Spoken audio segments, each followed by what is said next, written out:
Hello everybody, welcome back to the channel and welcome to the climb back to iRacing glory. We now have replays set up in OBS, so hopefully that works as well. We're trying some new things out, trying a whole bunch of new stuff out here. We're waiting for a new cable to arrive as well. So it should be interesting, and then we can do some cabling. Today's one of those days. It's a cable day. My favourite day of the year is cable day. We got some banging tunes. Banging tunes to listen tunes. Listen to those banging tunes. Jesus is in the chat. Jesus, what is that? Jesus, do you like a cable? I bet you do. I bet you do. How's it going? Right. What a time to be alive. What a bubble synth bonanza. Give me your cables. Cables.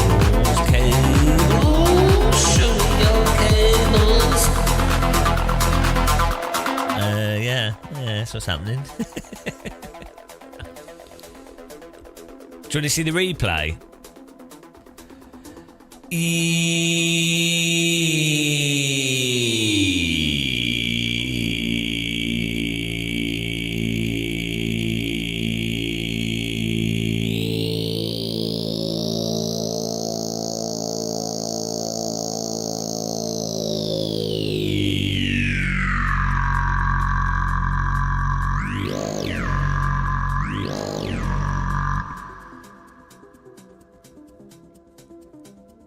Did you enjoy the year? That was a pretty impressive year. That was a erotic year.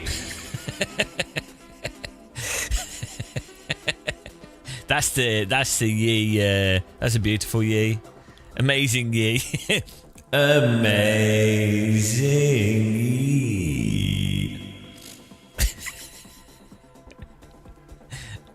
Dear. I didn't sleep much last night, so my brain's on my brain. What's my idea of erotic? That was. Wasn't that erotic for you? I thought that was pretty erotic, to be honest. I mean, for me, that was that's me done for the month. I'm eroticized out. That was almost as erotic as a good cup of tea. You could say it was a cup of Oh, it's in the morning. My brain's already not working. Let's do a Ringmeister to begin the pain. When are you live streaming again? Bellino. You need to start live streaming. Bellino.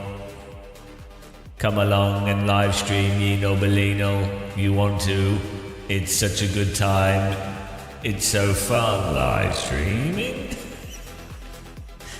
Everybody enjoys live streaming. We will all be replaced by computers. You will no longer be real. You will be digitized. Soon. Look at this. I got replay set up. I'm really proud. We got it set up on the other computer, but I finally got it set up on this one. Let's see what happens. Let's see if it actually works. So we'll put this on here. We'll do a Ringmeister to start with. Let's see if the replay works. So I'm gonna just click this.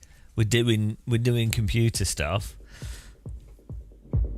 I know why you're here, Beanal, because I started playing techno, and you were like. I think I can hear the techno music. What is the sound? Is it the sound of the Germany? Oh yeah. And I can hear the techno.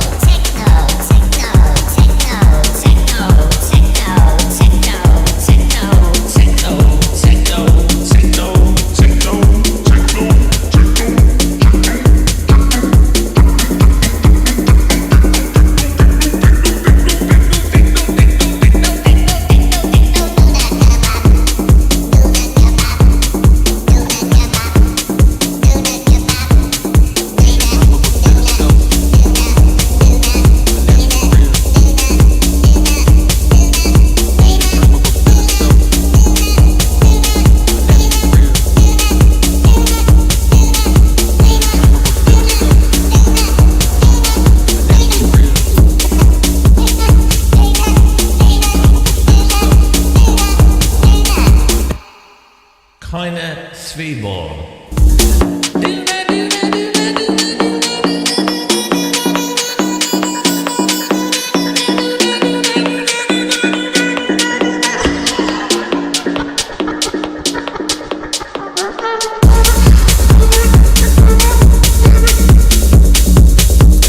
Okay, that's enough of that. That's enough of that. It's enough of that.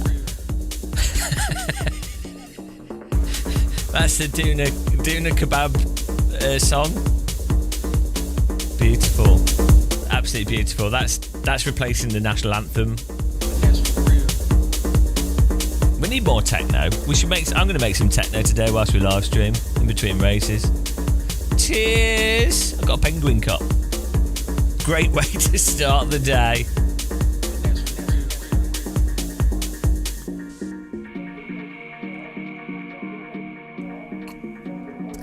I've just drunk half my coffee in one sip. Are you in the office today? I imagine what it's like, guys, working in a German office. It'd be really weird because everyone would be talking German. I have been in a German office, but I've never worked in one. I've never been in a proper German office, though. Ah, nice. Oh, hang on. Replay button. Right. If I push this one button, it should save the replay. It should put it on the screen, and it should take it away. That's like 5 different things that should happen. Pow. Save the replay. It's not appeared on the screen. Oh, no, I pushed the wrong button. Hang on. Let's try that again. Pow. Save the replay. Show it on the screen. There, look at that. Look at that. And then it should disappear by itself. And it says, look, the replay as well. Technology. I think that's pretty good. And then why is it not disappearing? There we go. 20 seconds of replay. Wunderbar. It's pretty good. I could just show the replay by pushing this and then pushing this. I think that's pretty good. I only spent 2 hours last night setting that up. I couldn't sleep. Dear. Why have we not got any... YouTube's unlisted. I was like, why is there no one chatting on YouTube? Because the YouTube live stream's unlisted. Wow, I know what I'm doing. There we go, let's make this public. You ready? We ready? Well, how long do you think it'll take for all the YouTubers to come into the live stream? Should we set a timer? Got a stopwatch. Those of you on Twitch, get a stopwatch. Are you ready? It's 9:41. Here we go. Going to go live on YouTube. Save. Oh no, let's put this on here. iRating. Here we go. Pow! We're now live on YouTube. Live.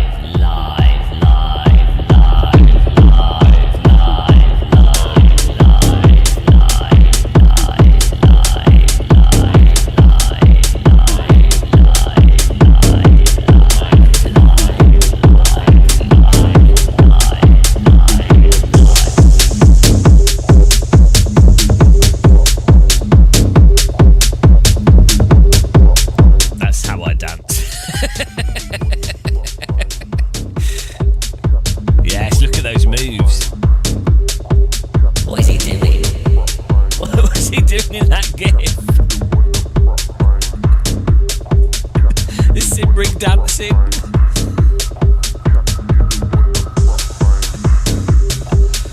Someone tuning in now just thinks I'm having a seizure.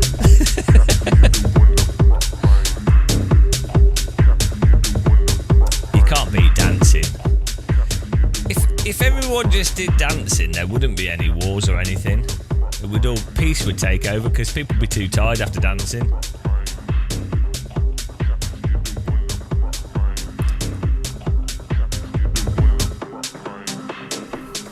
We need to remember to record voice chat so we can make techno out of voice chat.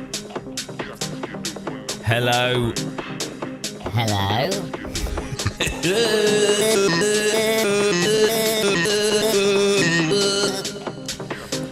Hello, Ro. Rogart tuning. How's it going? Do you mean dancing is not my thing? The real dancing shouldn't look good. This is a myth that people have developed. Real dancing should look... it should look like someone gyrating in a thunderstorm. Good morning. Yeah, real dancing should look like erratic. As long as you're having fun, it doesn't matter, does it? I think people judge people that dance too much and they miss out. As a result of their judgment, they miss out on the fun that is wobbling loosely in time to music. You can't beat a good wobble in time to music. It's a great hobby. If you wobble, I mean, if you think about it, all dancing is actually just wobbling to music. That's what it is. Anyway, your dance is way better than mine. Oh, that was just one of my dances, though. Do you want to see another one?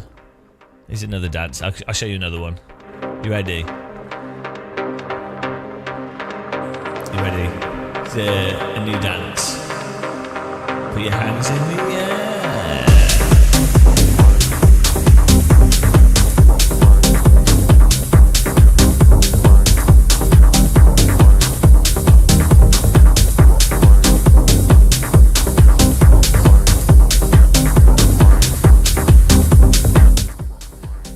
I've never seen anyone else do that dance before, to be honest. I could have a replay of that. Now we've got replays.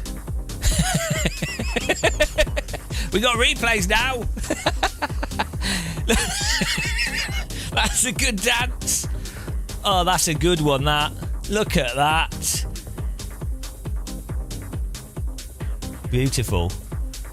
I don't think there's any sound from the replay. There we go. We can have a little bit of sound to the replay. Did you like that? You need to make an animated emote with this dance move. It's probably too much for people. It's too advanced. People aren't ready for these types of moves. I call that big box, small box dance move. No, it's more like big box clap. They're not ready for that. It's more, what would we call it? It's called... I don't even know what to call it. What are we doing? I can't even understand what we're doing. What's the hand movement? What does it look like we're doing? Chopping the birthday cake. Why are we chopping 2 birthday cakes?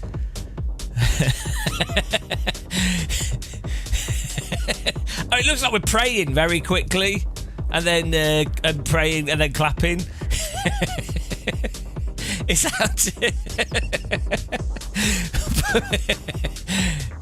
It's shaking the duvet. It's what it's called, shaking the duvet. Shaking the duvet and folding it. Shaking the duvet. There we go. That's what that is. It's shaking the duvet. You should probably have your hands closed though to shake the duvet, but then that looks like something else. Oh dear. Beautiful. Good moves there. We'll add that to the list of dance moves that people... My wife has asked me to ask you. Hang on, why is your wife asking you to ask me? Can't your wife talk directly to people? Have you locked your wife in a cupboard? You do know it's not medieval times. It's not acceptable to lock your wife in a cupboard these days. She's like, well, can you ask him if he's having a breakdown? Let her out of the cupboard. That's what I say. So we've moved on.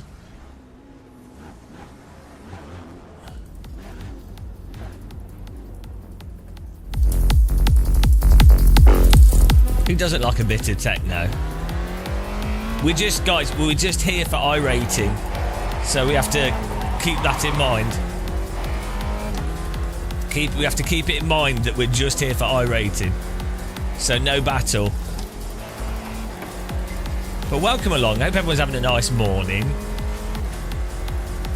I know you shouldn't crash Monday. I'd like to apologise for my lack of iRating, but we're fixing this. With each internet point we gain, our levels of attraction increase.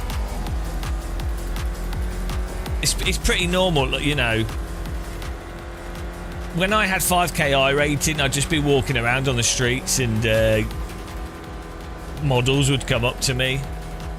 Only beautiful models would come up to me and they'd go, "Oh, are you that guy with 5k iRating?" And I'd have to go, no, I'd have to pretend that I didn't, because the consequences could have been terrible. So, yeah, you know, so that's my reluctance to get the iRating that high again, is, you know, it's a bit of a chore having to deal with that kind of barrage. Thirsty women are the worst. People say thirsty men are bad, but thirsty women they're aggressive. They're scary. thirsty women will they'll tear your boxes off. You gotta be careful. I don't know why thirsty women get away with it. I've had my encounters with thirsty women. And that was before I even had iRating. I like to stream to help with your attractiveness algorithm. I like the stream. Oh, thank you, appreciate that. Simon, just tell them you're a sim racer. No, they love that. They love that. Yeah, see, be careful with your iRating. What are you going to stream, Beanal? Are you actually going to get into streaming? You should do. We stream some Valorant. Oh. No time. Ah. But you could quit your job and just do live streaming. That would be good. That would be well fun. It's totally a normal thing to do. You should, great advice. 10 out of 10. I think you should move to next to the Nordschleifer and become the next Sabine. The woman that drove around the Nordschleifer repeatedly. And all you have to do is drive around this road over and over again, which, you know, that'd be really fun.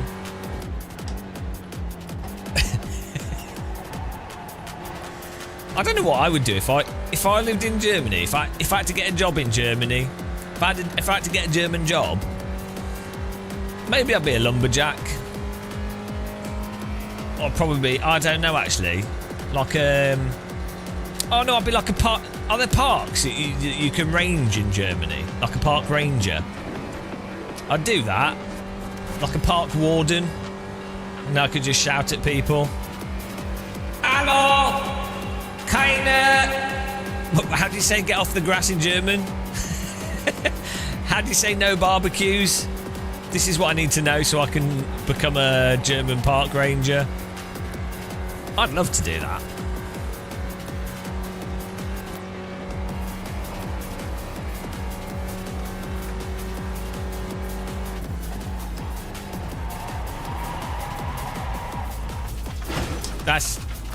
That's actually how you take that corner, guys. Oh look, we could have a replay of that.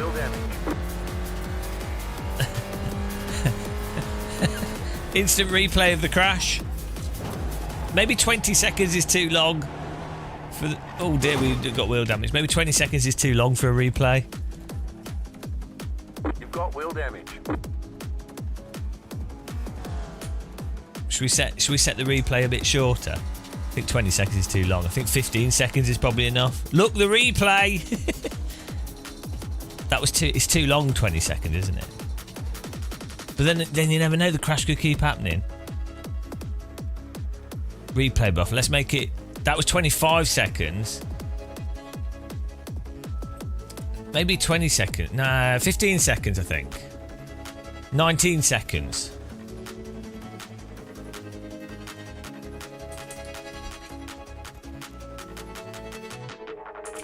I'm going to make it 15 seconds. And then we need to change all these settings in order to make that work. Let's just do this.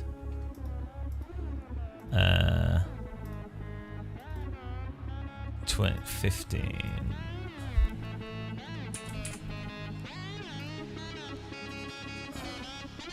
Let's see if this works now. Yeah, I know. Yeah, I think she got cancer or something. Seemed like a nice person. But that's the world. That's how the world works, guys. It's a terrible place. Put it on 2.5 minutes. Now you want, this is for action replays.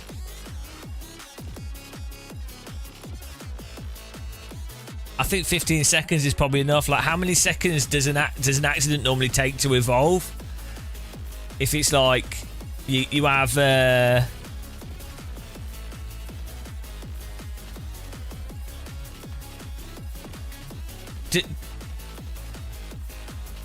yeah, they should be saved as well, yeah.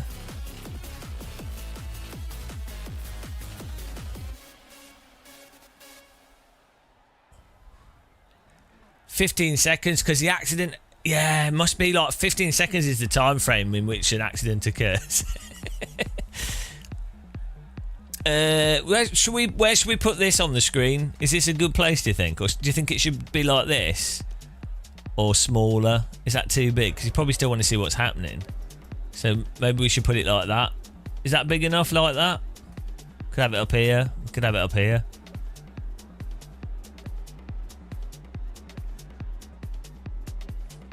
Where should we... Or maybe just here. Maybe this is good. Because you can still see the racing if we have it here. That's clear enough like that, isn't it?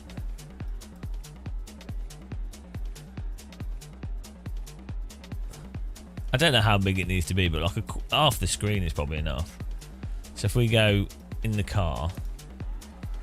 Alright, see, it will block the view wherever we put it. I mean, I guess maybe up here is actually better, because then you can still see what's going on.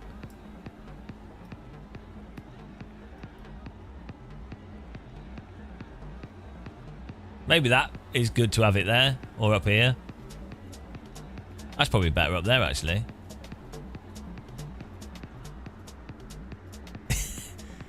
Is that good?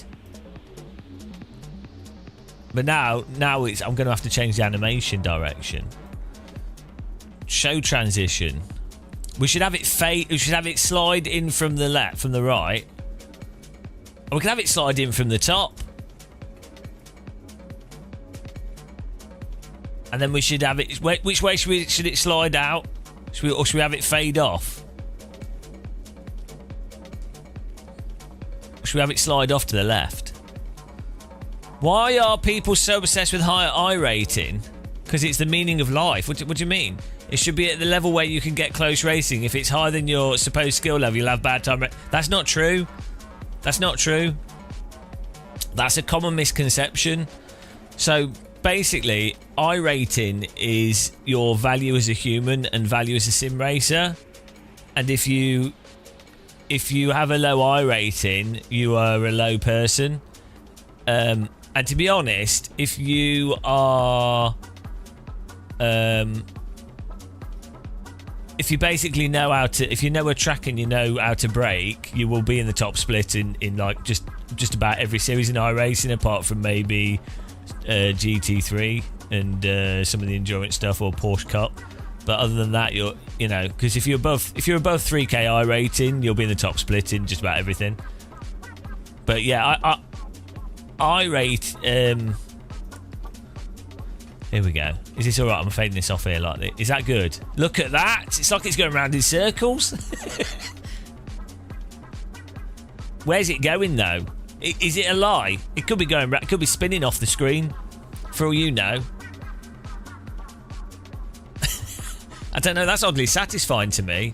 I think I need to get out more. I could just keep pushing that over and over again. I don't know why that's satisfying, guys. Please help me. It's the what's it called? It's like it's the illusion that it's going round in circles when I know it isn't. That's causing me great pleasure. Why is there a small game of muscle trapped in the replay? I know because he's waiting. He's can't get out. He's been held hostage. Poor guy. Have it slide in from the bottom right, but slowly. Hang on, from the bottom right. That doesn't make sense. I can't. No, see, the problem is, I can't have it go like this. Hang on, the bottom. Hang on, you want it to go like this? That doesn't make sense. Penal, what are you on? It's an illusion of slide. It's not even sliding. It's a double illusion because it can only slide within its diagonally. You want it to go like this? It's not a DVD player. That would be a really good way to have the replay on the screen. No, and then we could all wait. We could all wait to see if it hits the edge. We could be like, "Whoa!" This is what we do for fun in the UK. There's not much else to do.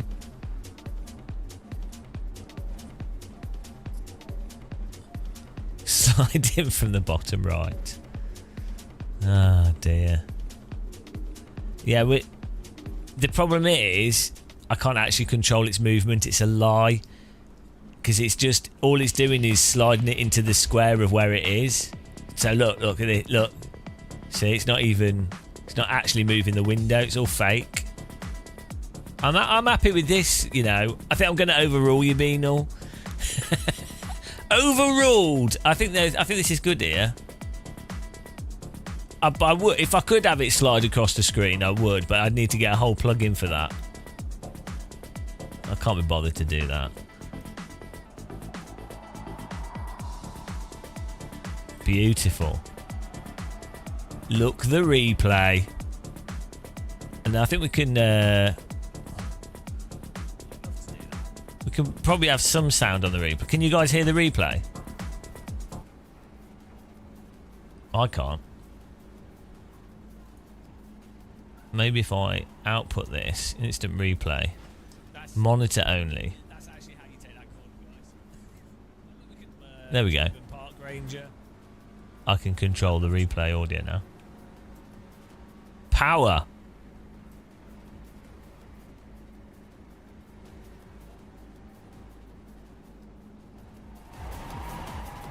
There we go.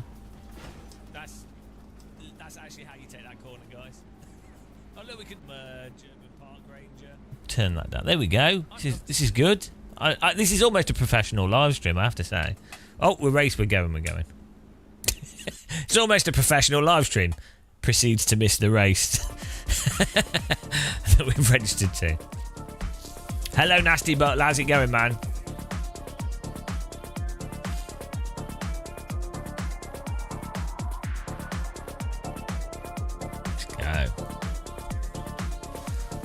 We should do a poll. We need to keep track of how much iRating we're winning and losing.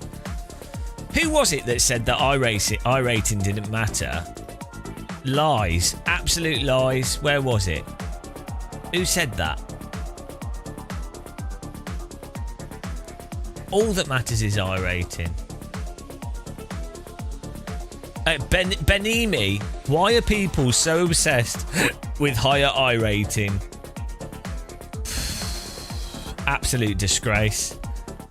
To even question the glory of the larger number. I'm alright. I didn't sleep very well because I was up till 2 in the morning making this replay system work. And the reason why it took so long, I don't know if I should admit this, but The reason it took so long is that on hello Stuart, hello Erico. On OBS, you can have save replay buffer, right? And then you can also have save instant replay. Now, I didn't realise I'd bound it to save replay buffer, and so I was like, why is it not updating the replay? And then I was trying all these things out, all these different things, and then it turns out I just needed a shortcut for save instant replay, not save replay buffer. So I wasted 2 hours of my life due to one not binding the right thing, basically. But that's how it is sometimes. That's why I drink tea. Geo22, how's it going? Pong is racing. Yeah, I mean, I did that as well. So that was the first thing I ever did that was a high rating. Globe. I did it in CS:GO. Once you've done that, I did that on a 42-inch 60Hz TV. Once you've done that, like what else is there really? Like Global Elite in Counter-Strike is way harder than 5K on iRacing. Like I think it took me like 500 hours. Did I not learn anything? No, I'm a very slow learner. I'm a very, very slow learner, but that's fine. Yeah, this is probably a bad idea for rating.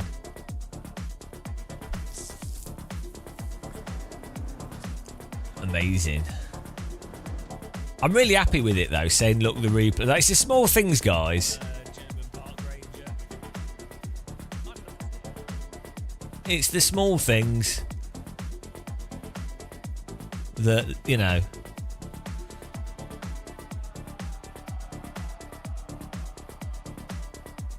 Oh, we need to save a new replay and test the length of it, actually. Let's do that.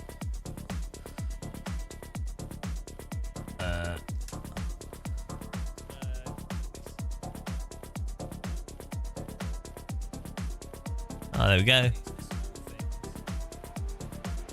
Hopefully that works.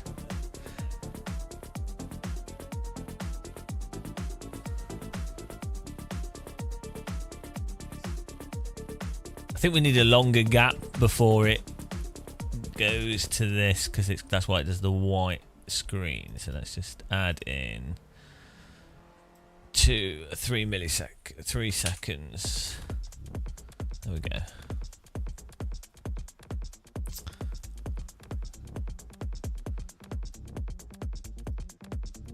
Milliseconds, 3 seconds. Okay, let's go. There we go, we fixed it. Pong is racing, exactly. Now you feel you play Fortnite with your wife and she thinks I'm a ninja. That's all thanks to CS:GO and teaching me the basics. Your wife probably doesn't think you're a ninja because of CS:GO. She probably thinks you're a ninja because you keep dressing up in black and jumping off the ceiling and sneaking around and slitting people's throats. I'm just saying that's probably why. What you've done there is you're really proud of your achievement in Counter-Strike, which is great, but you've mixed up two things, which is easy to do because ninjas typically don't have the best of social skills, so I can see how that happened. But yeah. Is the title a meme? Or are actually grinding for iRating? We're grinding. No battle. Woo!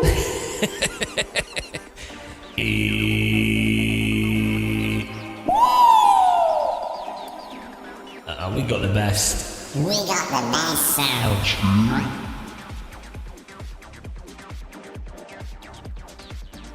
Okay, let's go. Let's go. Here we go. We got to try. This is all for rating, guys, so we need to be very careful. Otherwise, we're making a challenge. We need an iRating graph on the screen. Here we go. Grid will pan up. Good luck, everyone. Hang on. For every iRating you go up, I will donate 1p. Shit. Time to become a millionaire. And on the 2nd of May, Game of Muscle was the first person to achieve 50 billion iRating due to a floating point error. I love that I came for sim racing and got live coaching in the process. Exactly. I see they've got the splits in order here. Fuck you know. A lot of opportunities today. Head down. Hang on. What's that minus? Minus everything if we lose. 44. Okay. No, that's all right. That's okay.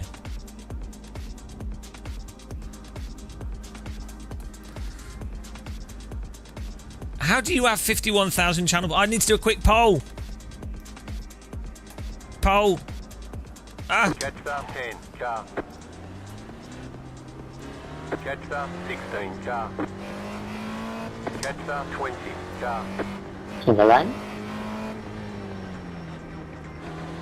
There you go. Catch star 20, car. Oh no, my monitor's turned off. No!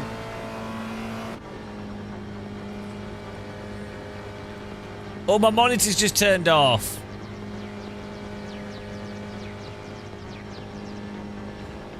Well, that's not good. Ah, no. Why? Oh, my monitor's just turned off.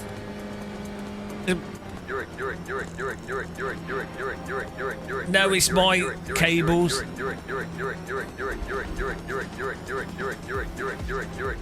Sounds like good techno though.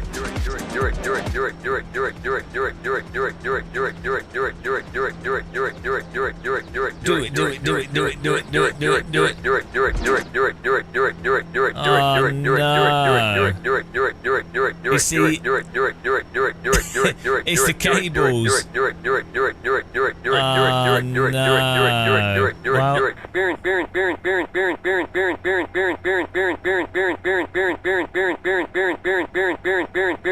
So not a bad tune. We just have to wait this out. Oh, thank you, computer.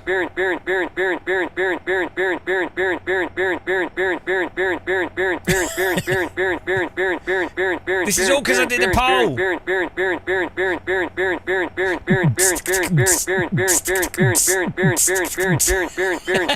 Some network difficulties. Ah, we're if back. It continues, they may remove you. We're back. Oh, it's keeps pausing. Stop pausing. We're. Why does it keep pausing?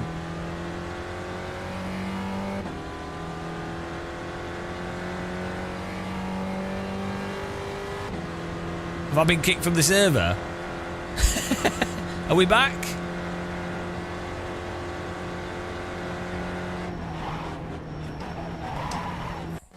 Ah, no! I got kicked. I got kicked for lag. Oh well. Ah. Well, that was good. That went well. Thanks, computer. That'll be minus 100. Oh, come on. Yeah, maybe we can rejoin it.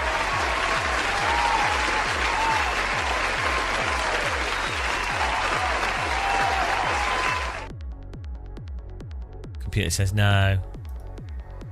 Do you think we won't be a lap down, will we? So we can actually, we might be able to get back in this and still recover some rating. Well, that was a good start. There's a replay of whatever happened there. I don't even know if that replay will work. Yeah, maybe we can rejoin. Oh, no. We should have had like 20 minutes of replay. Fantastic. Fantastic. Yeah, but if we can rejoin and it's not, and they've not finished the first lap, and it's like a 6-minute first lap, we shouldn't be last. So we might still get some places. Yeah, we're rejoining and starting from the pits.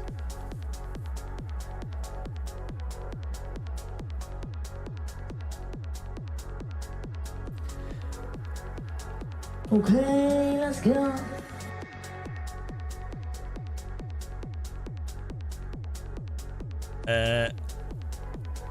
Why is it? There we go. Woo! Yeah. I'm not sure what it is with these monitor.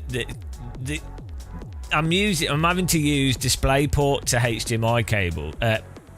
DisplayPort to HDMI cables. Green flag, green flag. Go. Go. Why are we waiting, Tech? Go. What am I waiting for? Go. That's it, go. There's the lead. There's the last people. Yes, we're still on this lead lap. We're still on the lead lap, guys. What's our rating on? Well, it's still the same, minus 44. Didn't lose anything, but perfect. I think we're still on the same lap.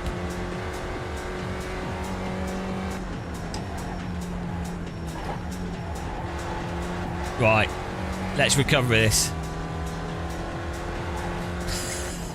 What a great start to the day. Fantastic.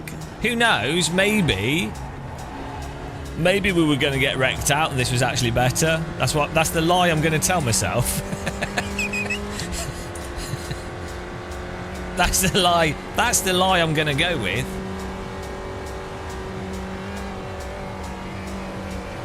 In life, 13, you are blinking. if you think about it, you basically just lie to yourself all the way through life because you just ignore the inevitability of impending doom. It just seems so far away that you're like, oh, that's all right, you know. And then people get really upset when it happens sooner than they were expecting, but it was always there. So it's pretty...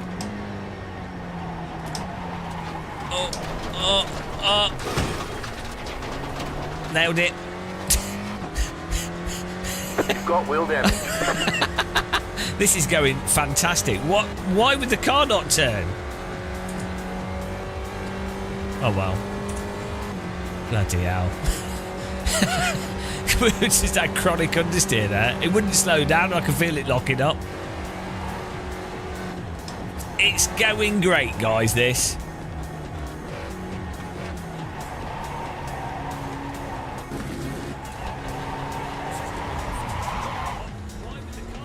Oh no, maybe we need the replay to be longer because I...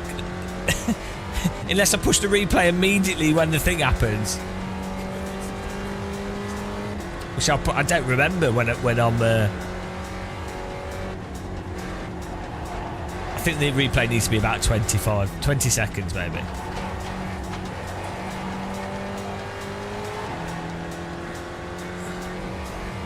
I'm going to blame that on me forgetting that this car's cold tyres do not like to grip the road, and you also have to put the brake bars really far back on this. It's all right though. We just warmed up the front left with a bit of extra. It's actually an advanced technique of putting more camber on the front left, which is a really good strategy on this track. The pace car is out of control. I think this has been a masterclass, really, of how to do a race. Load into a race, have all your screens turn off for 2 minutes, reload into the race, drive into a wall. If we finish this, really, it shows you what's possible with the power of will.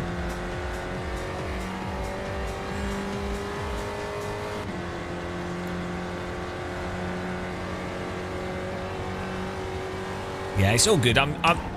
I've done enough iRacing to be able to embrace this kind of suffering and loss. That's the real... Once you've hit 5k iRating once, you can take this on the chin.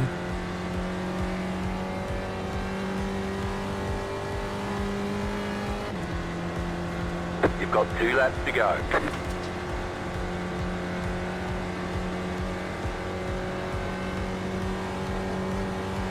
Yes, grippy stones.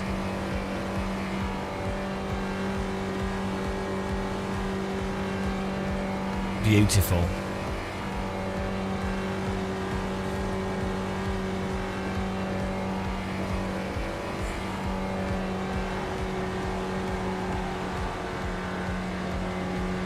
This car doesn't really like driving up hills. This is about the same speed as a road car, this.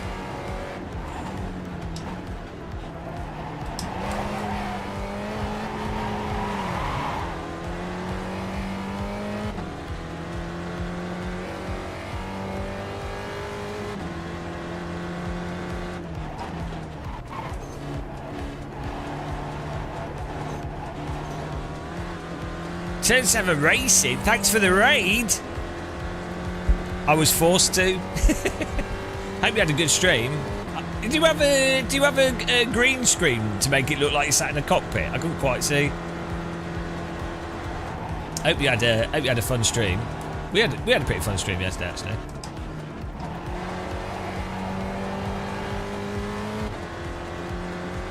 This is a Spec Racer Ford. It's like a something similar-ish to like a Skippy type scenario in America. Like it's supposed to be an affordable, relatively slow introduction into race cars. So kind of like like a Skippy, but more on the car side. So maybe like something that you would potentially drive before a Radical SR3 or something, but it's a lot slower than a Radical, I think. The pace car is out of control. We don't really have these in the UK, but I don't even think they're that much of a thing in America anymore. Like F4 has sort of replaced so much stuff. Well, I think these probably aren't actually that much cheaper than a Radical, to be honest. An SR3 you can get from 50 to £100,000. These probably cost like these are probably from like 25 to 50, I'd imagine. Maybe even.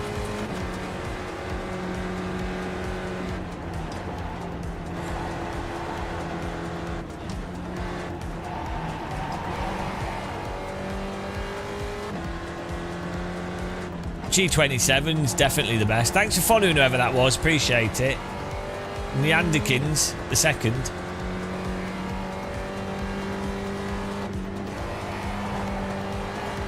Yeah, I think the thing is, you can buy an F4 car for between 40 and 110,000 or something.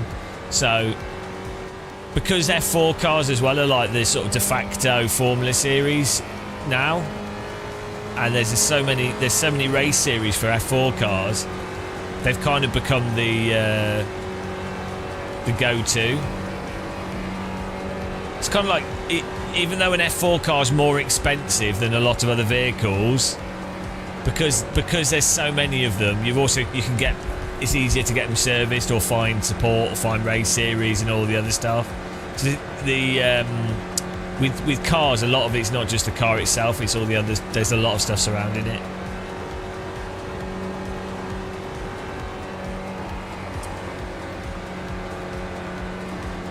Do you know what's weird actually? Logitech could totally do their next G wheel. You know, they do the G293. They should totally do a G294. And the difference is it's exactly the same wheel, but the difference is you get a load cell brake. And that would be absolutely killer. That's weird that they don't do that. I get, you know, they've probably got a borderline, incredibly cheap manufacturing process for using potentiometers with the current pedal arrangement. But it would actually, if you had those basic pedals but it just had an alright load cell, it would be worth someone spending the extra £30, £40. I'd like to point out, guys, that we've gained a place here. We're now in 21st. Active. If you just joined us, you missed probably one of the most spectacular race starts in the history of iRacing. Absolute textbook race start.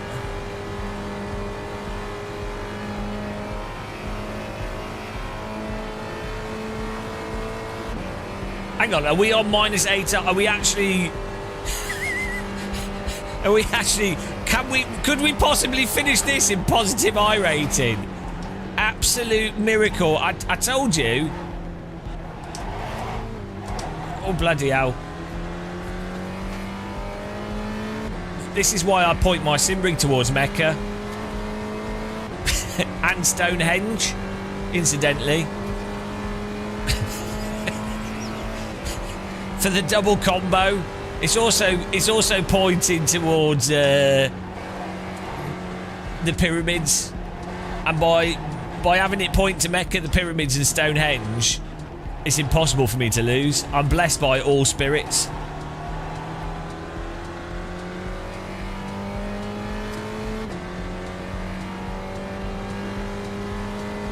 Has anyone made a VR experience of the pyramids with the white stones on them?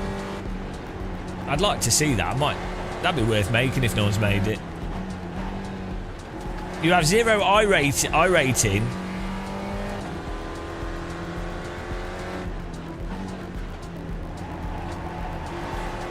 You bet me £100 I can beat you in a race. I don't do gambling. No betting. No betting.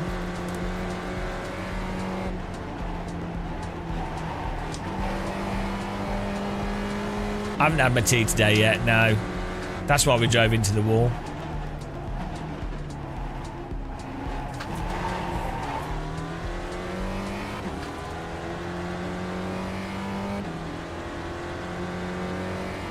Yeah, let's not watch that documentary. No, so the Great Pyramids, they used to be coated with lime, I think. Like they had a gold top, and then they were like white, basically. And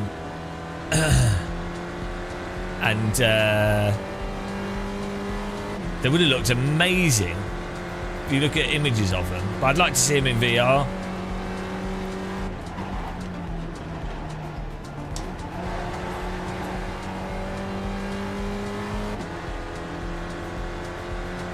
What's this? Who am I ignoring? I ignore everybody. All I focus on is iRating. iRating is life.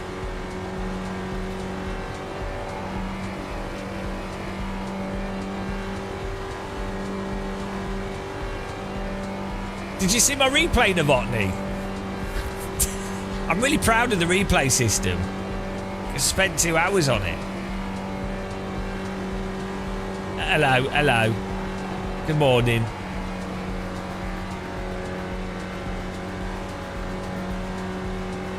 Well, we can create replays by pushing a button.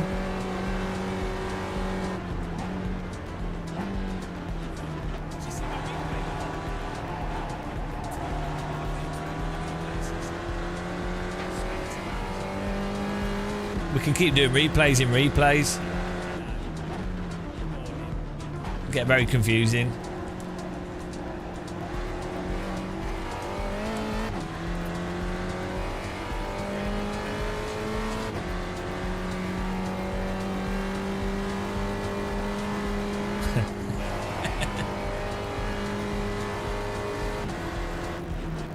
Yeah, 19,000 is not bad. The thing is, you probably need it's not a road legal car, so you'd need to get a trailer, so that's probably another few grand.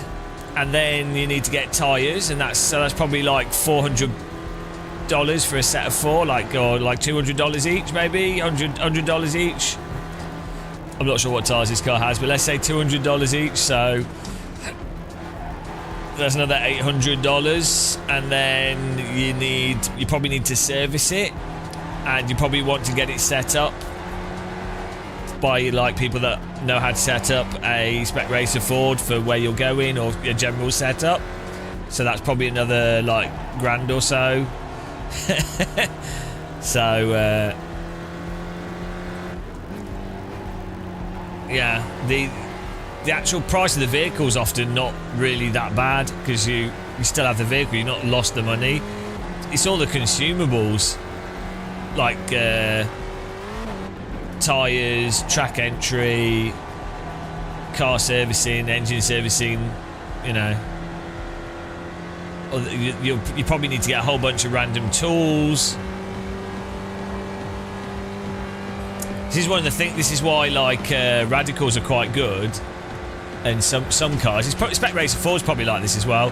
Some race cars use like very sort of standardized parts, so you can use basic tools. You don't need like specialist equipment and specialist things to maintain them and do stuff. Oh yeah, you probably want some kind of winch as well, and then you need a garage to put the car in. It gets very expensive very quickly.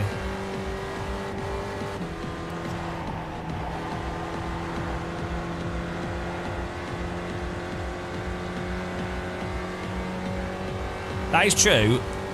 Hitting stuff with a hammer normally works pretty well.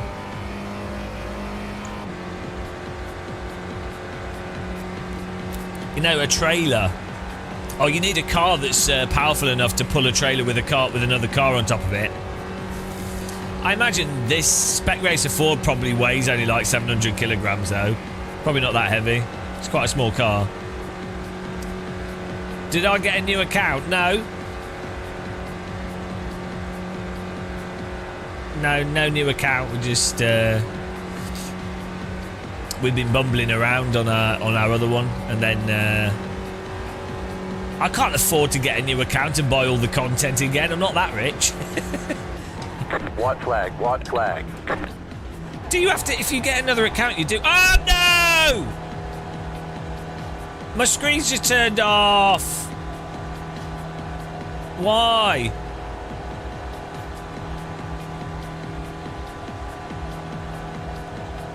Why? What's going on? We were doing so well.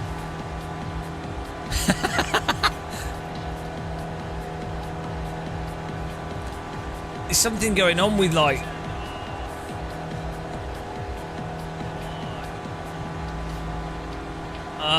What are they doing? Why is it doing this? Why is it doing this? What's going on? Oh well, we'll just wait for this to come back. It takes so long when it does this though. I mean, we could run the game in windowed mode, but then we won't have G-Sync. This is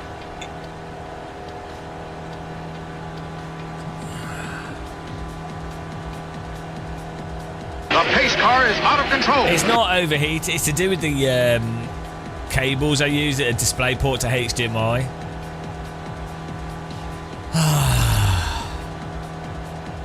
It just takes ages for them to cycle through resolutions.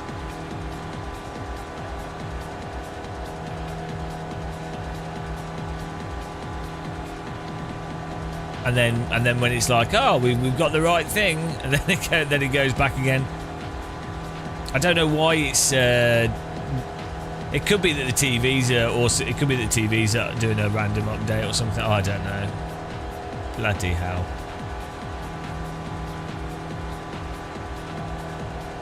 I'm just holding my braking accelerator here. From iRace's perspective, if we're lucky, it will have just outright disconnected us. You're experiencing some network difficulties. If it continues, it may remove you from the session. Oh, there we go. We're back. We're back. Have I been disconnected? I think I have.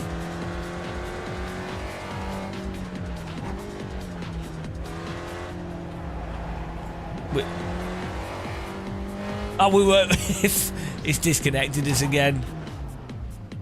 Oh no! Why? Why am I being tortured? We were doing so well.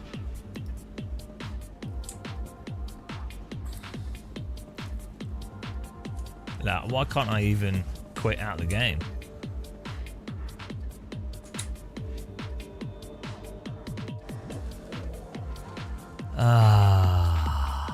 Bloody hell. There might be new drivers as well, actually, that might help. This is so random.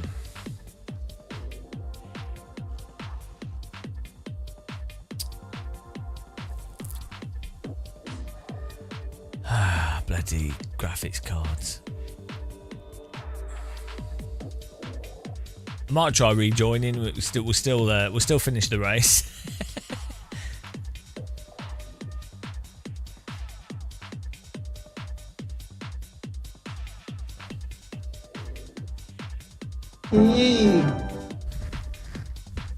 Well, the fancy replay box is on the other computer. Thanks for subscribing, Mark Brophy. Welcome. We're going to finish this race, even if it kills me.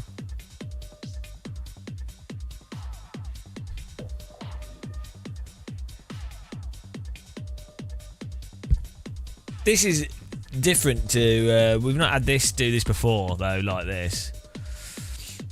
So maybe Windows Update or something has changed something as well.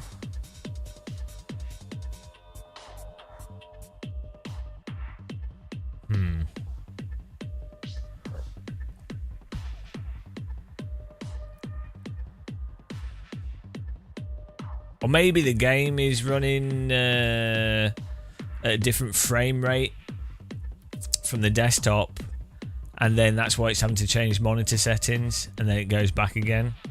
So we'll double check the frame rate that the game's running at. Oh dear. I'm finishing this race, so I don't care. I just don't care. I'm above this. Everyone's conspiring against me. It's iRacing headquarters. They're sending out the monitor DDoS.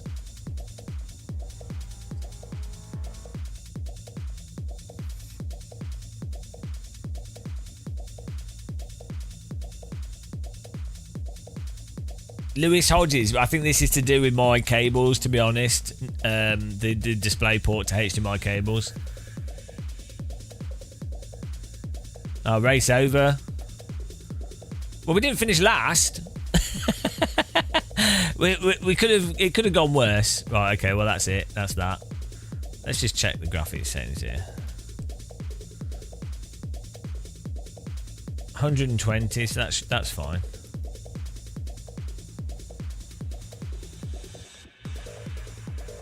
I think my bias is actually up to date as well. Should be. I don't know why. Yeah, this is the thing. I don't know why there's that new Chinese display protocol. I don't know why. I don't know why they don't have one display. If you're building a TV that has a high quality gaming mode, I don't know why they don't put one display port. Also, DisplayPort, I don't think you have to pay to license DisplayPort, but I think the issue is that you need specific circuitry and DisplayPort uses different voltages and stuff, so it requires quite a different circuit design to support DisplayPort. So I think that's why they don't do it. But the only thing I changed was before we had this issue, was the refresh rate of my other monitor on the left. So let's put that back.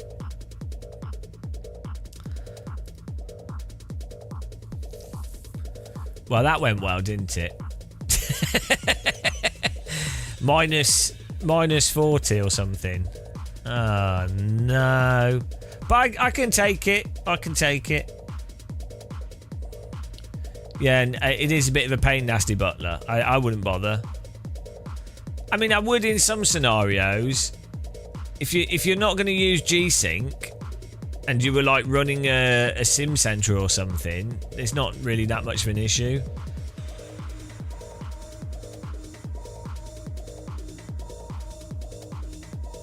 Now, alt tabbing will always be an issue with how this is with G-Sync. The problem is it's not the alt tabbing. The problem is that one screen is for some reason just turned off, or not turned off, but lost sync or whatever it is. Let this update.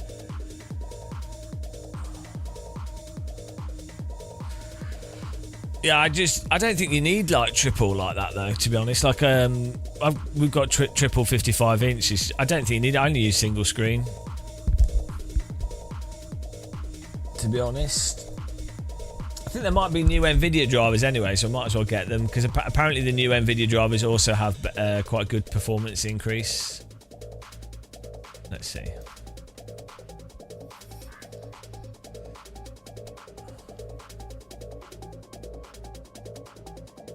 Yeah, here we go. We get the new driver. Came out like 2 days ago.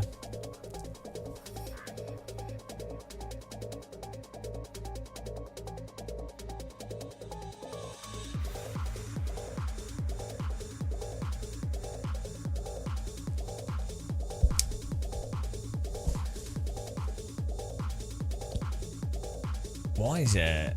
I'm using the NVIDIA app and it's it's taking ages to show the.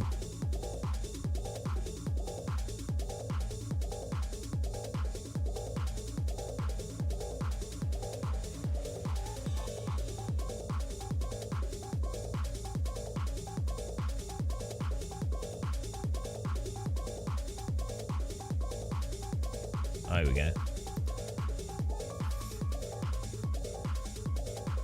The scary driver update? No.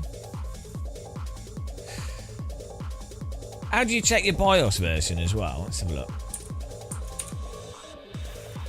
I think we are on the latest BIOS with this motherboard, because we updated it before we did before we put the X3D chip in. So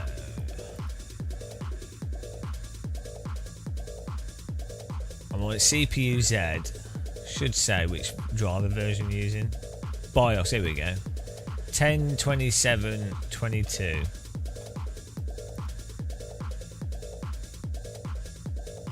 Asus.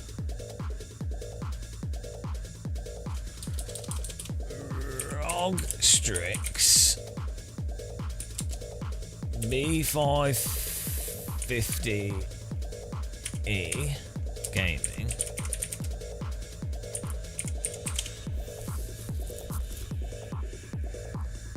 Let's see what.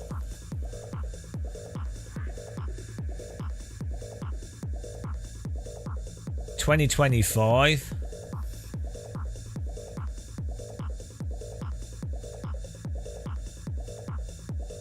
Updated AGESA version. I don't even know what that means.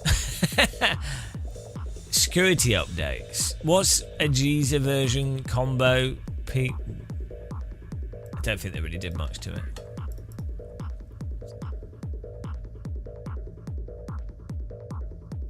$2023.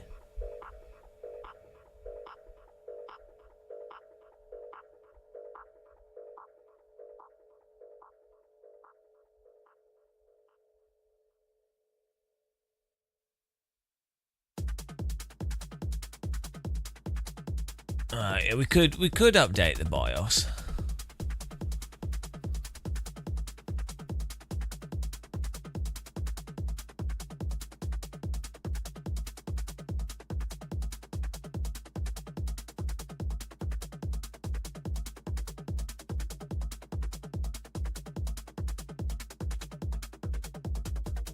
Well, I don't want to do that now. We'll just try that. I'm going to install the these graphic drivers.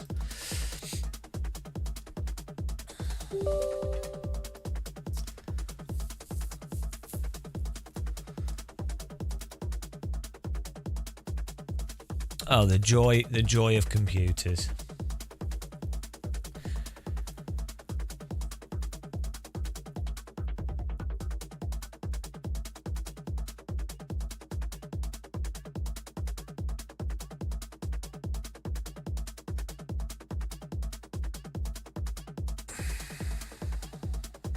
When did this one come out? 2022-0307.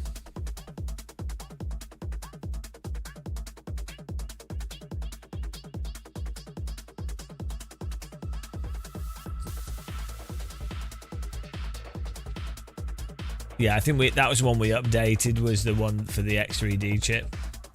There have been quite a few BIOS updates since then. No, it probably isn't to do with the BIOS, but it probably would make sense for us to update the BIOS anyway. It's been so long. I'm pretty sure it's just my cables, to be honest. Yeah, no.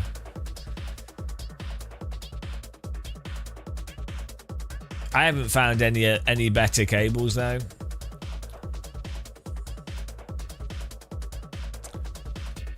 That's life. That's cable life. Terz, what are you on about? iRating is all that matters. What this is like the only reason to play iRacing is iRating. People mistakenly think iRating.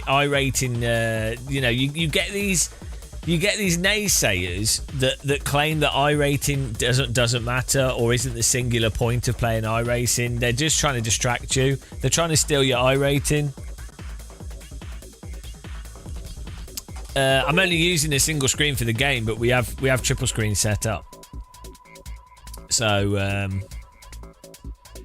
I still have the 3 screen setup. I just use one for gaming because I would rather play at 4K with G-Sync than use triple screen. G-Sync can work in a window, but that has its own issues. If you set G-Sync to windowed mode and you've got 3 screens and 2 of them aren't G-Sync compatible because you're using converter cables, enjoy!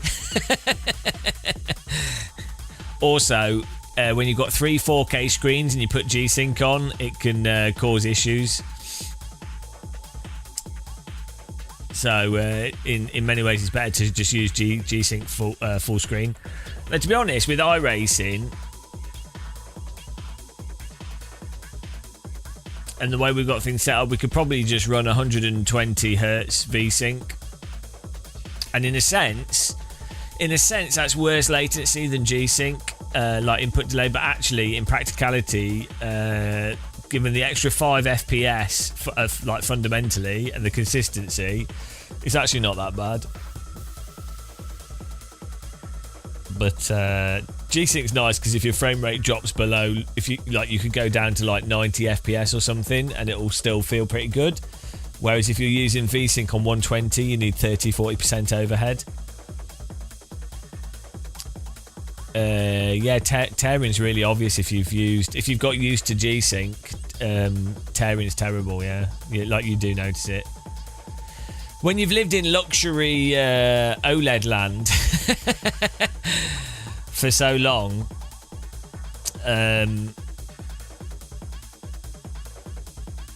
I even have I use G-Sync on my desk screen as well, like.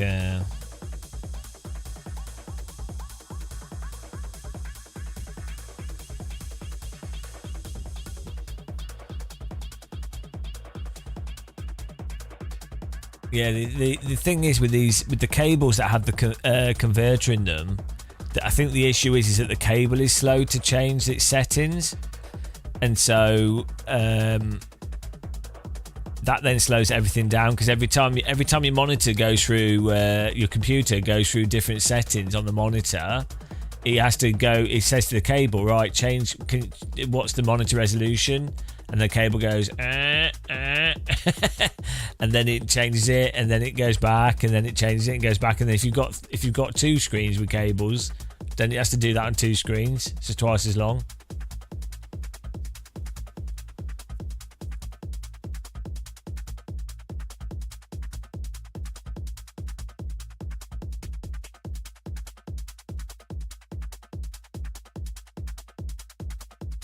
We're just waiting now for the Nvidia update. Takes ages on this with these cables.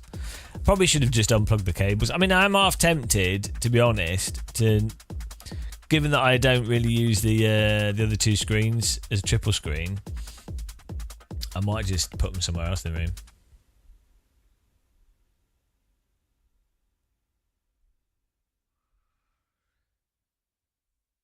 No, I'm not one of those annoying streamers that really focuses on the physics of driving sims and talks about that, because I think it would be a bit boring. Because you have some streamers out there that just fixate on the broken aspects of certain simulators, right? Or and they just can't sit down and enjoy it, and So I wouldn't want to be one of those streamers that fixates on those things. Really, what you want to do is just play and have fun.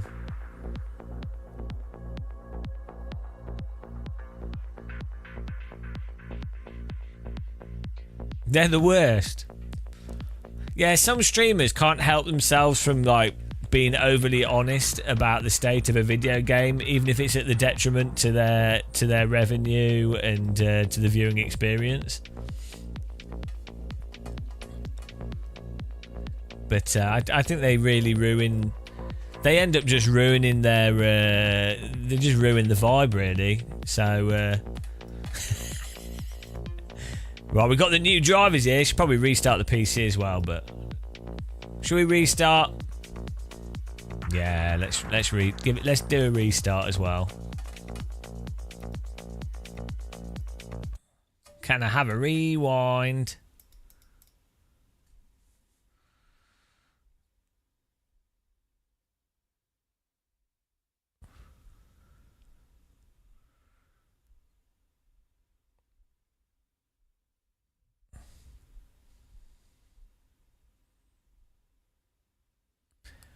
Yeah, it probably is it's probably to do. So the cable issue is probably to do with the cable, just the way the cables maintain the EDID information on the cables. There's probably a chip on the cable that you plug it into a monitor and you plug it into the PC, and then it sets some EDID that's, you know, for it to convert from DisplayPort to HDMI. It probably does something there, but it probably.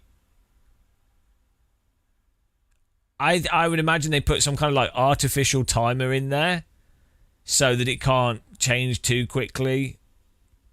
And so I imagine that's why it takes so long, because I can't see why otherwise a cable would be so slow to go through different resolutions. So I think they probably put a timer. It's probably because the circuitry in it probably isn't designed to change that much. I don't know.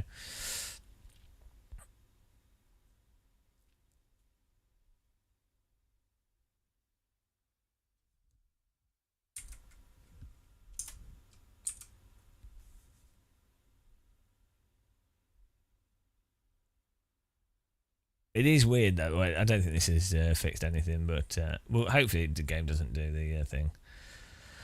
But yeah, we could just run in windowed mode, but then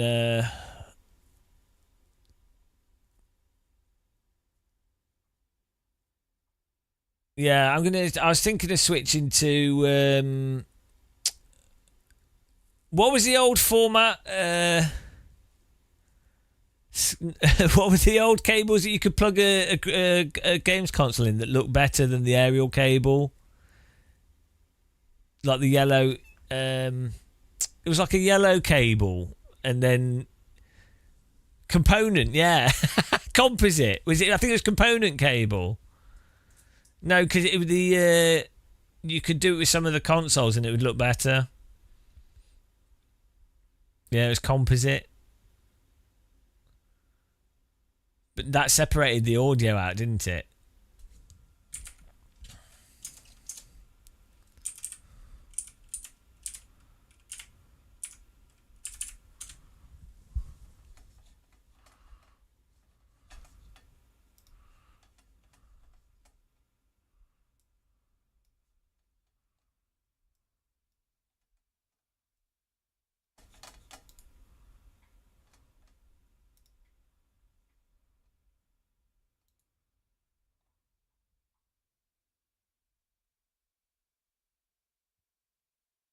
There was S-Video as well.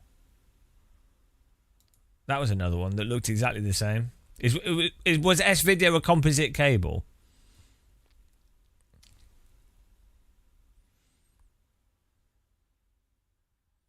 Old graphics cards on PC had that.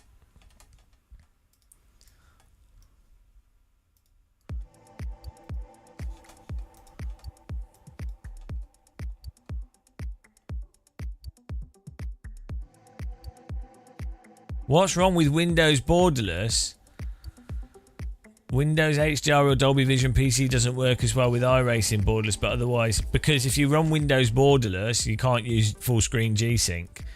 I'm using full screen G-Sync, and then only with selective applications, because only one of my screens can do G-Sync with the HDMI cable. So that's why. If I did windowed, you can't apply G-Sync to all the screens, and weird stuff also happens. So.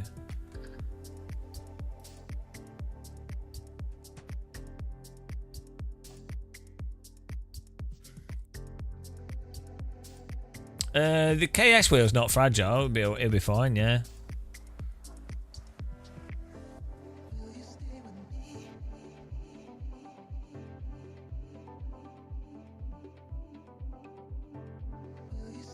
It's kind of weird that the open standard's not the one that's used by everything.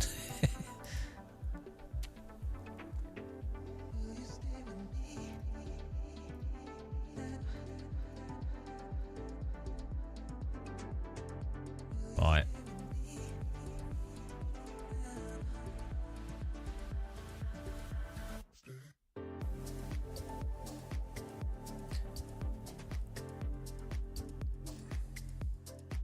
I could try enabling it for Windows. We'll see what happens. This could be an absolute disaster. We might be sat here for like 10 minutes. Last time I tried this, it didn't work, but I don't think I tried it with this graphics card, so... Let's see what happens. Could be waiting a while, guys.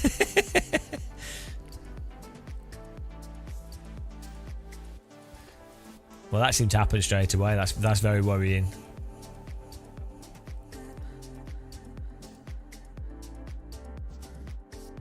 Right.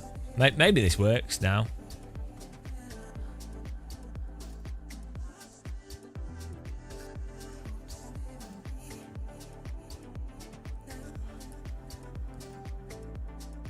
Yeah, the issue that's with DisplayPort versus HDMI, the biggest issue I think as to why it's not supported is that DisplayPort can have more power through it, I think.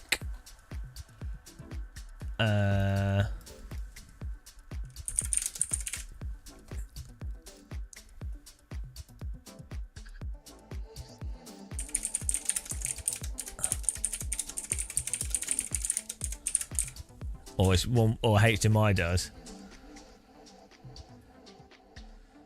Oh yeah, so look, DisplayPort can have up to 500 milliamps, 1.65 watts through it, whereas HDMI is 0.27 watts. So if you do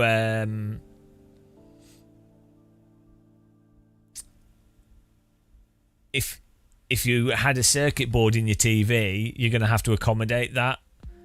And so if you don't support DisplayPort, you don't have to accommodate that, so you could probably save money, I'd imagine.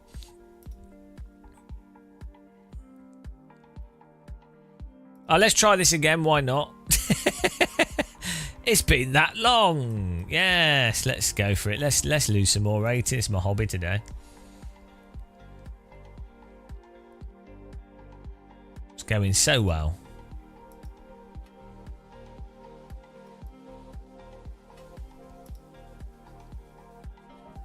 Another problem is when you have to reboot for some G-Sync settings to actually... it behaves differently after you reboot. So you can set up G-Sync on your computer and get it all working nice. And then you're like, oh, I've rebooted and now nothing works. That's fun as well. We found that out.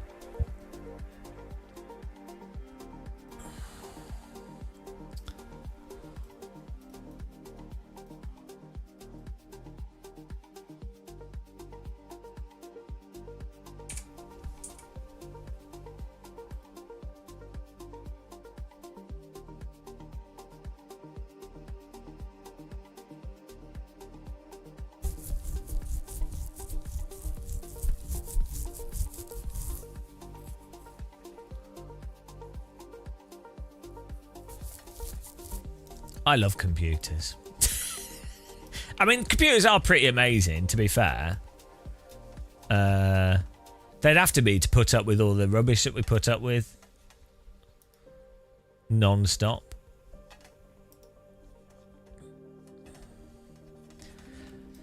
really, those of us that are old, we've been tortured by computers for so many years. It's ridiculous. Like, hang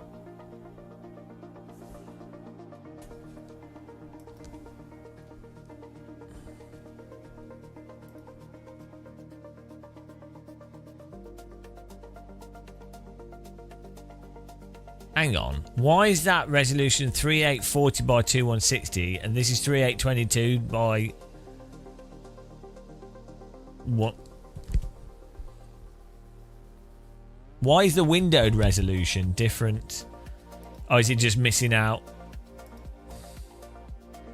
3840 by 2160 is 4K. I know there are two 4K resolutions, but why would this be why would Borderless be 3822 by 1725?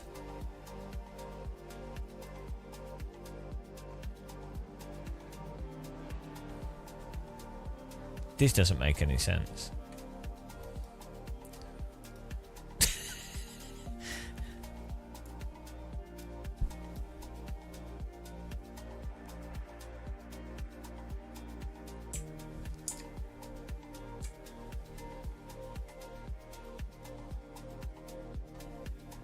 It's 3840 by 2160. It's all set up to that res.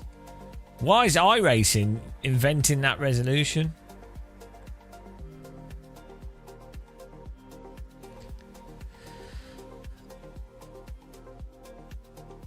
We're disappointing everyone.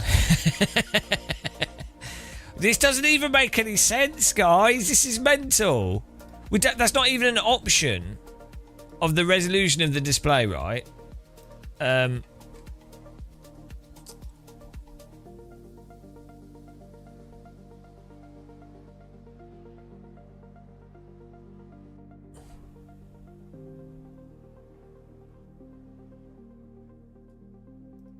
Doesn't make any sense.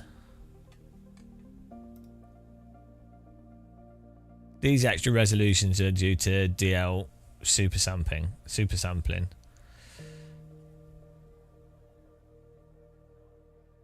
It could do. You could be right, but then it's borderless full screen, so still take up the full screen. Well, we'll see. We'll see.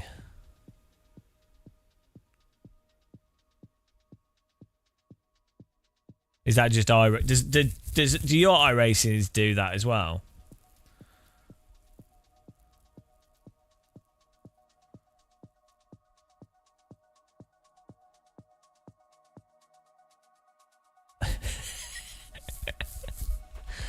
Oh well. Let's lose some more rating. My Moser wheel's stuck on two red lights as well. What is going on? Why is everything not working today? I was up till 2 in the morning doing this replay thing and now everything's broken. I didn't even touch this computer. I'm going to drink my tea, guys.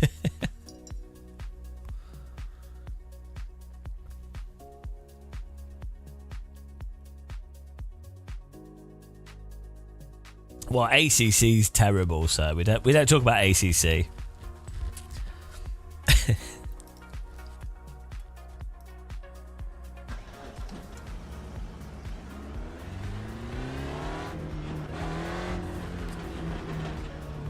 Yeah, we get frame timing issues if this is in windowed here.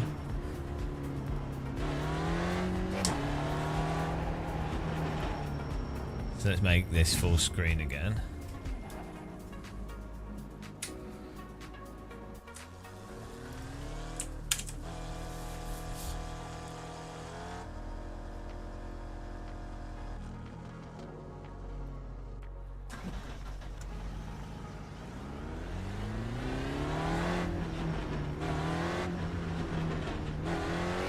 Like my whole computer pauses when we go from window to full screen, which is really weird issue. That only happened since we got the 5090. That could be a BIOS thing. I mean, it could be the cables. It could also be a BIOS thing. So I might update the BIOS. Why not? Why not brick the whole computer whilst we're at it?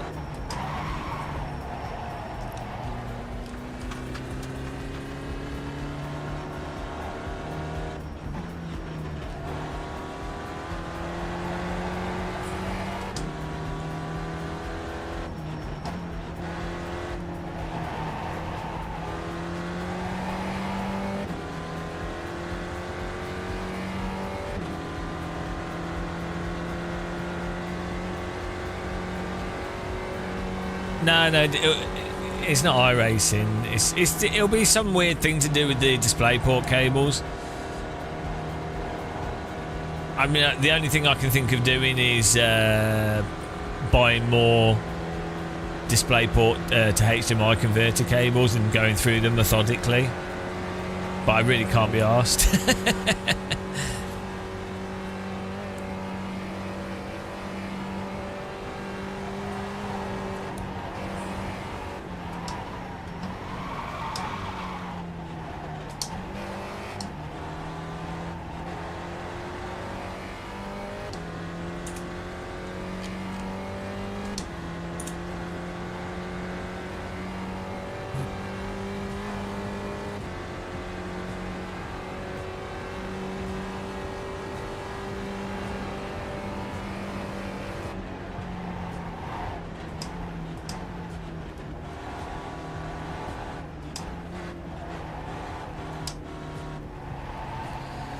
Well, I with the 5090, iRacing's performance is not held back by the graphics card. It's held back by the CPU and other aspects as well. So once you get to a 5090, the main thing would be is that you could just run at really high resolutions or VR and stuff.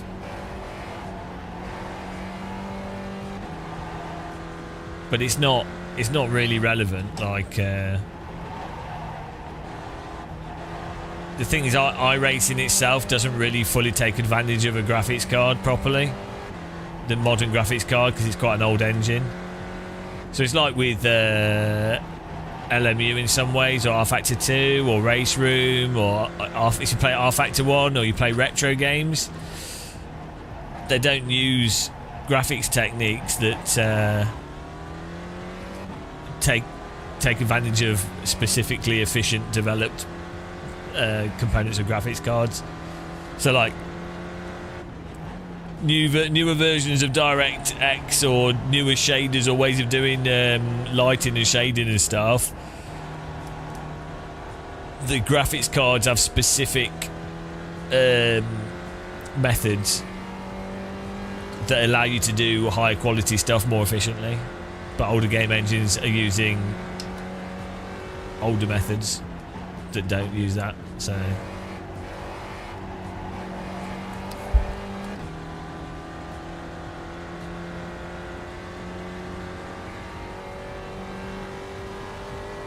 if you've got an X3D chip, though, there's not really much more you can do, to be honest. Even if you've got like the older X3D chip, you're not really going to get much more performance if you were to upgrade it to the latest X3D chip, because you just won't make that much difference.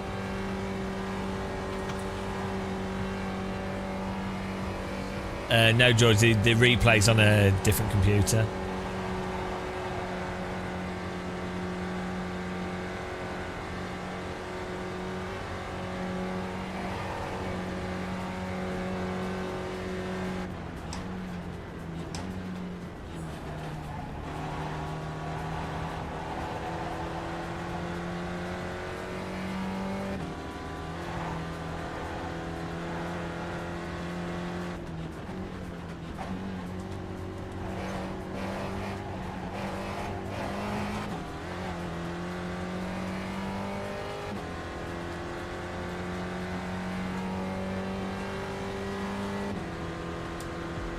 I think iRacing was running better on the older drivers. This is a thing that iRacing does as well, is that it sometimes runs better on which, like, it's really random on which drivers it tends to work better with. Here we go, let's see if this fails again. That'll be good fun. Well, everybody.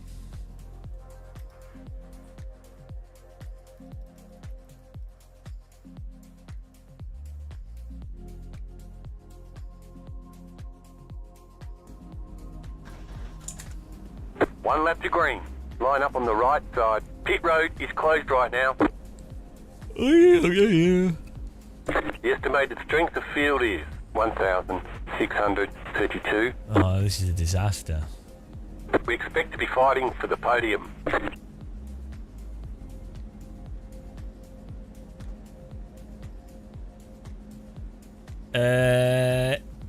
To avoid spinning in LMU, you need to try braking more in a straight line, more than you would in other sims. So do most of your braking with the wheel very straight. You can change the brake pressure and turn that down. So it's harder to lock up. But then also you have to be really aware of lower speed being light on the brake. But yeah, it's a bit weird, the braking in that game, I think. Or the locking up's very easy and there's no force feedback or sound, so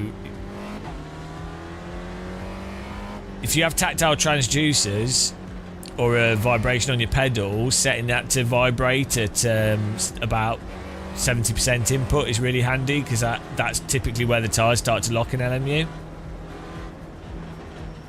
So it really gives you a good reference.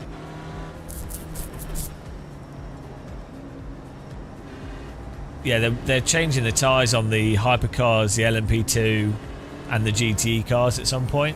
The GT3s have slightly Get ready, going green. easier to drive tyres. Or less weird tyres. The pace car is off. Be ready. Green flag, green flag.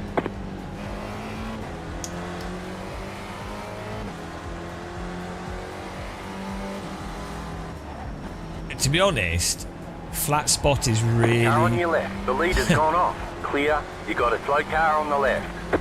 Lol. Flat spots are really annoying, so it's actually... it's actually better not having flat spots in a game. Right side.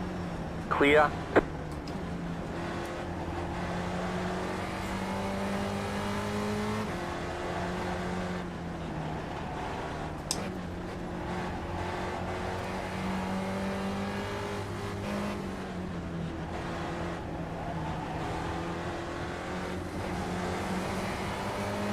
Left side. Do you want to block me a bit more, matey? Still there. Hold your line. Clear on the left. Guys, be sensible. Come on. I'm here for iRating, no racing. No battle. No battle. Car on your left. We're just here for iRating, no battle. Clear. No battle.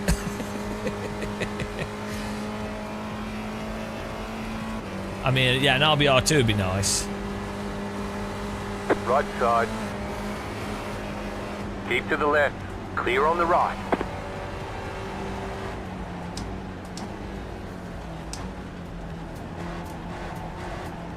That would be... I wonder how that would work Car on your left. for rights. Still there. The next Yeah, car's the leader. I wonder how that would work, because Stay on the Richard right. Burns is dead, obviously. And if you did, you wouldn't need to call it Richard Burns Rally. Keep to the right. You could literally call the game RBR. Clear on the left. And then say it's called. Then say it's really brilliant rally. And everyone would know that you're it's like a spirit. Everyone would be like, it's Richard Burns Rally, but you'd be like, no, it's RBR 2. I want to do that. That'd be amazing. Who's going to sue you? No one's got the rights anymore. SCI's gone. Warthog doesn't exist, and you can't patent RBR 2. Really brilliant rally 2.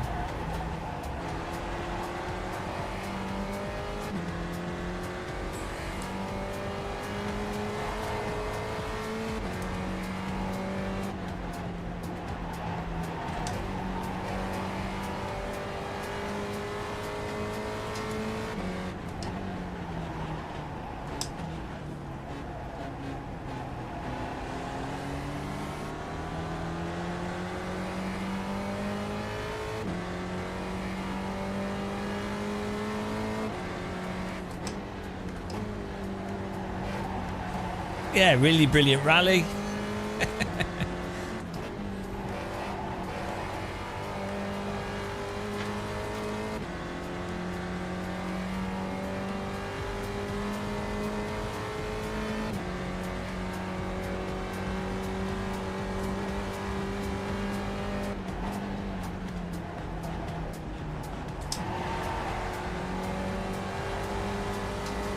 Car on your This left. is really nice. Driving through the countryside in this car, it's a good, it's a really good car track combo. This. Clear on the left. Left side. Why can't I hear the voice? Hello? Still there. Clear on the left. Hello, gamer. Car right. Keep to the left. Clear. Car right. Still there. Clear on the right. No battle! No battle! Oh, no battle! No battle! Oh, that was close.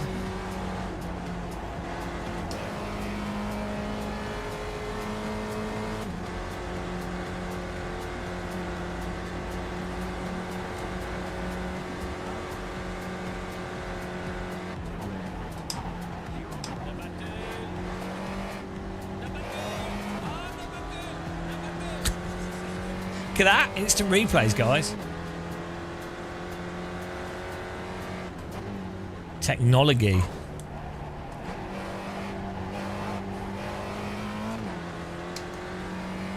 It's really brilliant Rally 2. Yeah, the physics programmer.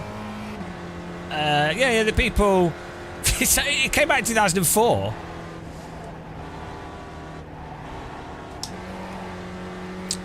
Unfortunately, I know I can't say some stuff publicly, but yeah, it'd be they're definitely still alive and kicking. I think I think one day we might see like another epic rally game.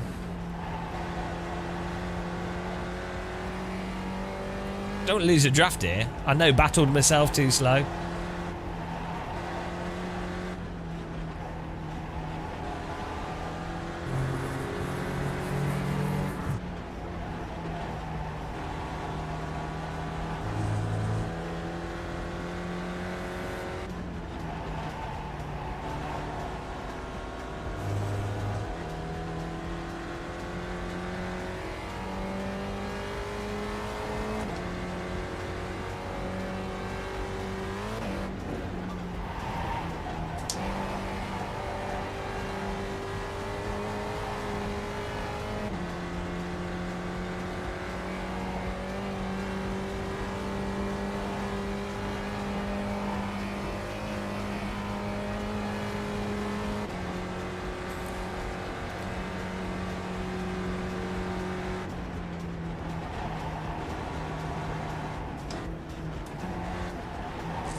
Yeah, what you need is a good solid.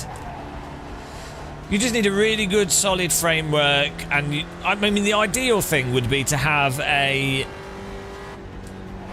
editor that's in the game and a way to share tracks in the game and a way for people to rate them, and it ought to be like.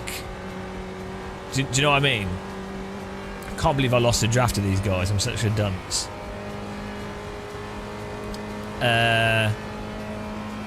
Yeah, you really need so you need a core. I mean, it doesn't have to be an in-game editor, but I think the ideal solution would be that you have a really solid core physics engine that's you know, like as good as RBR. Yeah, BeamNG is good, but it's the wrong type of game for a decent rally title. It's too much of a sandbox. You don't really want that much of a sandbox. You want something that's focused for rally and is literally just rally, but has all points tracking, and then you need either something like AC modding, but you need it so that you can get all the tracks in the game immediately without faffing around. You know.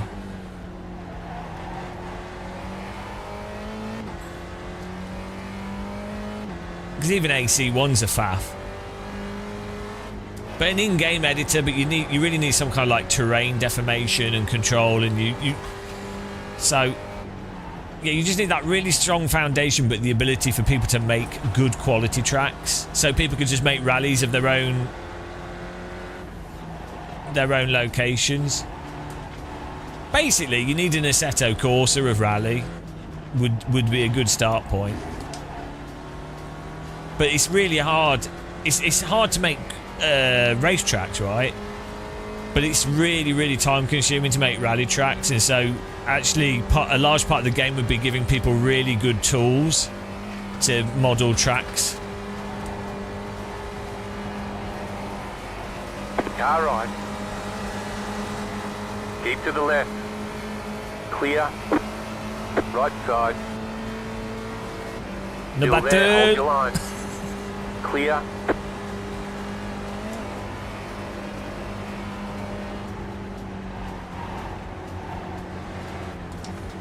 Car right. Stay on the left. What are you doing, you You've got wheel idiot? damage. Clear on the right. iRacing's got such bad drivers. But what are they doing?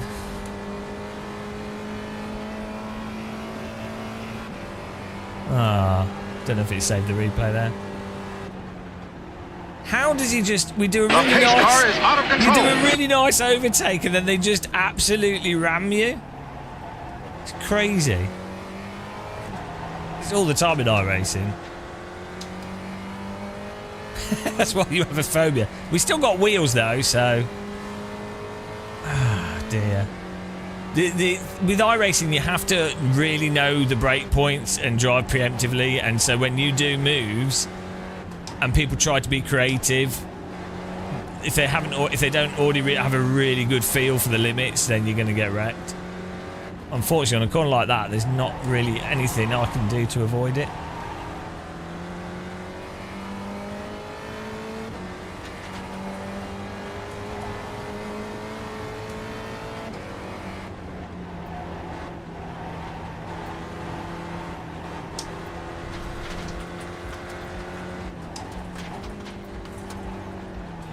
You got a slow What car is he on the doing? right. Go left. Right side. Clear on the Is that right. the same guy? Back to... Yes, this is the thing. LMU allows the netcode lower damage, so if someone drives into you, it doesn't ruin your race straight away. Somehow we actually seem to have got away with not too much damage here, though, which is good. But it allows other people to drive into you without it ruining your race, and it allows people to drive into you without it absolutely firing you off the track mentally. Whereas iRacing, it really magnifies small mistakes. Are really compounded in iRacing.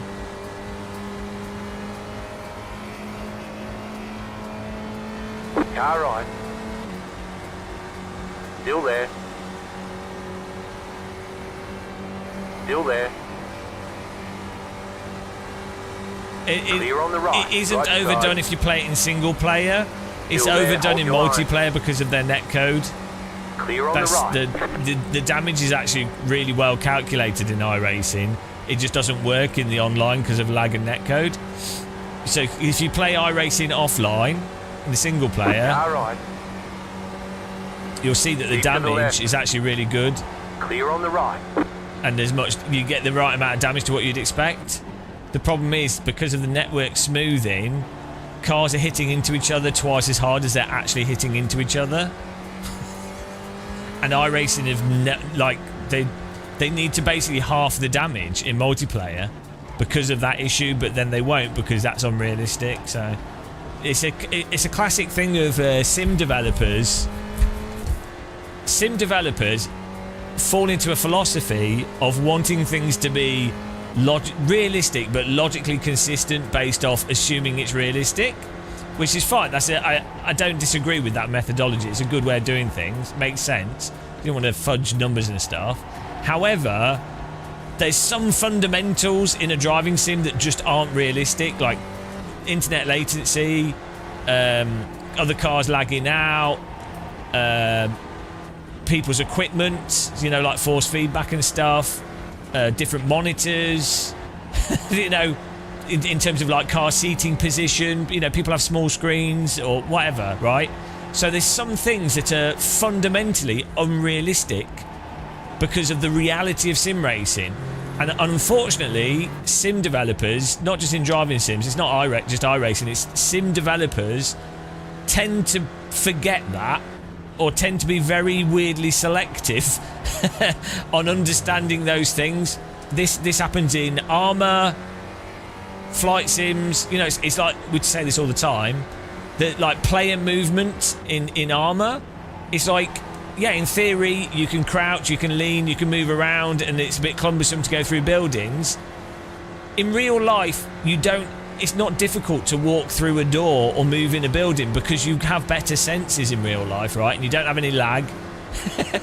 So, copying that literally into Armour ends up being less realistic, because in real life, it's fundamentally different to playing with a mouse and keyboard on the internet. So, that's where sometimes an abstract solution is more realistic. Being able to move your seat in a sim further, unrealistically detailed force feedback, less damage from car contacts, you know.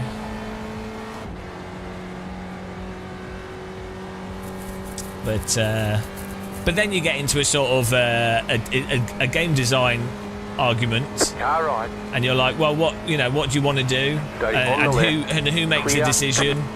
And so if you're in a game studio, it can be hard for like one person to have the decision, right?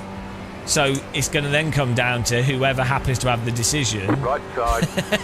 And it's much easier to make an argument for something and to go, well, this should be like this in the game because we're making a simulator and this is how it is in real life. More people will tend to agree with you and you'll win that argument. Whereas if you say, this is how it should be in the simulator because this would actually be more fun for everybody, but it's not like this in real life, but this just makes sense. More people would disagree with you, especially the type of people like, I don't mean this in a negative way, the type of people that tend to work on sims are more sort of procedural, not like autistic-y, and I don't mean that, I'm not saying that as a negative, it's like a... they just tend to be that way,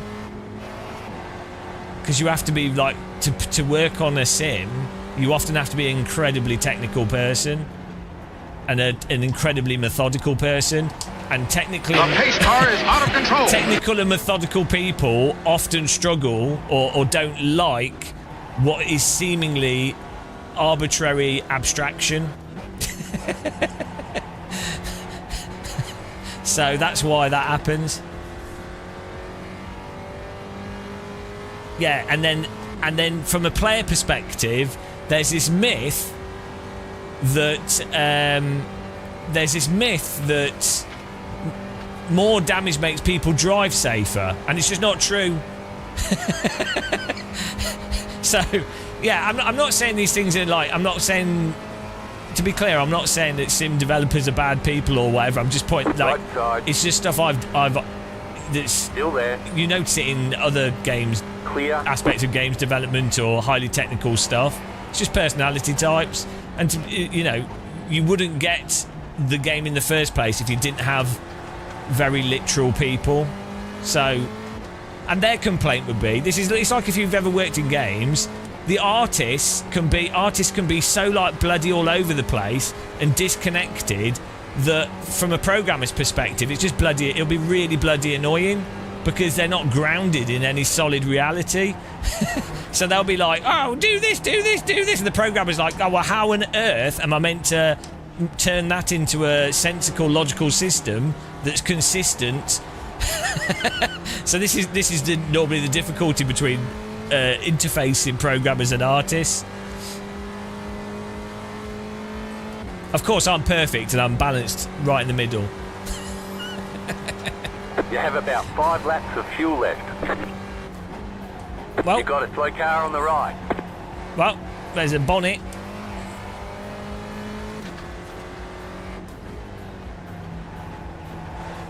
The pace car is out of control. Clear on the right. Thanks for following. This is the Nürburgring, yeah, the Spec Racer Ford. with a broken rear because someone ramshackled me ass. It's a really good car track combo there. Really nice to drive.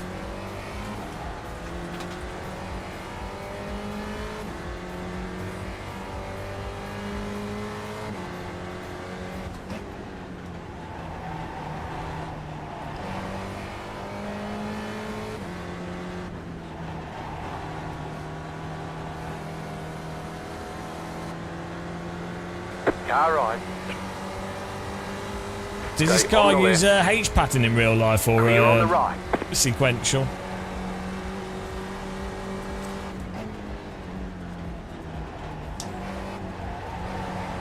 Probably H pattern to save money. It's quite old these. These are from like 2000s, I think.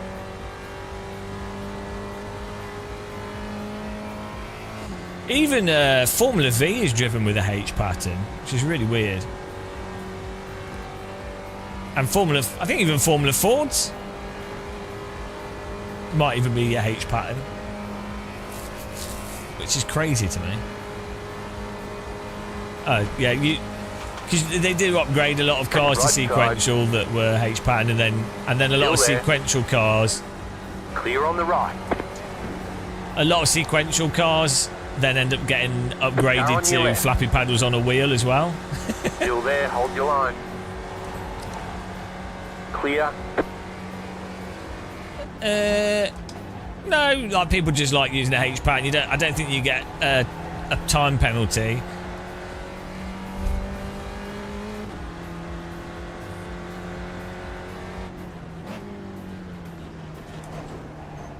Radical SR3s used to have a separate sequential stick.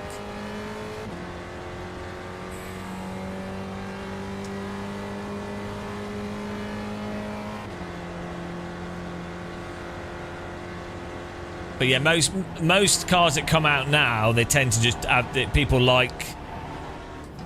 that have enough money to buy race cars like to have a sequential on the steering wheel. So loads of stuff just has. Also, I imagine it's probably easier for like electronics and stuff because they're just going to have that as a default.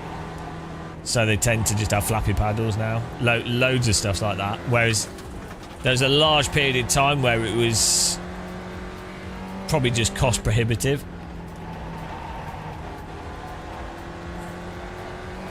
Everything's so much more expensive now, it probably doesn't make that much difference on the grand scheme of car prices.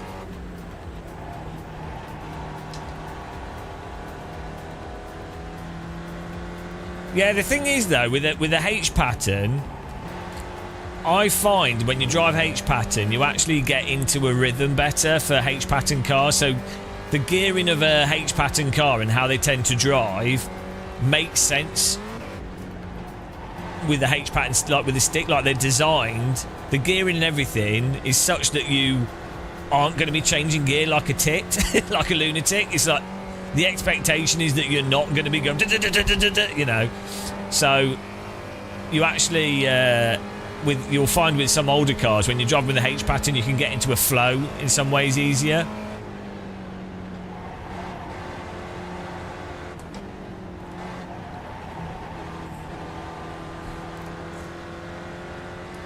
Whereas if you're driving with a sequential, you start to try and drive them like a modern Formula car.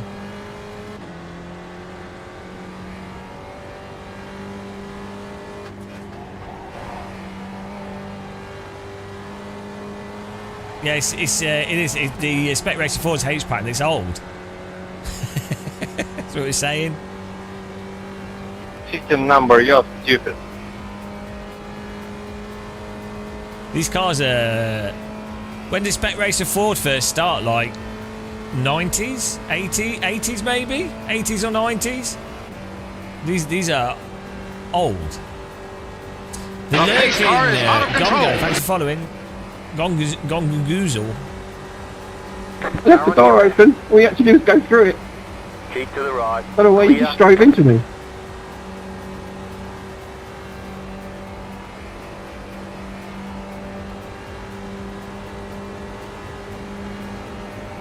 Left side.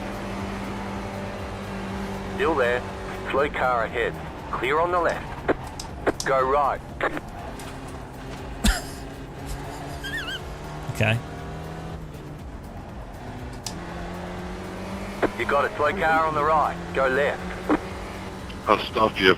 Did you not see that I was on your then check inside? flag. Good job. That's my Very first good job. race on North Shaper. Look the replay, guys. Look What? the replay. Ah, the replay's gone too It soon. is my first race on Hang the on. North Shaper. What's this guy? This guy? What's he saying? I don't understand, bro. It is my first race on the North Shaper. On this track. I am the most sexy sim racer on the Nordschleifer. I know, because it's my first race on this track.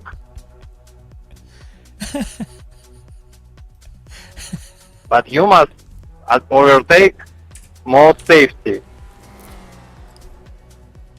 Can you say that slower, please? I know.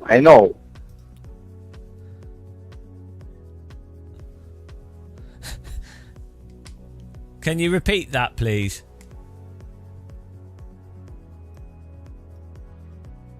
Yeah, repeat.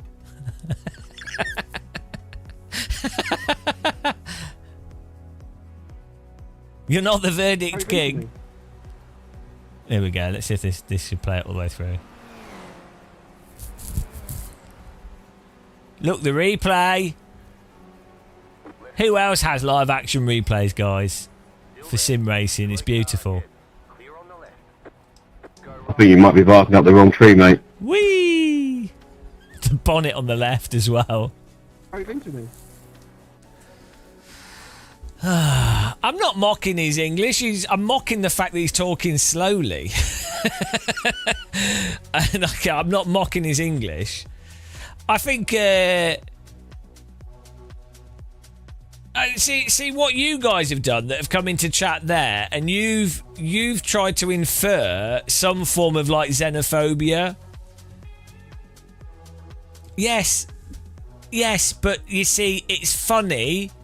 The point is that the person talking really slowly to be more clear, even when you could understand what they were saying in the first place, that is the funny part.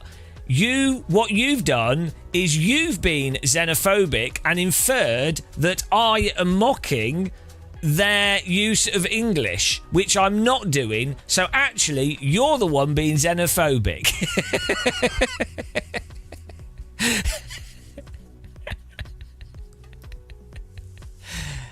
So I would I think you should go in the corner and apologise. Yeah. Oh my goodness.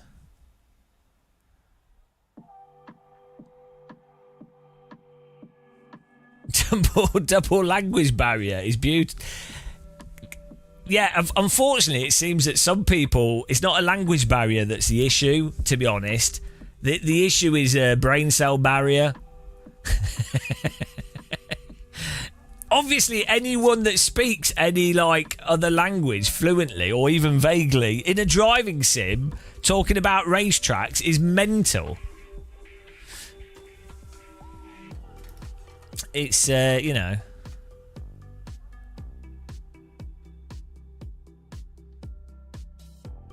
Right, so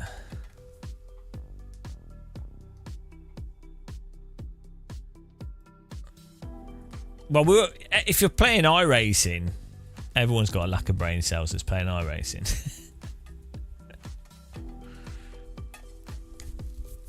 Where's my mouse gone? Oh, it's just jumped to my right. Okay.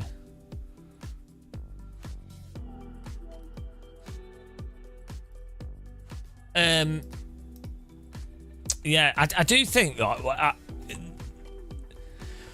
there is an issue generally, and I don't think people realise it. Like when people falsely accuse someone of being xenophobic or racist, right? False accusations of that are actually quite dangerous it's like when people falsely accuse someone of being anti-Semitic or something when they're not. And the problem is, if you do that, if people do that regularly, it actually allows more xenophobia and more racism, because you undermine the ability for people to actually point out when someone actually is being xenophobic or bullying or whatever. So this is like this is quite I mean, it's something that's not a new thing that's occurred, but it's got more prominent in the last few years. Let's do F1 600. That'd be good. When's the F4? In 20 minutes. Yeah, we can do this. Did you really look? What? Did I really look like accusation? I don't even know what's going on. I don't even know what's going on. We can talk about Project Motor Racing, yeah. What you noticed is that Germans are very protective of their Nordschleife. I race ring marshal a lot and I often hear Germans talking among themselves about how much better they understand the track. I don't know. That's not my experience. Like, yeah, I don't know. I've not experienced that. My experience with Germans around the Nordschleife is they really like to just show it off.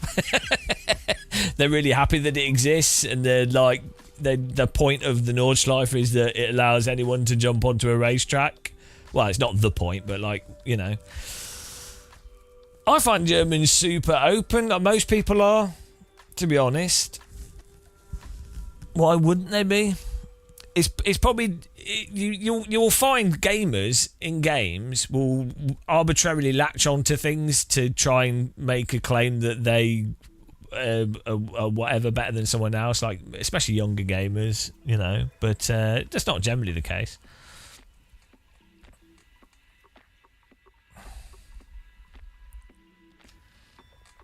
Yeah, we did a video on Project Motor Racing. Should check it out. Right, let's we need to get iRacing on the screen here. The iRating.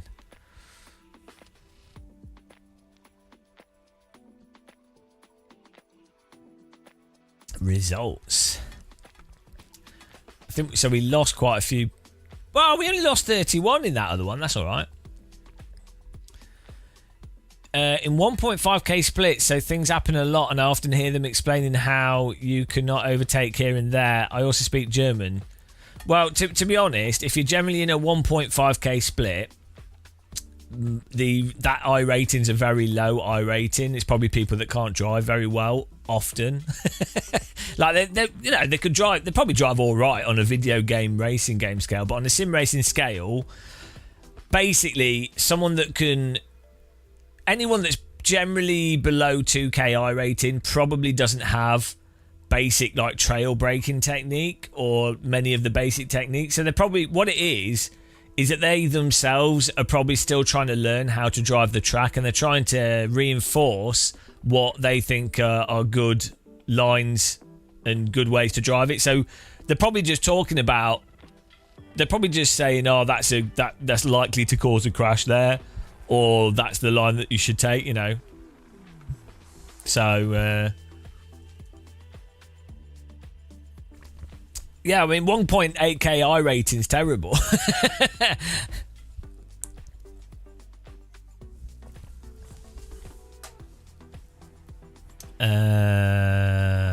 Minus 31. Right, work this out. Hang on. Minus 31 plus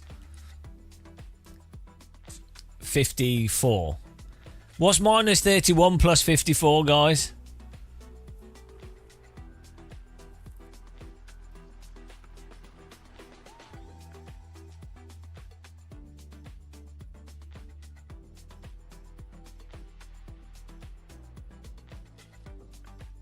Someone do the math.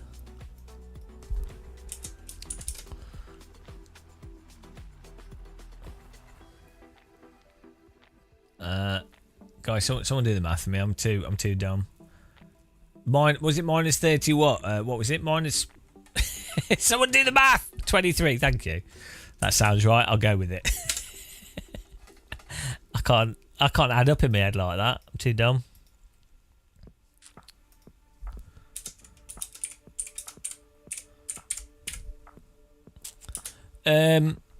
Yeah, no, so there's a mixture of stuff with iRating. So basically, fundamentally, iRating is mostly just how much time someone has spent wasting their life playing iRacing. Because if you generally spend a lot of time doing iRacing, you will learn the tracks, you'll hot lap and you get faster. You could be a really bad driver and you can still get iRating quite efficiently by just grinding, right? Generally speaking, though, someone that even if they're just not really trying that hard and they generally just hover around 3k iRating, they are generally going to be an okay driver that has reasonable knowledge of the tracks, understanding of how iRacing works, iRacing's weirdo physics, and how to drive around iRacing's weirdo physics. You know, so holding 3k iRating means that you're probably a reasonably decent driver. Like, you're not going to be like an alien, but, you know, I'd say below 2k iRating, it's people... Like, if you're genuinely trying, if you're genuinely trying and you're below 2k iRating, you are very likely to not have fundamental driving skills. Like, as I say, like, you probably don't trail brake at all. You probably don't hit brake points at all. You're probably not maximizing brake points at all. You're probably not driving the racing lines. You're probably not apexing. You might be going too fast into corners. You probably don't modulate the throttle out of the corner properly. You might not even like be able to counter steer efficiently, you know. So, but the thing is, iRating's like not perfect. It's like any like number that's just gained through some arbitrary means. So, you know, somebody could be just dicking around and so they've got a lower iRating because they don't care if they crash. Or someone could just be purely grinding, but they're actually crap, so they could have quite a high iRating. So it's like it's a whole mixed bag.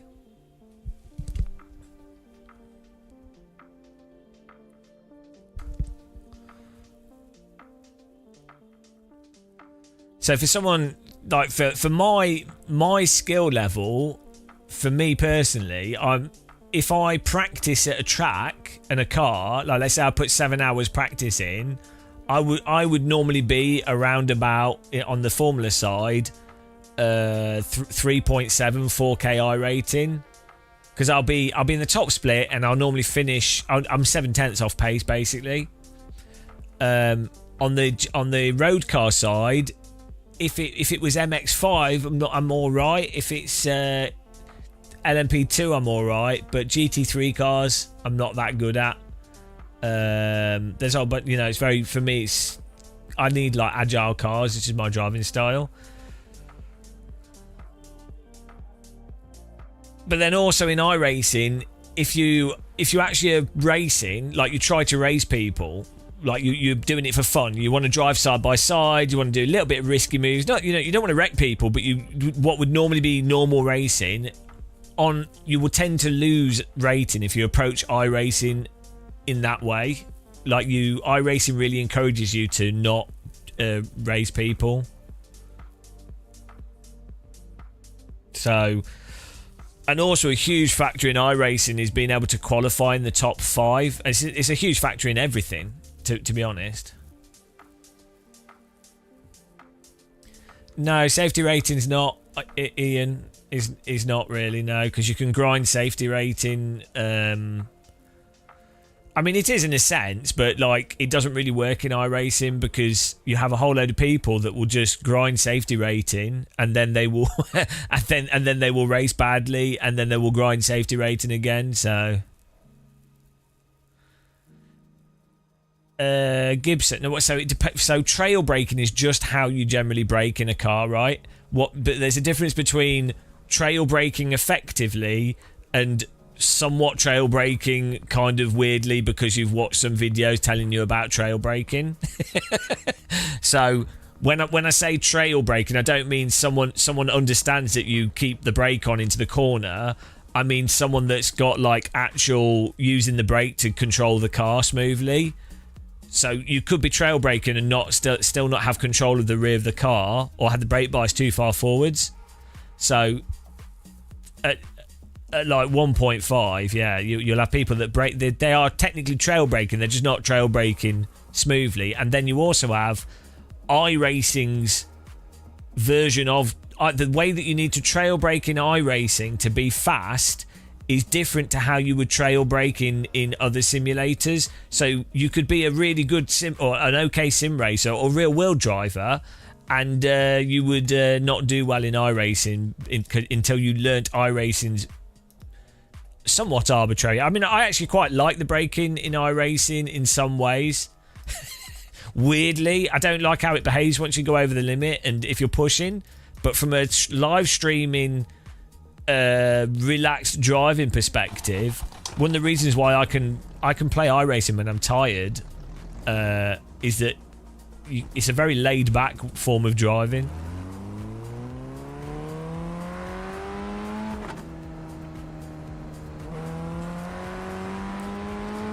Yeah, exactly. If you do endurance races, you'll get iRating very quickly. Yeah, a safety rating. Sorry.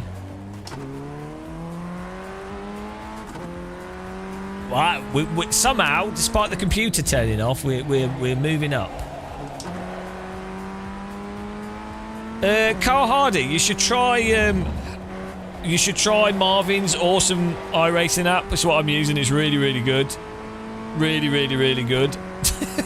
It can't fix iRacing's tyre model though, so it can only be as good as the tyres. But in terms of, I don't know if it's compressing the signal or something. I'm not sure exactly what it's doing, but you get a really good, you get as good a force feedback as I imagine you could get out of iRacing, to be honest. If you've got like a Simucube and some other wheels can also do it built in the wheel, but a VNM maybe with its telemetry force feedback. Hello, JarQ. Yeah, I'm going to do a video on it. That's one of the reasons why we've been playing iRacing quite a lot recently. Is we've been using this force feedback app, and I've been trying different things out. Okay, here comes your first time lap.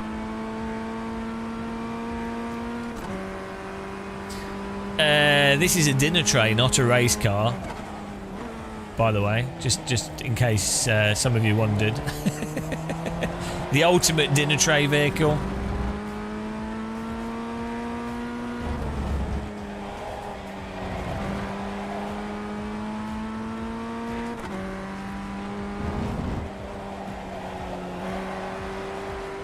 Absolute maximum dinner tray. All in on the dinner tray. Yeah, so this car uses a sequential shifter next to the driver, which is crazy. It's such a small cockpit.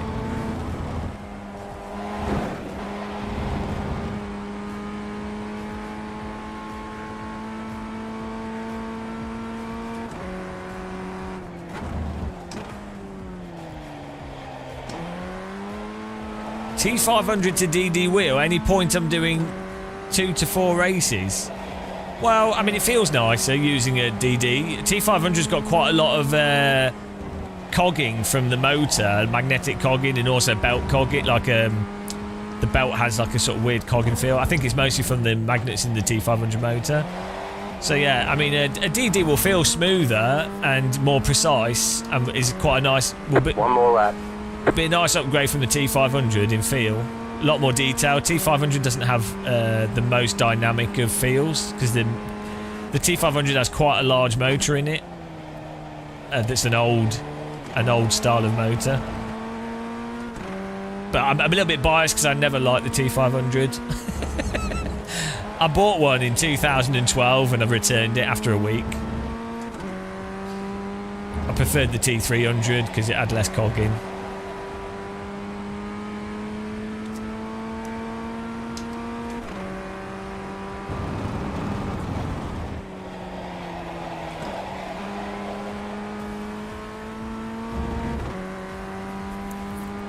Of course, if you need to use Game of Muscle affiliate links if you do buy new wheels, otherwise it'll be terrible.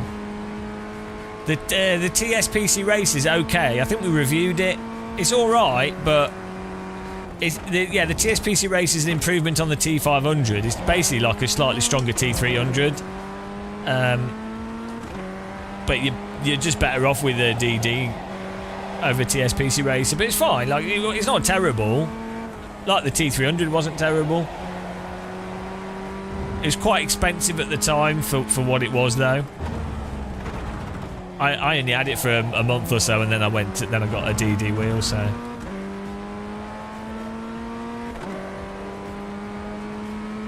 it had a nice designed enclosure, though. Checkered flag, checkered flag. It was one of the better looking Thrustmaster wheel bases.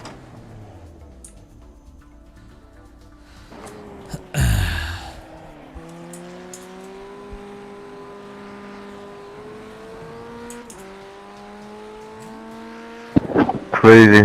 Why are you in my lobby, you know? Need to sign up to the other race last week. iRating killed the Open Series, that's why. Crazy. How long do you play iRating? Oh no, it's in 4 minutes. We won't get into that in time, will we? We'll be able to do the GT3 though, I think. There we go.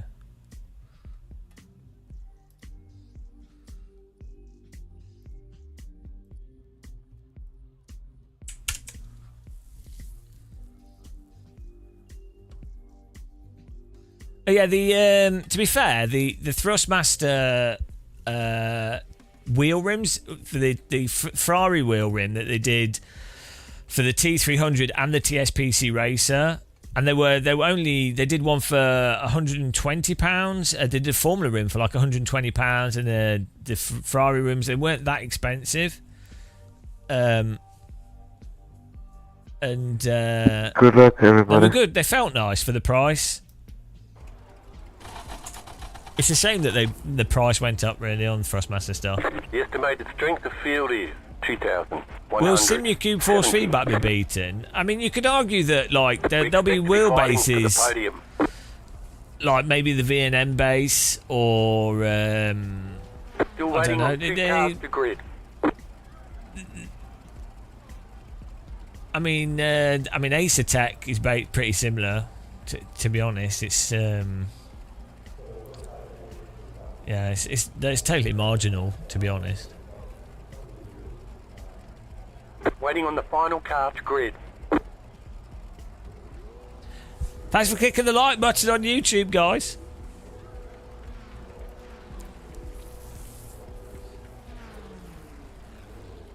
Also, a reminder, you can, if you become a member, you get put on the member list and you support us, and you don't get adverts if you become a Twitch member. And I really appreciate it. Those of you that are members, thank you very much. You can join the Church of Force Feedback on YouTube if you want to as well. Really appreciate that. Green flag, green flag.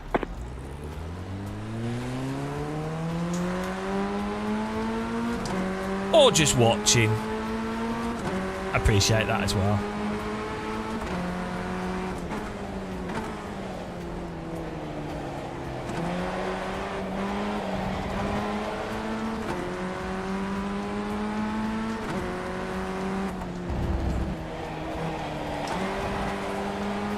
I don't know. Politics is all very stupid. We're here for iRating. That's all that matters. Make the numbers go up. Focus on what's important. Focus on the numbers.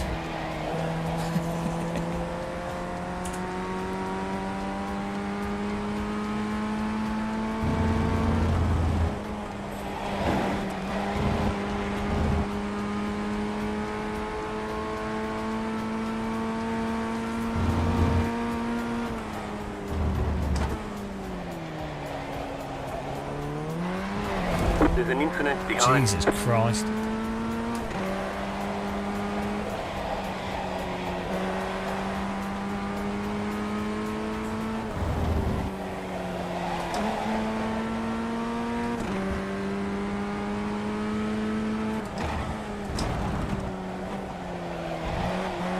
Oh, I've not sweated this enough to be able to stay in the draft.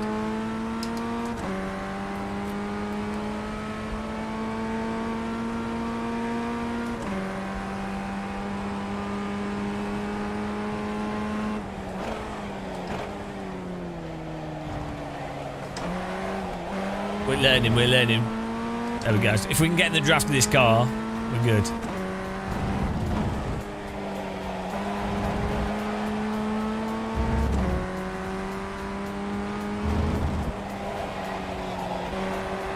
I know.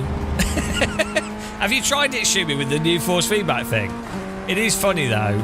Like I've got really used to that now, actually. But when I go from AC and LMU to iRacing, it still takes me like 2 or 3 hours to completely not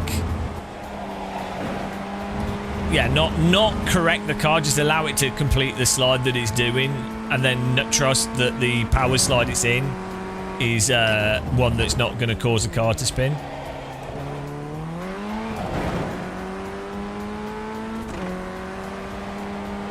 To be fair, if you can go from iRacing to other sims and you can actually be alright, that suggests that you're probably a reasonably adaptable driver, which is quite a rare skill to have.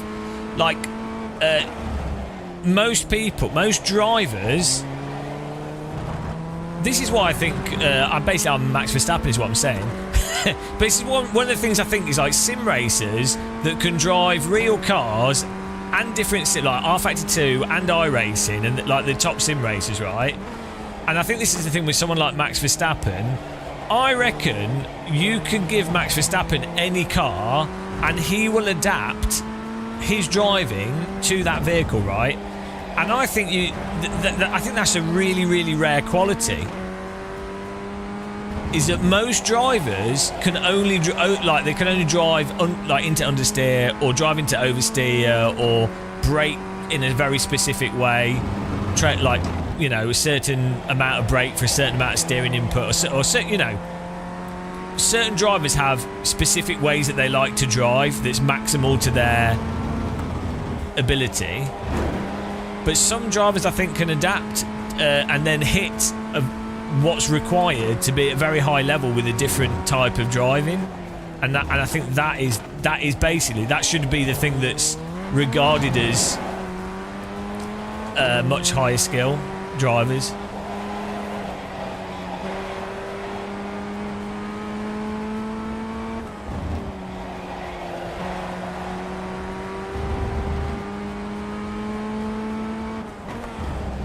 Isn't that the thing with rally drivers?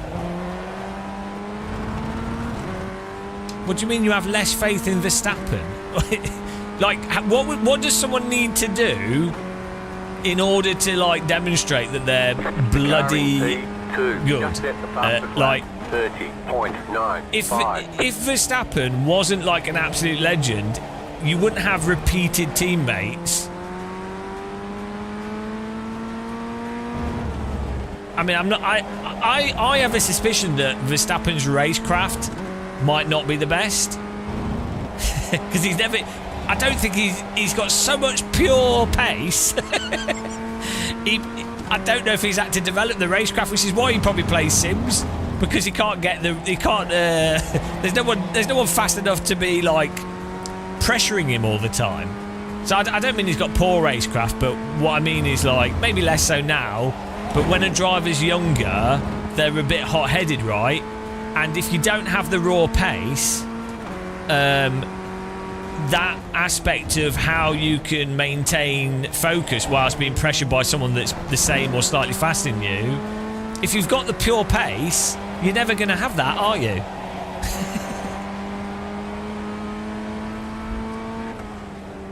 I think Verstappen just does the Formula 1 by the rules that are set out, so I don't blame him. I don't know why people get so butthurt about drivers that push things to the limit. It's like that's the point of the sport. So It's really weird. People are massively inconsistent with what they get wound up with in Formula 1. Just set your fastest lap of the session.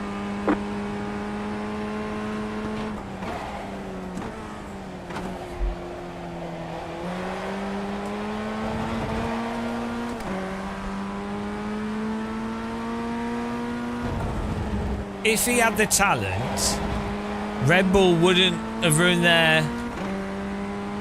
And no, I think that's Red Bull have had to do that to get the performance out of the car, and then he's able to drive a ludicrously awful vehicle. I think you're looking at things back to front. To be clear, I really don't care about the drivers and who's better or who's worse. I'm not really a fan of Formula 1.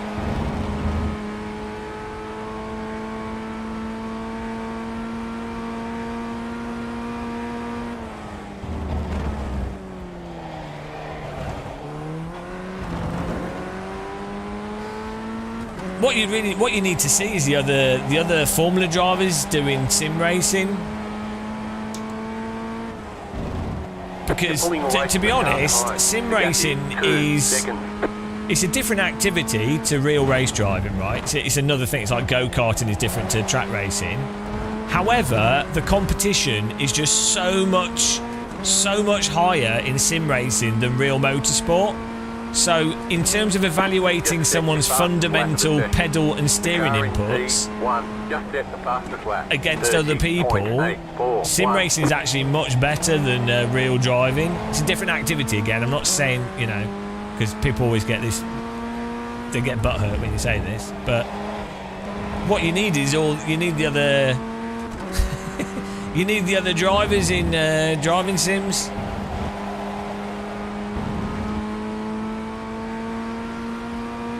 Why does he annoy you? He's just a... Well, I can't think of like any Formula driver that annoys me. I just don't have an opinion on them in that sense. I don't care.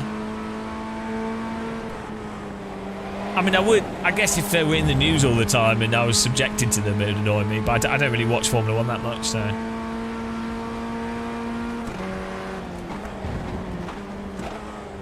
The pace car is out of control.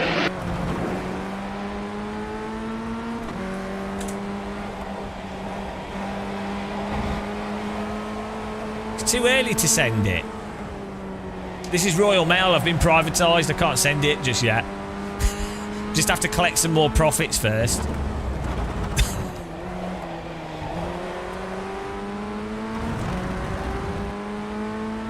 Rock Goblin. It's not because people are afraid of dying, and I think you've mixed some things up there. The reason why sim racing is more... Well, so, first of all, what you've done is you've repeated a myth about real motorsport, which is that drivers drive based off how scared they are. Maybe in the 1960s, and maybe in like club racing and amateur racing, but at high-tier motorsport, I can assure you, bar some like very specific scenarios and specific tracks, and maybe because something's happened just recently to a driver, but in normal day-to-day driving for top-tier drivers, they are not worried about the danger of it, because if they were, it would massively affect their performance, so they don't.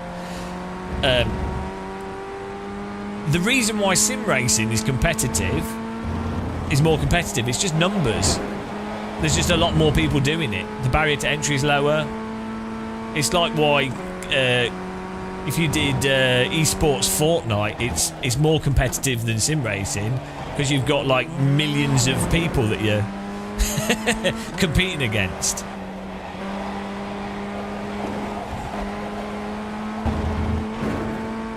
Yeah, did you listen to what I just said? I know, right? Look, I knew someone was going to do a Reddit bloody type comment and ignore, so I absolutely listed out. The pace car is out of control. I literally said bar accidents and specific things. And also, MotoGP is somewhat different from bloody car driving. If you've got like a metal roll cage around you, that's slightly different from floating over a racetrack on two wheels in leather. So, motorbikes are somewhat more dangerous than race cars.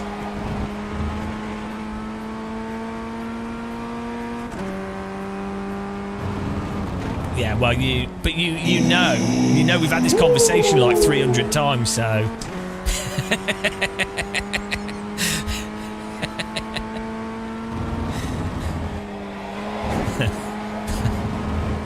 Gear, wheel. This is a Moser. Oh, hang on, we need to overtake this guy. Let's get in there. Whoa! Fucking iRacing. No!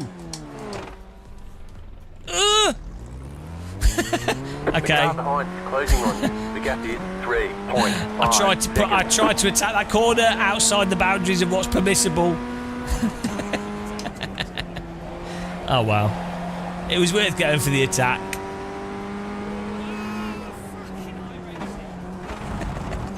The car in P1. Just You have to. I think you have to straight line that more. 3.23. It's all right. We only Nice lost. race. We only Thank lost you very one much. place. It was worth the attempt. We might have lost. We lost some rating Thank you, though. sir. That's some excellent pace there, Max. Seconds. There's the flag. It's over. What do you think about the pace? Yeah, you have to be careful with the corkscrew with this car because it. There's no way to catch it if you lose it through this. The rear left, I think, spins up because of the road surface. 1 month, I think. You can hear the engine. That's very, very impressive. That's a fantastic time.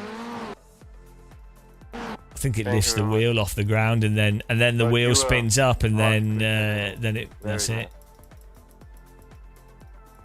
It's weird because it doesn't do that in any other sim.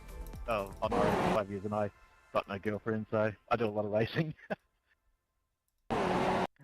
Yes, that's it. But 8.1k. That is actually the line. That's what's funny. That's actually the way to take that corner quickly. Oh, you just have to. There's no way to catch it after it does that.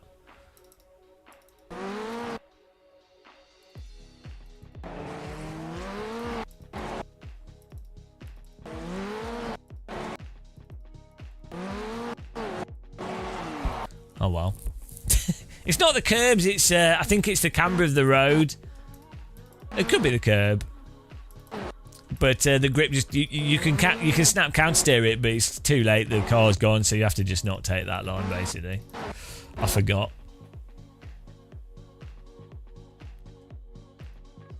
Ah, yeah. If you do, I need to rewind it further. Oh, hang on. We've got another race we've got to go to.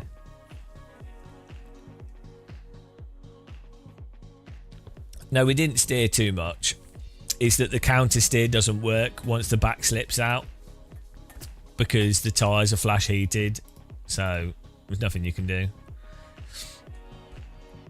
I mean, the compression might be what causes the rear to come out, but it should be a totally catchable thing, but it isn't in iRacing, so you just have to know that and not take that line. No, it's not on the throttle too early. You literally just can't take that line in that way because you can't counter steer in iRacing, and anyway. Jesus Christ.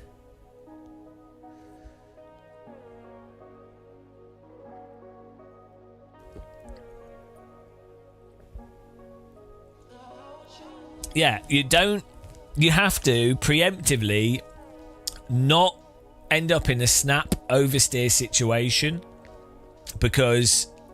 and if you do, you have to already know the thing that causes the snap oversteer situation to counter steer before the snap oversteer and or push the brake and the accelerator at the same time. The solution is to spin like we did there, and then you go in your brain and you go, right, just don't take that line ever again. But the thing is, and a lot of iRacers might not know this, if that was AC, AMS1, Live for Speed, R Factor 2, Le Mans Ultimate, most real cars, you just snap, counter steer, and you probably collect it. You might not on all scenarios, and there could be instances where you wouldn't catch it, you know, but generally you would feel the back going and you just snap, counter steer it, especially in a Formula Ford. I mean, it could go, but you know, it's there is no catching it in iRacing unless you've done it preemptively.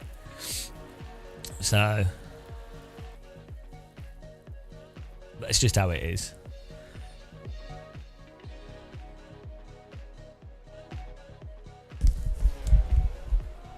But it's my fault for trying to take a tighter line with the to catch the car in front, so I wanted to overtake them.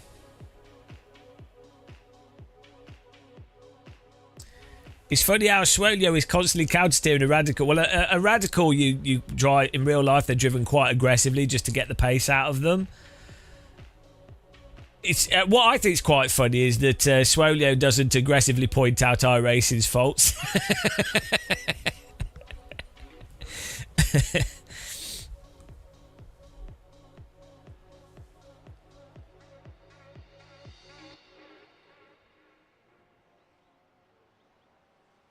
Roll the mold. No, it won't be. It's not that. It's just the way when the tyres flash heat, you then whatever you do on the steering won't correct things because the tyres are stuck over grip. So that's, you know, let's just.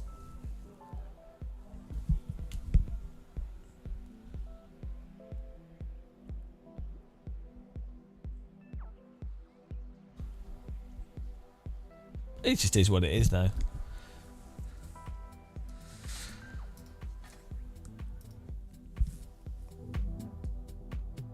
Good day. Hello, Furfox. I think in some ways, like some of the newer cars in iRacing are generally happier sliding around. I think with the Formula Ford, I think it's got quite a wide wheelbase relative to the size of car that it is. I think it's quite a stable car in general. So I think that might just be on the car. Strong and stable. But then I don't know, like when you watch Formula Fords in real life and in other sims, they tend to be quite snappy, so I don't know why it is how it is in iRacing. You normally get quite good racing with the Formula Ford in iRacing, though.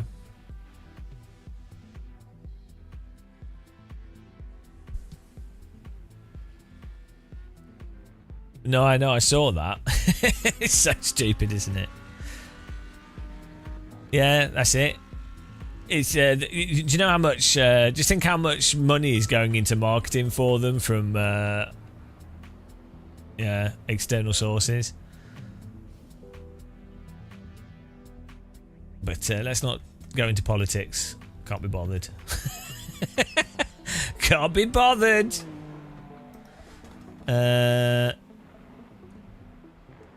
When calibrating Marvin's force feedback on the newer GTP, it was fine when jabbing the steering a few times, but doing the same in LMP3, the older tyres, it just sailed off the road. Well, yeah, I mean, I don't know. They do. I don't know.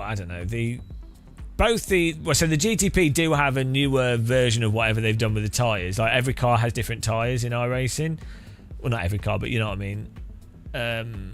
I don't know what that is.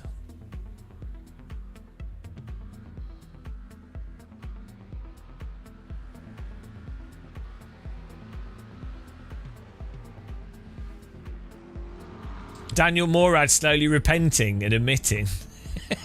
No, what you'll gradually see, what you'll see with iRacing, I'm telling you, when they finally release a new tyre model that doesn't have that tyre behaviour at the limit, all the people that have given me shit, or all the people that have sat on the fence and do the whole, oh, you know, they're all just different games or whatever, they will go, oh yeah, the new tyre model's really, really great. The old one was good, but this is like so much better. And then if you were to ask them, you go, oh well, what specifically is so great about the new tyre model? They would have to go, oh yeah, it doesn't get stuck in slip at the limit, and it allows the cars to actually respond to input, and it's actually more intuitive to drive and much closer to the original Assetto Corsa than LMU and Richard Burr's Rally. They would have to admit it, but they're just going to slowly. This is how it is. And if all the people that are basically, you know, like your Swolios, your Morads and stuff, and they're really nice people. I don't blame them. It's their job. Their goal is to be race drivers, have fun, be positive, make money. You know, so I'm not having a go at them. They are nice. I know them. They're nice people, but they're not gonna say, oh yeah, no, this is actually really bad compared to this. They're always gonna say, oh, you know, well, this could be slightly better. Oh, this is a bit like this. They're always gonna be super vague because there's no financial interest and also conflict. They don't want any conflict. Probably Morad just because he's Canadian. But there's no, like, if you say outright, even if it's true, if you say something outright, it will upset a percentage of people, and that's never really in your interest. It's not in your mental health interest. It's not in your financial interest.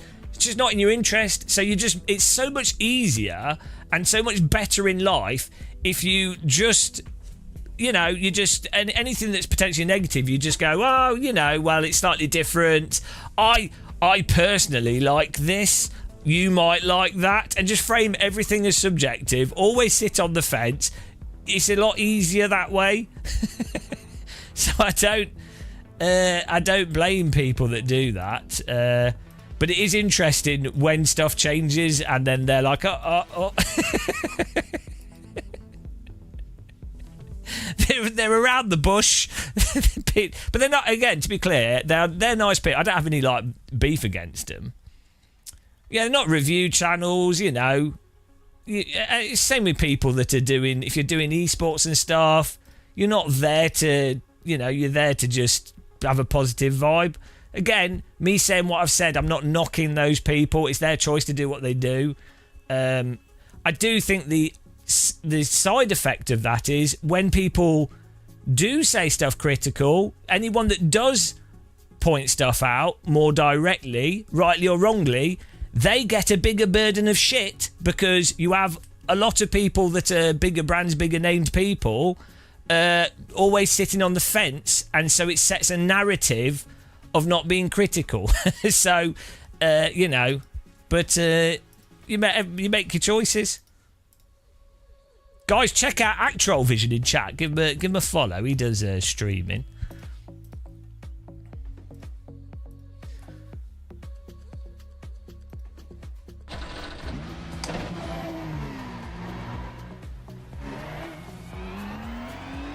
But also, you know, it is supremely boring if you tune into a YouTube channel or a live stream and the person keeps going on about the same issues over and over again.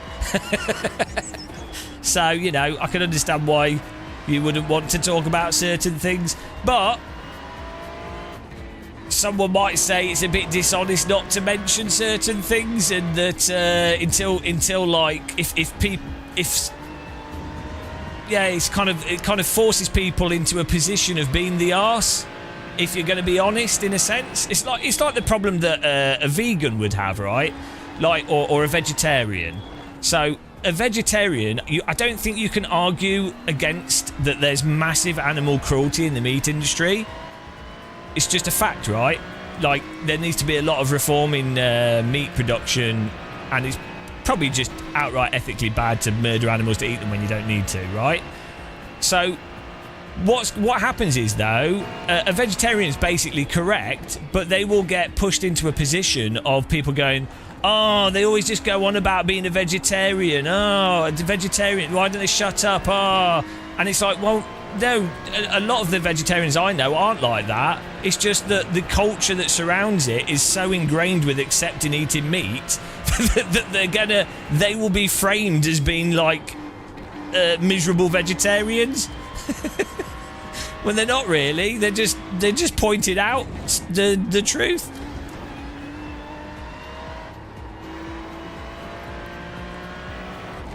Yeah, I think it's fun. I think it's fine to race and not get into the deep parts of racing, but at the same time, if you're playing like a first-person shooter or a video game, and there's a very obvious issue that it's not a deep part of it, is it? It's like if you play Hell Let Loose and it stutters, it's not unreasonable for someone to go, oh, this stutters a bit of a drain on us.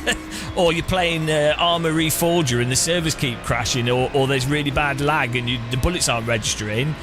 It's totally fine for someone in the instance where they shoot someone and it doesn't register for them to go, oh, bloody hell, the lag's bad. And most people go, oh yeah, that, you know. But the thing with sim racing that's really weird, up until recently, I think things have changed, but up until recently, if you were to be like, oh yeah, iRacing's tyres are a bit weird in the XYZ thing, or you spin and you go, I spun, I've got 5,000 hours of sim racing experience and I spun because I know it's this specific thing, you get a mental amount of backlash from iRacers, which you don't get that with other games in the same way. So that's the thing. It's not a deep thing. It's just it's just pointing out a specific reason, but then people deny the specific reason.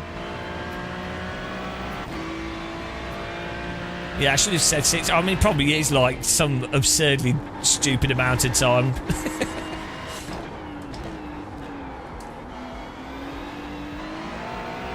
I mean, the fact that we're using this external force feedback app we're using is really, really good. It really is good. Marvin's awesome force feedback. Marvin's awesome iRacing app. The fact that we're having to use that, we don't have to use it, but the degree to which that improves the fidelity of the force feedback in iRacing is absurd that that's the case. Like, it should just be part of the game, right?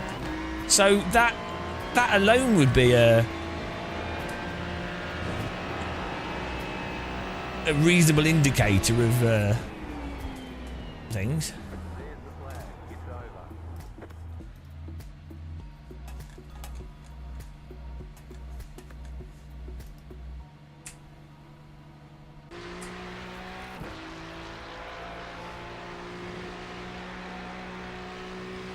Project Cars 2 is the best game of all time. Conversation over.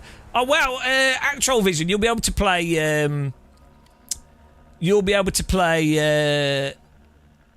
Next car project racing motorsports. It's actually really good. I feel like it's a good. I feel like it's an evolution over. Project, if it has a kind of Project Cars 2 but mixed with other stuff kind of feel to it. I quite like how it drove, to be honest. You said earlier as well as your comment, it's not people's responsibility to set the narrative, but I agree, but I also think that a narrative can unintentionally be set by people, even though it's not an individual's responsibility. If people decide to actively ignore something or not, or selectively only talk about certain things, which they're perfectly allowed to do as an individual, that does then create a narrative. And if you're in a certain thing or doing a certain thing, you would be aware of the narrative that's being set, and therefore, if you were trying to be reasonable, critical and consistent, you would have to take on board the narrative. You would be aware of the narratives that exist, and you would be like, right, it's my responsibility to actually be clear. Otherwise, I'm effectively lying by omission, or I'm being selective, right? So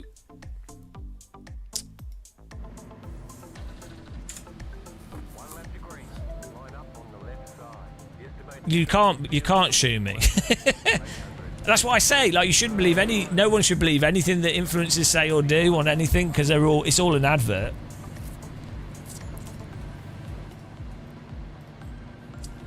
But yeah, that's the So there's an excuse that people make to themselves where they go, right, it's not really an excuse, like it's a debatable ethical question.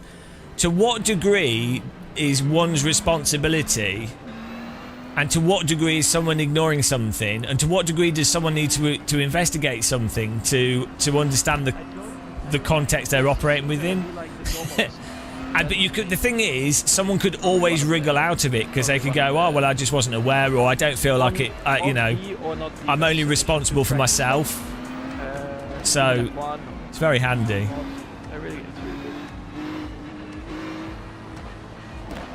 No, but we're not talking about ignoring. You're missing the point, Ian. Ian. It's not about doing what you like and ignoring other people. You can't ignore a greater context, like the way language and communication and everything operates. It does operate within a greater context. And if you were doing your own thing that's not particularly bad yourself, right? You're doing something yourself, but you know that is part of that is creating part of a greater narrative, and you're aware of that. You would have to factor that into your thinking. Right? Like you can't just go, well, I'm going to pretend that I'm not contributing to a specific narrative. So it's like review channels of sim racing hardware in general, or tech hardware. Like if you're a reviewer of tech hardware, you would have to be aware that you are playing into a narrative of general hardware consumption and celebration of that kind of consumerism, right? That might not be your intention, and you might be doing a good job on your reviews, and you might not be a bad person, but it would be totally ignorant to not be aware that you are yourself creating a endorsement of that type of consumption of consumer goods, for better or worse, right? You couldn't ignore that. That's the thing. So it would be very convenient to just be able to excuse yourself. Maybe a lot of people just don't think about things to that depth, but I think some people do, or they have thought about it, but they just very conveniently ignore that. It does look nice, doesn't it?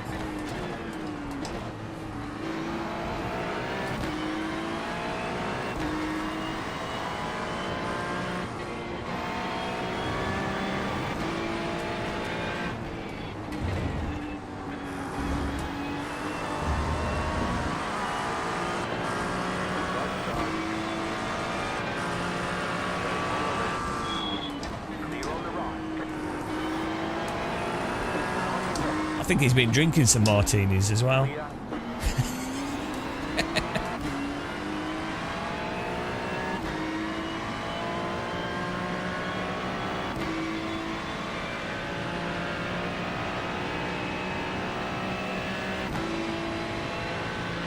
At least he's admitting he's lying.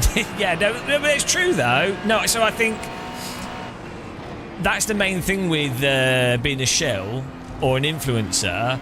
I think they just have to be upfront, and they have to say, so that's the transparency component of marketing. You have to say to people, I've had my travel paid for, I know these people at this company, I'm motivated by ad revenue, I'm motivated by this affiliate link.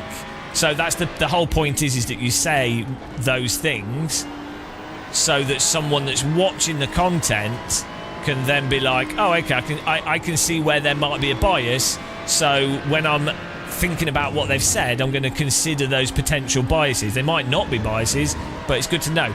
Though, funnily enough, people need to mention like this stuff, as I say, like a flight's being paid for, sponsors, affiliate links, right? And there's legal requirements for certain things, like paid stuff.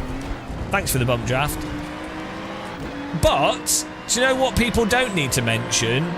An absolute bias towards being vapidly positive about stuff, which is the biggest bias for most capital. By far the biggest bias is vapid positivity and being non-critical. But you don't have to disclose that because we live in a culture where that's just accepted. Also, a massive bias, if you have children and a family, right? Thanks for another bump draft there. This guy's tickling my ass like nothing.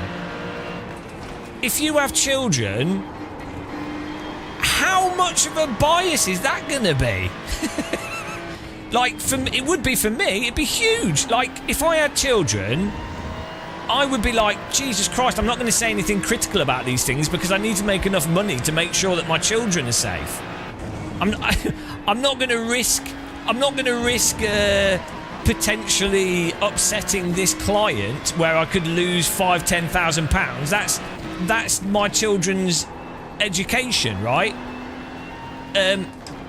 Or if you had, let's say you had a family member that's unwell, or so, you know, you're not going to be as critical, are you, if you are responsible or more responsible for other people? So people don't have to disclose that, but those are massively bigger biases for people than anything. Which, I'm not saying that's a bad thing, I'm just saying that that's the reality, but it's a reality that people don't really talk about. Thanks for subscribing, Gaming Therapy.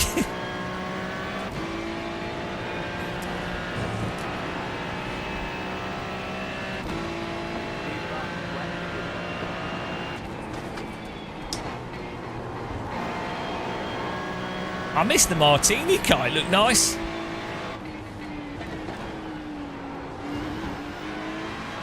Also, I think another big bias that people don't talk about, it's just like the urge to want to be nice, right? Like, I know people in lots of companies, right?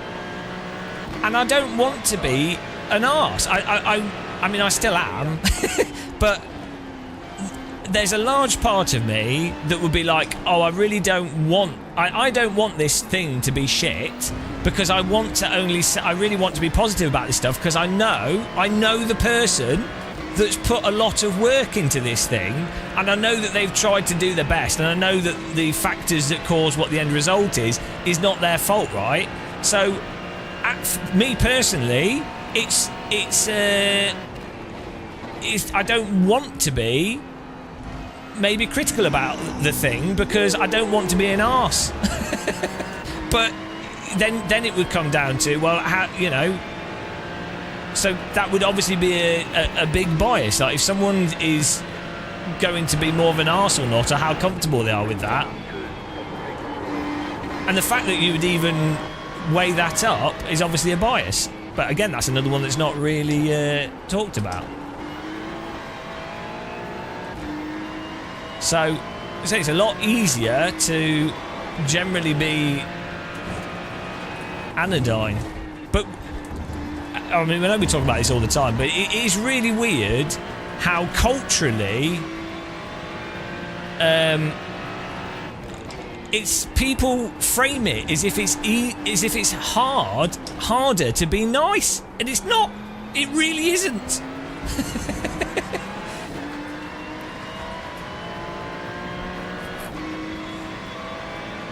Being nice is like the easiest thing that anyone could do. Not being critical is so much easier, so much less stress. I don't know why it's framed as being some, like, gloriously virtuous thing.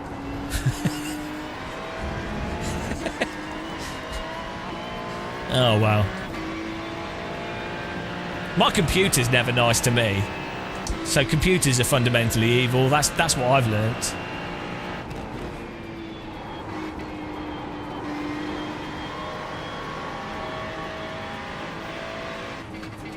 This is such a good track. Yeah, like, honestly, the idea of having children absolutely terrifies me.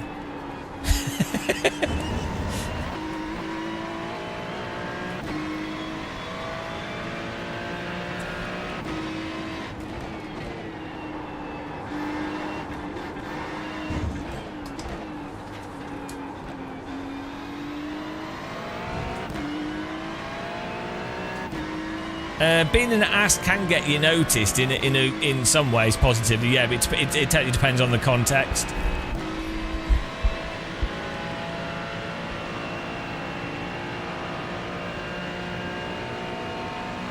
We've been in race though. It's funny. We've been in races in iRacing where people have done a good overtake. That's true, Actual Vision.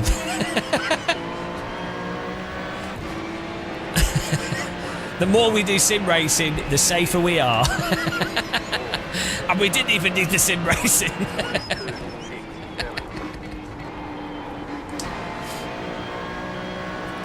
Oh dear.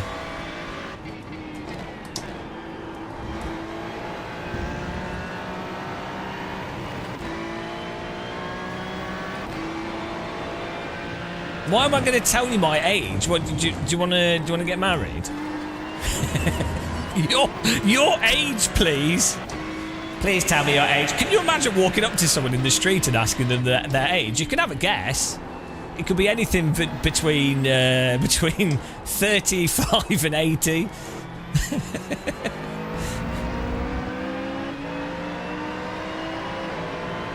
Oh, give me a bump draft. I was really slow out of that. Go on. Give me a bump draft. Go on. No, he's not interested in it.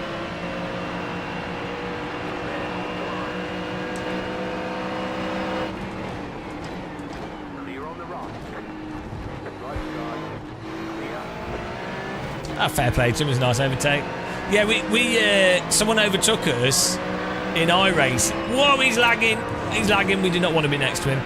And we were like, nice overtake, well done. And then they crashed immediately afterwards because they were surprised that we said good overtake.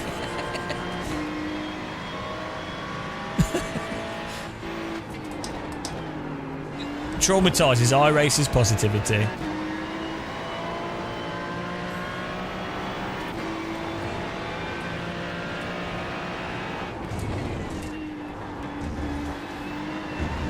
Oh look, we get to use our steering wheel lights due to the sun going down.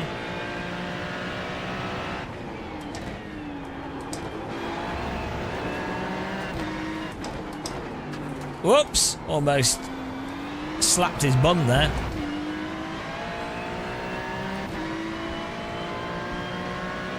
We could definitely be fast around here.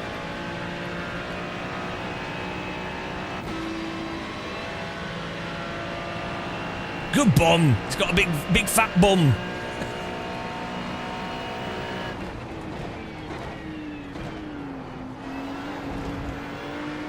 You can really cut that corner.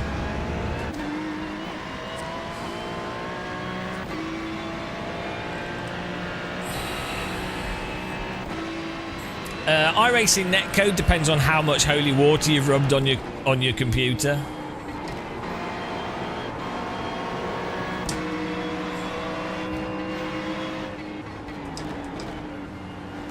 I have a litre bottle of holy water that drips onto my sim rig.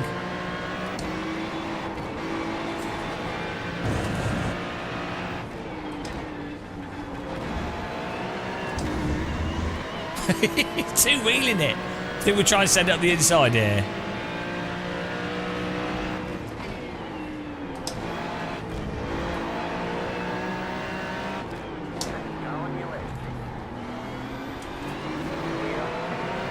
Oh, it was a try.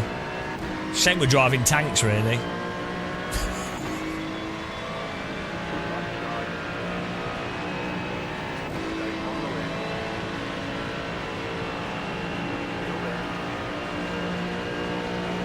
No.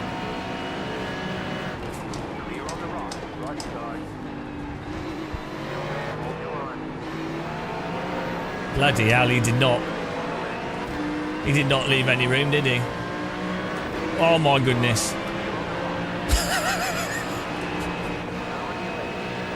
Oh, this always works out well.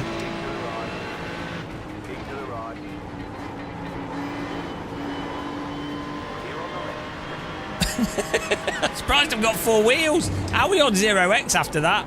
With a laggy car.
I'm not sure what this guy's doing here. It's, you know, I'm not going to go for an overtake there, come on. He's all over the place. I'm just trying to get a bit of pressure on him, though, just to see if he makes a mistake.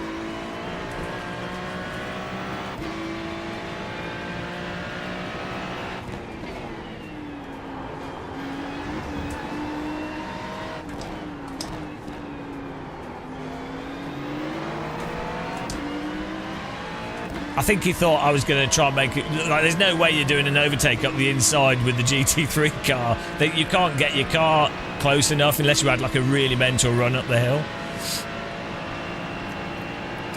To be fair, mate, it does make sense to block it off so the car doesn't try and do a stupid overtake.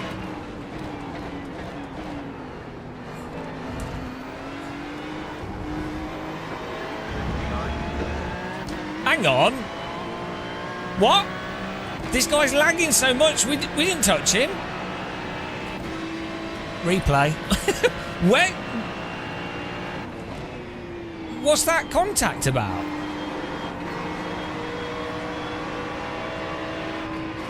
Did I get rear-ended?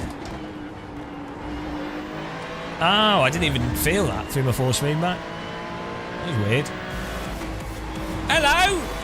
Official Chris... Hello, welcome. Appreciate the raid. Christian Schultz. Schulberg. Thank you very much. Welcome, guys. Welcome to the lag zone. Still there, hold your line.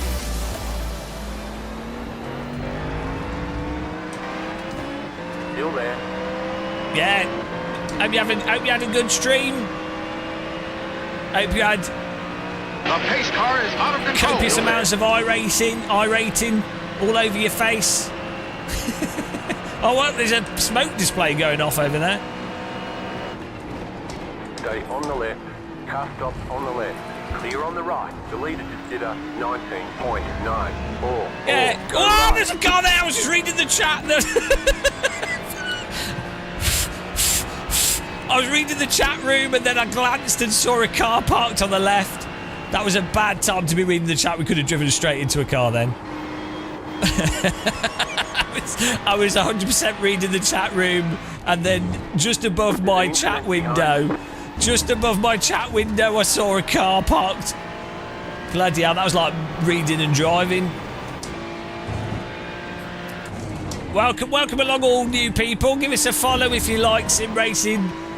Despair, misery, sadness, hair loss. The gap is 1.7. Is it a former world rally driving? Oh, a rally driver. They're real drivers. Oh no, they will be able to judge our driving. Give them a ban. Ban them. No rally drivers are welcome here. This is tarmac land. A German rally driver. It sounds like a German name. I feel honoured to be raided by I don't have any respect for like track drivers, Formula 1 drivers. Bah, you know, if a Formula 1 driver raids me, I'm like, tarmac, who cares? Rally driver, they're like Formula One drivers are like those fake yogis. He's Finnish. Well, it's even better. That's like I've been visited by God, basically. Yeah, Formula One drivers are like fake yogis. Rally drivers are like a visitation from Jesus. Rally drivers are the real deal. Hill climbing is better than Formula. Wow, no, look. Yeah, he's probably the Pope. Rally drivers don't even know how to drive without slip. Especially Finnish rally drivers. They can only drive sideways. Fun fact. All Finnish road cars, they mount the wheels sideways so that the driver can be in a drift but drive forwards. Yeah, no, I mean, I don't really. I mean, I'm not even joking. Like, it's Formula One drivers. It is impressive. Like, what's more impressive with Formula One drivers is not their driving. It's it's their fitness levels. That's impressive, but not the driving. I'm envious of F1 drivers' ability to do the number of laps they do without collapsing from heat exhaustion. And their neck's not falling off. I don't like ACC, but I do like the normal. That is amazing. The normal. So it's probably one of the one of the or not the best simulation. God, he doesn't shut up about it. Even F1 or GT mods, it's really good. Yeah. So, but a rally driver, they're real drivers.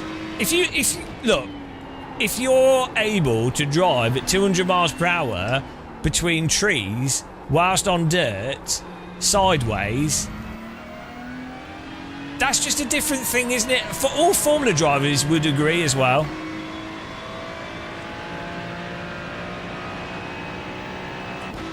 I think Formula One should actually have half the season should be in rally cars. Why isn't that a thing? Why isn't that actually a thing? You should have to do who's the best race driver in the world. Oh, actually, I don't believe you, Actrol Vision. Mr. Actrol. That's 7th place, blessed be. Checkered flag, checkered flag. 7th place, as foretold in the prophecy. Nice run, solid work. A few have. Some of them. Was it like David Coulthard was like, yeah, yeah, not doing this. Robert Kubica, yeah, he's a legend. See, and that's Robert Kubica was the only Formula driver that I would fangirl over. I would genuinely. Robert Kubica is like the only legendary Formula One driver. I would genuinely be like, oh.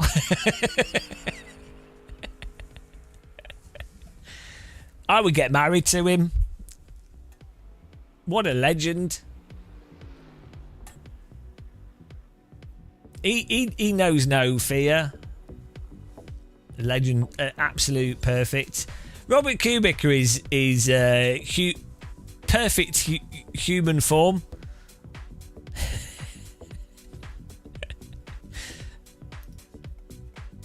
That's when Formula One got rubbish, when he left. That was actually the point.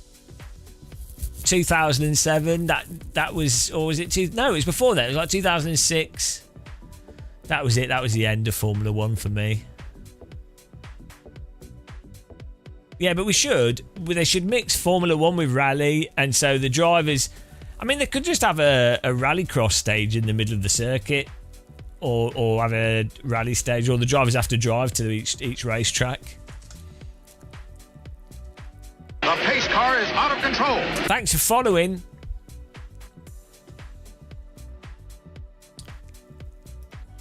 Yeah, anyone that's got dots over the letters in their name can drive a rally car. That's actually what the dots mean. That's the specific meaning of those letters. The umlauts is just to be used for rally drivers. It's quite amazing that the ancient Greeks came up with that. But rally driving was actually quite popular in ancient Greece. A lot of people don't know. We might have to do another Ringmeister, to be honest.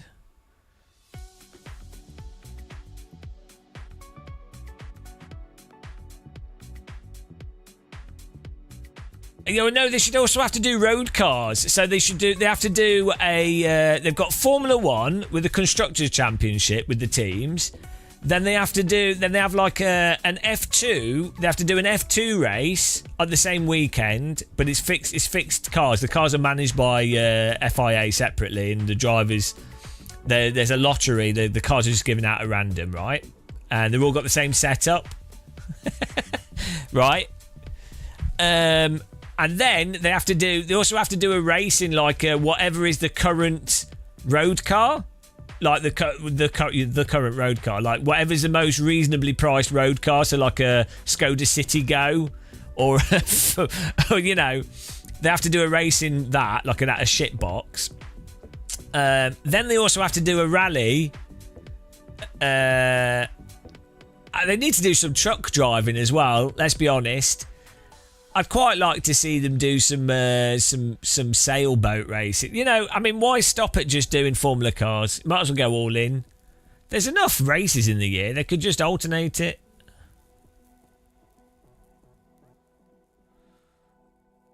I need another cup of tea before we do this.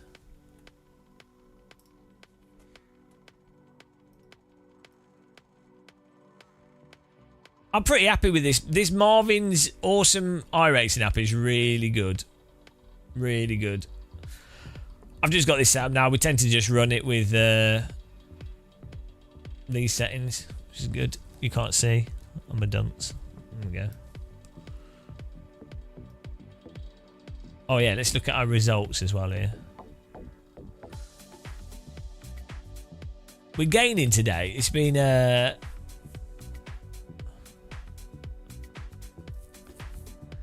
Truck driving would be done between races. Drive the trailer. I've said this before. Truck racing is really good for kids to watch. Like younger kids. Way better and to go to.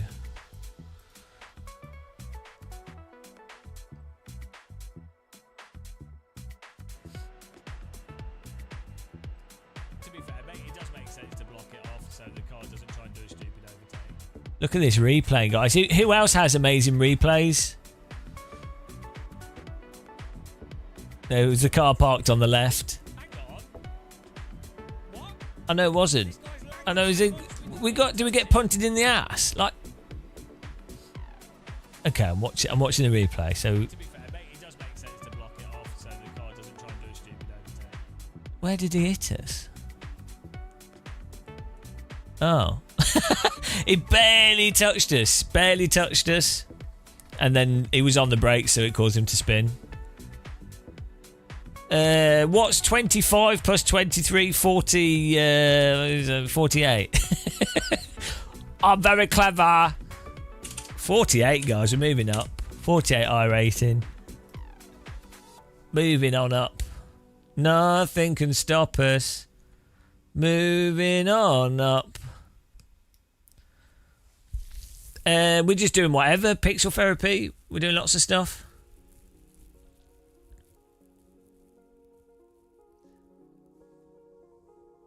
I need to get a cup of tea before we do this next race. The monitors haven't done the stupid thing, so maybe the driver update was a good idea. We were 5K iRated, but it was before they split. The pace car is out of control. It was before they split the this series, and then also I was just dicking around on iRacing, so I didn't really care about my iRating. we go through phases of iRacing farming and iRating destruction. I'm not what you could describe me as somewhat of a rebel. You know, unlike other iRacers that are a bit nerdy, sort of loser geeks, I'm actually you know I'm not the type of rock star that destroys a hotel room for no reason at all. I'm like that, but of iRacing with my iRating because I just don't care. Unlike you losers that are trapped into iRating. Han Solo, yeah. But Han Solo. the sim racer Star Wars Han Solo. Best way to lose iRating is top split GT3. Doesn't matter how fast you are. Survival is the challenge. That's it. That's life though, isn't it? Survival is the challenge. Well, I'm getting a cup of tea. That's my challenge right now. Be back in a second, guys. I could just leave the replay on loop so you can keep watching the punt. To be fair, maybe it does make sense to block it off. You can listen to me saying, to be fair, it does make sense to block it off 100 times. You're stuck in the V's, have a B rating, but hate to be 6 seconds behind the pack. Yeah, it sounds like you need to learn how to drive. Sorry to break it to you, but maybe get a book, maybe get one of Swolio's books, or watch some of Danny Lee, or yeah, there's lots of driver coaching these days. You're not going to learn how to drive watching this channel though, so you're just wasting your time here. Go and spend some money on VRS. Bye. Back in a minute, guys. Tea time. Oh, if you drink tea, you'll be 10 times faster. That's true.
Hi guys, I'd like to announce our new driver coaching that we're doing.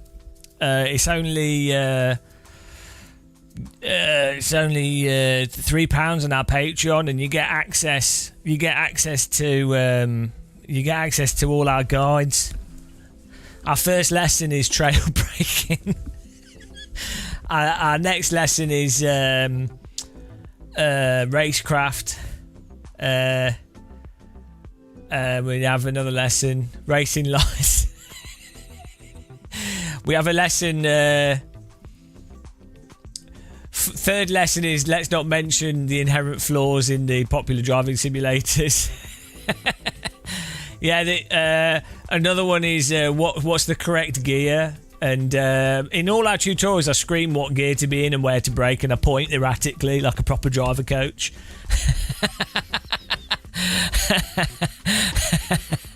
That's it. All our lessons are conducted in a side-by-side cockpit, and what I do is I'm the instructor, and the driver who's never driven the car before, and it's the first time on the track, they're trying to drive, and I go, "Whoa, brake, brake, brake, third gear, accelerate, accelerate, to the left, to the left, to the right, hard right, brake, brake," because I find that really helps them learn the track and get good at driving.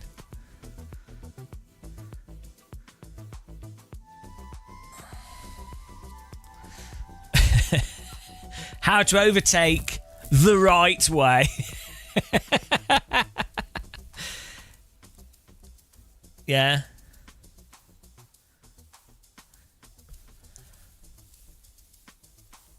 iRating. Hello, Necro Dogs. Now we're having fun here. We're gaining rating. As long as the rating goes up, we're happy. We got our replay system working, so that's all. That's all I wanted.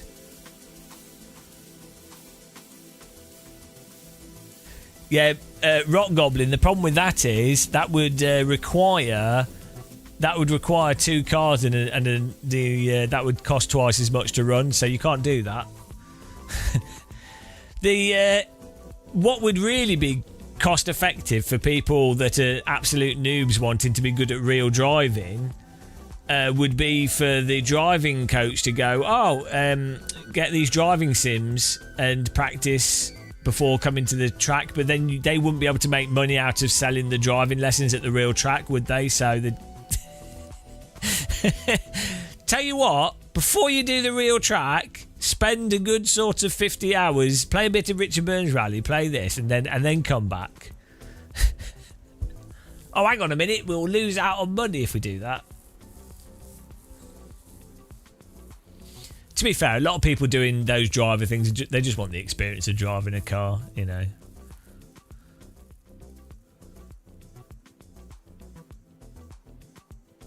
I think driver coaching is good though, because it's probably the only part of motorsport where a driver can actually make money out of driving. There's nothing else in motorsport apart from like the very top like Formula 1 drivers and rally drivers, which is like there's probably like 200 actual. Let's include like works drivers. There's probably only 1,500 jobs in motorsport that actually pay you, where you're actually being paid to actually drive. And then outside of that, driver coaching is probably the only thing where you can actually make money as a driver driving. That's it. That is it. You ain't making. There's nothing. Formula 1 driver, World Rally driver, works team driver. You could be our test driver. Driver coach has got the most. There's the most jobs available as a driver coach. Probably not even that many though. Still. Yeah, it really sucks. Like it really sucks if someone wants to actually. One left to green. Line up on the left side. If someone wants to actually make money out of driving, they're screwed. At least with like pilots, you can you can be a pilot instructor. You're doing the same kind of flying that you'd probably be doing yourself. So It's competitive out there. Head down, stay sharp. no, I know it's mental. Like James Baldwin is such a good example because he's a perfect, like he's a very good driver in real life and in Sims. He's perfect for media. Like he's super anodyne. He's very like well media trained. I think he's just naturally good at talking in a way that's good for like basically not like me at all. But he's really good, really friendly. He's fit and healthy, good on camera. You know, I think he's very adaptable and someone that would be able to work with a team, work with engineers and everything. Like perfect. Like you could not be more perfect than James Baldwin. His British accent, speaks clearly, sort of middle class. You could not be more perfect. And look how much he's struggled. That's how absurd it is. It's crazy. It's so crazy. It'd be nice. I like to see like people like that actually get drives. It's quite nice. It's a shame it doesn't happen more. Well, being rich is the key, and sponsors is part of being rich. So,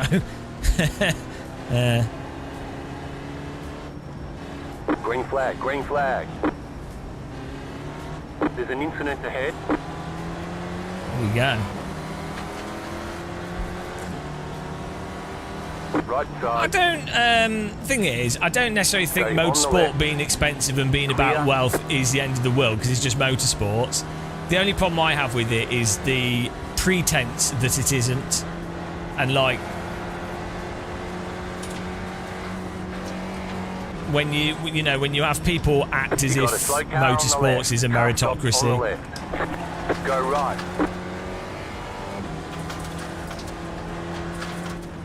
That's the issue, is because I think it really does, like the presentation, especially particularly bad in Formula 1, but the presentation of it really gives children the idea that, oh, you could one day be a Formula driver. It's like, no, they can't. Right side. There's not enough room there, but I'll let you through. Keep to the left. Clear. I will pull over so you don't pump me. To be fair, I should have closed it off more. My fault.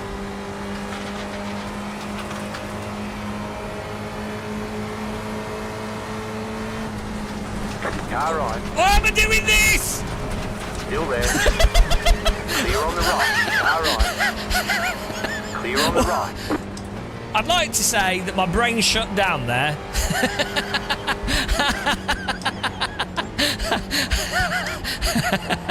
What's it, big There's an brain? incident behind.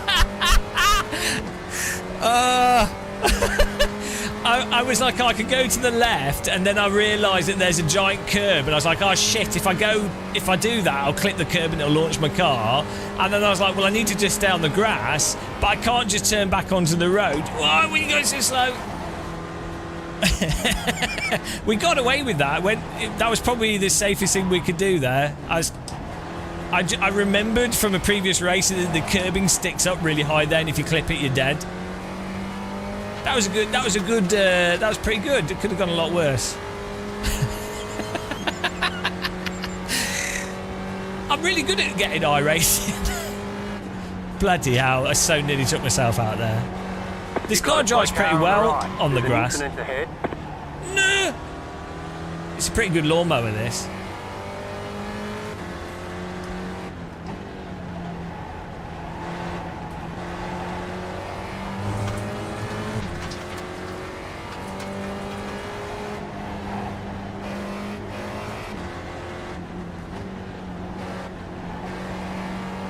Don't worry about being shit at sim racing.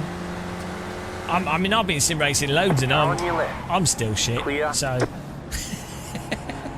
being shit at sim racing is good There's an because it incident ahead. means you've got a lot of room to improve. Left side. Clear. You have lots of room to improve, and to be honest, it's more fun being rubbish and getting better than being when you get into that sort of, there's a sweat zone you can get into with sims, and what it turns into is basically just grinding, hot lapping. What are they doing? And it's not fun. Like, you sit at a high level, people have to grind for hours and hours and hours just to get like a tenth faster. It's just not really that fun, to be honest. So it's more fun to be like 1.5 seconds off the pace or more, and then improve and get nice, and you know, just do like random stuff. Generally more fun.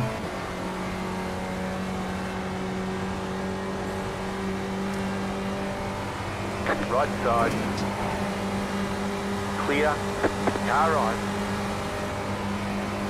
Stay on the left.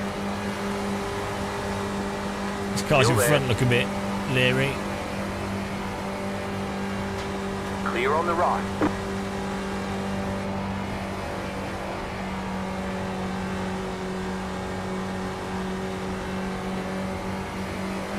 Left side. Clear on the left.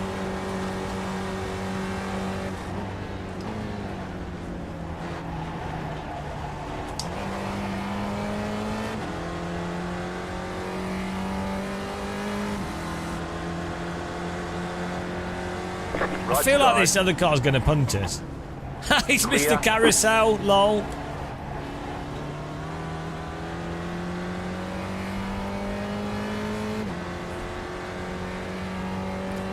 I thought IMSA was quite good, to be honest.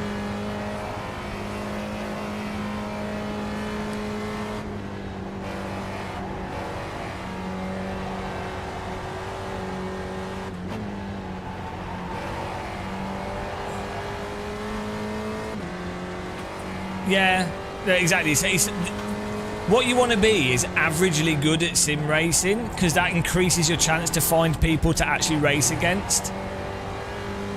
Which I said this in a video years ago, and I got loads of shit from people. And I think the video's called "Why Average is Best," and I got so much shit from people, some driver coaches as well. And it's like, but you know, I've been sim racing for 20 plus years, and I know multiple people that are very quick at sim racing, and the fact is, unless they're playing a high split in iRacing or some There's league, an infinite behind. they're not going to have the competition, and they might not enjoy iRacing physics, and then they might, to get a league and stuff, they might not be able to find the time to be able to organise that. And then if they're going to do low fuel motorsports at LMU, they then have to basically grind ridiculously to get up to a rating that reflects their actual skill level. And by the time they've got there, they're bored of the game. So you're much better off. Yeah, you know, I think it's like that in real life, in the sense that with like how intelligence and stuff works, you're way better off being a bit dumb than being really intelligent. Because if you're a little bit dumb, you're going to enjoy things. You're going to be stimulated mentally by more simplistic things. If you're really intelligent, you're going to find it hard to be stimulated by stuff. And you're also going to find everyone else around you to be really annoying.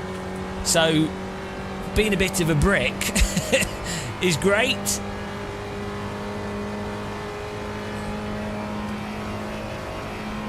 You may be better, but to have more fun.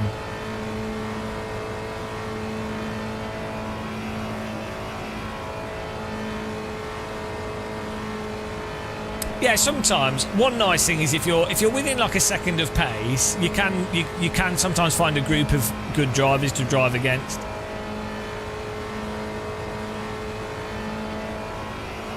We're a bit too far, but you have to be like, well, we get a little bit of aero at about 1.2 seconds, but pure 2 laps to go. proper suck is at about 0.7 with this car. And most cars in iRacing actually. The iRacing reduced the draft quite a bit though.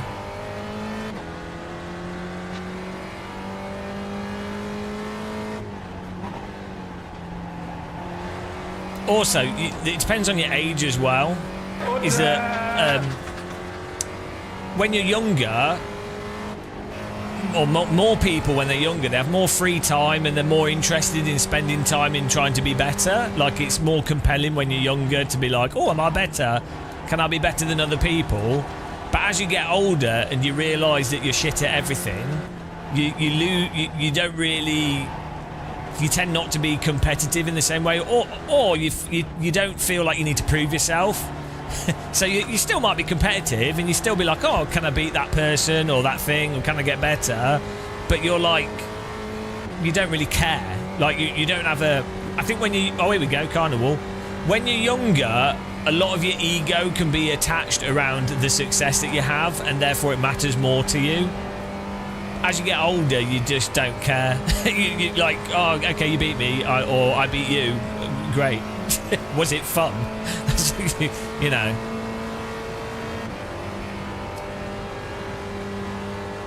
I think also when it's quite easy you haven't ever proven anything to yourself when you're younger, so you can be quite insecure about things, or it's easier to be insecure about things, and or you want to actually prove to yourself that you can do stuff. And as you get older, you're like, well, you're pretty comfortable with what you can and can't do, so you don't need to prove to yourself. You're just comfortable with what's happening. Yeah, you might have other hobbies as well. Exactly, and you'd hope so. But then again, I as I was saying yesterday with Sims, weirdly, there's a whole bunch of sim racers that only play LMU or only play iRacing or only play one game, or they only play driving sims. It's really strange to me. It's quite common. You drive with assist in LM. Get out of my chat room, you dirty assist driver. How? That's disgusting. That should be a ban. Assist should be a timeout word. Call yourself a sim racer? I'm going to assist you out of my chat room. Shame, shame. Bloody assist driver. This don't cam. Chase cam like Steve. Steve doesn't use chase cam anymore. That was his whole thing. He's turned Super GT's turned more and more into a sim racer, and now he's got a partnership with Simagic. He has to play PC driving sims. He can't get away from it. Steve's been sucked into sim racing. All he wants to do is play Gran Turismo and scream at children, but he's been forced into the dirty world of PC sim racing. It's going to be the end of him. Poor guy. iRacing should implement a chase cam for him. You go through phases of sims.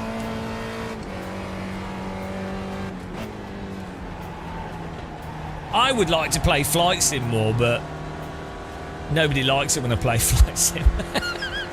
I don't get the viewers to be able to play flight sim. Like, I can't afford to do it.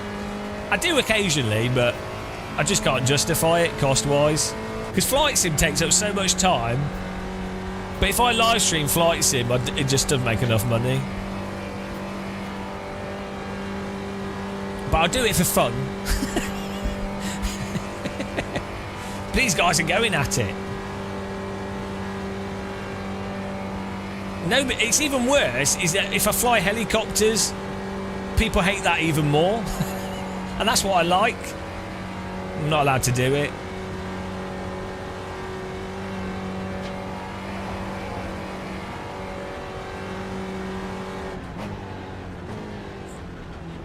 Flight sims are too much for people. Oh, look at these guys tickling each other's doors. What's my take on the cockpit only thing? I don't care. I don't see driving sims as realistic. Like, to me, they're games.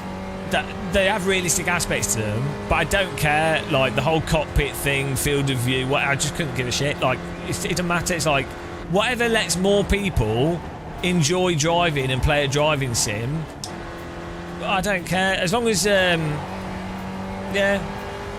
doesn't really. You just want more people to race against. So they're on dash cam or whatever. I never really understood the sim racers that got really upset about that.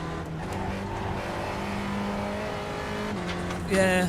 Well, this is a realistic seating position for how tall I am if I was sat in this car.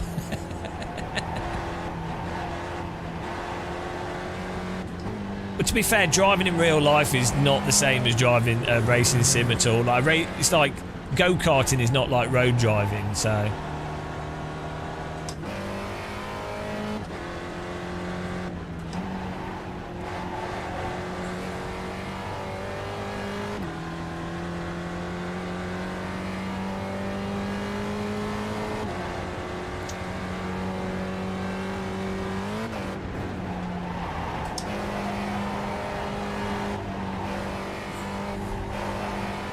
More accessibility, yeah. Well, this is the thing, is why. Whoa! There it is. What? Go right. Go right. We'll have a replay of that. I would just go through the middle. I knew that was coming.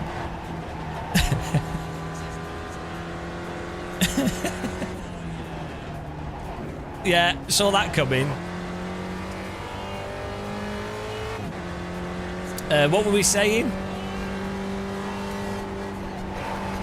I can't remember what we were talking about before I almost got murdered. Oh yeah, the console thing. So I think it's really, really good. So Rain Sport, for example, is going to have crossplay. And you got like AC Evos coming out on console, and Project Motor Races coming out on console and PC. And so I think the more sims that can be on console, but also crossplay, like Hell Let Loose has crossplay. Oh my Jesus! Car on your left. Right. Right side, too wide. Probably Clear. should stay in 5th gear, but. Yeah, thanks BRT. It's an innovation. Look, the replay.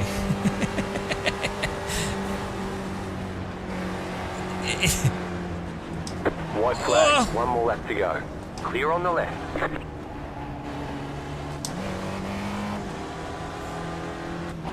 Here we go. One more lap to go. They'll be trying their best to make Evo good.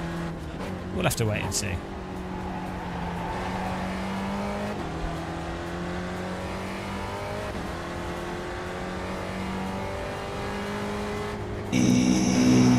I think it's quite a good. Woo! It's quite a good idea having the giant brake light on these cars.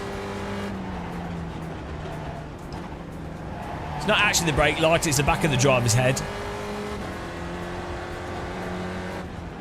But definitely having a really obvious brake light is a good idea on race cars, especially rookie cars. Skip Barber could have probably done with the brake light.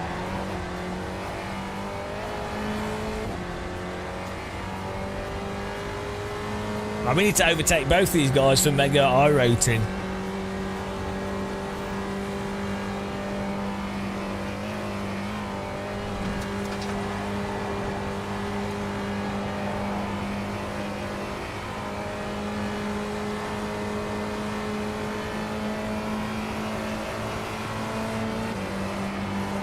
Ah!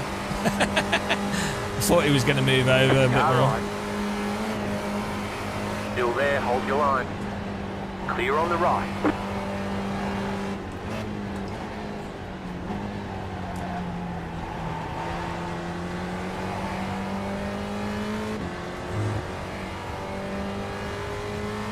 He needs to stop gatekeeping assists.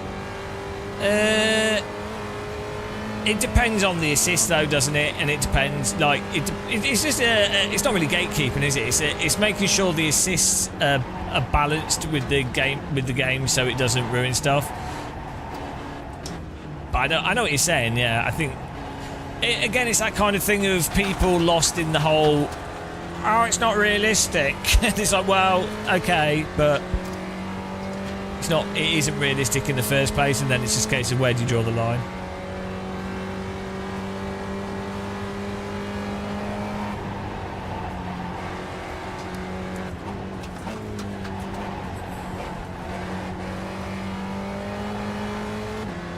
You have about 5 laps of fuel left.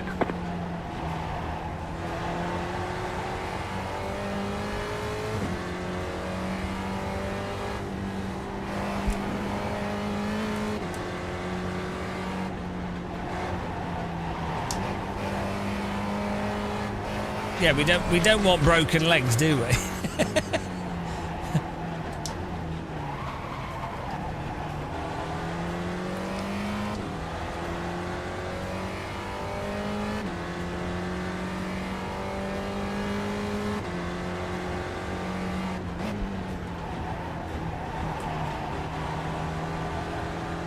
Maybe we do.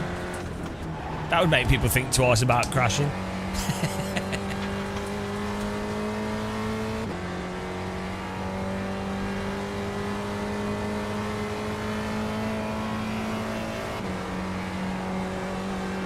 Car stop on the left. Oh yes, another free one. There's an incident ahead. Go left. Hello. Car stopped on the left. Oh yeah, that's an interesting left. That, to me, in my mind, that looks more to the right than to the left. But who am I to question iRacing? We'll just have a look at that, just in case I was wrong.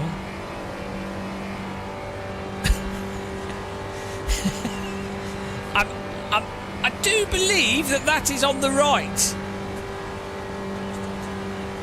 iRacing is the most advanced and comprehensive racing simulation software in the world. Right It's side. also the most realistic. Clear.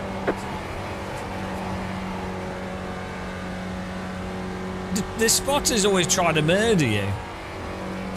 It's because I didn't pay him enough. He's giving me false information. It's a really good way to murder someone you don't like. Become their spotter and tell them the wrong information. Oh, they crashed into the car. Must have not listened to us.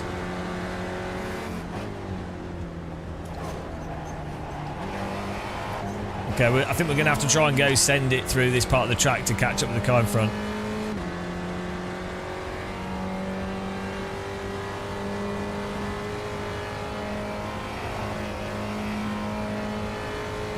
Take our lawnmower to the limit.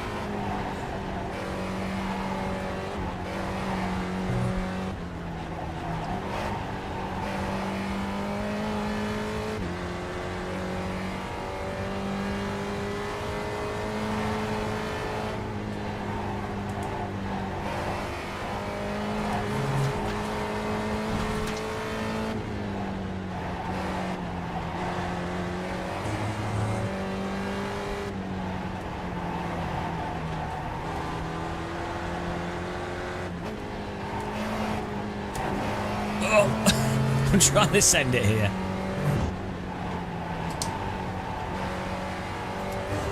You don't want to get stuck in the understeer, that's the thing.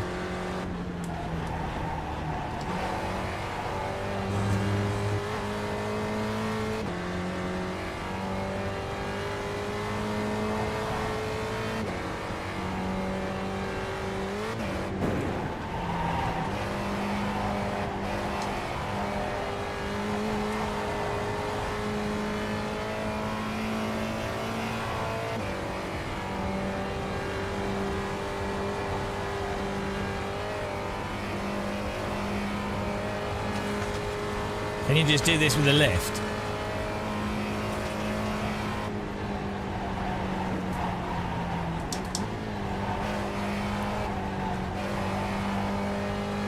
Oh.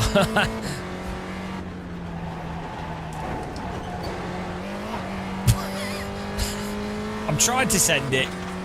Car behind's still in the draft, unfortunately. He's going to get the full bloody draft.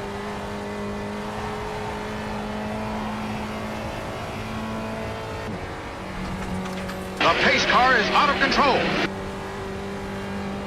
Thanks for following, Robot Unicorn. Appreciate it. Oh, there's 4 wide in front of us. We're going to get a freebie. Look at that. They're 4 wide down the straight at the front.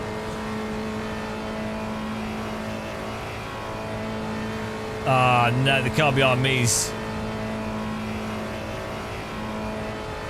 getting the draft.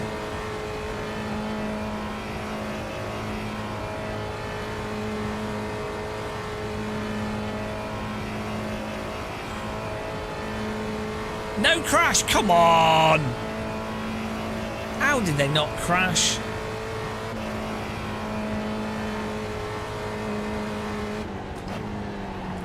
Ah!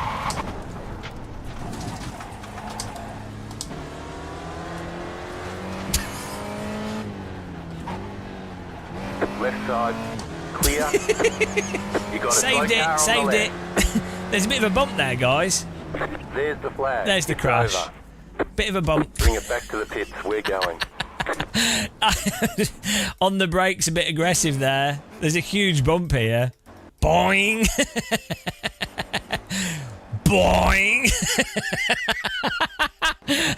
Boing. Yeah, can't complain about iRacing on that. There's a huge bloody bump there. I keep doing that. I don't think it's there anymore in real life. I think it's I think they've actually smoothed that out, but oh my goodness. That is such a bad place to have a bump.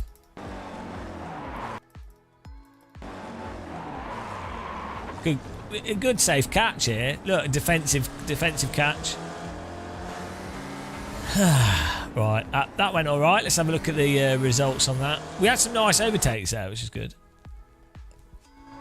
And we survived the start, which is the main thing. I'll get my chicken in a second as well. Yeah, it's the rally driver. Ow, crab. The rally driver that raided us.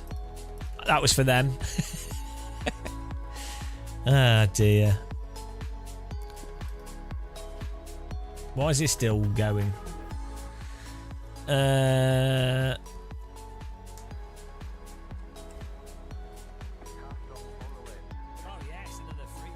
We had the zigzag between those two crash cars. I hope it's saving these clips independently. It should be. So we've got the Porsche Cup, which I'm not sure if I can take that. I'm not sure if I can subject myself to Porsche Cup. The Ringmeister's every hour now, which is really good. That's good fun. Why does this still say we're in the session? Does it? Oh, it must go on for a while actually, because they're still not finished. Ah, we'll do a Dono, I think. Yeah, let's do a Donington. Then we'll get chicken. We'll do a Dono. I don't know why this is stuck on here. Click the like button, guys, on YouTube if you'd like to. Only if you'd like to. Also, again, thanks to everyone that's supported us. Appreciate all the channel memberships. If you're a member on Twitch, you don't get adverts. So I'd recommend getting Twitch Nitro, though. It's cheaper, and then you can watch lots of channels with no adverts, and that still supports. That's a good way of supporting streamers. It's when you watch their channel, they get money. Yeah, thanks for supporting us and everything. Thanks for clicking the like button. There you go. Self-promotion. Trying my best. I'm trying. Donny Kebab. Donington Kebab. Why is this still on? I can't. If I click forfeit, we'll lose the...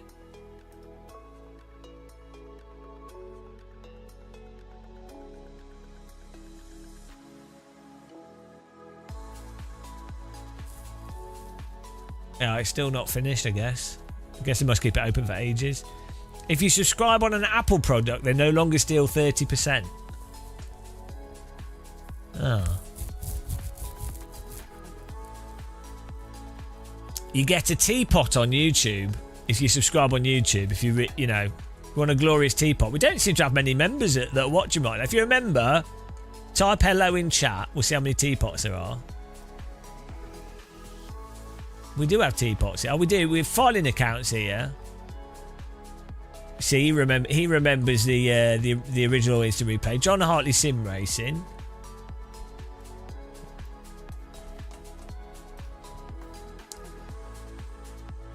Yeah, I think so, Ian. But I'm paranoid, so I do believe you, but I'm paranoid because of how iRacing is. I'm just going to get my chicken nuggets. I'll be back in a second.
Hello. No, they're just cheapo ones. Why is this session stuck on?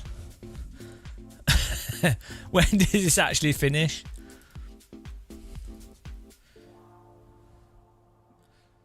No, what's going on there?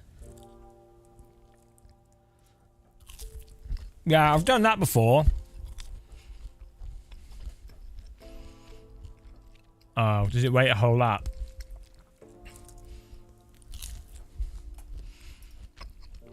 It's alright though. We can do a poll actually for the next race. Let me cancel the last one. Choose outcome. Delete that. So we'll do a poll for the Donington race. Prediction with channel points. Top 5, there we go. iRating farm. That's every live stream.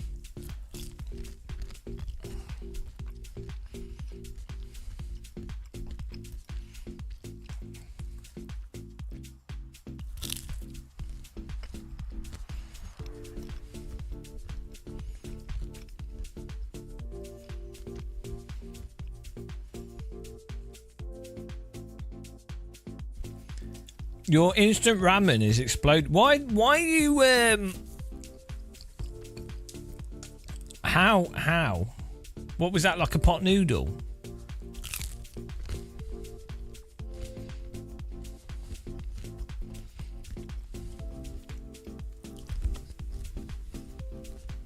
Oh, here we go. Right.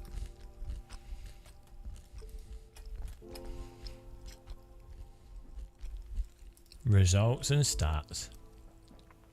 Now it's going to take a while for this to update. I like those, you know, the Korean pot noodles, the big ones. They're too spicy, but they taste nice. They're well expensive though. For a, what they call it, see.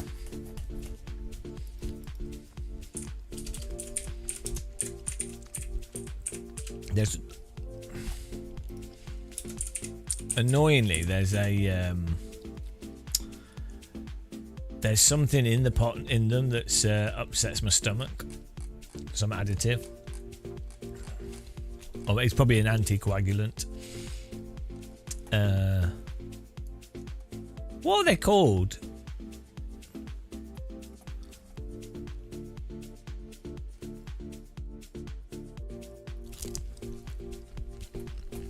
Boldak chicken? What? No, MSG is fine. It's there's an ingredient that's in like biscuits. It's in a whole bunch of stuff. It's in breakfast cereal. I think it's just lots of anti-caking agent. But for some reason it makes me feel sick. So annoyingly, it's in lots of stuff. I've never eaten MSG powder. I wonder what I have to try some.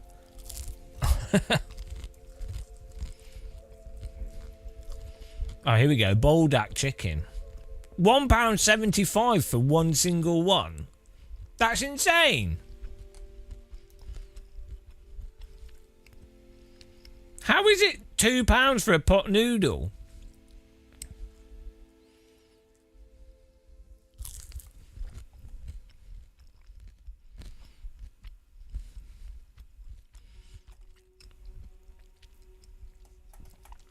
That's ridiculous. No, it's not that.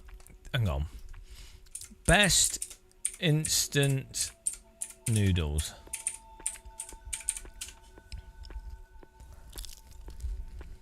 Come on, ladies. Come on, ladies. £1 fish. Come on, ladies. Come on, ladies. £1 fish. £1 fish. Have a look. £1 fish. Have a look. £1 fish. Very, very good. £1 fish. Very, very cheap. £1 fish. A legend. Thanks for the sound alert. Appreciate that. Beautiful £1 fish. Is it? Oh, hang on. Nong Shim Big Bowl. That's what it is, I think. £22. Oh, that's for 16 of them. Nong Shim. Oh, I want one of these now. Nong Shim. Give me some Nong Shim. Ah, these are what? £1.25. Kimchi's so good as well. Yeah.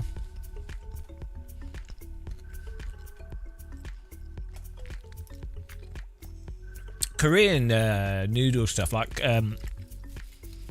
hot pot's amazing, but that's really hard to find near me. Does anyone know a good hot pot in London, central London, that's not a rip-off?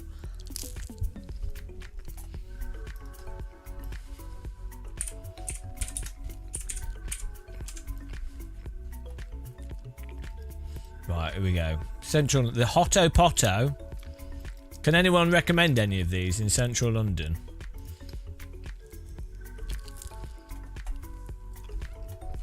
I'm normally near, well, I'm normally in central London, so. Pot Mao Tang. No, looks rubbish. Happy Lamb. That looks expensive. Da Long Yi Hot Pot. That sounds good. Here we go. Yes. Closes at 10:30, and this is in near the British Museum. Perfect. There's actually quite a few hot pot places in central London. That's what I'm having next time I'm there. Sometimes you want some instant trash. That's why people watch this channel. We're the premier place for instant trash. Oh, hot pot, Happy Lamb hot pot Bayswater. Now this look, there we go. This looks legit.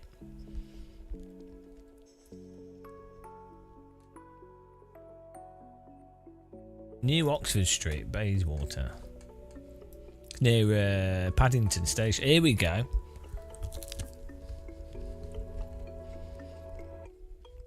Where are you in the West Coast? There's a really good hot pot in Seattle. Hang on.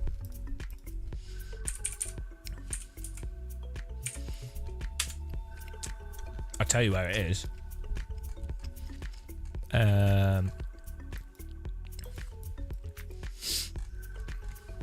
pace car is out of control. Scotty Lucky. It's a chain as well. It's just a bog standard chain, I think, but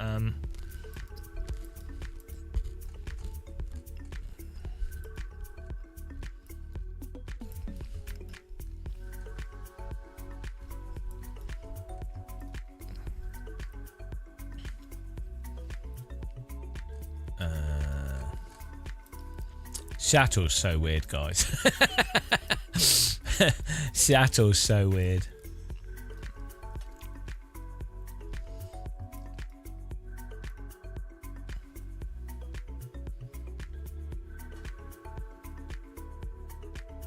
It might be Fuback Soup Shop.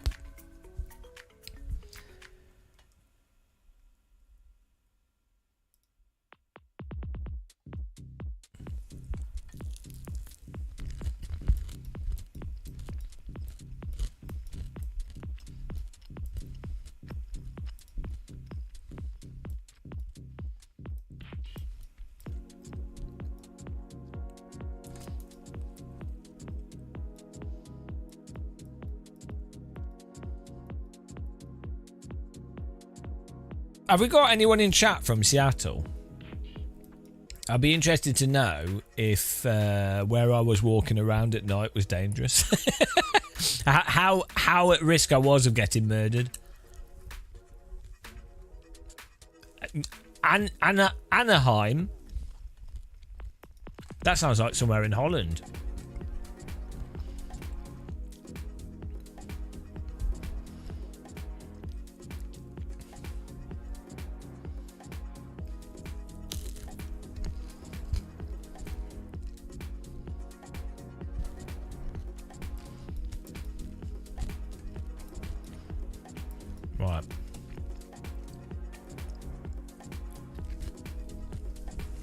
It wasn't even downtown. It was like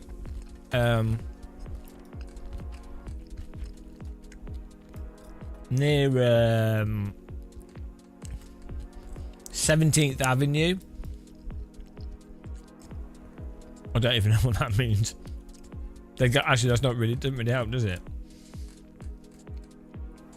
The Central District, but in the suburban area.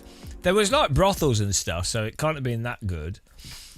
But I was walking around at like 10, 11 o'clock at night, and I realised that nobody else was walking around. And I was like, and everyone's looking at me. And this, I was like, I feel like I'm going to get murdered.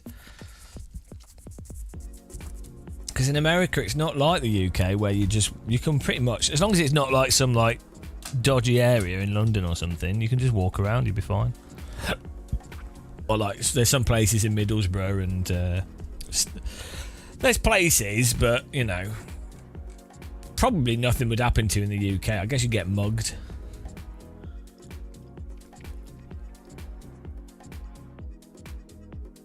Where's the least safe place in the UK?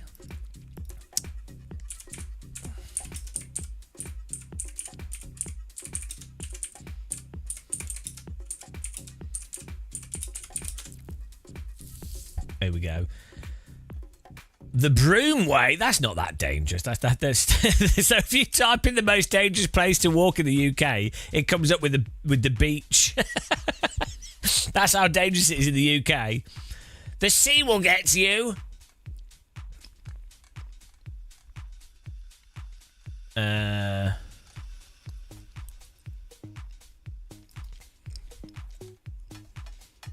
I mean, you're probably more likely to get hit by a car than robbed, aren't you?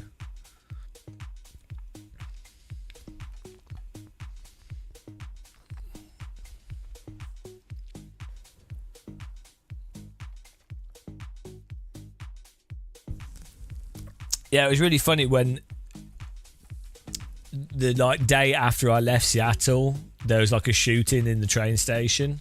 that I'd just be like, for me, that's like a day's difference. But I was like, I was literally walking around there. But I guess that probably happens all the time in Seattle. So probably all the time in America, everyone's just shooting each other. There's nothing. There's not much to do, is there?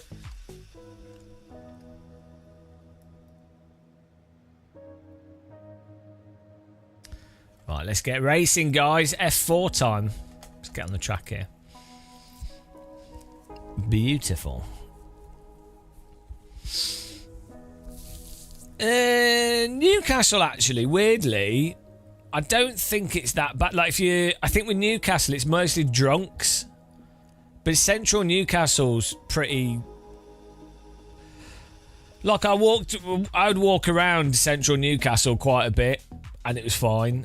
And like North Shields and South, there was bits of South Shields that were pretty dodgy. But Newcastle felt way safer than Middlesbrough. There's parts of Middlesbrough that were clearly you would get robbed 100%, unless you were like walking in a. If you wore a tracksuit or something, you wouldn't. But if you were like dressed like an average person, you'd get robbed 100%. Yeah, Newcastle's tame. People are really friendly. That's a weird thing about Newcastle. Actually, it feels more like a city because it is, but it has more of a kind of like London-y, well, Birmingham, Nottingham, sort of Edinburgh kind of city feel. But people are like really, really friendly. To be fair, people are really friendly in Edinburgh. London, though, I think people are a bit grumpy. Barker Grove. Yeah, Newcastle doesn't really have that sort of city feel. Like, the only threatening thing in Newcastle is drunk. If people are drunk and they're starting fights and you happen to get caught up in it.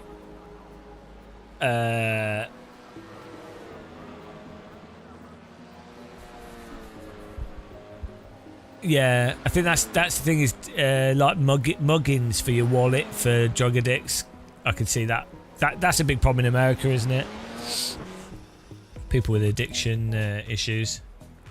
It's almost like it would be cost effective to have facilities and resources available for drug addicts so that they're not on the streets robbing people and that they can get drugs safely and then be constantly barraged with ways to get off them.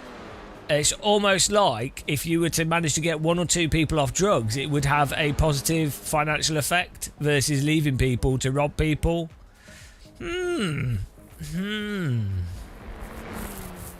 Yeah, but not everybody wants help, but you know, nothing's going to be perfect, is it?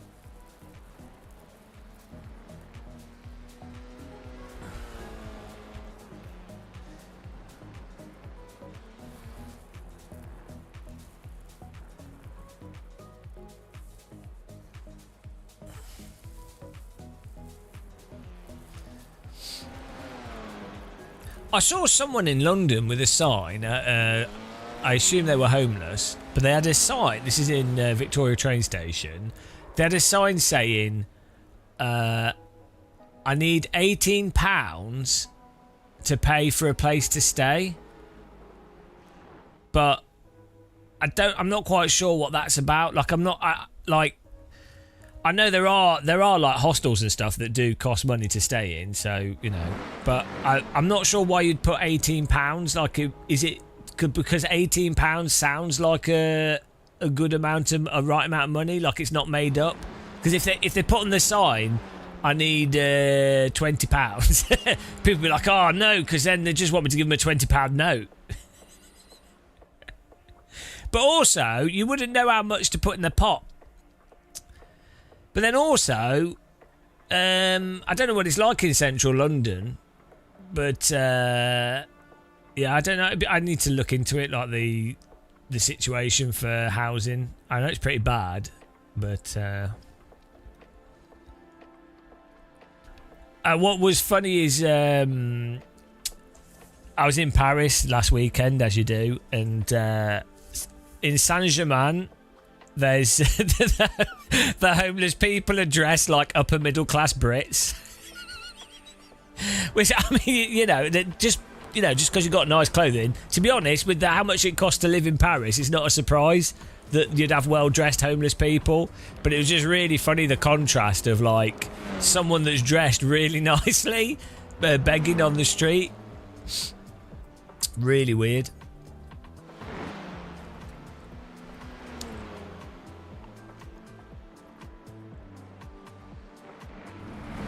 Yeah. You always get that counter argument. People go, oh well, you know, there's plenty of spaces, but then I think what it often is, people that tend to end up homeless often have drug addictions and probably have like personality disorders and whatever, just like mental health issues, right? So the thing is, a lot of the houses or a lot of the homes, they don't allow people in that have got drugs, obviously, because you don't want to bring drugs into where vulnerable people are, right? So this is why drug addicts then end up still being on the street, because they have obviously mental health issues, plus they're on drugs. So you kind of need you probably need like a tiered system of homeless accommodation. But then you wouldn't want to put like a whole bunch of people that are struggling together. Like, it's gonna, you know, you really need to like separate people out that have got, like, so the resources can be. So it's not as simple, is it? Oh dear. But I guess maybe giving people universal basic income could probably help. Maybe just having it so that you just have housing. That could probably be a good start point, couldn't it?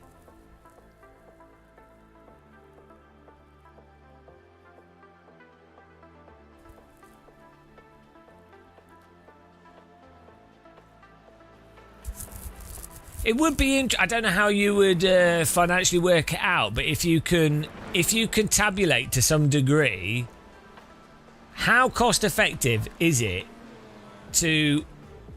The problem is you'll have people that were like gone through foster care, they were abused as children. it's like a compounding thing that goes on for decades and decades. And the solution is to do stuff preemptively, like have enough money for foster care, have better housing, and it's like you can't fix it. You're probably not going to be able to fix it for the specific person necessarily that's currently homeless. Like, you could try and obviously do the best you could, but the actual issue is something that takes 20 years to fix. Like, you need a really solid foster system, you need the resources, you need the housing. So it's kind of like, yeah, and then that requires people to be forward thinking, so that'll never happen.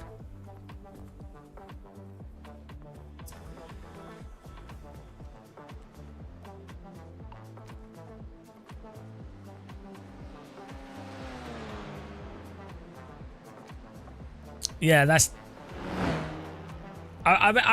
It would be really interesting, wouldn't it?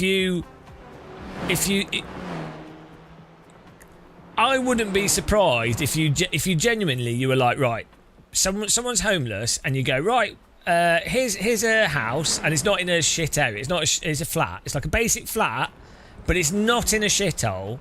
It's in a normal area, like it's a flat in a normal place, right? And you go, right, and here's enough money to live on. It would be really interesting to see, you know, to see the data on that, like the analysis of how like, 'cause I'm sure it wouldn't work for everyone, and I'm sure there'd be problems, but it'd be interesting to see that pan out. Scott, like, yeah, and people don't realise how bad foster stuff is. Like, even people doing. There's people doing a really good job with foster care, and the resources just aren't there. And then the people that they're doing the foster care, but they don't get enough money to actually justify it. To actually, like, they are paying out of their pocket to already be a foster carer, and then you have people that are really good foster carers, and then the government or the system goes, oh no, we need to move them to here, or they've passed this age, so that's it, goodbye, done. It's like a total mess. It's like the system is almost basically designed to produce a bad outcome.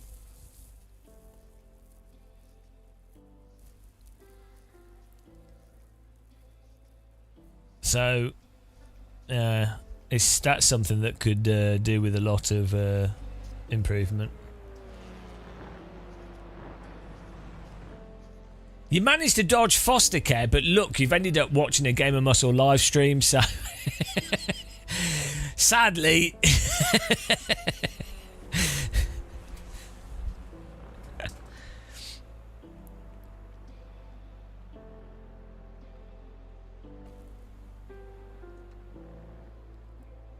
It only goes forwards.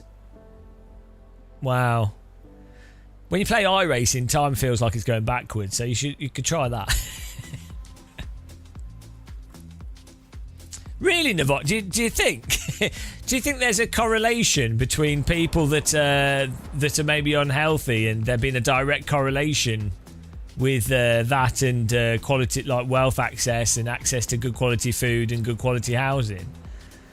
I think it's it's merely coincidental.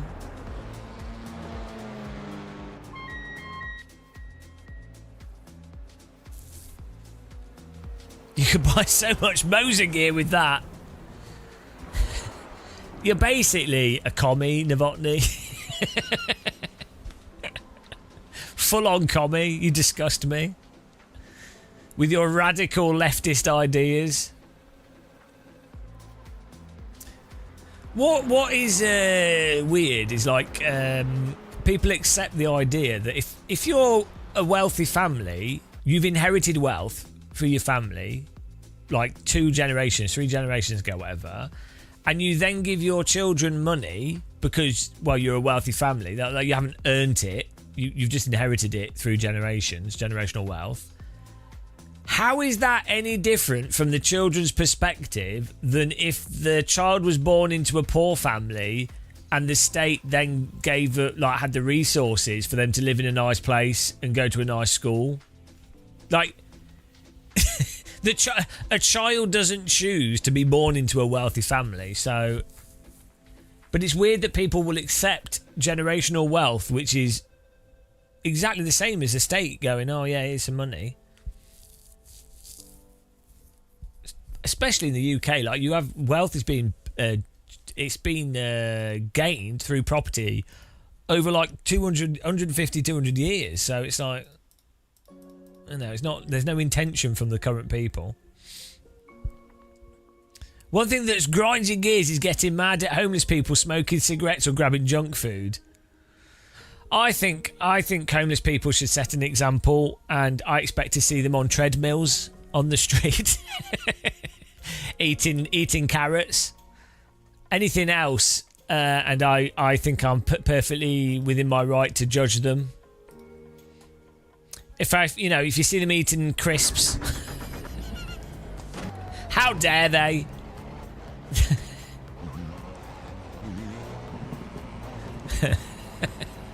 Oh dear. Oh well. Fortunately, we have fantastic political parties in the UK that will address these things and totally won't make things even worse, whilst lying through their teeth pretending they'll make them better. So it's all good. And on that note, we're now at Donington, taking part in an activity that's accessible to everybody.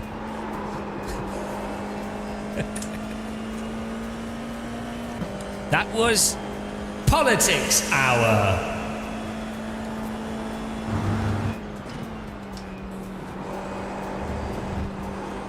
It used to be, John. It's not anymore.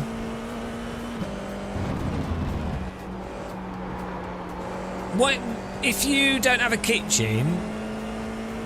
I guess you could buy. Oh no. To be fair, what you can do now is you can those boxes that they do at Lidl's and stuff are really good. Or like some of the reduced food stuff.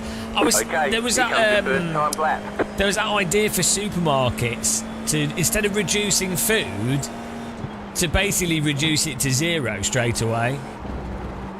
So not reducing it by a percentage, just going, right, that's out of date. We'll put it on the shelf, but it's basically free. I think that could be quite interesting.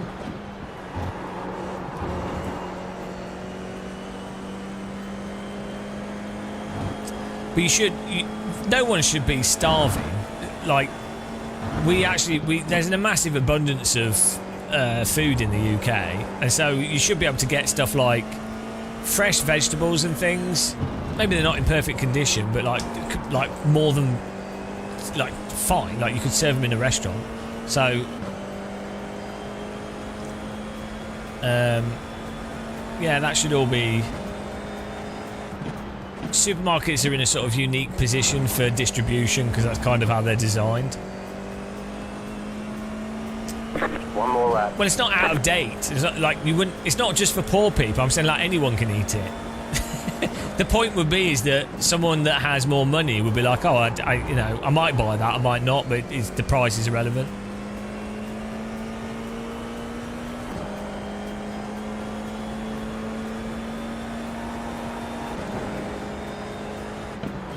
Because I think the bigger part so as I say, the UK is actually quite abundant in food.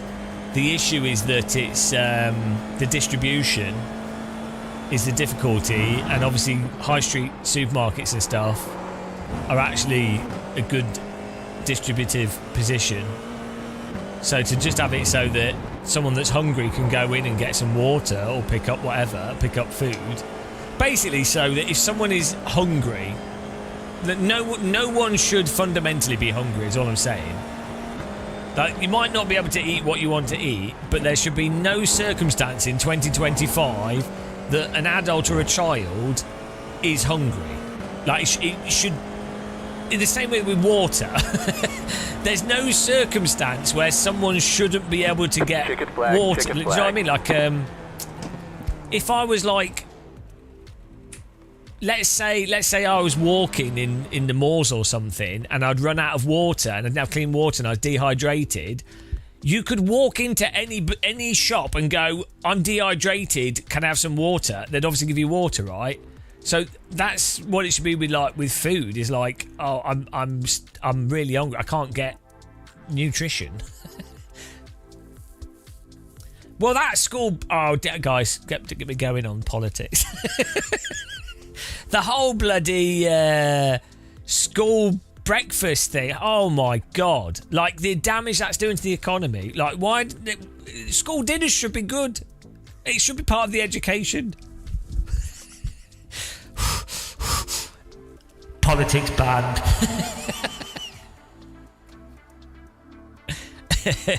The debate over school breakfasts and school dinners, it's like, are you actually insane? Like, how on earth is that just not normal that you have food in schools? Because some parents don't feed the children, but it should be part of education. Food should be, it's more important than English or maths. How to feed yourself and what's healthy is slightly more important than if you can spell the word cat.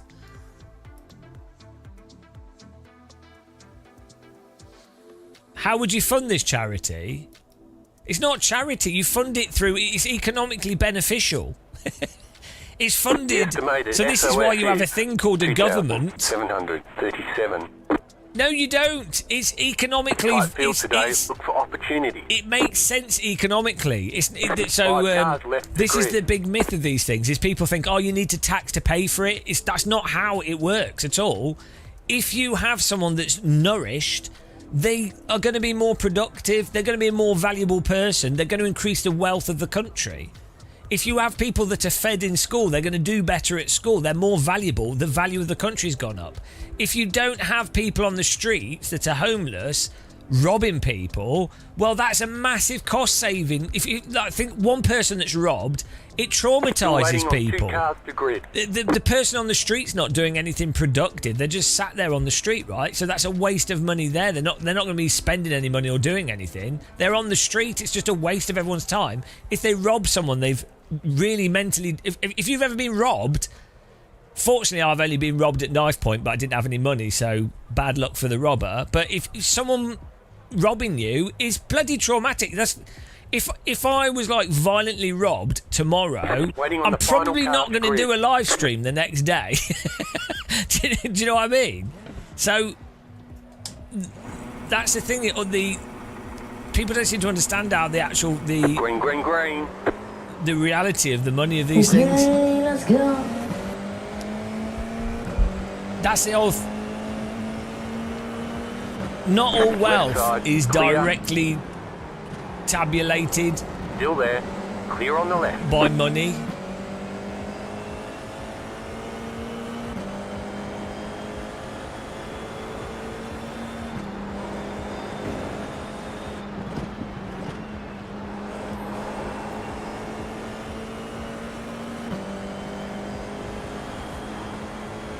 Why did I... Car on your left. Really failed miserably at more qualified. Clear on the left. It's alright. We'll make it up.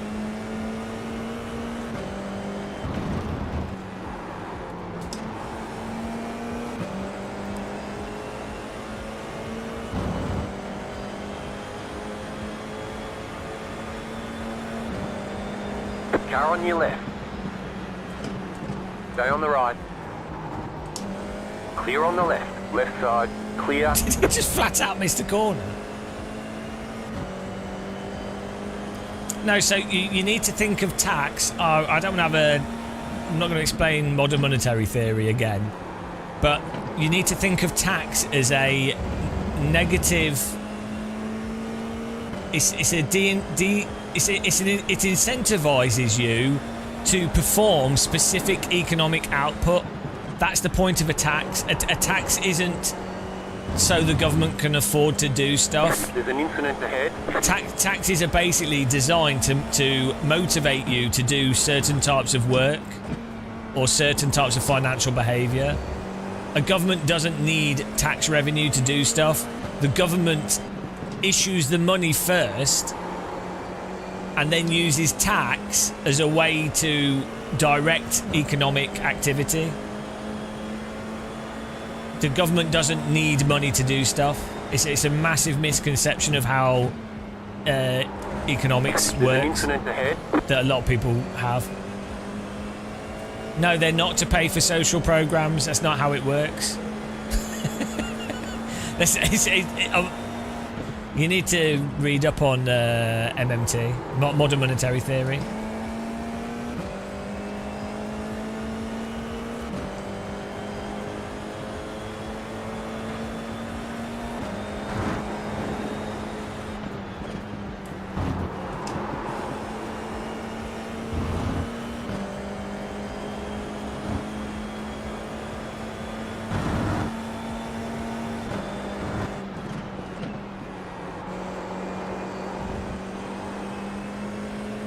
No, Ian, that's not how taxes work.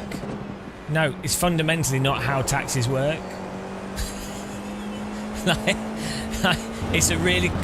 In any country that issues its own currency and the government effectively has control over the issuing of that currency, oh my goodness, car on the right. the taxes are not used to pay for You've got a things. slow car on the left. In countries that don't issue their own currency, and in specific contexts, tax is used to directly pay for stuff.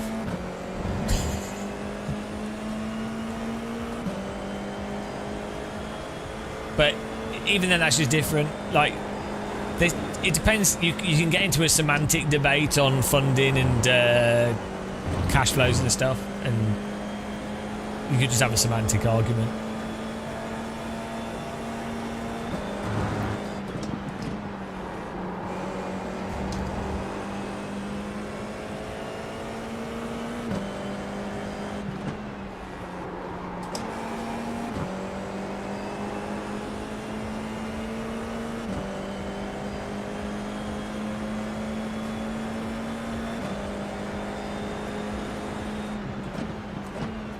No, it's guys, you just need to read up on modern monetary The theory. car in P2 just set the fastest lap. 5.076. New fastest lap for you. You're in the top 10. But even outside of that, the point is, let's say I tax you 30% of your income, right? You work somewhere. Let's say I tax you 30% of your income from that job that you work. Now let's say, as part of the government, I have roads that are maintained so you can get to work. I have hospitals that operate so you can get to hospital. I have a whole bunch of stuff that as the government, like defence and stuff, so you've got security, anti-corruption measures, what have you. So let's say I do all that stuff as a government. From your perspective, you're like, oh, bloody hell, I did this work and they took 30% off it. But actually, if you tabulate all the other stuff that's taking place, you go, oh, hang on, did they really take off 30%? Would I have been able to do the job in the first place? Do you know what I mean? So it's not... The problem is, if you itemised everything, you would get a completely different picture and a completely different understanding as to what was fair, what wasn't fair, and what the actual flow of money or actual flow of value was. But unfortunately, I'm not making an argument for tax rates or saying what's good or bad, but I'm just saying, unfortunately, people are only aware of the direct taxation, and they are blinded by that to the degree where you have people being complete morons and they go, oh, I'm going to vote Conservative because they said they're going to reduce my taxes. I'm going to pay less tax at work. And it's like, okay, great. You've paid less tax at work, but how much is your water bill due to the privatisation of the water company? How much is your housing due to there being no housing bill? How much is your gas and electricity due to the privatisation of all that? How much is the postal fees due to the privatisation of the post service? Oh, they've all gone up. The pace car is out of control. They all cost more on aggregate, a lot more than if I just had the tax in the first place. So this is the problem. People have very selective thinking capacity when it comes to value, like actual value.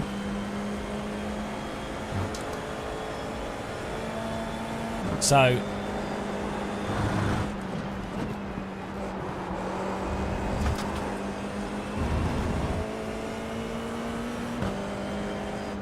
unfortunately, because people are so economically illiterate, I'm not conflating government taxes and capitalist system. I'm explaining that I'm explaining pragmatic value and how things are interrelated. So no, I'm not sober to drunk at all.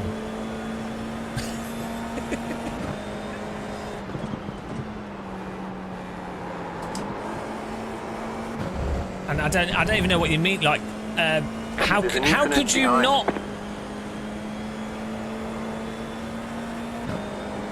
If a government operates in a capitalist system and balances its finances by a capitalist system that the government is happy with, they are intertwined.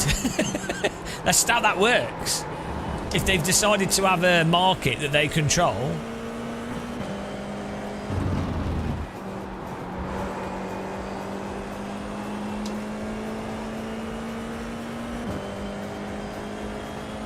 I don't think you need to nationalise everything. You have to nationalise things where there's no competition, basically.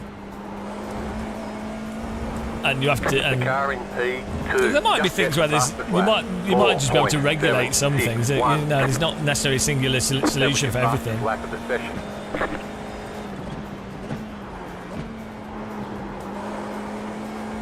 Yeah, Ian, taxes are not used for infrastructure building. You should read a book called The Deficit Myth by Stephanie Kilton. So the government in the UK or in America, but like a government could just build bridges, right? But they have the balancing factor for a government is to balance inflation and interest rates and things, right? So they can't just do whatever and just burn money, and they still have to like actually. The government still has to be responsible with its expenditure. It still has to make sure it's spending things on stuff that's actually valuable to a country, right? But the government does not need taxes to do something. The whole point of a government is they can do stuff without needing taxes. So, for example, during COVID, the government said, right, we're locking down the entire country, for better or worse. I'm having a COVID debate, but the government can go, we've decided that hospitals are getting overwhelmed by the number of patients, so we believe on aggregate it's better value, rightly or wrongly, it's better value to lock the whole country down, and we will just give people money. So they didn't need to get taxed to pay for that. They just did it, right? If the country goes to war, the government goes, hang on, if we don't go to war, we will disappear as a country. They don't need to get taxed in advance of the war. They just go, we're going to war. When the banks are collapsing due to subprime mortgage loans and a complete mess up of deregulation, the government doesn't go, oh no, we need to get taxed to pay for this, to keep all the banks in business, because if they collapse, the basic structures of the economy will fall, so we think it will be worse for everyone, so we're just going to bail out a bunch of the banks. The banks don't need to go, let's tax, oh no, we need to raise taxes to pay for it. They don't. They just go, oh, here's £10 trillion for banks. Unfortunately, in that scenario, they should have injected the money into the lower economy and also thought of how to structurally make sure that the money doesn't gravitate towards the top. That's a separate conversation. But the point is, there are so many examples now, following on from the 2008 financial crisis, so many examples where a government does what is the right, or, you know, not politically, like, they feel it's the most valuable choice. They could still be wrong, but they do what seemingly is the thing to maintain the value. They just do it. That's what governments do. That's what they're there for. That's the difference between a government and a private business in a country. So I don't know why people are still stuck on this. So in short, the government does not need taxes to pay for stuff, but they do need to make sure what they decide to do are things that add value. And historically, we know that education, I think education is like 5 to 10 times return on investment, but it's over like minimum 5 to 15 year period.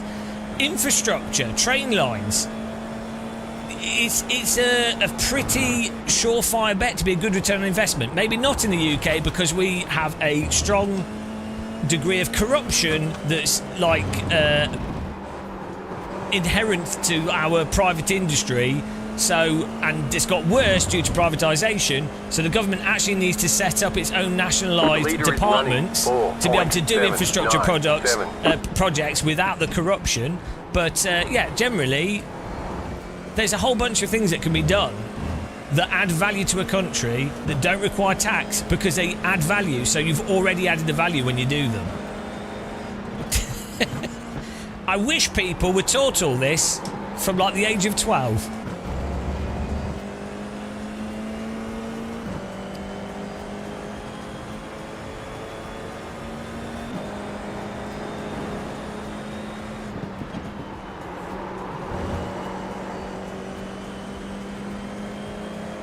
Yeah, it's sober de dunk.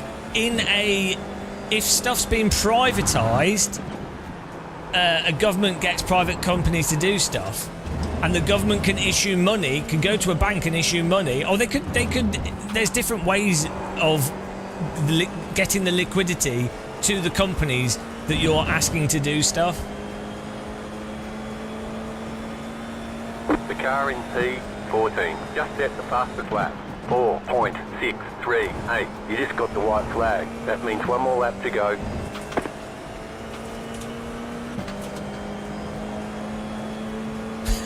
I've missed the race. Too busy talking about modern monetary theory and real value. But somehow we've gained 8 places. Do you think anybody else was ranting about the economics?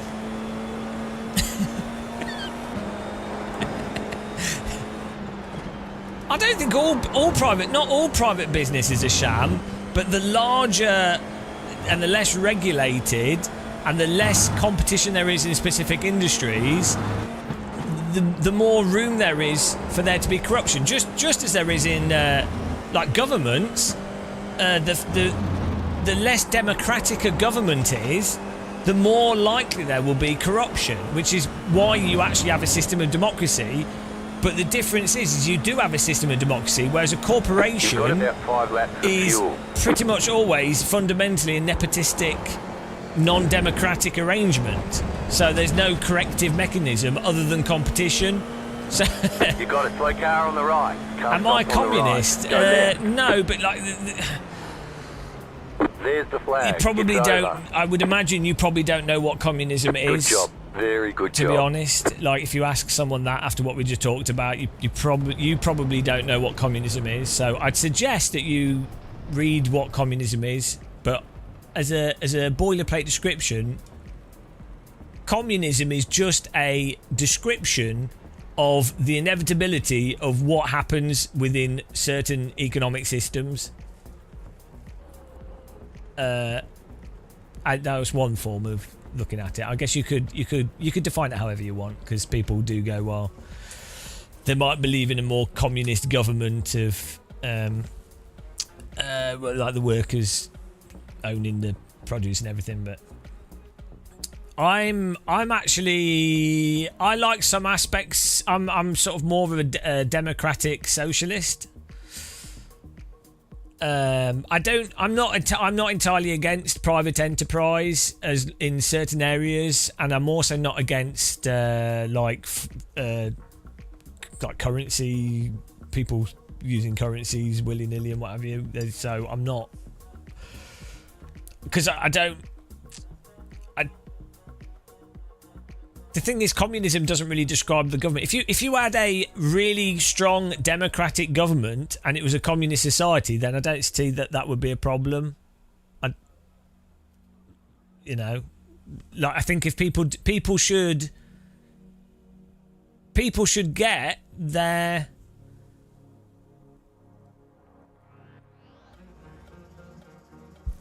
degrees of exploitation. Yeah, I think that's fine. I like to be exploited as well. It's degrees of exploitation. Like if you've already got your bases covered, if you've got a house and you've got access and you've got food and healthcare and heating and electricity and what have you, right? And you've got the ability to choose where you want to work or what work you want to do. I'm not if that's all covered and you could leave whatever job whenever you wanted to if you felt like it. I'm not against someone being exploited to the point that someone could make profit out of that person, and maybe even unfairly. Like as long as their basics are covered, it means that they can only be exploited to a degree that's not that I think is ethically acceptable. So. Like iRacing, iRacing's exploiting me right now, but I don't mind it at times. Sometimes I like to be exploited. So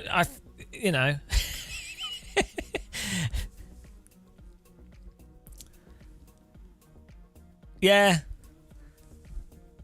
I'm not too fussed. Like if you have your basics covered, it doesn't really matter if someone's profiteering off you a little bit more or whatever. If you've got your basics done and you're actually safe and sound and healthy, it doesn't really matter to me, to myself. Like, that's where the fundamental thing, though, is to what degree has someone got their basics covered? Well, slaves didn't have their basics covered, did they? Because they couldn't leave whenever they wanted to. Yeah, but they couldn't. They were fundamentally owned in entirety, like their freedom of movement. And they didn't have freedom of movement. They couldn't leave to other staff. So that's the whole point. That goes against what I'm saying. Owned is better than being rented. Depends on your rental price. I bet you like to be rented. Would you rather be owned or rented? There's a stability that comes with being owned over being rented. That is true. You prefer leasing. I feel like I'm a rented sim racer. I'm rented. Yeah, pretty much. Rent boy. You would argue that knaves... Hang on, here we go. Let's have this conversation again. Why not? Many knaves who dug and built our fresh water system were effectively slaves. Many were paid in tokens, not money. So you could leave, but you wouldn't get far. Yeah. I mean, the problem is a lot of these things are actually hard to define, absolutely, aren't they? So it's like the idea of a wage slave. If you live in an area... Let's say you live in Middlesbrough and you just your parents were like working class and you went through school and you're not dumb, like you tried hard and everything, but the only work you could get would be a certain type of work which is not enough to pay for you to be able to save up to move anywhere else. In that scenario, you are... To an extent, you are a slave to an extent. You go, well, it's not as bad as, like actually like putting people in boats and locking them up and stuff. But, within a modern context, you're a wage slave. So, yeah, I think children should be trimmed. You should get children back in chimneys for sure. I feel like that's think how much money is not generated due to not taking advantage of child labour. I think we should do another Ringmeister. That was good fun. Also, I mean, it's other people's children as well. It's not your own children, so... Although, did chimney sweeps use their own... Did they use their own children?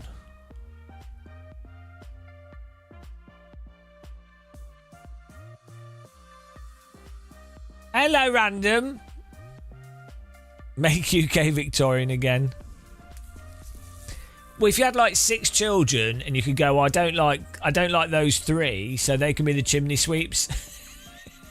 That's why you'd have lots of children.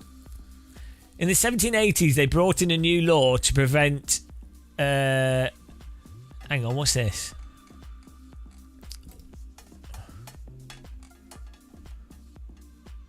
It's leaving money on the table. In the 1780s, they brought in a new law to prevent the abuse of child labour in coal mines. It never specified that they couldn't work in iron mines. There's always a loophole, guys. There's always a loophole. We're seizing the means of production. We're talking about exploitation. Random call sign likes to exploit. Random call sign exploited me in a hotel room once. He exploited me so hard. I'll never forget how much I was exploited.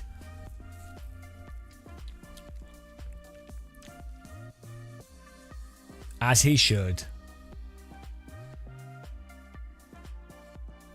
We're going to do the 3 PM Nordschleife race.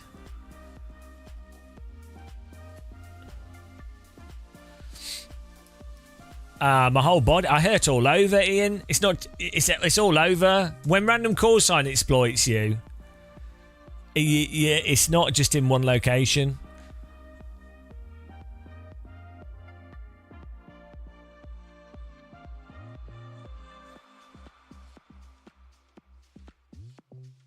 John Rambo, we delivery guys are exploited. We work so hard it's impossible to stay awake after work. I imagine if you do delivery, you probably have like really weird dreams of like doors and people answering doors. And parcels and picking up parcels. I bet you have a dream where you pick up a parcel that looks heavy but it's surprisingly light, or a surprisingly small parcel that's light but it's actually surprisingly heavy. And in your dream you're like, oh, that's an oddly weighted parcel. Postman dreams. What other dreams would they likely have? Oh, opening the van door and all the parcels have gone. Or maybe like doing the same delivery over and over and over again. I imagine that. Yeah, just think about the nightmares you could have as a postman.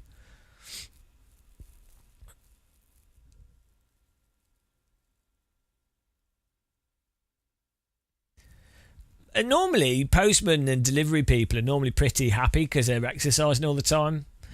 I was chatting to a supermarket delivery guy last time I got my shopping delivered, and he was saying how there's people that just work the evening shift and they're doing it for the exercise, like they have a day job, but they just do the shopping. They do the shopping delivery for the exercise, which is weird. But I guess it works though. You're running up steps and stuff, and you get paid for your exercise. Don't need a gym. It's the inverse paying gym.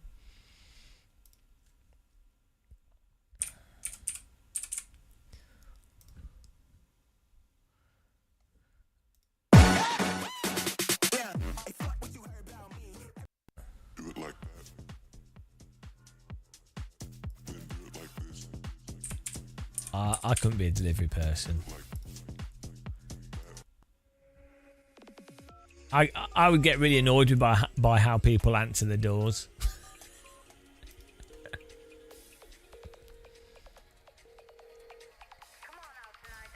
Parking ticket warden's probably alright, actually.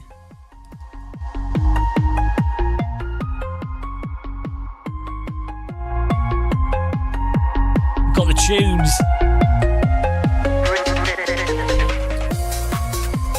This I've got the lyrics for this. Are you ready? Are you ready for the lyrics? We're all sim racing. We don't have a life. We don't go outside. And most of us have no wife. Everybody's going sim racing. They're sat in a metal T-slot sim rig. They're all unhealthy and slightly obese.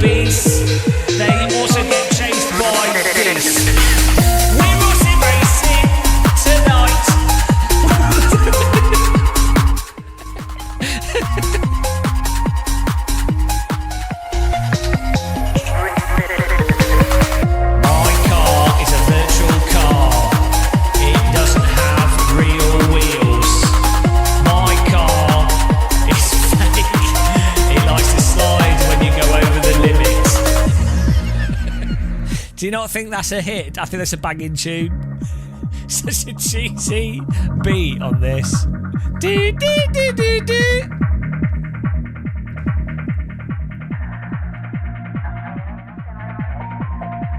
Oh dear, cheesy dance music, guys.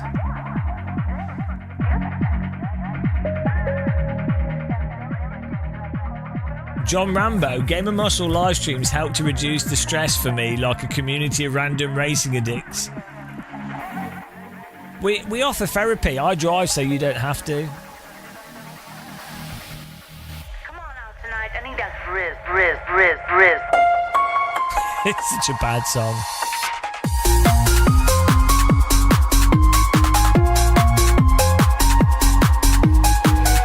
This is my Simric dance moves.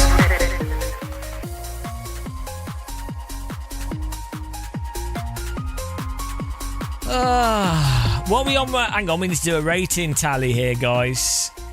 It's been a hard day down the coal mine. We haven't had much. We haven't had much in the way of voice chat. 11.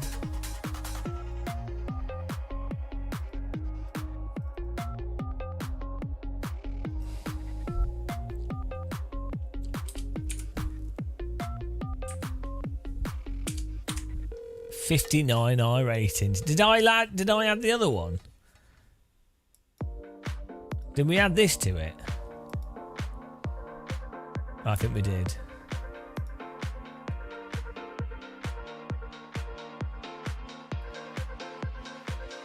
Oh no, we didn't. Hang on.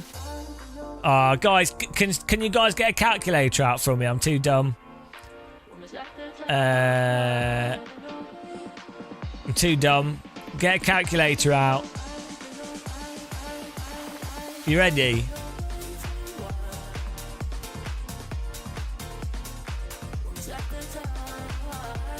Calculator, right. Minus 31. Minus 31. Are you ready? I'm going to type this as well because I don't trust you guys. Minus 31.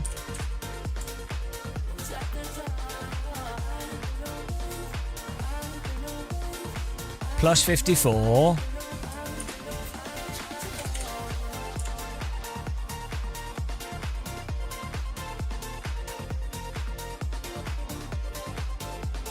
Minus 11.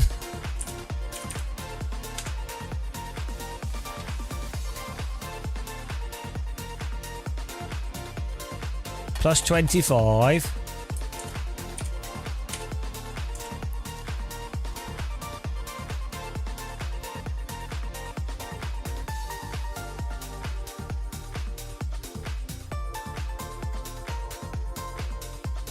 Plus 25.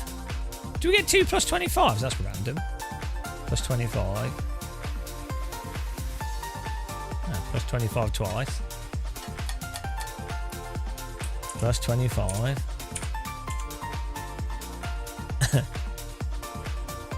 Plus 11. What's that, guys?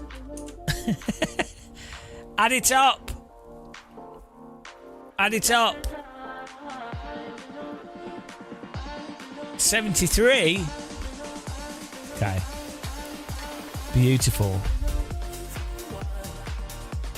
Not bad. We're pretty good at this.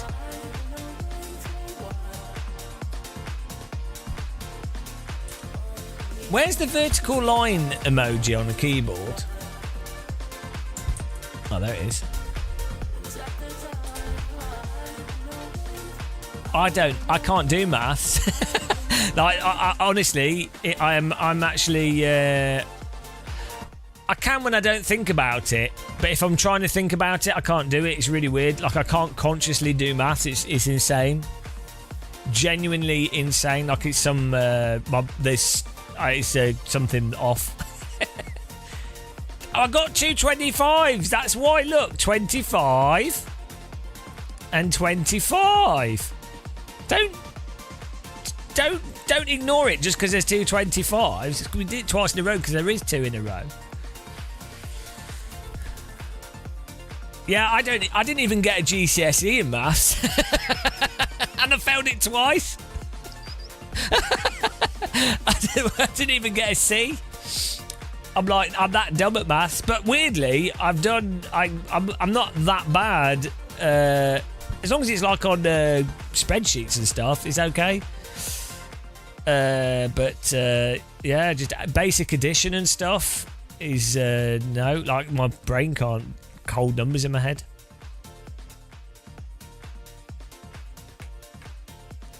Yeah. But it's to do like I think if you were taught maths visually and the whole thing was visual, I'd probably be totally fine. It's to do with like I can't. One number looks and numbers feel the same, basically. So it's hard for me to sort of. Also, the dyslexic thing when you look at something and you remember it, and then you're gonna put it somewhere else, mix the numbers up. Unless it's like there, like if it's on the screen and I'm like manipulating those numbers, it's fine. But if I have to go right, there's a number, hold it in my head. Here's a number, hold that in my head. Here's a number, hold that in my head. It doesn't work. The brain just can't do it. Your wife can't eat and walk at the same time. Well, that's just weird. How does that happen? Why? How can you not eat and walk at the same time?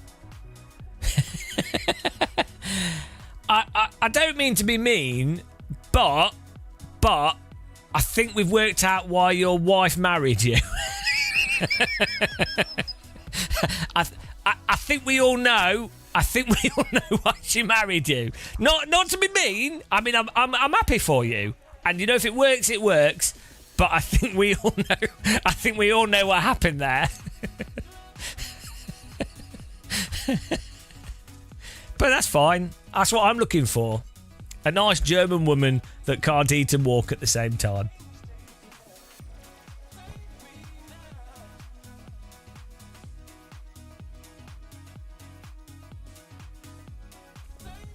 Okay, how long have we got here? Thanks again, guys, to everyone that's supporting us here. Really appreciate it. Look at all these members, filthy members down here. We need to update that list. I keep saying I will, and I haven't got around to it. Big up to the special mentions. These are the biggest. These are the people with the most regret. Chili Dog, Thomas Spit, Random Call Sign. Absolute losers. These people as well are slightly less losers. But thanks, guys. Appreciate the despair and misery. The main thing is our iRating's going up and the replay works. I could put... Maybe we should add the replay to this screen as well. Can we do that? This full screen replay. Oh, yes, look, the replay. I love having this replay system. What would be really nice is if we could have something where we could cycle through the replay. It's a script for OBS called Instant Replay. This is like something we had this 5 years ago, but I forgot how to set it up, and then recently I set it up on the other computer for Hell Let Loose, and then I was like, oh, I could set it up on this, but you need a replay buffer on. And then you need the script, and then you just add it to a scene, and then you can automate how it playing it. So you probably can't see it, but on my stream deck, I can just push a button to show it, or I can push a button to it'll record. Wait a sec, it will save the replay buffer. Wait a second, then it will display what's on this instant replay scene, and this instant replay scene automatically, so the script basically just the script just replaces the video that's on that instant replay scene for the latest one. But it'd be nice if someone adapted the script so you could push a button to skip through replays, because that'd be really fun. Yeah, it's nice, and it's good with the stream deck because of the way you can set up set it up to automate the showing it and then taking it off. Because thank you, Rush Gray. Thank you very much for subscribing with Prime. Welcome to the land of no adverts. Thank you. Mamidajan Texeria. Thank you. Welcome. Thanks for subscribing. Yeah, the problem we had before was we'd do the replay, but I'd have to push the button and then push it again to get rid of it. But now it's automated. I just, whilst after something's happened, I just push the button and then I know it will save it and put it on the screen, which is nice. Yeah, we could do. Well, there you go. I still need to push the button though. We could probably have it so that it does it on my steering wheel.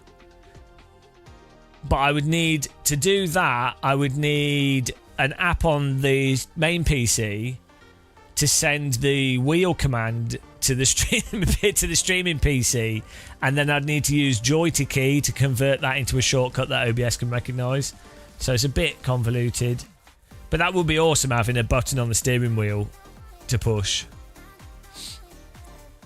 rather than having to reach out.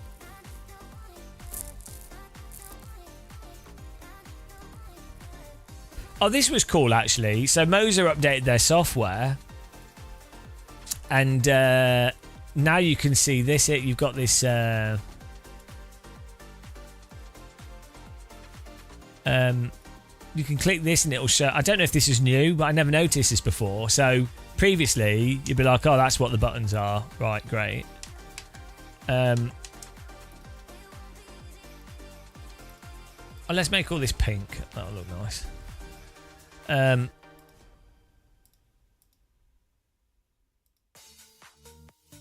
Hello, why is that not changing colour? Yeah, previously you'd see this, but like now being able to know the actual button number is really handy. Moser are doing a really good job of updating their software.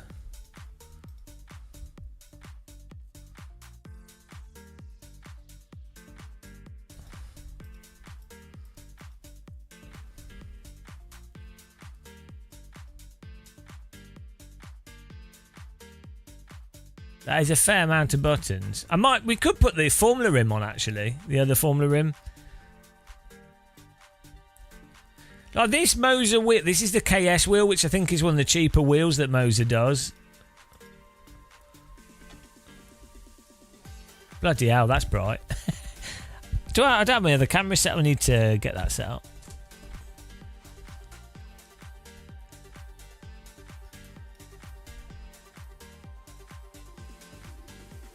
We could do with a T button. How long have we got here till the next? Oh, we've got like 8 minutes.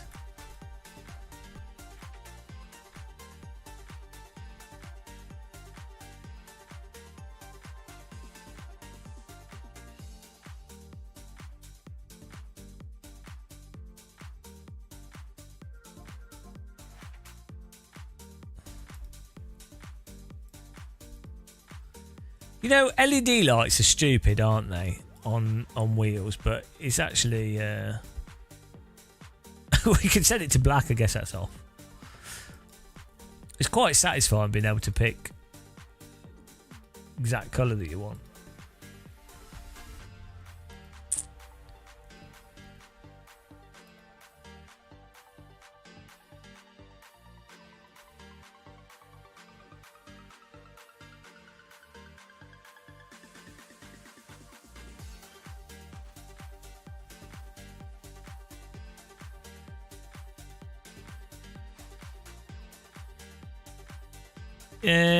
What's this? You want to get back into sim racing? Get a crap wheel. Attempt to try and beat people on controller. Well, there's a bunch of stuff coming out on console though, so we should be good with the controller. Like I imagine Project Motor Racing will probably be quite good on a controller, and then I would imagine whatever the next Gran Turismo, and then. What else is coming out? There's a bunch of stuff like Ren Sport's probably alright on a controller. I need to try that.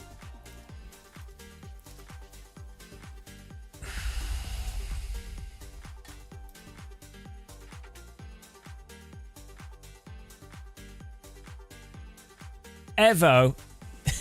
Evo.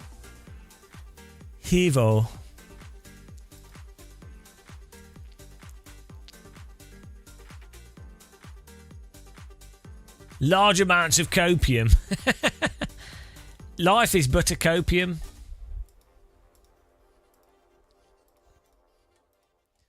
It's so funny, right? You know, you get people going, "Oh, what wheel settings?" and "Oh, it took me ages to get my force feedback feeling good." And here we are with the Moser wheel. We just have 900 degrees of rotation, 100% force feedback strength, 100% torque limit, 100% wheel limit. All the filters are off. No interpolation, no damping, no friction, no inertia. All of them are off. Everything is off. Everything is on zero. And then all we do is change this high frequency thing down. That's it. That is it. Everything else is on zero. And that's what we use with most sims. So I don't know what's going on with. It's always been like this. With AC, people would be like, "Oh, it took me ages to get AC to feel good." And I'm like, "What? You set the strength to 70%.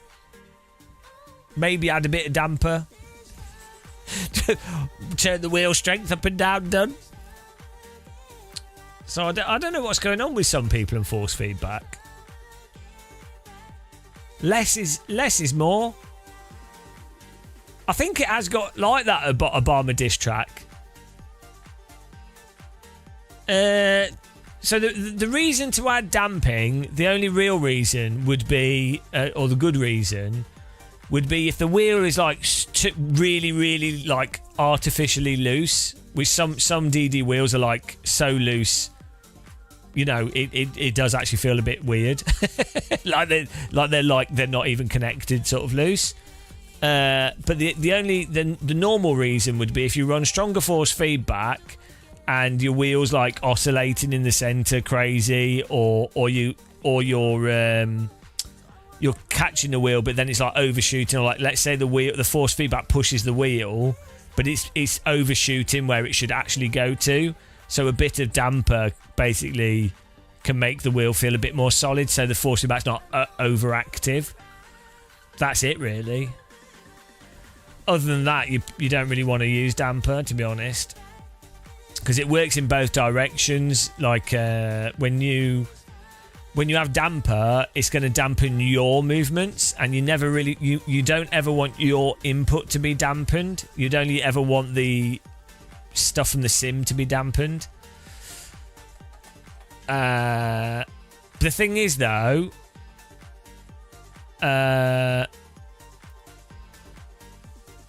some forms of interpolation filter that the sims have built in and stuff already acts as a bit of a damper of the sim signal.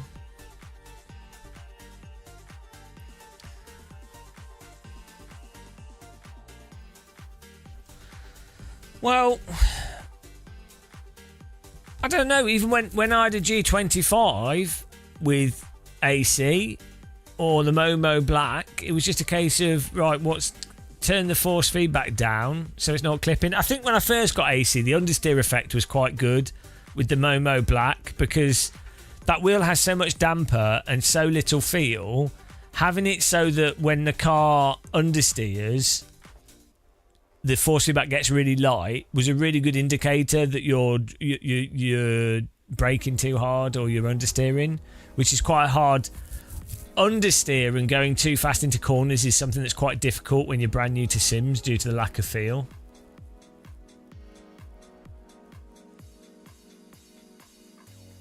Rock Goblin, yeah, you should. I think a big problem, an issue is if you have a flat signal of force feedback. If you get to a point where you don't feel anything, even if it was realistic, it can give the impression that nothing is happening, and it's really disconnecting.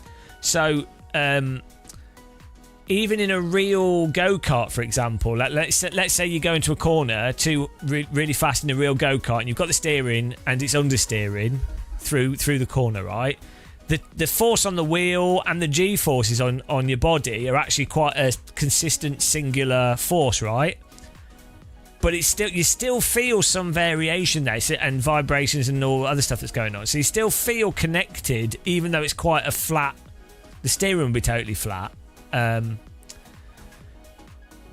so, and that's with you massively understeering.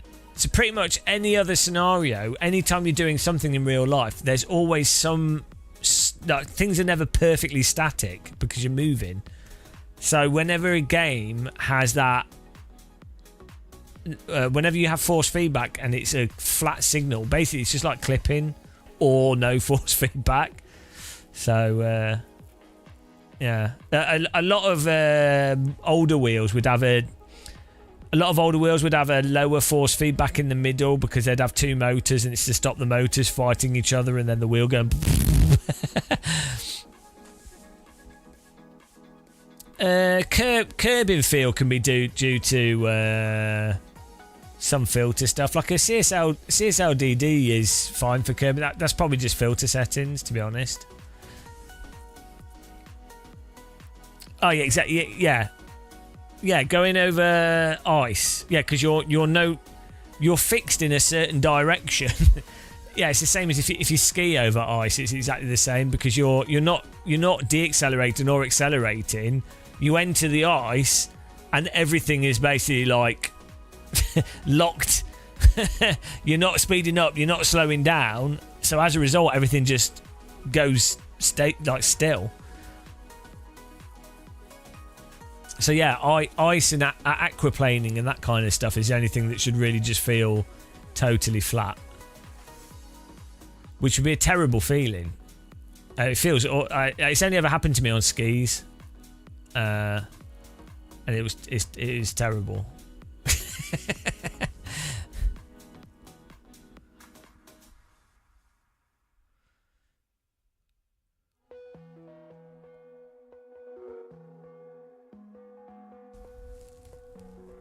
Well, that's why I think Evo's slightly better than ACC, to be honest, but it's why ACC feels really bad for me, is that it feels a bit flat.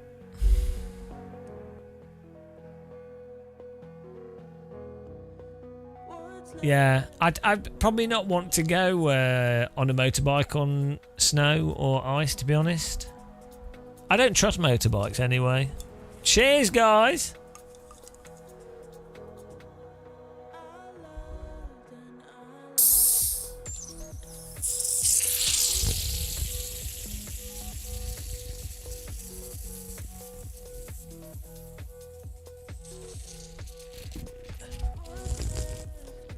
Prost!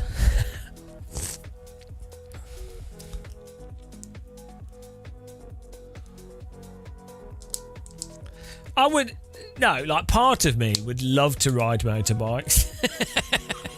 There is, because I like riding my mountain bike, and, you know, I'd love to get a decent e-bike.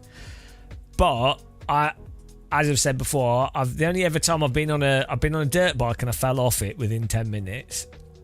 And it's heavy. They're heavy, so I think I prefer a bike that's light. I don't really like heavy stuff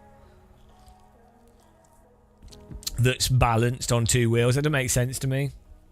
Like even those unicycle, you know, the motorised unicycles that you stand on, you put your legs either side, and it's like a balanced unicycle. I don't know why people trust them, because they're bloody heavy. They weigh like 10 kilograms.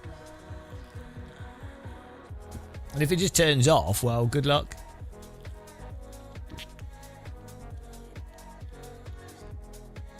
Yeah, I'm sure you do, because you're not trying to turn it with you're just using counter steer to initiate the turn and everything. But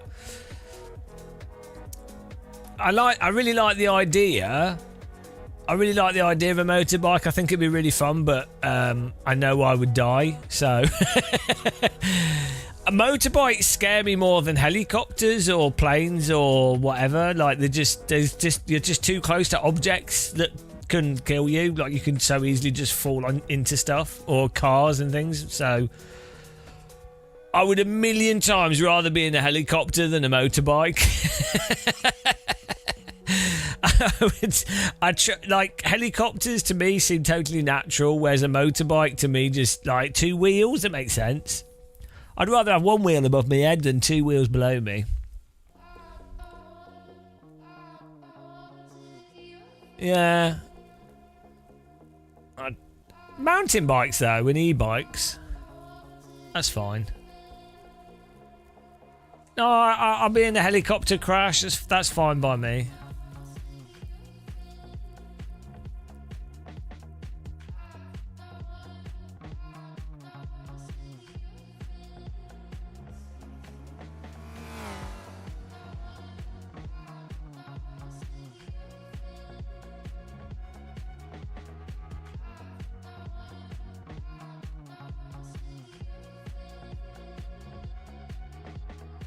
Here we go, guys. This is going to be phenomenal again. We should redo the quali for this.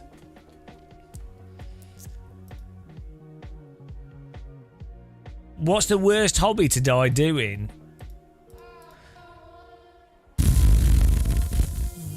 It's hard to say, isn't it, really? Apart from sim racing.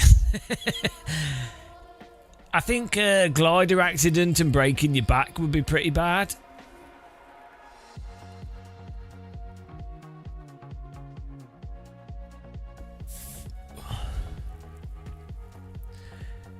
Yeah, well, that's it. Like that's the part of me that would like to ride a motorbike. Look, I mean, I have ridden motorbikes.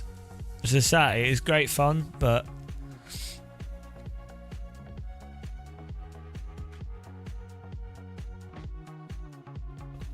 I've never been on like a super bike though. Maybe I'd do it on a racetrack, but I'd go around so slow. I would genuinely just potter around the track really slowly. I'd be like one of those people doing a track day for the first time or something, because I'd just be terrified. Just motorbikes, just I don't. There's just something that. I feel like there's no like get out of jail thing with a motorbike. There's no like if you mess up, you're gonna fall off it in a crazy way.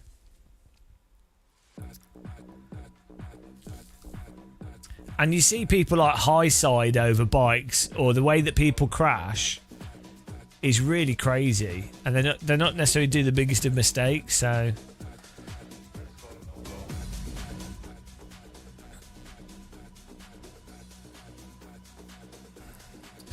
choking on a stamp. Every year 400 people die choking on stamps. Stop stamp collecting today.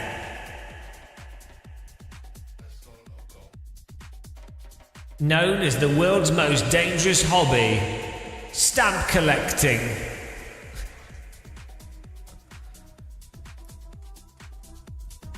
It's the danger with stamp collecting is it lures you into a sense of safety, and before you know it, choked. One lap to green. Line up on the right side. Closed. Pit road is closed. The estimated strength of field is 1,796. Keep it clean. The DNF today would hurt our points a lot. Good luck. I'm going to need it. I should have done a poll, but it's too late now. Here we go. Yo. Good luck, everybody. That's a shame. Nagita, dude, I love you. 5 cars left to grid. I love you to you, man.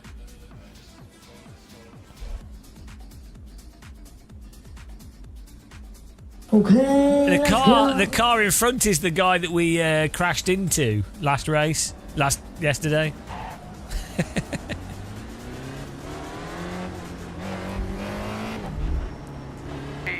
Two, one, go! Thanks for that, 07 Buck. Really appreciate the sound alerts. Cheers! Woo!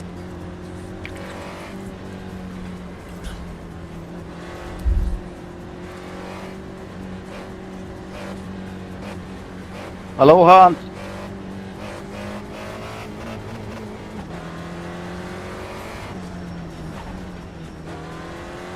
Hello.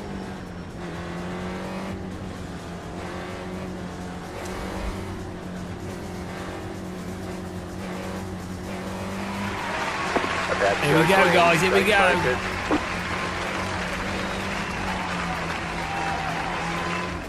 It's all about the iRating. No battle. Post car is off. Time to do your job. Green, green, green. Let's go.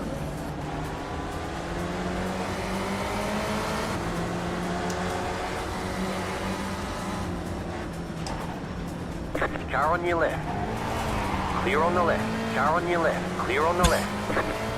First gear, probably not a good idea there. We were going so slow, I thought we were... I thought it was in a different gear there. Just warming up the engine, guys.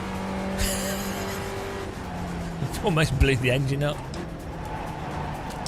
Ah, the understeer. What's going on?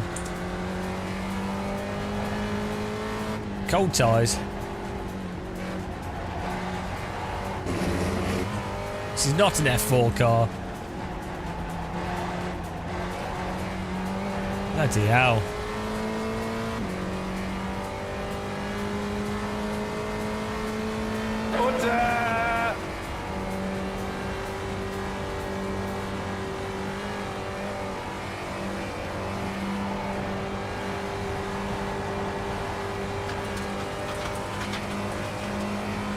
Where are they going?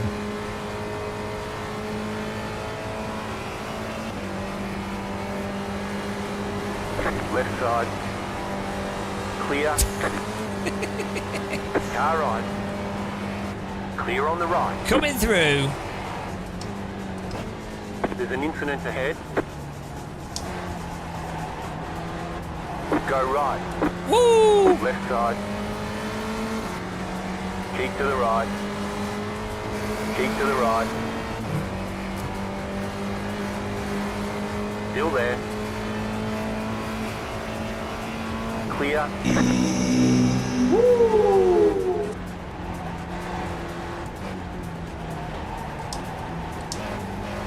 There's an incident behind.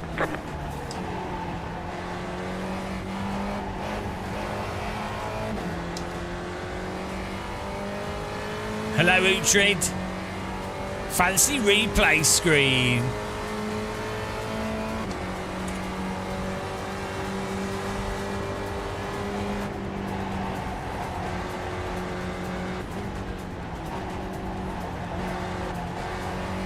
No expense spared.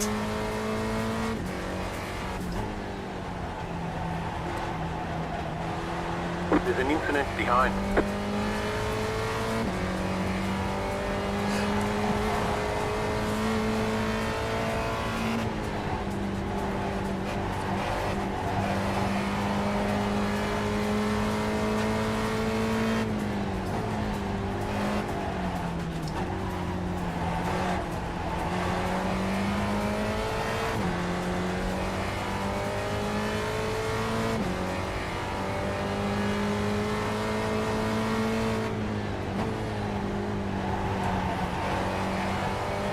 Woo!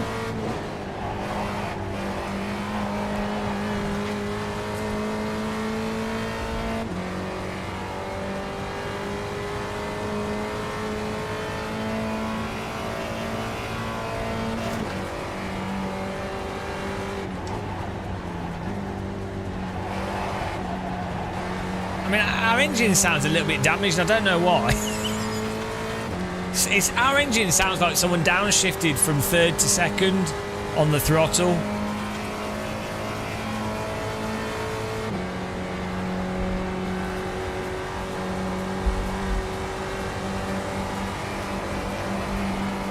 Right side. Still there, hold your line. Still there. Clear.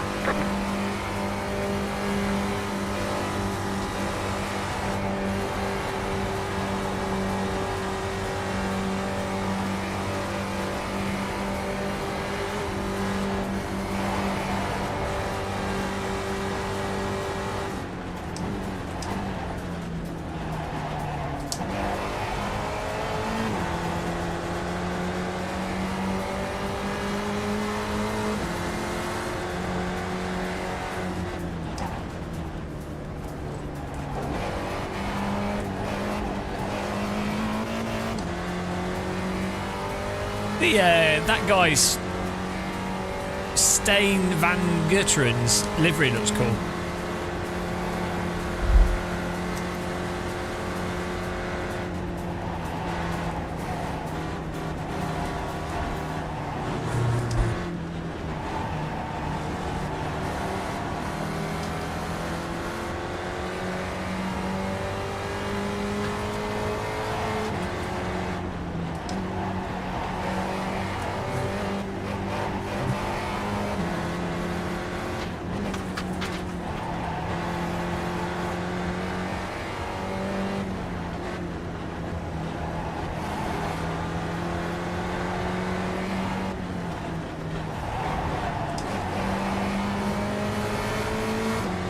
Car right, clear.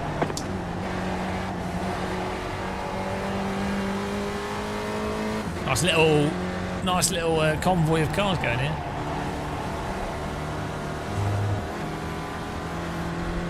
Dottinger Ho should be interesting.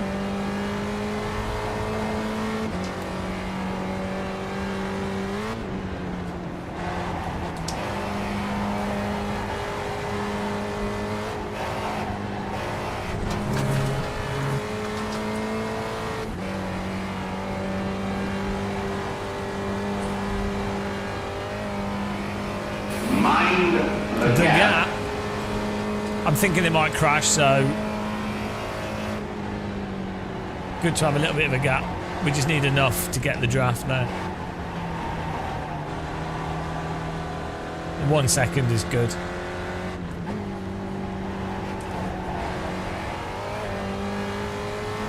The draft should take us up 3-4 places if we don't crash.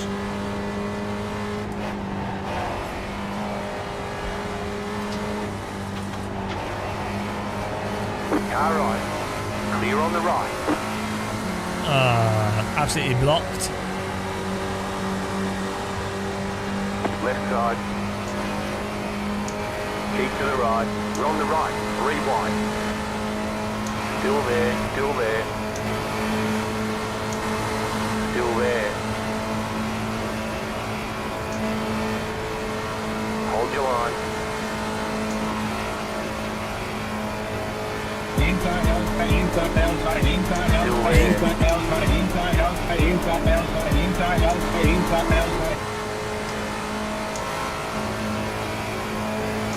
Still there.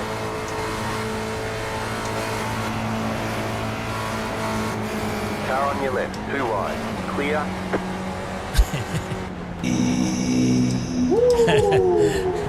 That was good fun. You've got 2 laps to go. The colourful car gave up. He didn't have the balls. You're in the top 10. he didn't dare. I wasn't lifting. Car right. Clear.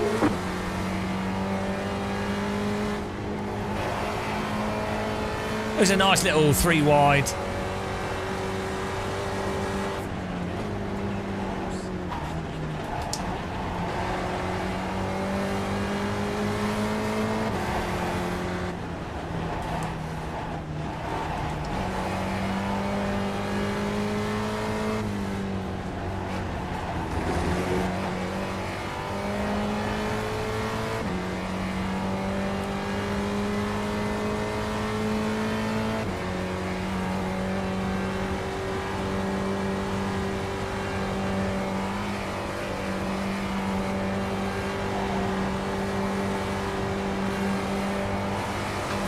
Right side. Still there. Keep to the left. Still there.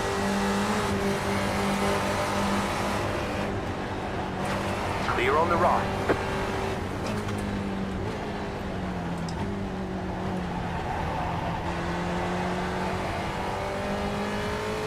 See if we can get to Mr. Skaggs.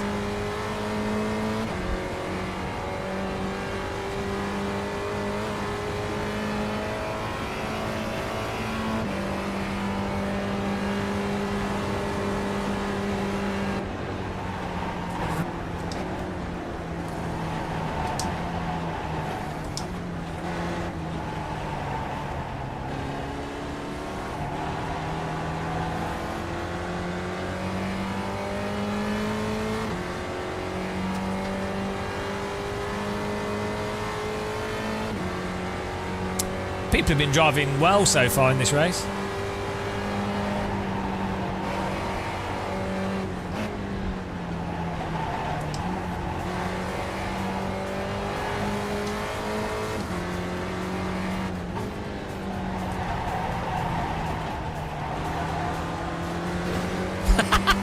Car behind you drove into the wall. I'd never do that.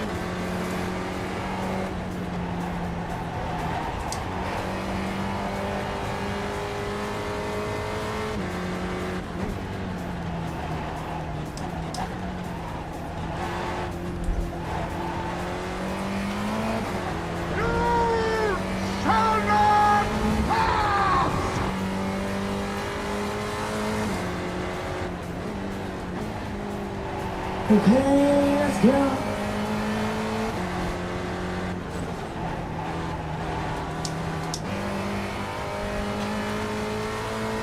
Oh, we've lost the draft to the cars in front, so it'd be good. Give this guy draft.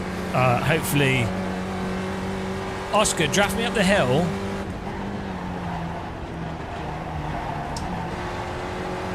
Draft me up the hill, and we'll be able to close the gap with the cars in front.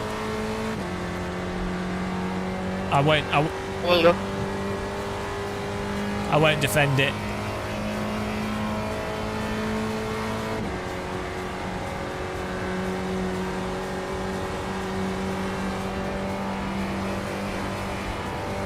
I'll stay on the left. Car right. Let the other car. Oh, we could have double drafted. Stay on the left. Stay on the left. Still there. Oh no! That's not what we wanted to happen.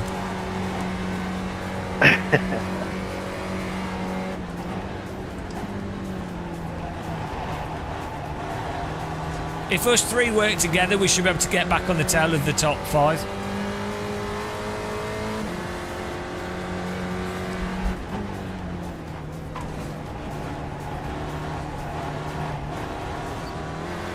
If we're all together for the dot and go, Stain, are you there? Don't know how you say his name.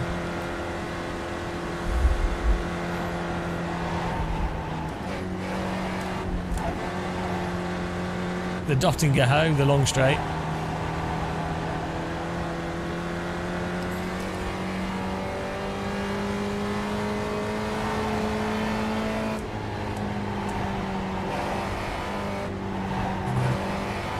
Oh, they dropped right back. What are they doing?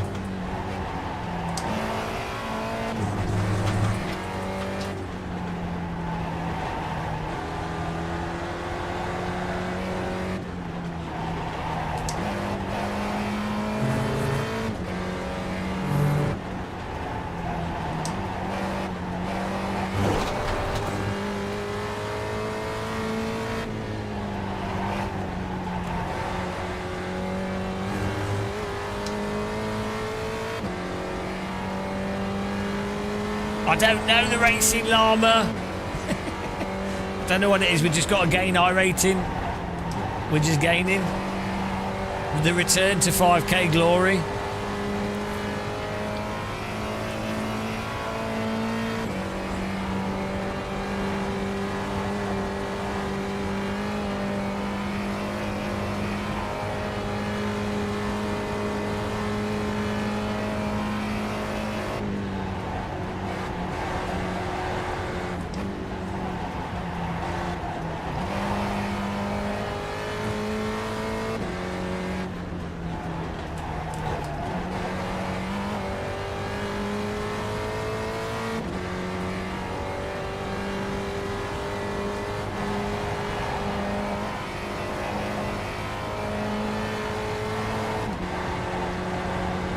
Oh, that was a good exit. That was a good line through there. Ah, oh, they killed each other. Oh well.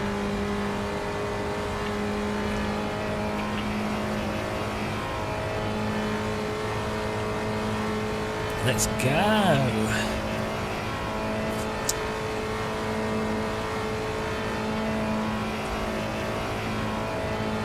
Can't beat a bit of German countryside, can you?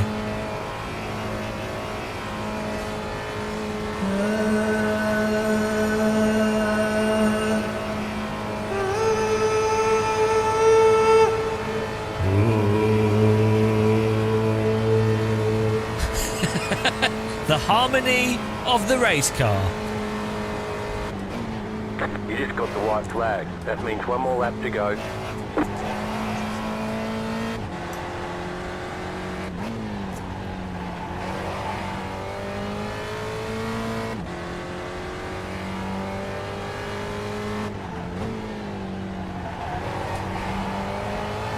That's how I tune my car.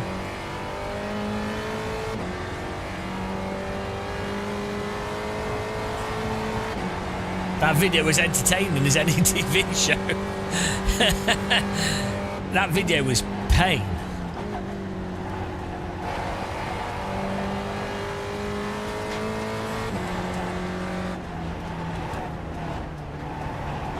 We could do, maybe.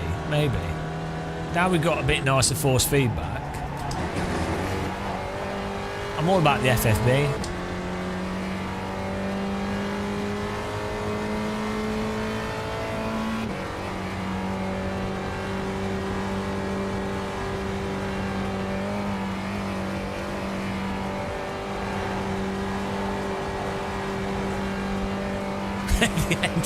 With the stupid crash. Yeah, it's so dumb.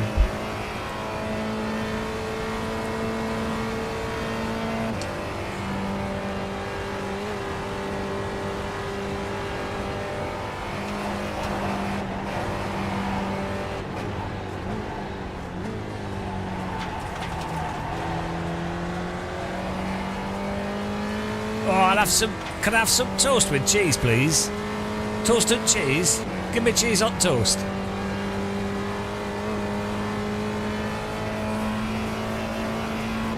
You have about 5 laps of fuel We're left. catching 5th here.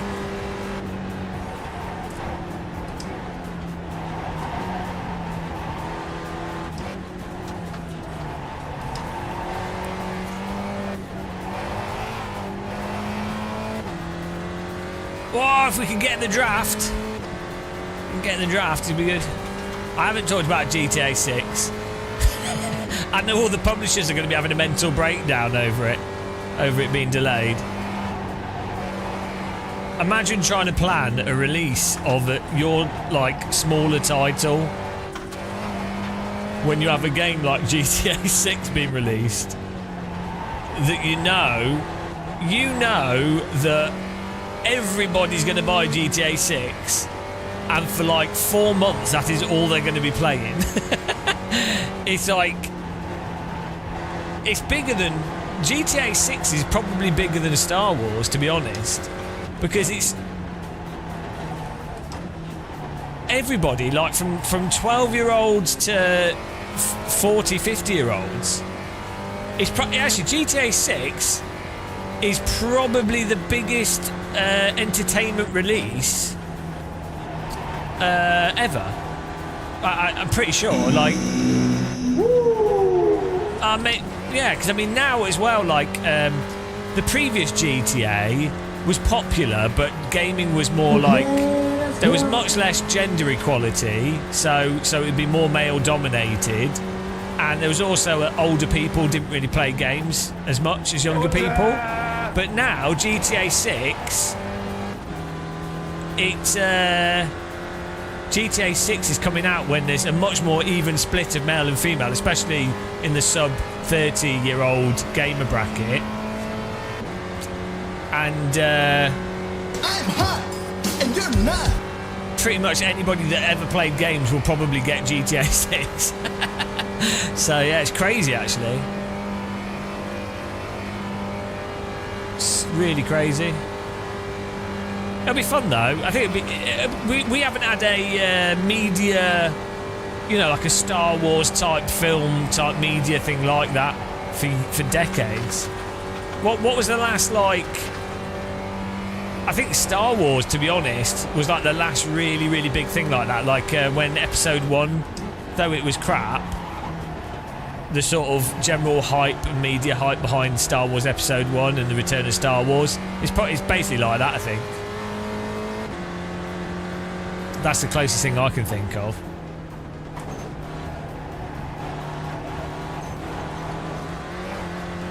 Yeah, maybe Harry Potter, yeah, as well.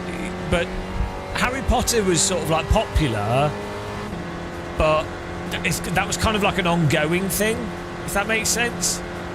It didn't have the same thing. I mean, it did to a degree because the books had been out and then the films came out, but it wasn't as much of a gap, if that makes sense. So like if a new Harry Potter film came out now, probably. But like GTA 6 is on sort of Star Wars levels of, you know.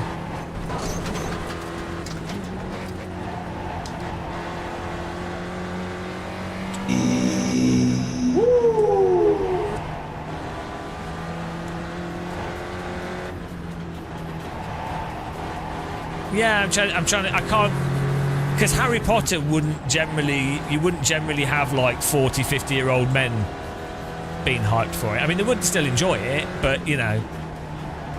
Whereas I think GTA, it's like younger men and women and older men and women, like very much like Star Wars.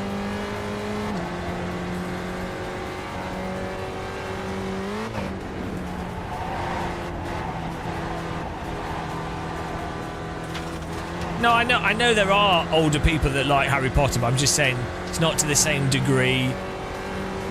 The number of younger people that like Harry Potter and the number of women that like Harry Potter would probably, maybe that offsets that. But I would say GTA is a bigger, wider spread, like across the board on aggregate. Yeah.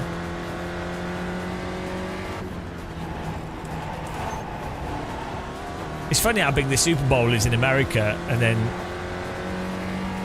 Brits aren't really aware of it.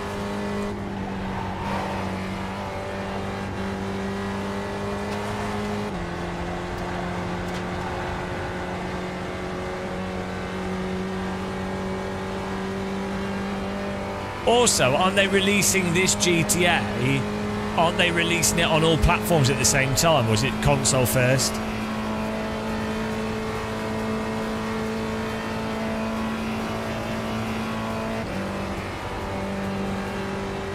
Hopefully we time this just right to get the full draft and escape from this guy.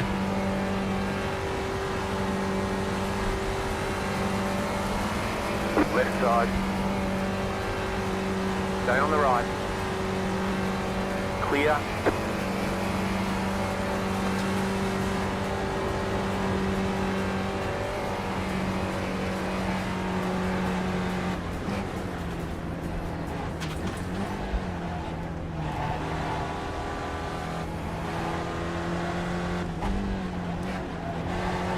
That was a good drive. 5th place. There's the flag. It's over. Ow! Solid work. Git! You've got wheel damage. You've got wheel damage. Woo! Yeah, that's a good result. Nice drive. How much did we get? 59 internet points. Yeah, good job, mate. Good job. Are we at 2K now on the road? Beautiful. Beautiful, guys. Unbelievable. Yeah, it was nice. Nice driving by everyone. The other cars were driving sensibly, which is always fun. I think it is going to be about that price. I think that was the price they announced before. Like, to be honest though, I don't like ACC, but I do like the normal.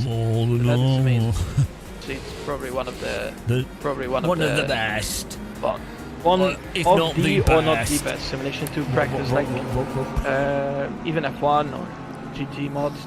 It's really good. That sounds like a rally car.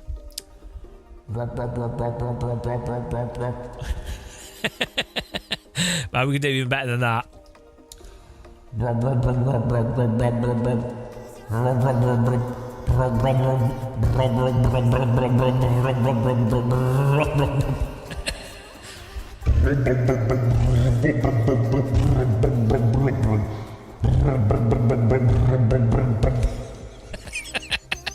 That's my idling Group B rally car impression. Do you like it?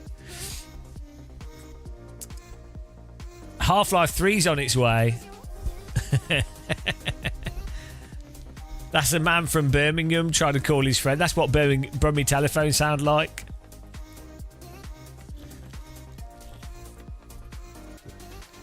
I'm tempted to just do another Ringmeister. It was nice and chill. I kind of want to do a GT3, but that's not until 4:15. When's this finish? This is at 4. Yeah. Oh well. Well. Oh, hang on. If this is 8:23, hang on, 8 minutes. What's in 8 minutes? 45. So 45 and then 23. If that's 12 minutes. What's 23 minus 8? We should be able to fit that in.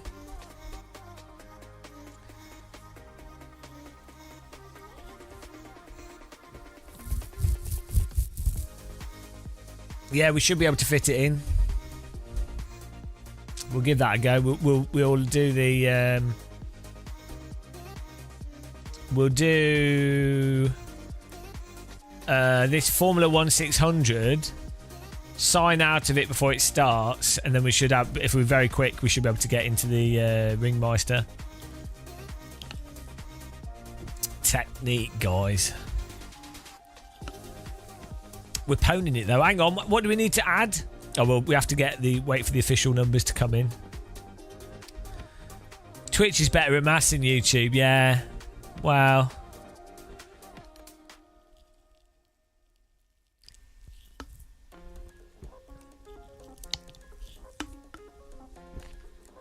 They do try though, don't they? They do try their best.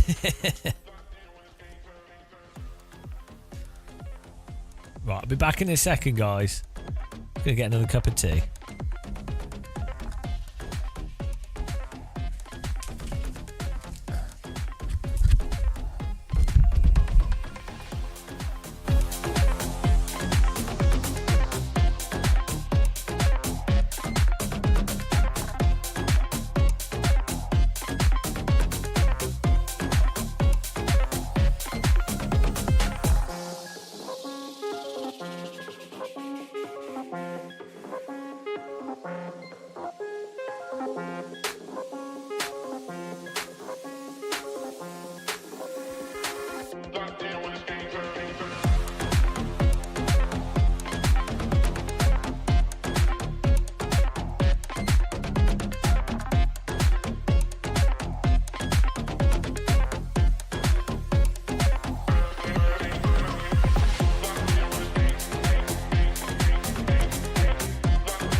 Okay, let's go. I keep coming back to you.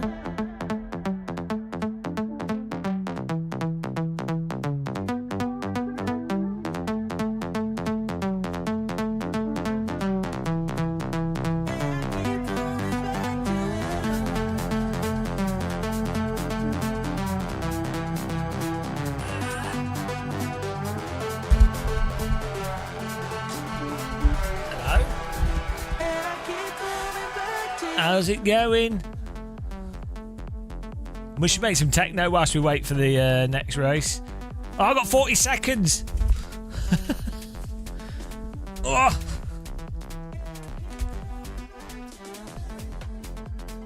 Get in there. Welcome along, everyone that's joined us.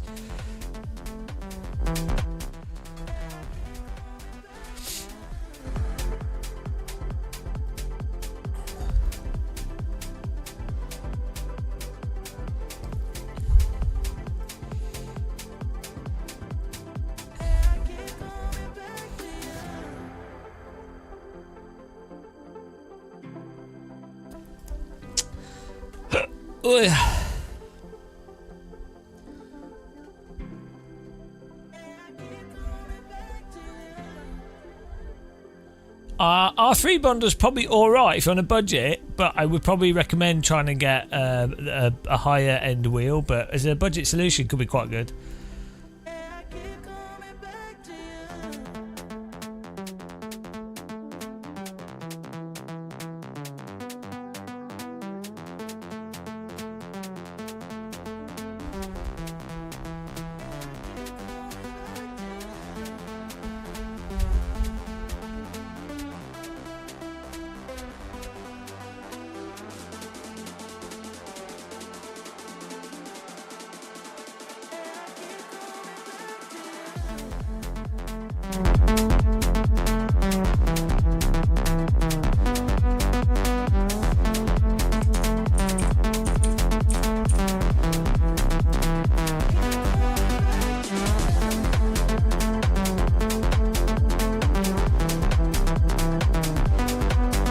Trying to keep the price to a minimum. Yeah, I'd need to try. I'd need to try that, the R3. I've only used the R3 really briefly. And I think, from what I remember, it was smooth, but the force feedback was certainly like really quite weak on it, which is what you'd expect. It's not that that's bad, but I'd need to try it again, and I'd really need to try it with... It might be worth me trying to get Moser and SimMagic and a bunch of companies to send me their cheapest wheels that they do, and then we could compare them all.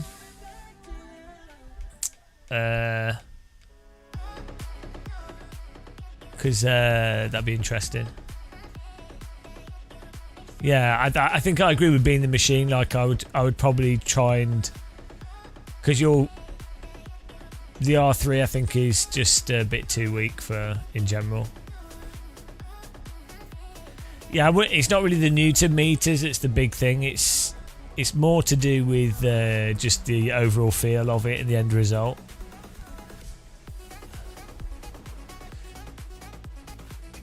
So it's not necessarily just the Newton meters, if that makes sense.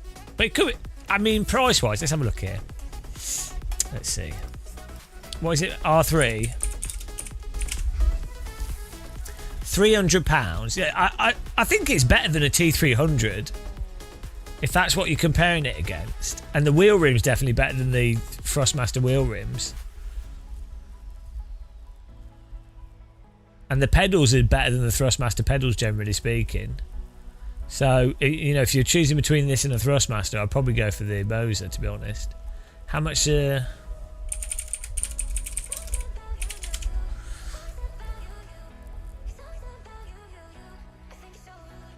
£304. Yeah, I'd go for the Moser over the Thrustmaster, to be honest.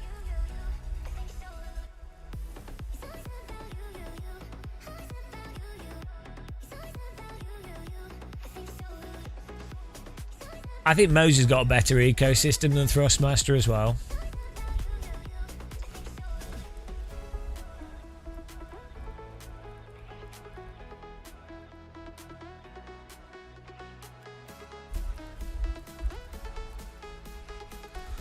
Here we go. Oh, I need to get into the other.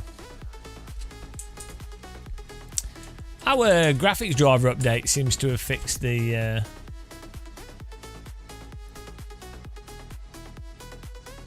issue we were having before, which is good.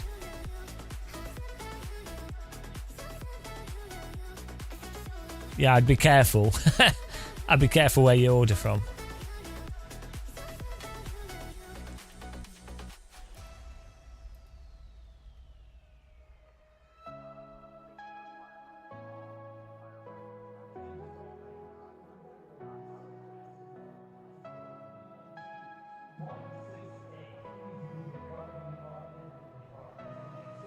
No, hang on. If this is in 10 minutes, qualifying's 8. What's 12?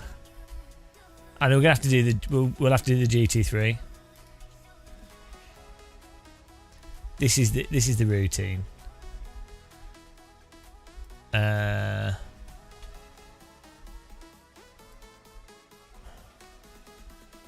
there we go.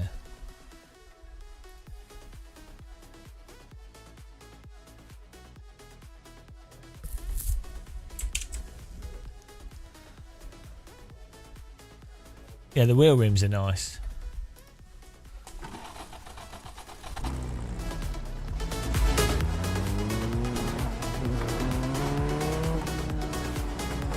Yeah, I would buy off the Moser website 10 wheels using my affiliate link, to be honest. If it was me, look, if I'm being honest, I would buy whatever the most expensive thing they have. And I'd buy it using my link 5 times.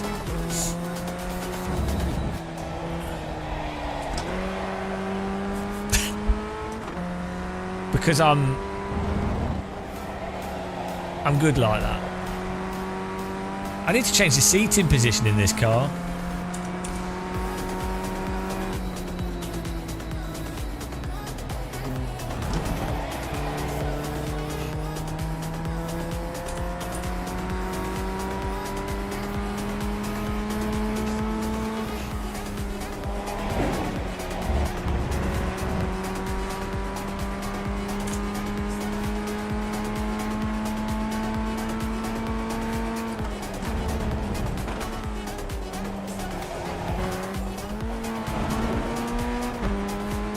I think we could get the mirrors on in the cockpit, you know. Might have to push the boat out and put some mirrors on.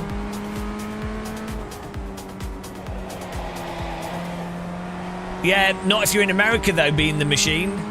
Lol. Green flag, green flag. Giraffe neck west. Hello. Okay, here comes your first time lap.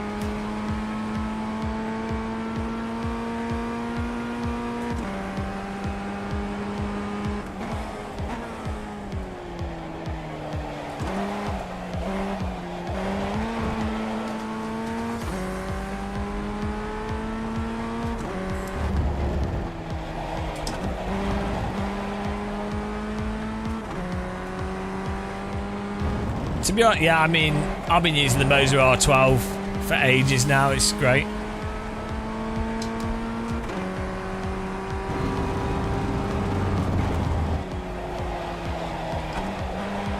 If I'd known I was going to be using the Moser R12 for a year, I would have tried to do a sponsorship deal with them. But I didn't. I like to be free to swap over whenever.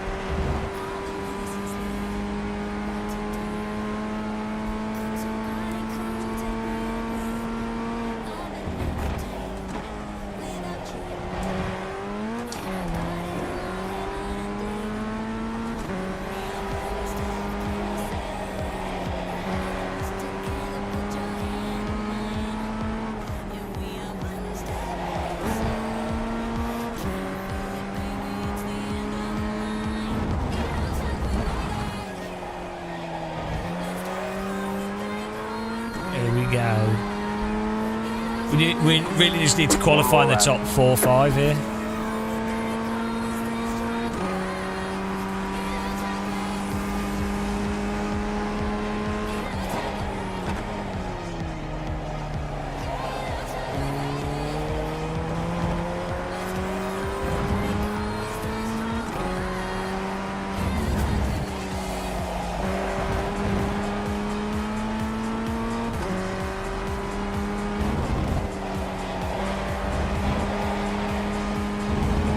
That's good pace through there.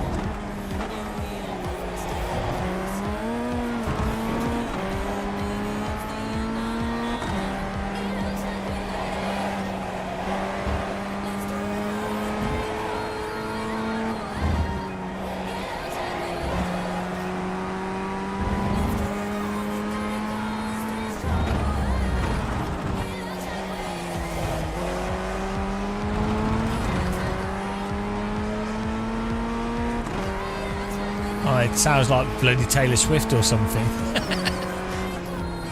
Ah, 5th place.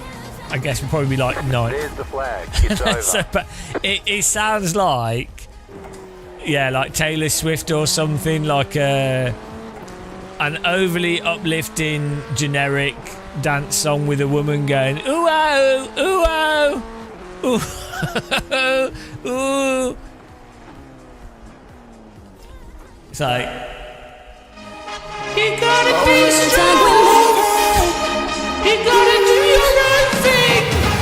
Ooh, ooh, ooh, you're a strong, independent lady. Ooh, ooh, you can do a normal job and the things that men do as well. Ooh, ooh, life might be hard, but be positive.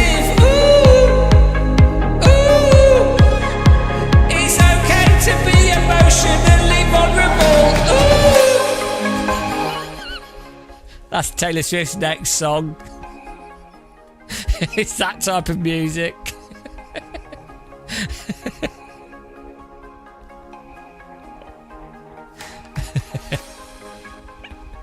Oh, I hate that type of music so much. It's like ironically incredibly sexist music. Ironically, it achieves the entire opposite of what it's aiming to achieve. It's the type of music that really just makes, you know, it's just terrible.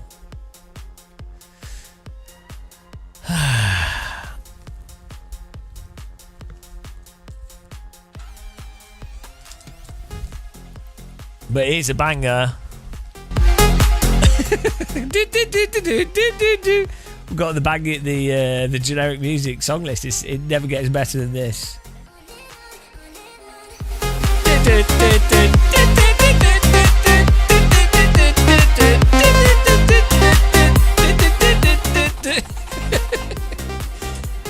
iRacing dance tracks coming at you. 2,210. Here we go. Keep it clean. The DNF Keep today it will clean. turn out points a lot. No smooth jazz.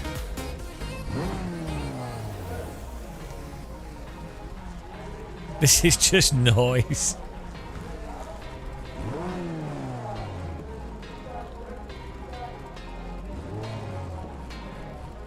It's quite a nice wheel rim in this car.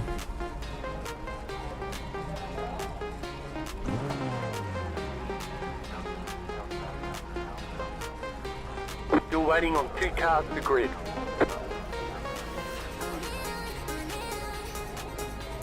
Waiting on the final car to I grid. just think you're being miserable. These are good songs. Same as Everyone's gridded. I think.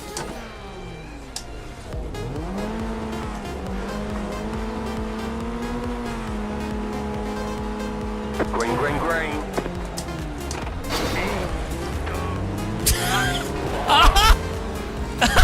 You've got wheel damage. You can't. You've got some damage. Oh no! Well, that was my own stupidity driving into the car ahead of me that didn't start. The car can't, because my clutch didn't work, so I thought, oh, I'll be able to just go into first gear. It wouldn't go into first gear because the clutch didn't work for some reason. The clutch didn't work, so I was like, oh, yeah, I'll just rev it and then it'll go into first gear, but it wouldn't go in. Clear on the right. Oh well. That went well.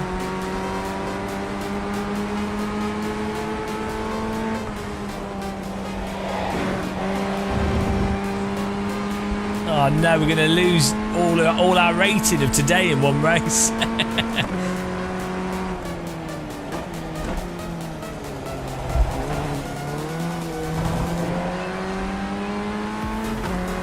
It's not a hard, fast car to launch though. I don't know how he drove into us.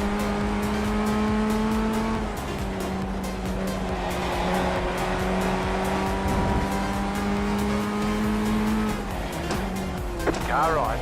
Clear on the right. Car right.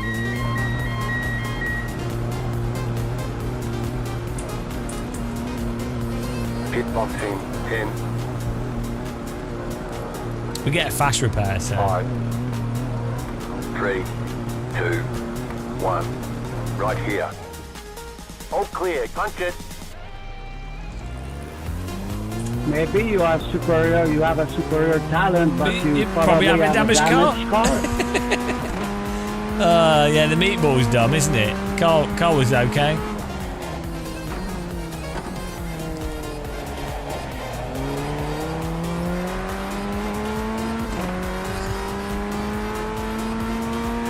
I don't know. Maybe I just need to rebind the clutch in this car. My bad, James. Sorry for hitting you at the start.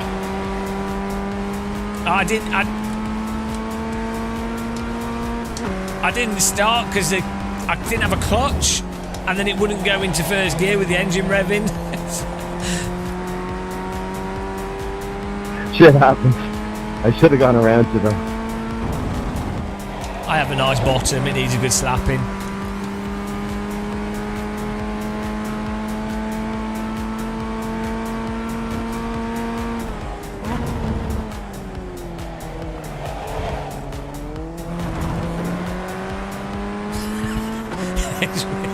Yeah, his wheel just fell off. I should have done a replay of it. I forgot to push the replay button.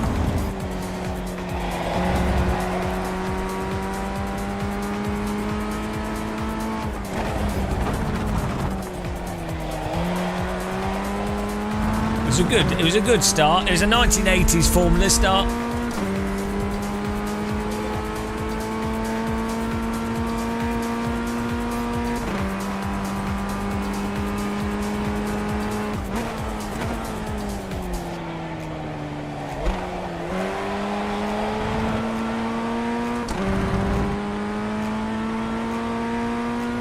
I can't enable clips, you troll, because of morons on the internet.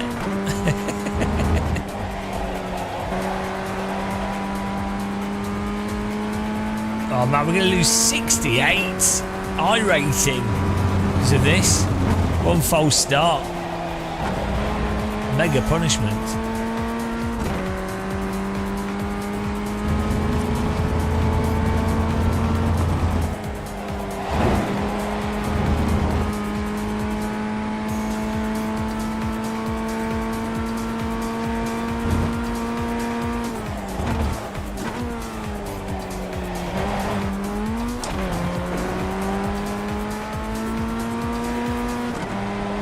That's what you got to do, though. You have to take it on the chin. Just set the fastest lap. 30.725. Your 2000 era's COD lobby brain struggles. That was your fastest lap of the session. Well, I'm always calm.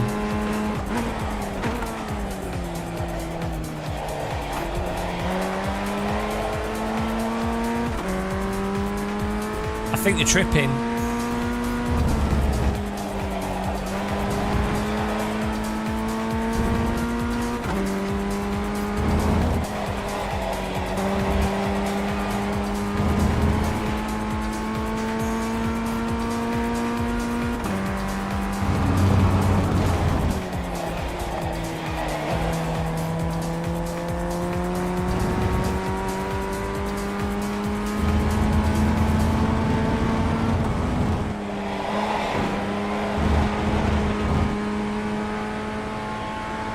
Doable. It's not 17 laps, it's like 3 laps, this race. We are dependent on them wrecking, I think.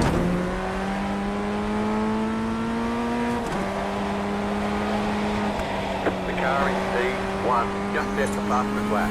30. 5 minutes, start 3 laps.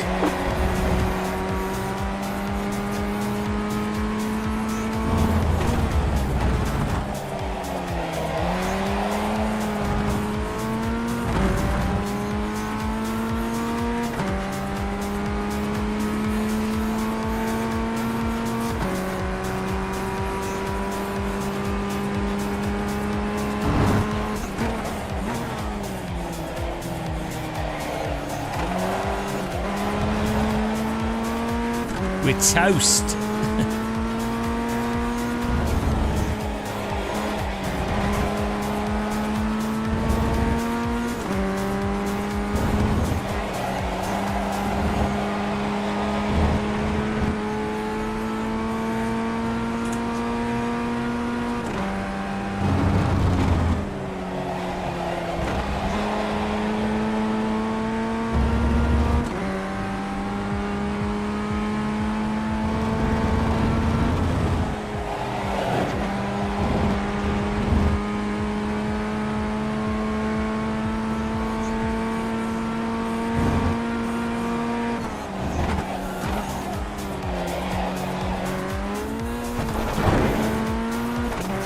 Slow down. You got a penalty for cutting the course.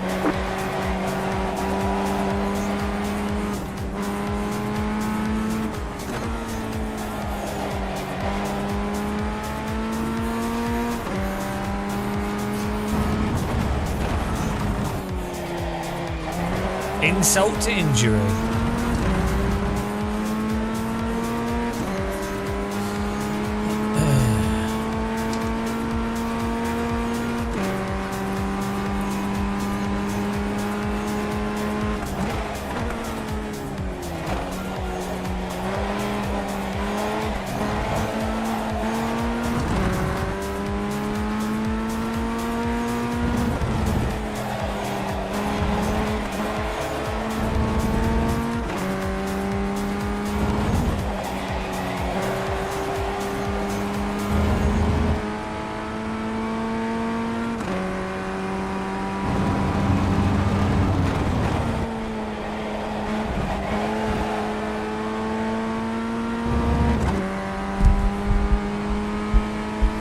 not bad for a bathtub, this.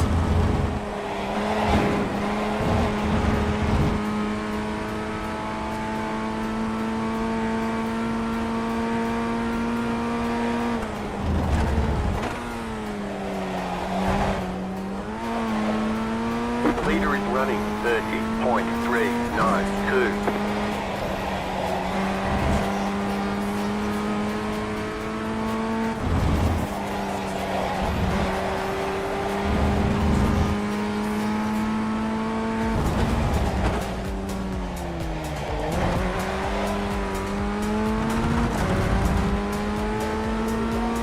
You know what a good time around here is?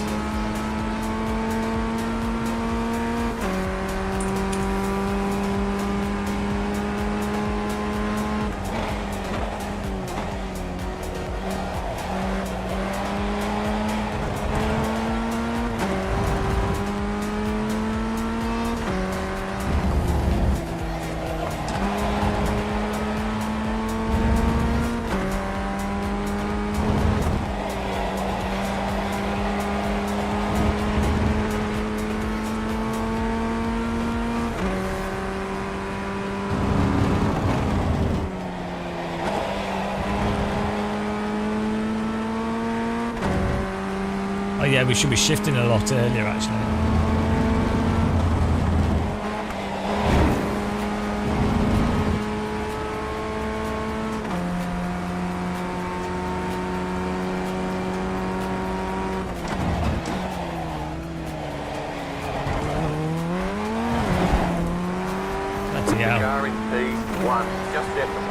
We learnt from last time to preemptively counter steer when that happened, and it paid off.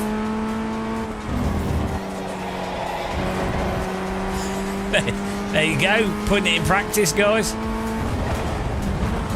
White flag, stay smooth.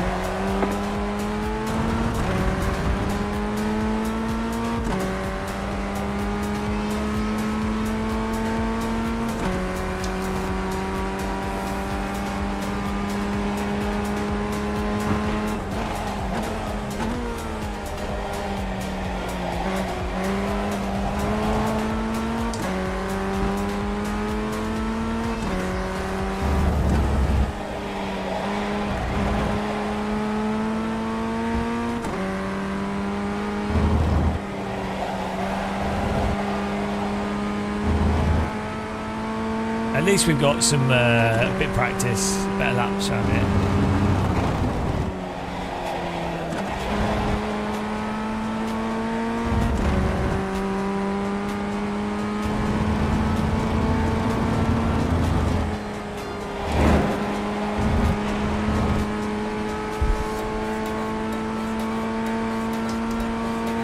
You're gaining on the car in front. The gap is 8.6 seconds. Car in P1, just set the fastest lap, 30.306. Ah, we just caught up with them.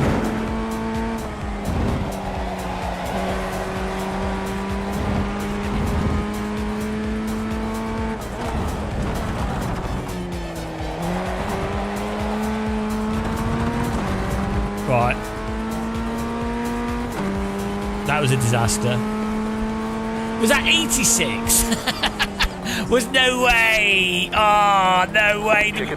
Did we just lose 86? Nice run. Nice run? Bloody disaster!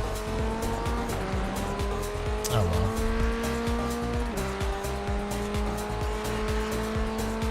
Quick look at the crash there.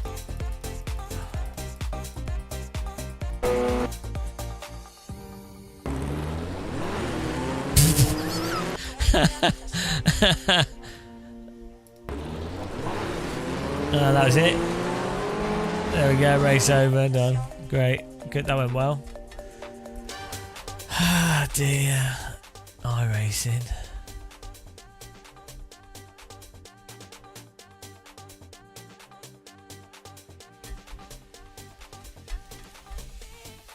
Well, that was good.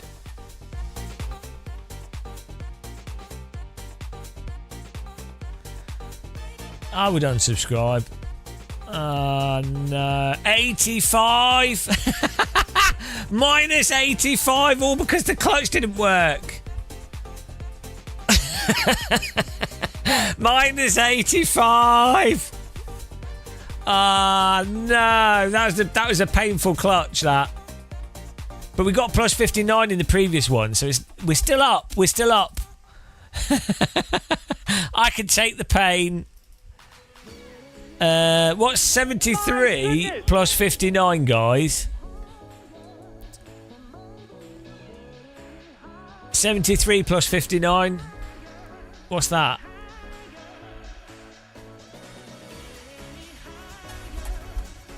Then minus... Now what's minus 85 from that? What's 132 minus 85? Chat GPT. What is the answer? I'm outsourcing. 47. Oh, we're still up 47. That's not bad. It's not too bad, is it? We can take it. We're still positive. What a dream. Now it's time to go negative. Should we have some... You want some nice jazz music? People were asking for, so let's put some... how about some funk? I think some funk's better than jazz. Hello. Welcome to the sexy zone. Here I am, in my car, driving topless. She had giant maracas. She had very long legs. She smoked a cigarette in the morning. She was a spectacular lady. Spectacular. Good word, that. For you can't get the funk out without making an over-engineered bucket bracket. What? Hang on, I've got some vegetables. I'll become a vegetable after that race, but here we go. I'll be back in a second. Just gonna get my vegetables. Ow, cramp in my foot.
Woo!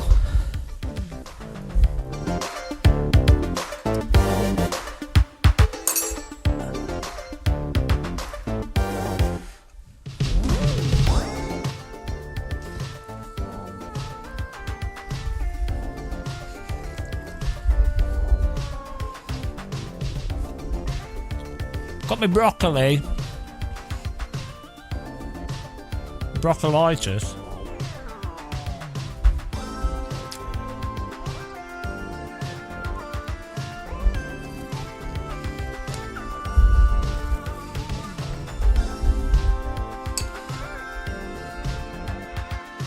Oh no, sorry Bean. Sorry to hear that, Bean the Machine.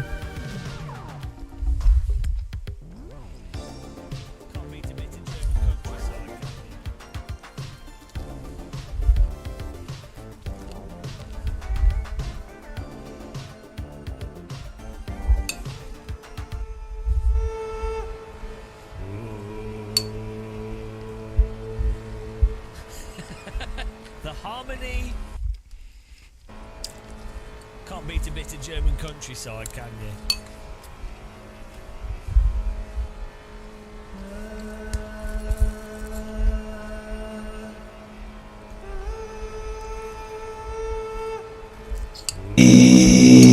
Woo!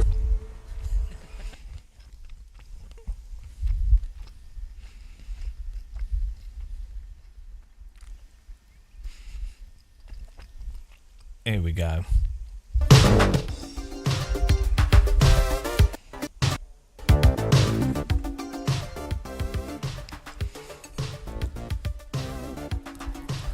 Then the rate, yeah.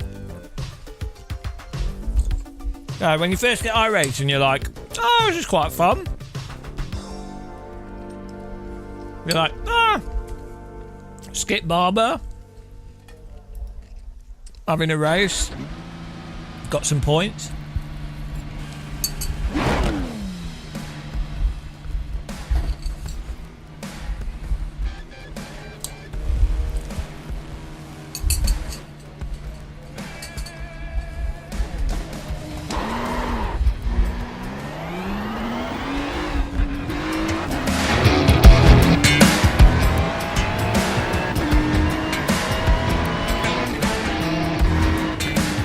Tell you what this song reminds me of. Do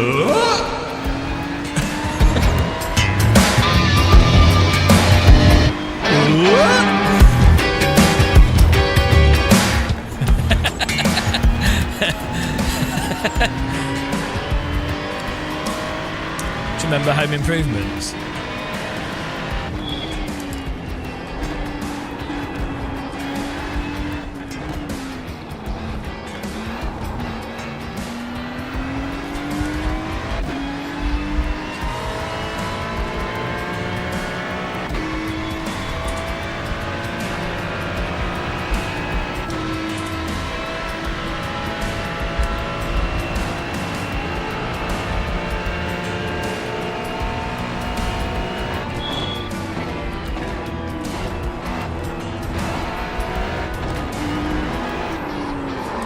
Hello? The officials don't like how you're driving and want to have a chat. Your lap times will be deleted until you reset the car and try again. Green, green, green. What was that? Bloody iRating.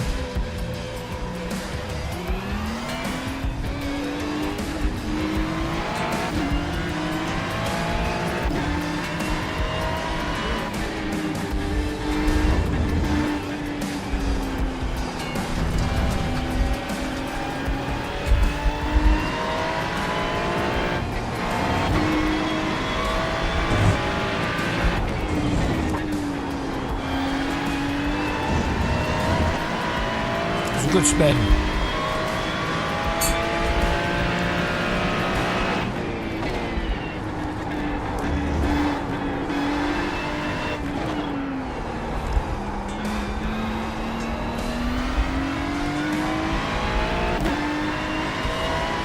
iRacing is the most advanced and comprehensive racing simulation software in the world. It's also the most realistic.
Spun in a straight line.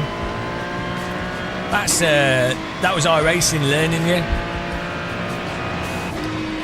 That'll learn you.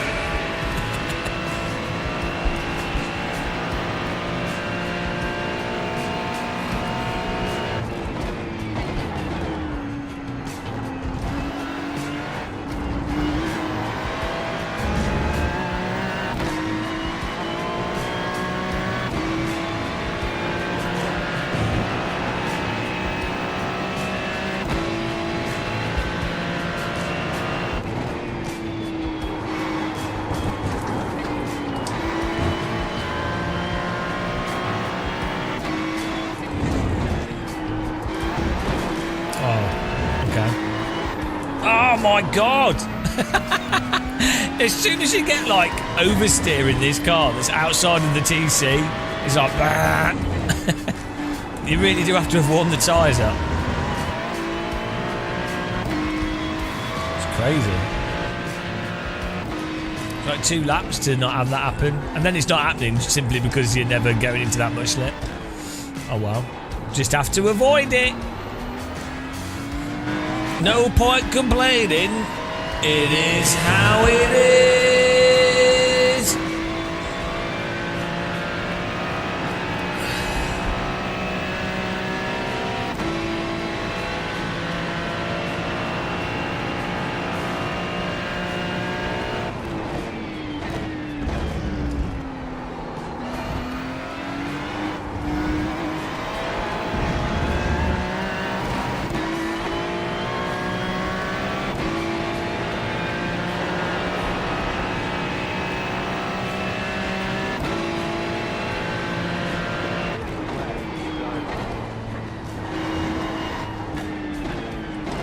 I actually find some of the cars in this are actually easier to drive in the colder tyres because they actually rotate before the tyres flash heat.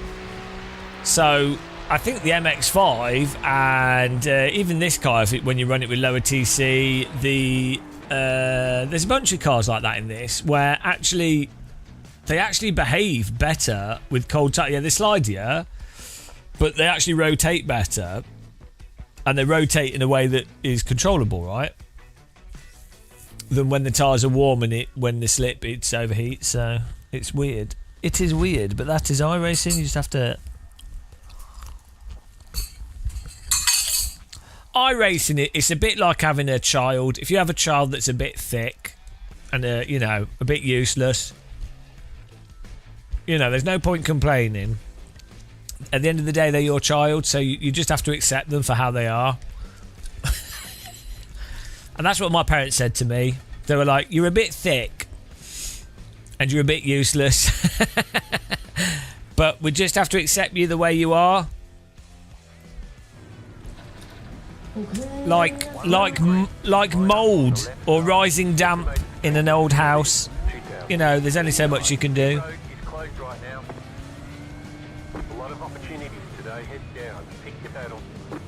Well, we need to gain some places, otherwise we're going to be feeling the despair.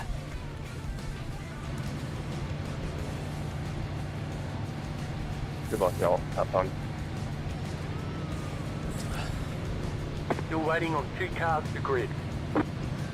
Waiting on the final car to grid. Everyone's gridded.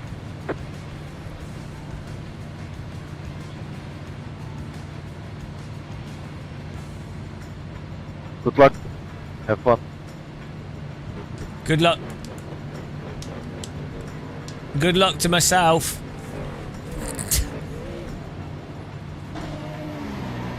Lol.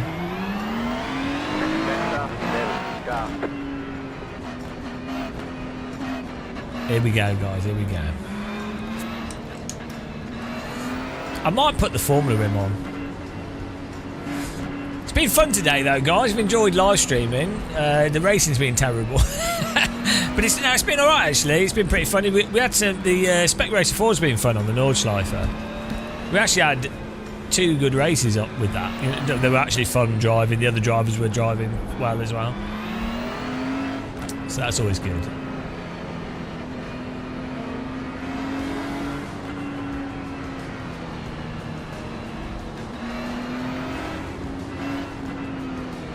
How are we only getting 90 FPS on a 5080, on a 5090? Jesus Christ.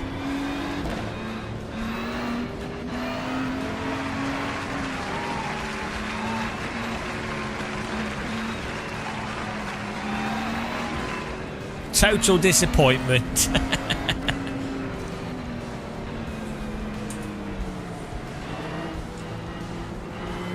Hang on, what's the default ABS on this car, guys? Not ABS, brake bias. Shit. I don't know what the default is.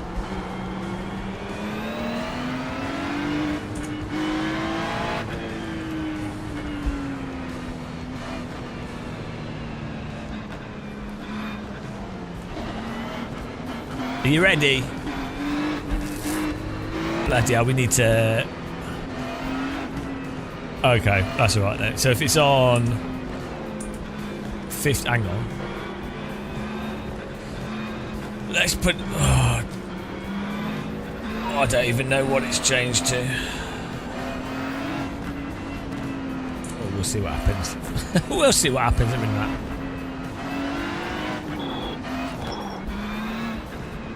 Get ready, going green.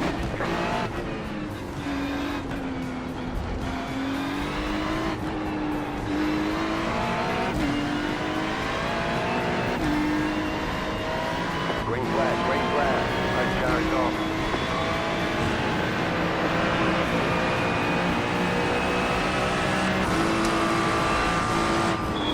You're on the right, 3 wide. Left side, 2 wide. Right car ahead. Still there, hold your line. You're on the right, 3 wide. Clear all round.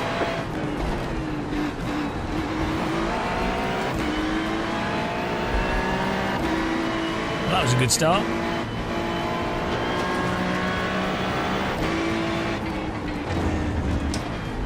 You got a slow car on the left. The leader's gone off. The next car's the leader. The leader's heading now.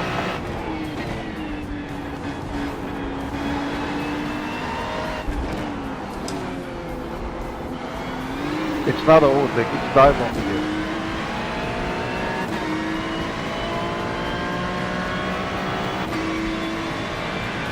It's quite a spicy first corner.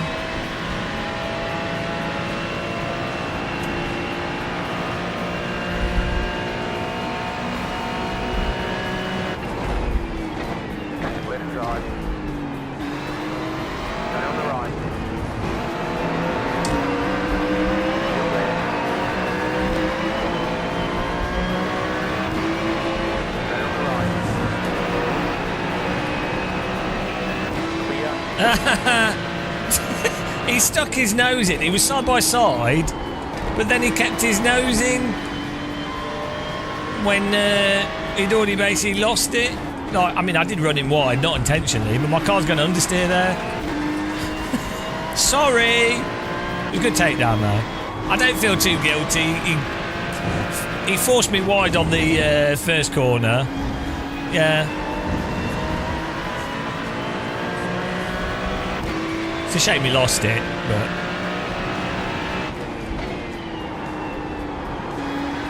I don't feel too bad.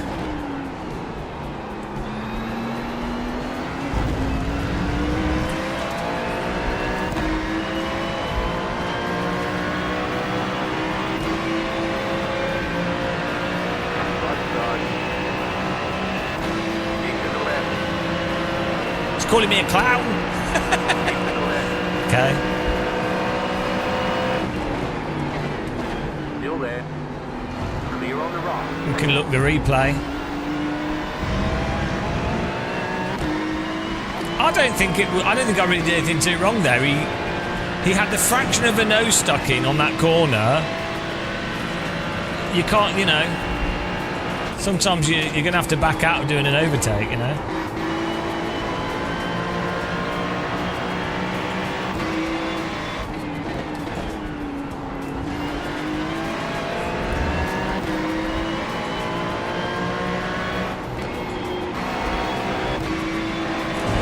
Thanks for that, Damiano, but that was a sketchy place, to be fair.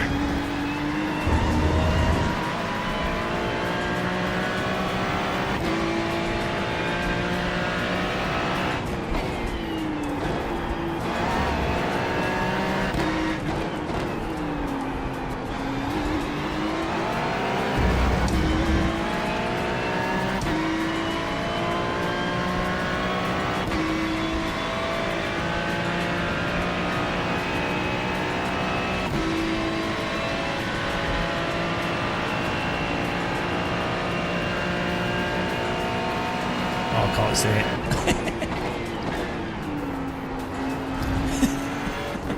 Can't look my own replay.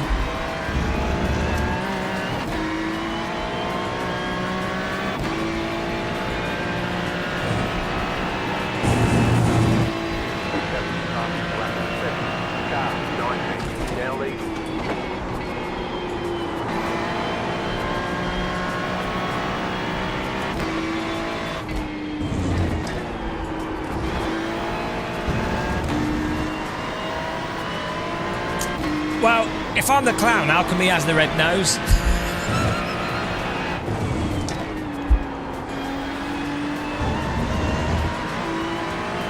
We'll have a look with the chase camera as well after the race.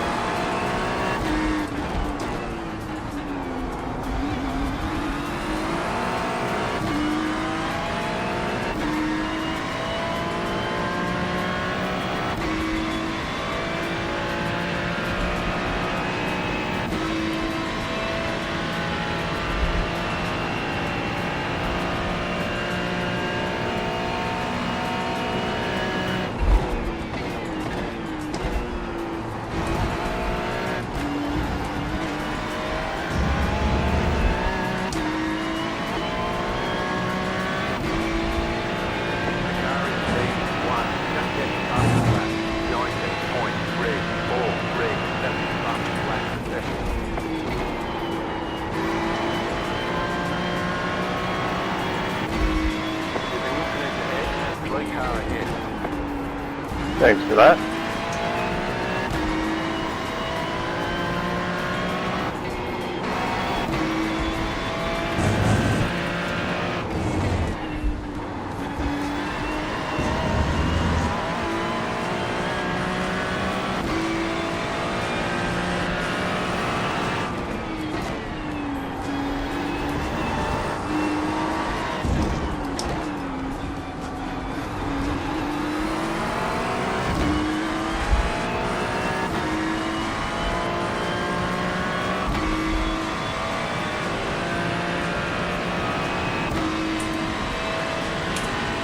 Moving up.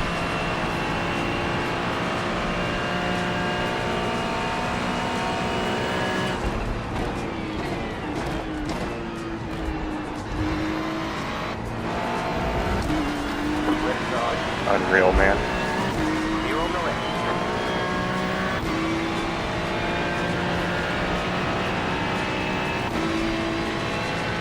You're in the top 10.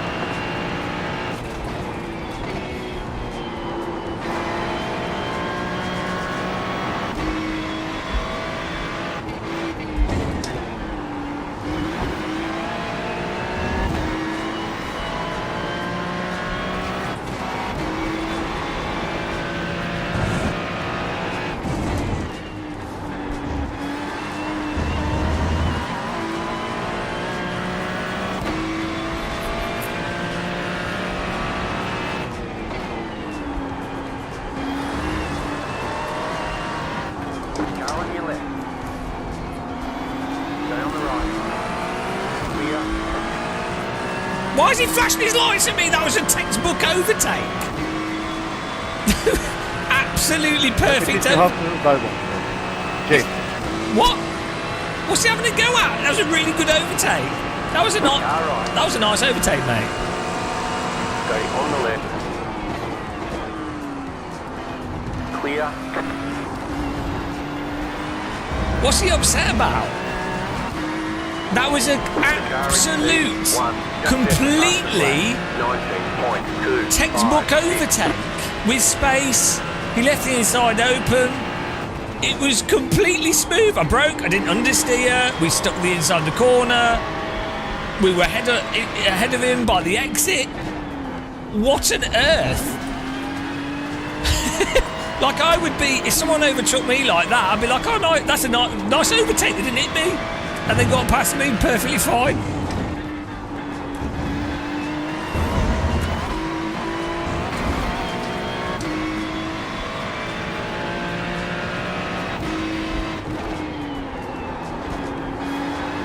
It's always the light flashes, isn't it? Clear. This guy's gonna wreck me. Oh dear. I was a bit slow through there.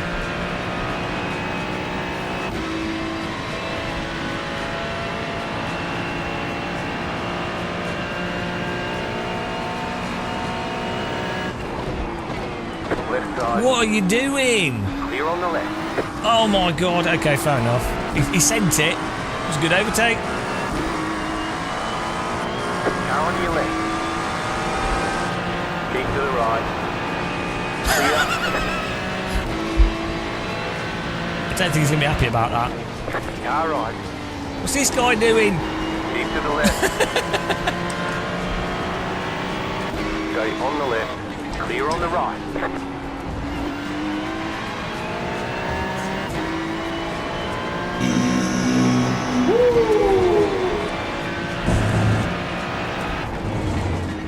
Stay sharp.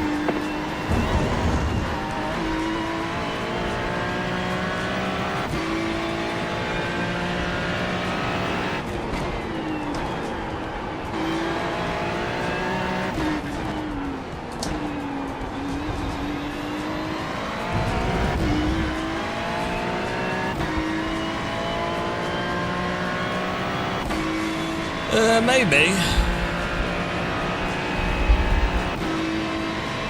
The pace doesn't seem very good though.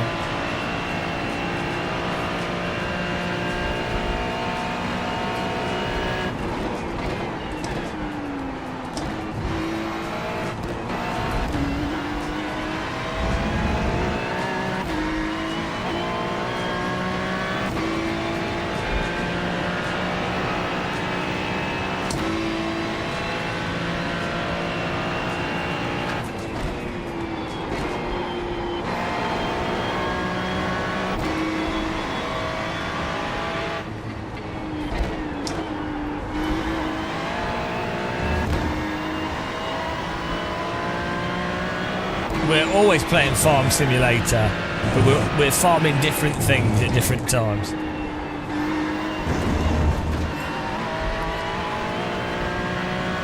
I does not feel safe going wide over that.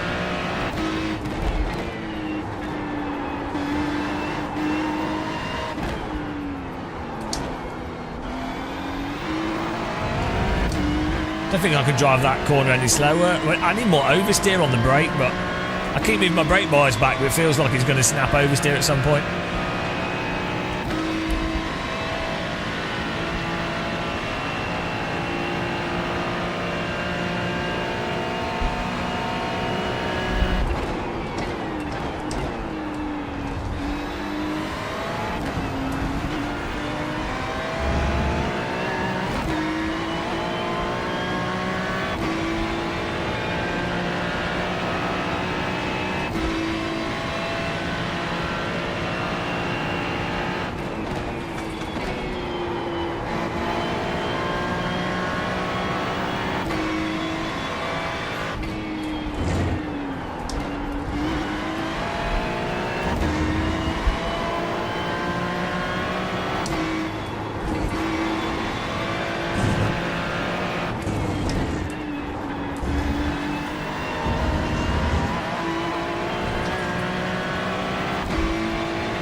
Minutes to go here.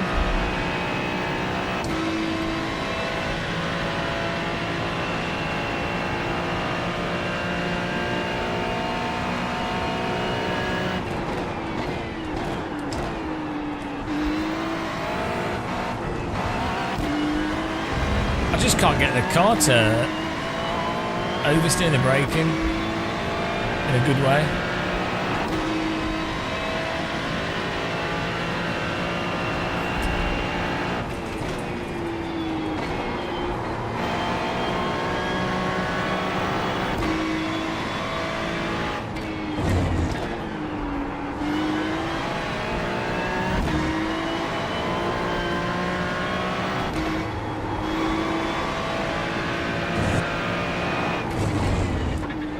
You got a slow car on the left. Go right.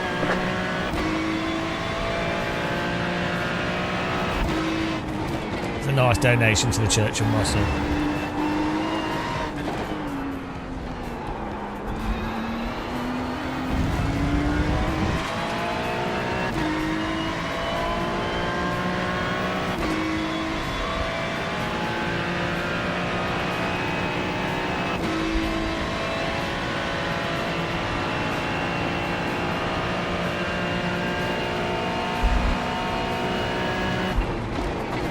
Left side. Clear on the left. Yeah, the problem is if I take that inside line, I'm just getting understeer. So I want to take the outside line, but then I feel like if I brake later, I still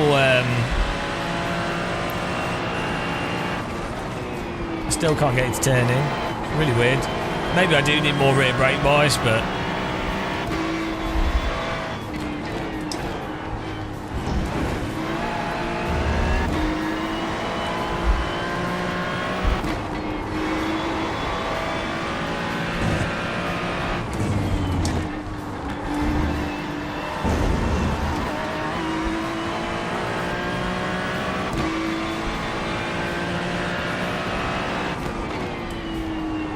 do you think it will just pump me? I think it's quite likely.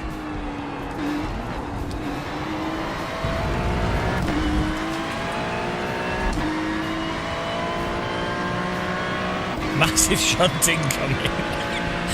I'll put the Vaseline on the bottom so it's ready.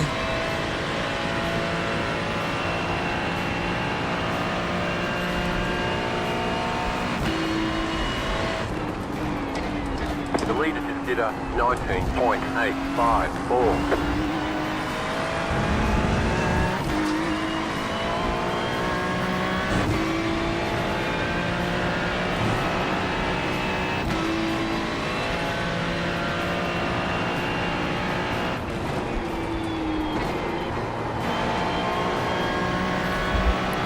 The pace car is out of control.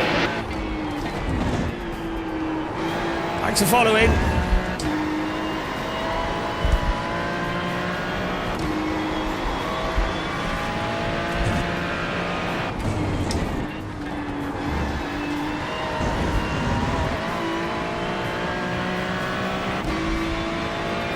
Carcass, thank you.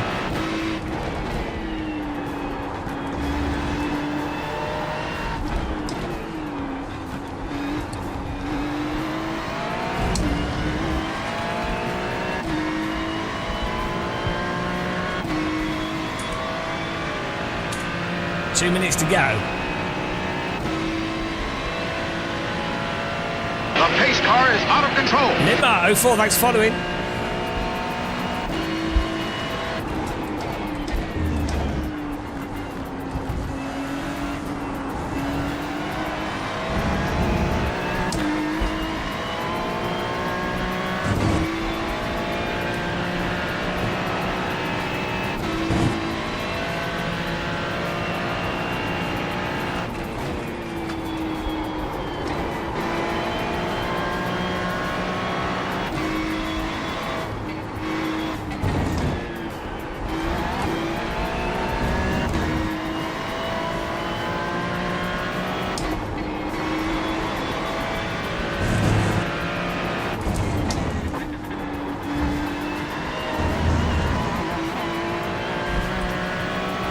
No, yeah, it's all on the brakes. It's just iRacing though. It's kind of just how you drive iRacing.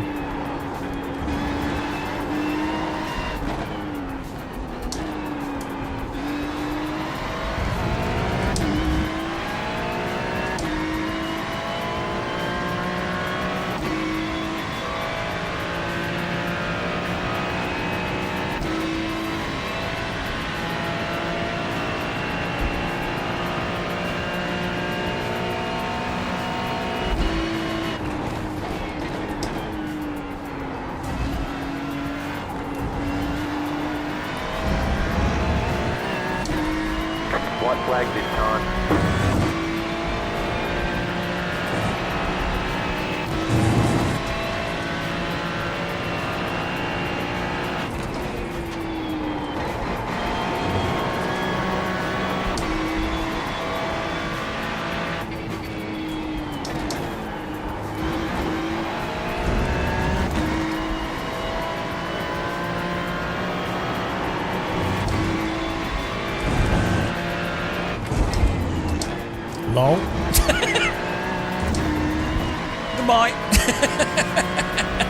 guess we were putting pressure on him.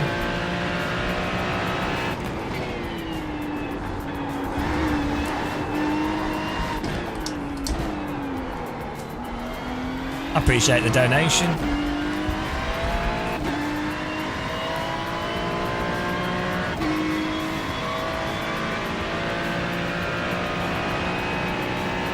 Did Bert crash into him? Yeah, we'll have a look at the replay.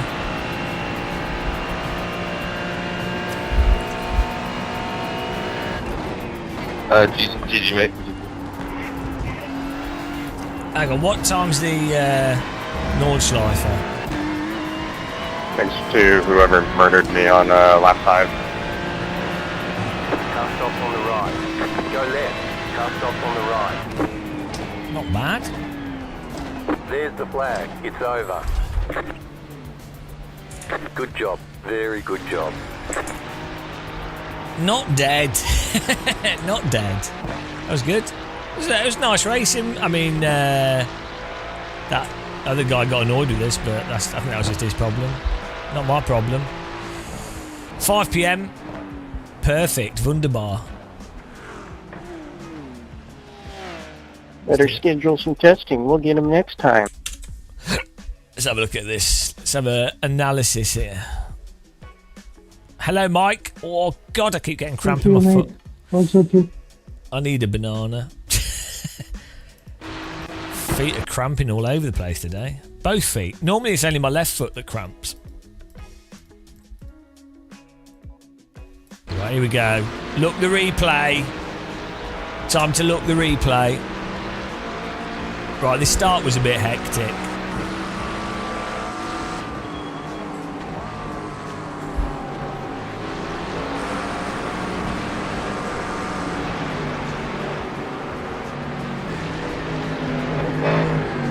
I haven't, but that sounds good to me. Sounds like something I will try. Right. Oh yeah, we had one car that we put in the wall. Here we go. So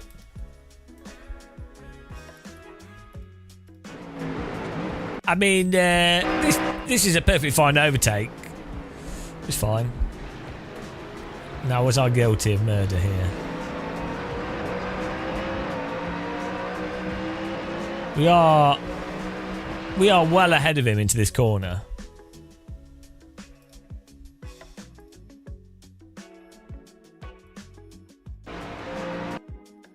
Okay, yeah. I mean, we're so far ahead there.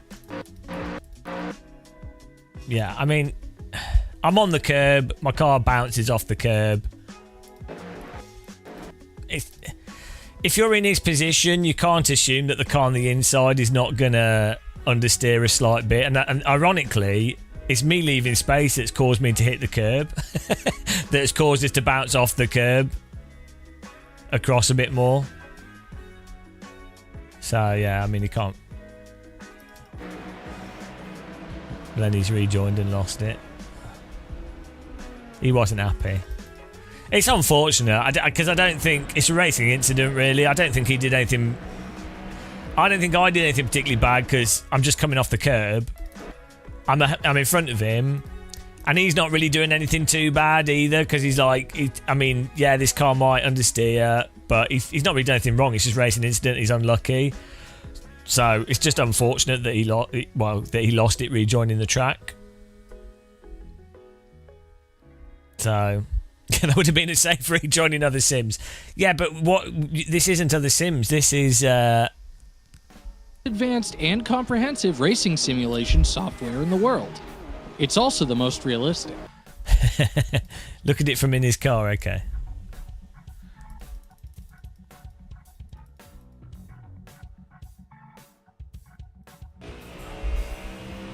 So you can't really see us. He just, you know. I don't like ACC, you but I do like basically, normalist. in this situation here, it's probably one you of basically the, are going to have to lift, which you probably did, to be honest. One of the, or not the best simulation to practice, like. You know, because you'd be like, oh, I can see the cars in front of me on the right. You can't. So this is another one of those situations. Again, I'm not really blaming this driver because it's a racing incident. I don't think he did anything wrong, really. The only thing wrong is that he was upset about it. you can break down so many crashes and incidents in racing, and you go, could this car in this situation have come out in front? And he probably couldn't.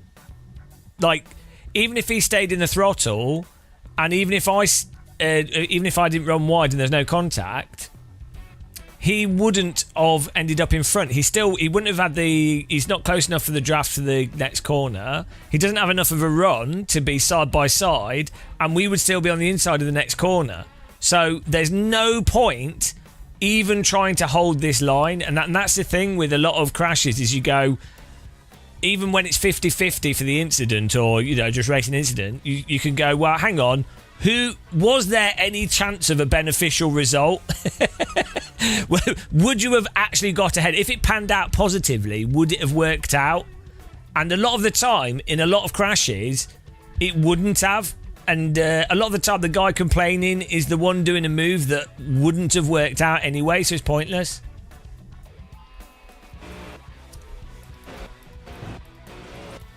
Anyway, it was unfortunate that he spun. It was just racing incident. What was this other one? Guy was butter to about to overtake.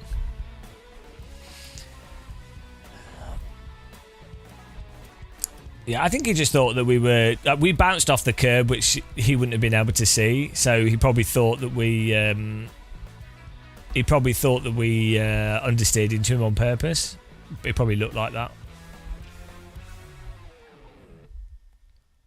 Oh, what lap was the... This is what I don't understand. When you do a nice overtake on someone and they are upset by it.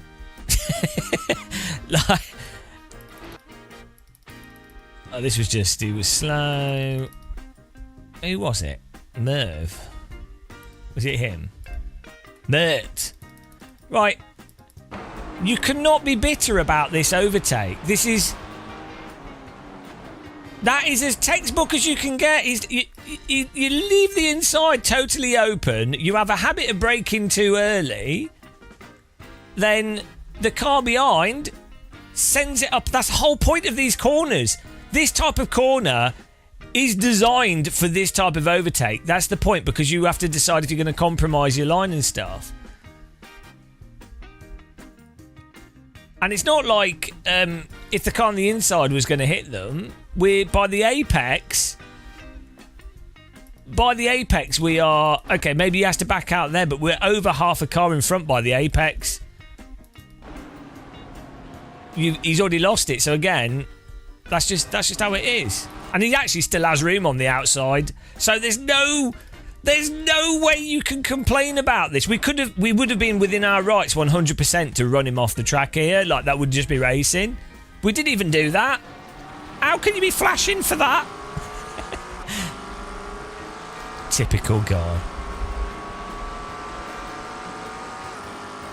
Let me teach you how to drive on, bro. James. Let me teach you how to drive, he says.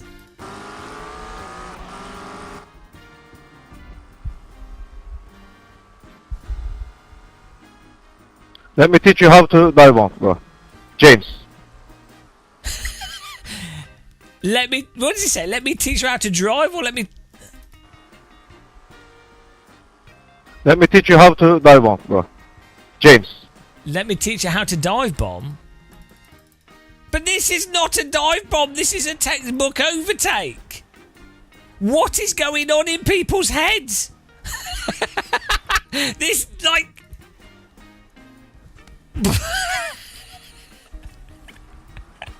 What does he want? iRating, no battle, where the racing confounds people. Let me teach you how to dive bomb, bro. James. Or maybe... Oh, I don't even know. No, not overtake, man. It's a terrible place to pass. No, it's not. Not on this track. Not with that much gap with the cars in front.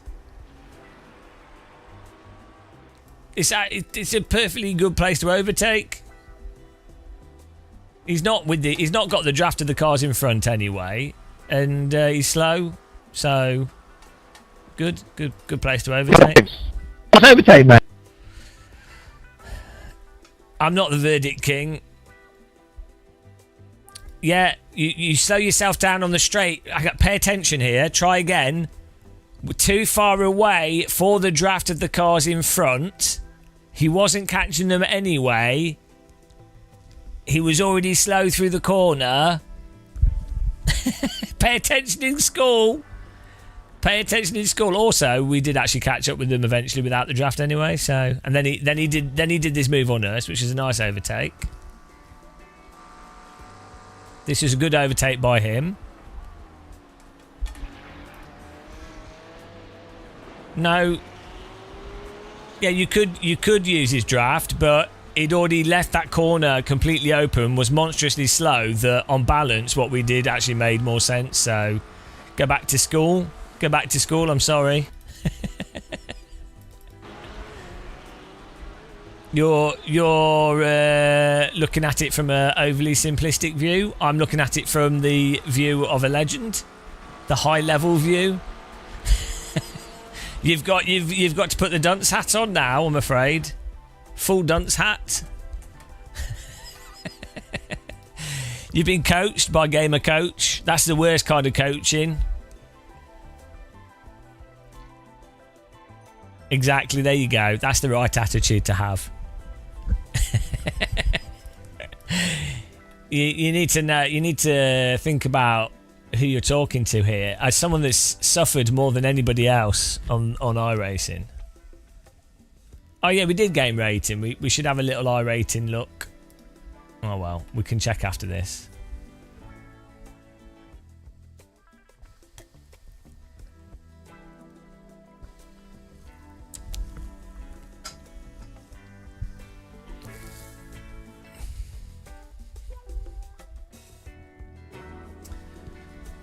Beautiful. I mean, this custom force feedback is really good because we're able to drive the GT3s in iRacing without having a breakdown. So, so it is good.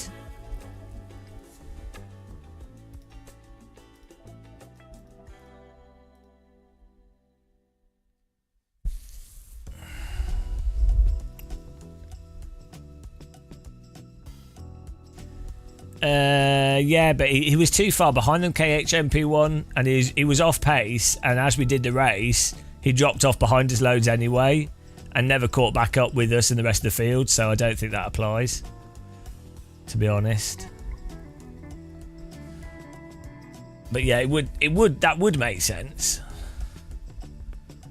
What happened in November the 12th, 2021?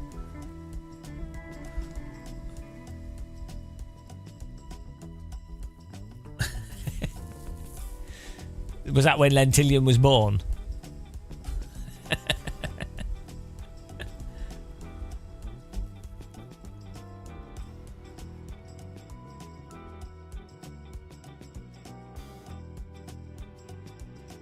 Who followed me?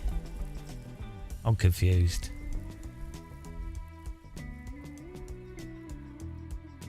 He did show me how to dive bomb properly, yeah.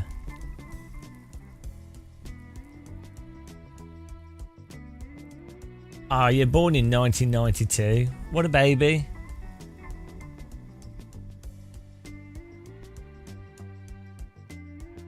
I don't know what's going on. The town plug followed us. Oh dear. We've already had the time model rant. It's fine. We got that out of the way early on. AXA, I don't know how, but you somehow convinced me to get iRacing. No! No! See, this is why if I play iRacing, this is why I have to complain about the tyre model constantly, because people come in chat and they think that this is a fun game to play with no problems because we're racing and we're seemingly having fun and people are shouting at each other and they're like, oh, that's entertaining. I will subscribe to iRacing and I've influenced them. Even with me being negative, people are buying bloody iRacing. I can't. This is why I have to say stuff, guys. And they think that this is a fun game to play with no problem. I clipped that. Oh dear. Yeah, I do enjoy iRacing, but you have to keep in mind that it's terrible. Like all racing sims. It's not good. Like you know, all of them are awful. That's a good video. We can break down all the awful parts of driving sims. But they're all terrible. They're all like messed up.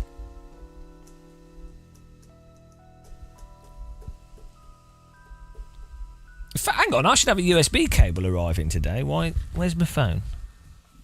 Just reminded myself. I was tapping my Roland Bridgecast, and my PC is next to me at an angle with all the cables off it because I had to plug the USB hub directly into it. And then I realised that I thought my USB. This is a really interesting story, guys. You want to hear this? I thought my USB hub used a special USB 3 cable that was just like the one that came with the hub, right? Because it looked different. But it turns out there's a USB 3.0 USB A socket, USB 3.0 A socket to USB 3B socket, and it has like a different thing on it. And you can buy extra length, so I bought a 5 meter one to try, and that should be arriving today, so we'll be able to plug in my USB port and move my computer back and tidy up the room, which is nice. There you go. Enjoyed that story. I did. Great time.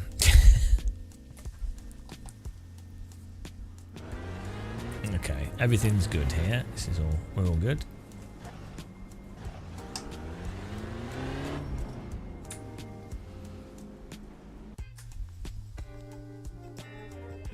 Sometimes what's realistic isn't good for competition.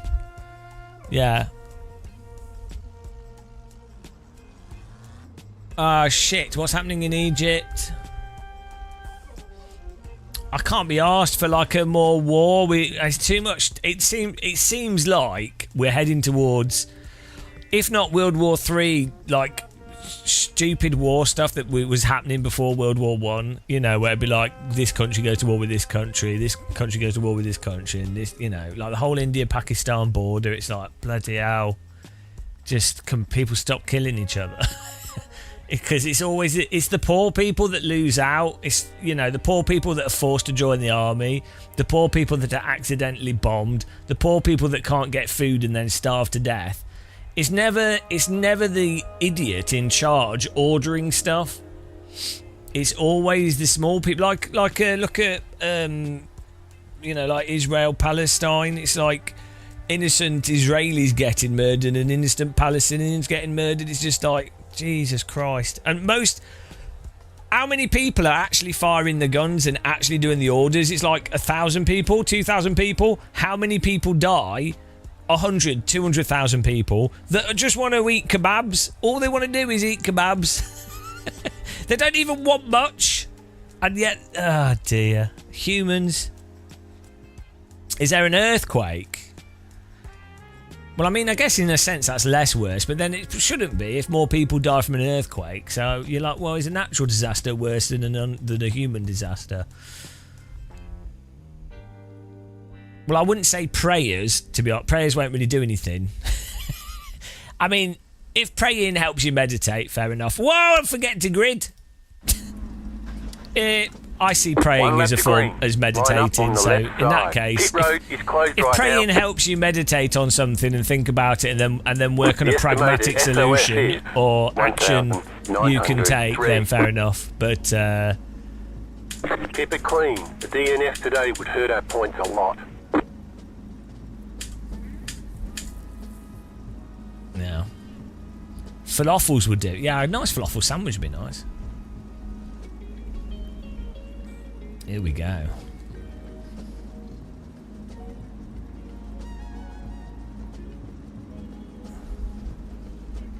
Oh no, they've not found. What do you mean? Like triangles made out of stone? Catch start 10, car. I like to grid last for psychological advantage on other drivers.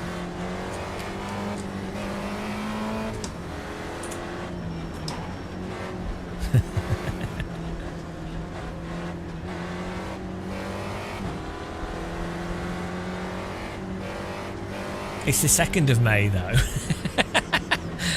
The The funny thing with the pyramids is they were actually trying to build cubes, but the Egyptians weren't very good at cube building. And then they were like, oh shit, we've built a 3-dimensional triangle. Let's call it a pyramid. And they were like, oh, don't worry. We'll do it again. We'll build another giant 3D cube. We'll have another shot at it. It's fine. We'll just say we did this on purpose. And they built another one. They're like, oh shit, we've built another 3D triangle.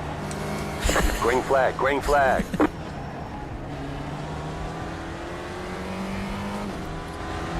The Egyptians just couldn't stop it after that. There's an incident ahead. You got it. Slow car on the right. Go left.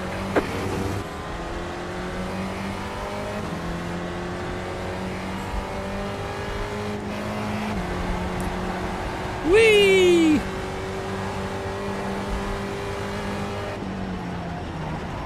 Cold tire, man.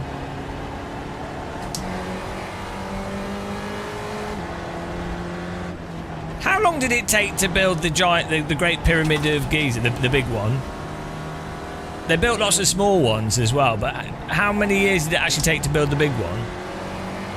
I wonder if a pyramid's actually easier or quicker to build than a cathedral.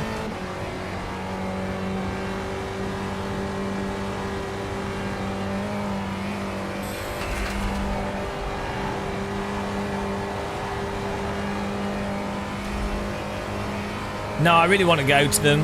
20 years? Is that all it took?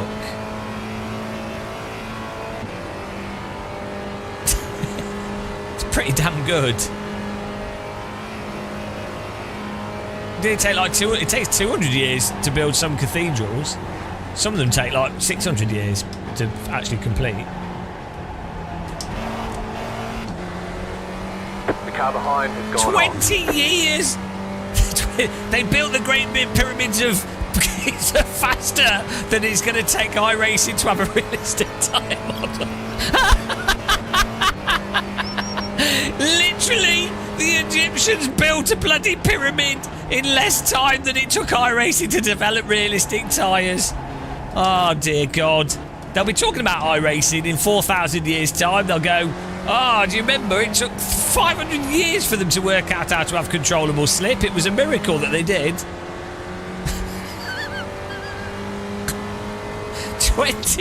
20 years? Oh, no. 20 years is about the same amount of time it takes anything to happen in the British government as well. Would you like a cup of tea? Yeah, give me 20 years and I'll get back to you. 20 years, £500 million. Here's your cup of tea. It's actually coffee. We went through quite a few committees. We had to resubmit it quite a few times, and we've had 6 governments. Here's your cup of tea. It's a half-filled cup of coffee. Is it not what you wanted? Well, make do, because it's the best you're going to get.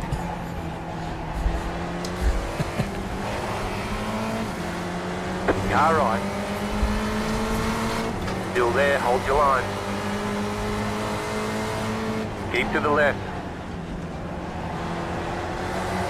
He ain't giving me nothing, this guy. Still there. You don't have to, though. Clear.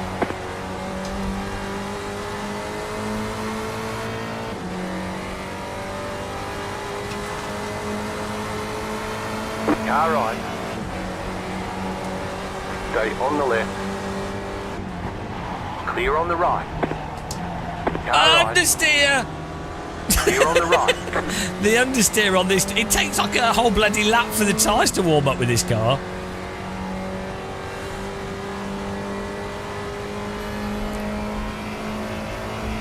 That was very silly. We've now lost the draft. That was entirely my fault. Car on your left. Redraft me and Still catch there. the cars in front. Just redraft me and we'll get Clear back on up the with the left. rest. Yeah, no tactics. Tactics. Car on your left. Clear. Not Left like side. that! Clear. That's not like that. There's an incident ahead. Car stopped ahead. That didn't help. That's not. Well, that was a Go dickhead right, move. go right, go right. Okay, it's for the better at the end of the day. What is going on? Oh dear. You try to help people and look what happens. Bloody hell.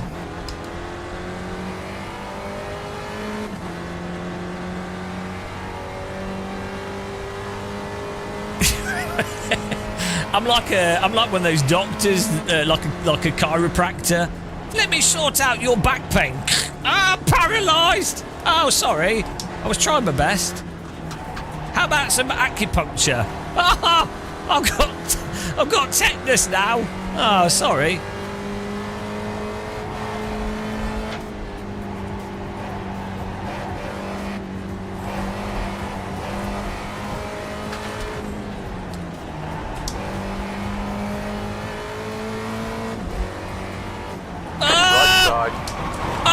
You idiot! Why is he he broke mid-corner insanely. Wheel damage. Car on your sorry left. Clear on the left. Sorry for hitting you. He just broke mentally mid-corner. There's nothing I can do on the inside. Look, the replay. Car on your left. Clear. Why did he brake there? You don't need to. Oh, he actually turned into us as well. We were actually okay. He turned into us. He broke, so I had to send it up the inside to avoid him, and then he turned in. That's my excuse. I'm going with it. Car's fine. Mint condition. We survived it. Bloody hell.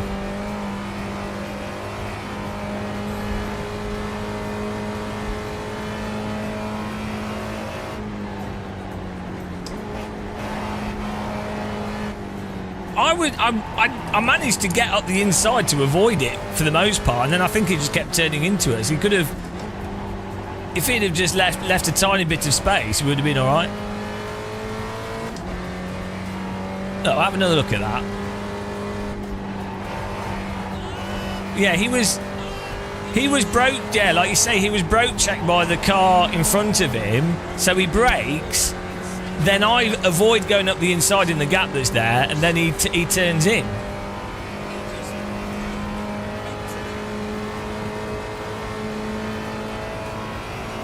Yeah, I can't believe you've done this. He did turn into us. That's fine. I don't feel guilty. Can't believe you've done this. Car on your left. Still there, hold your line. Clear on the left. It was a bomb dive. I do. If I murder someone, it's not. If I don't murder them, I don't feel guilty. Why are you bump drafting me there? I'm allowed to run wide out that corner. I appreciate the bump draft though. Let's go. Oh, that was the first bloody lap. Oh well. That's slow car ahead. Car stop on the left. Go That's right. Verstappen. Scheib ein raus. Is it Scheib? Scheib ein raus. Scheib ein raus. Spin him around. Keines Reborn. Spangort.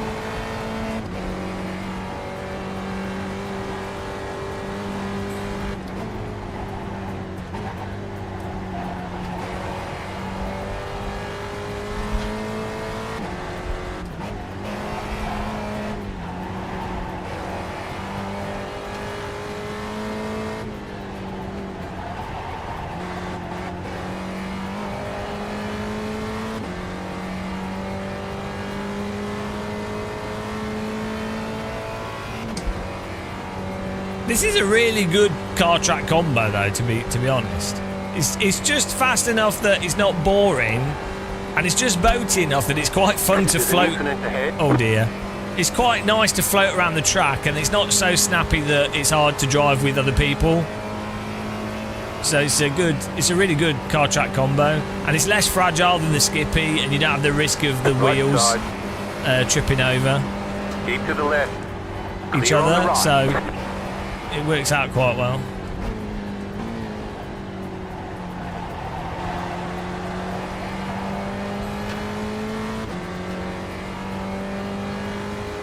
Yeah, they're basically a Skippy, but with the bodywork around it, and actually a bit faster than a Skippy. Yeah, plus huge draft, but not over the top draft. Like you have to be 0.7 away on the straight, so it's enough draft that it brings you together without it being cheesy. Like the draft on the Skippy on these types of tracks is a bit cheesy.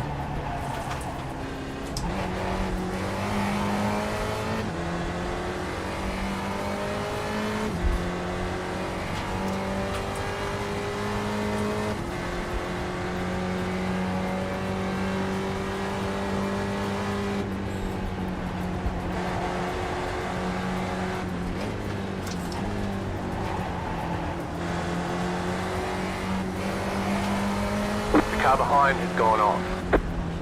Car on your left. Clear. I like how these cars look, actually.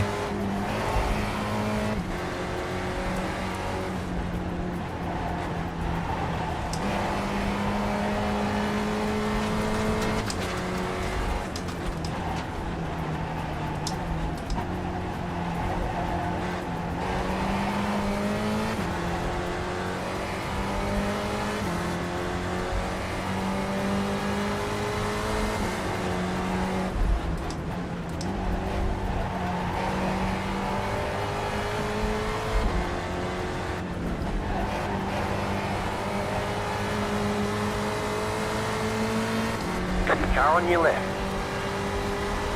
Still there. Still there. The next car's the leader. Stay on the right. Clear. Right, you're driving into me. Clear on It's the a right. long hill. Just give me a push. Right side. Stay on the left. Clear on the right. Right side. Oh, this is... What is he doing? Still there. Hold your line. Keep to the left. Keep to the left. There's an incident ahead. You're in the Oh middle. fuck. Ah, sorry. Clear, too wide. Keep to the left. Keep to the left. Oh, Clear on the right. sorry. Car on Sorry your left. about Clear on the that, left. Christiana. Sorry, that was totally my fault. I hit the curb and understeered. Sorry. I hit the curb and then I understeered into him. That was my fault. That was 100% my fault.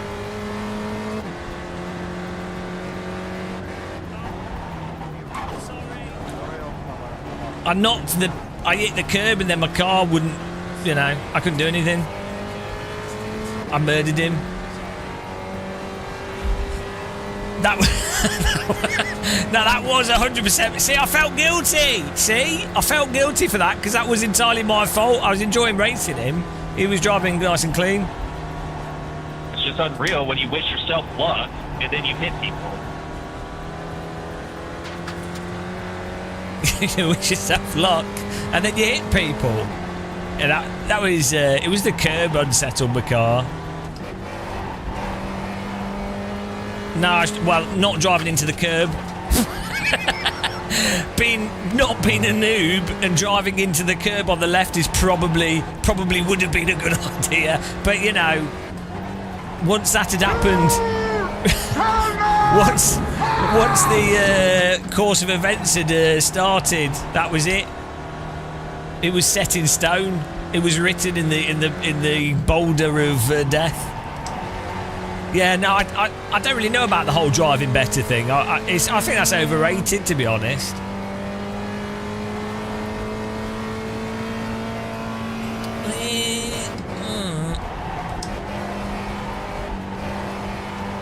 We're almost back to where we were before the big carnage. I don't like ACC, but I do like the normal. But that is amazing. So it's probably one of the best. One of the or not the best simulation to practice, like even F1 or GT mods. It's really good. Wow, they're really slow through there.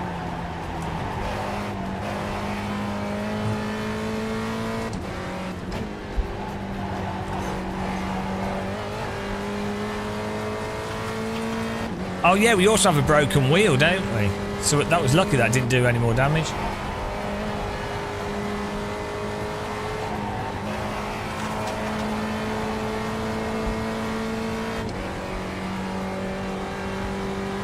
We need a livery for this car.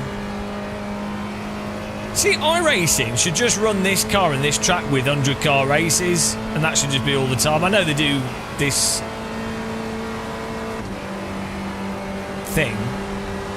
Left side. Ringmaster, which is good, but I honestly think you could have a Cookie Monster. I honestly think you could have a game. Car right. Still there. Stay on the left. Clear. You just got the white flag. That means one more lap to go. That is just the Nordschleifer with a lot of cars, maybe MX-5s or something. You're in the top 10.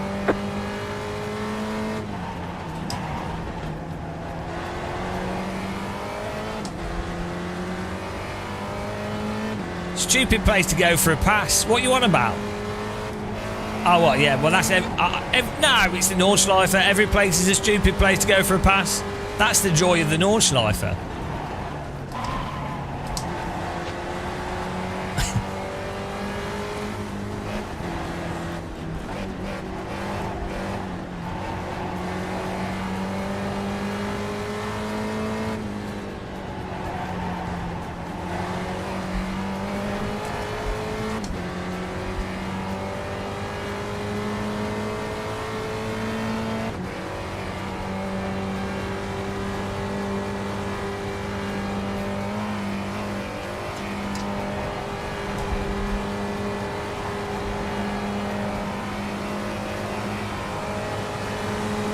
Right side. Still there. Clear on the right.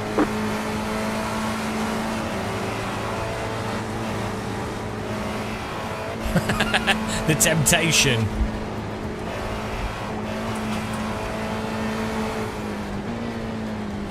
Car right. Clear on the right. The temptation to go right through there was great, but I resisted. Right side. I showed great maturity. Clear. Nord's Draftmaster. If only there was a gap there, that would have been spectacular.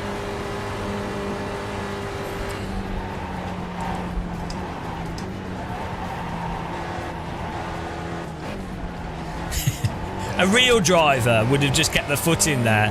I should have overtook on the grass, it would have been really funny.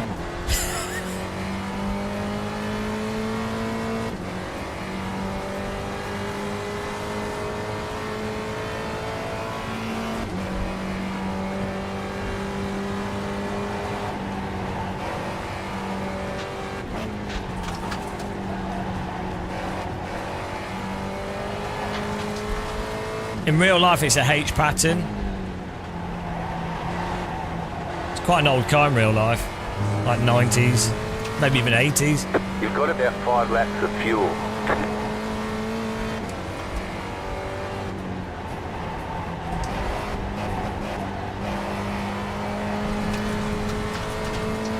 Hello, Tim. Oh no, he's driven into the wall. What? Tim Bertley. Bertie. Why did that guy just drive into the wall? That's weird.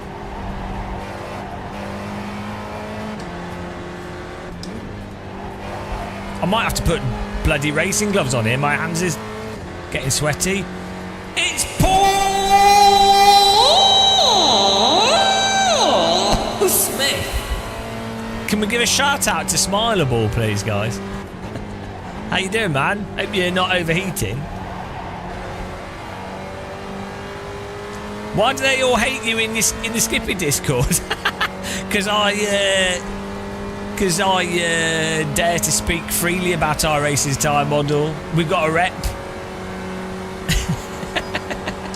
But I don't mind. Right side. We're the Still most there, hated hold your line. iRacer. Clear on the right.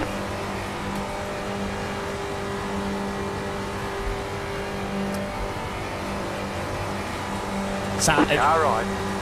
if someone wants to waste energy hating me, they can do. I don't mind. Oh Stay on the no! left. Are we? He's there still. Stay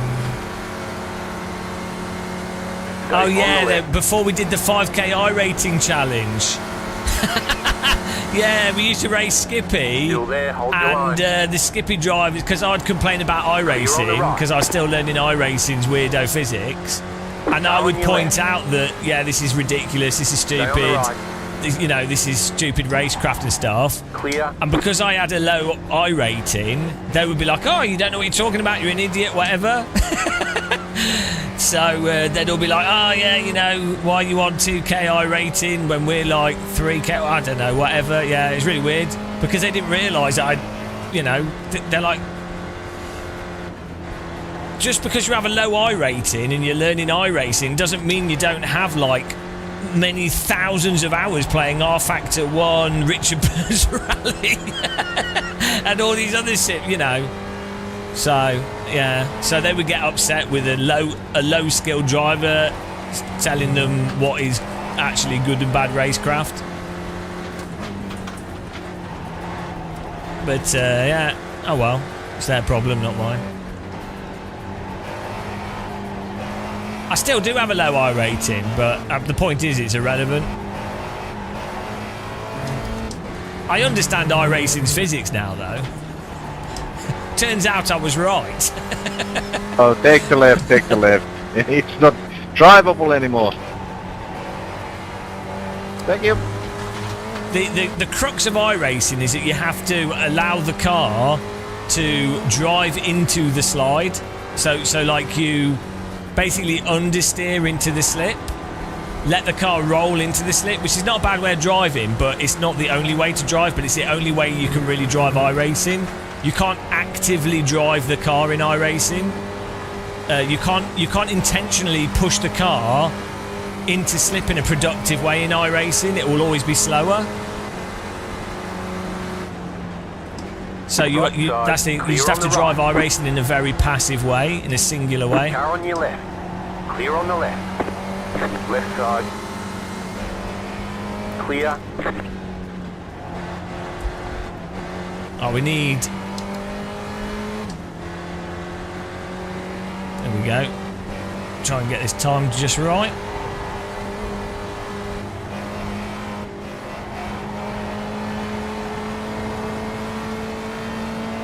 Probably a bit too close to these guys, but it's two of them, so hopefully this works.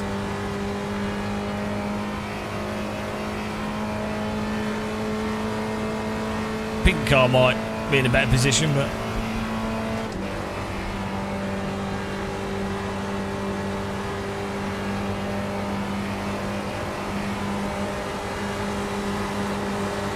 Car on your left. You're on the right. 3 wide. Still hold. Car on your left. 2 wide. Keep to the right. Stay on the right. Still there. Clear on the left. That's how you do it. The car in P2 just set the fastest lap. 47.083. Beautiful.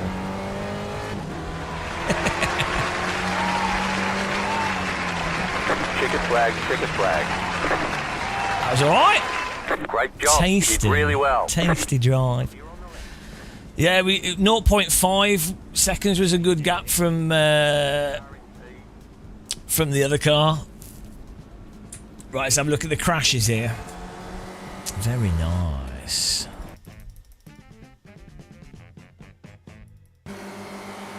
Right, let's have a look at the murdering.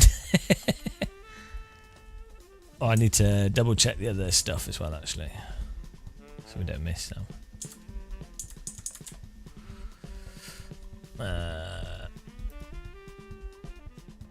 What happened to the iRating? Well, they split the series from the Formula cars and the road cars, and we've just been messing around. Unfortunately, to maintain iRating, you have to actually bother. You have to not race in a lot of situations.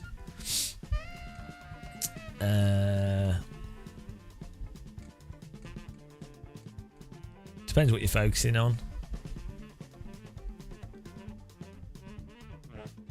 Also, if you do F4 and you like to drive aggressively, you're probably not going to maintain iRating. It was before they split it. We didn't do it all in Formula. We did it in a mixture, like MX5, LMP2, Formula Ford, F4. Did it all mixture of cars. We did it in most of the cars. We didn't do it in GT3 though. I just don't really enjoy GT3 too much.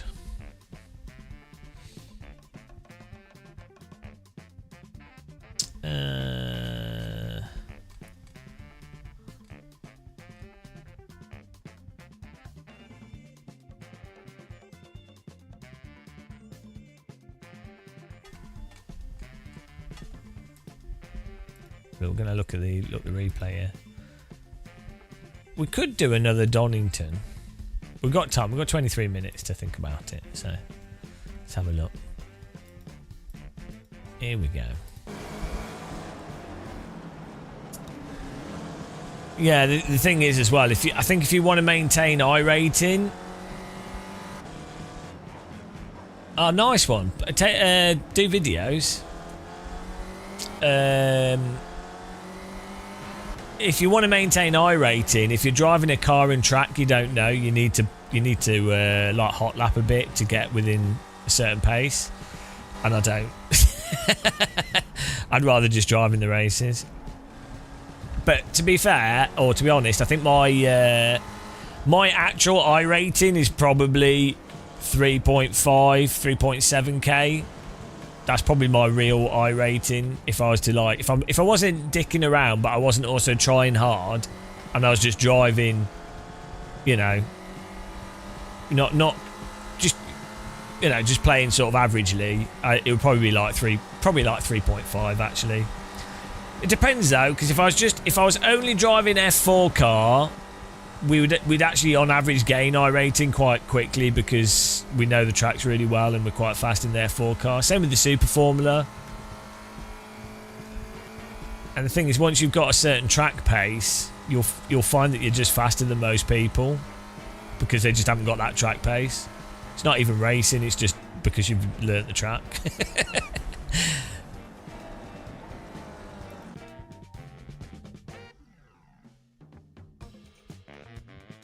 Drifting, not proper drifting, no. Right, here we go. We're going to look at the guilt meter here. What is it we did? Did we kill anyone? I don't think we did. I think we're innocent. Well, we did the curb bounce into that guy. That was entirely accidental, though.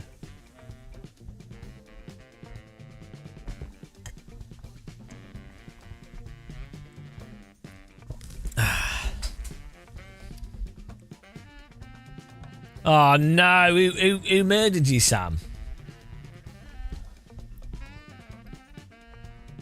Yeah, Porsche Cup is particularly particularly good for if you've memorised the way to drive it, because it's such a... If you overdrive that car fractionally, make the tiniest mistake, you're basically off the track. So if you're reasonably close and like for the lines and stuff of the track, you will absolutely destroy someone that doesn't know the lines, because it's very narrow, the window that you can operate it in.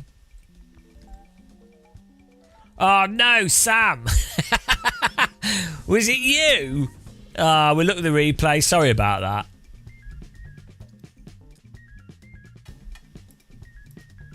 Oh, this was the guy we were trying to help. Yeah. Oh yeah, we need to look the replay on this turning crunch.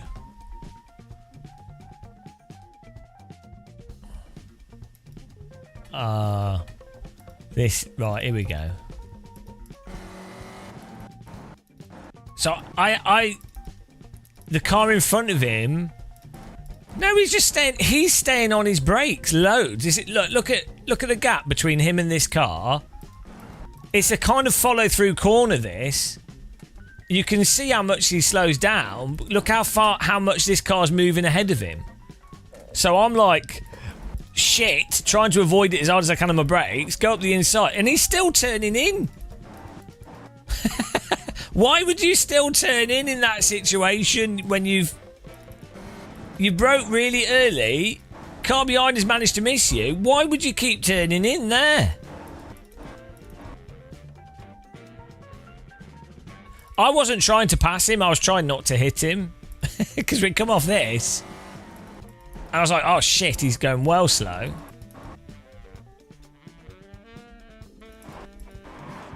But it was a good... We took him out. It was a good move. I don't really think that's my... I mean, it's my fault I hit him, but there was nothing I could do, really, other than preemptively knowing it'd be slow, so... I tried my best. I think he had a chance to have that not be an accident if he'd been aware in the mirrors. Mirrors! I'm going to turn the mirrors on. Right, let's look at our murder of Sam here. Yeah, car radar would be a good idea for this, you know. I think car radar... You don't need it if you're used to using the mirror. You can set the field of view of the mirror really high, but for people with smaller monitors and just in general, and given the lack of sound quality that people have, car radar I think is fine for driving sims. It's one of those things.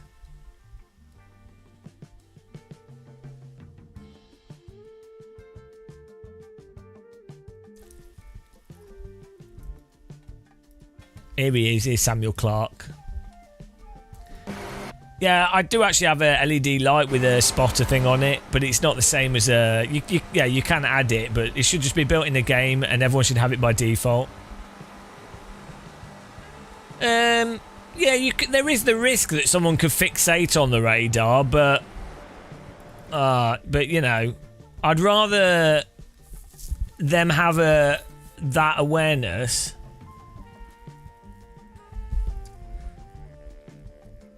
You know.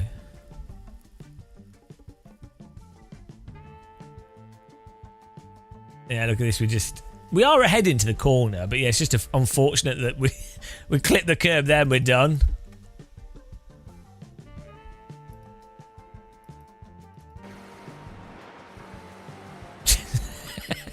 Bonk. There's no way that the car behind can preempt that the car in front's going to do that. Crunched.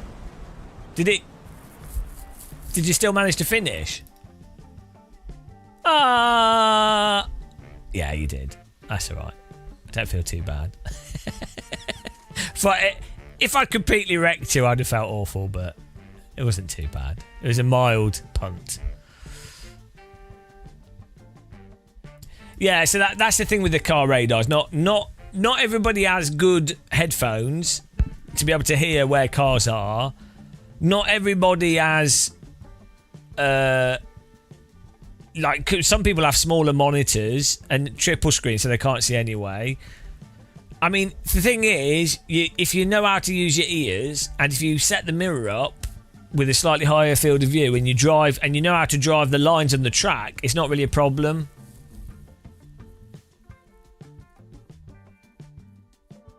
Endurance cars run radar on the... Oh, yeah, it indicates it even tells them, doesn't it, what classic cars come in?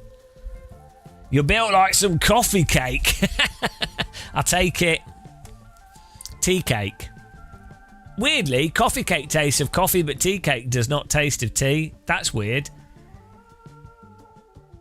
A cake that tasted of tea would be quite nice, but then again... It's quite nice having like chocolate cake or sponge cake and then drinking tea. If your cake tasted of tea and you then drank the tea, you wouldn't know. You'd be like, oh, am I drinking or am I eating? You know, like if you had coffee cake and a cup of coffee, you'd be like, which is food and which is water? Really confusing. So you always want to mix like a coffee cake with a cup of tea, or sponge cake and a cup of tea, or you know what I mean, a cup of coffee with some. You could have a tea cake. In that scenario, you could have tea cake. Exactly, Smileable. It's like a sweet bread roll.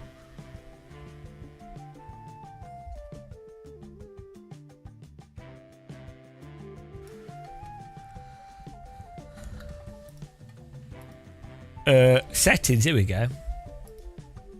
It's been fun racing today, though, to be honest. We actually have had credit where credit's due, mostly due to the drivers we've raced against. We've actually had some nice races, like the drivers that we've raced against have been good.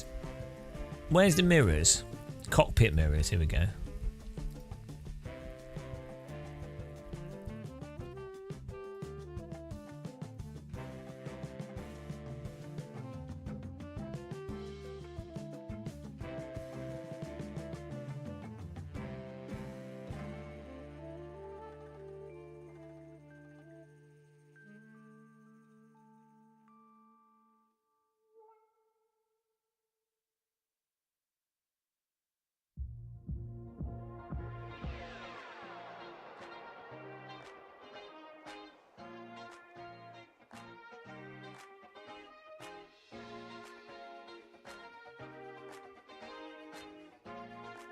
Why have we got one's replay? How do you know which is replay and which is...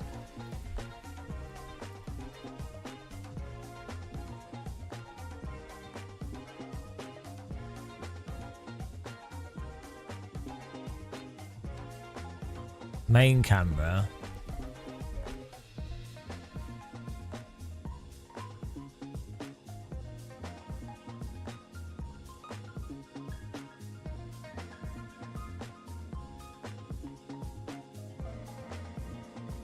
Oh, it says pits here.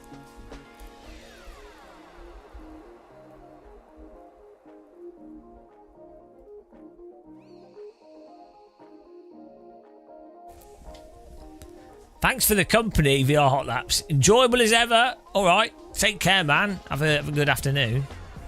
Are you just saying hello? Are you going? I'm confused.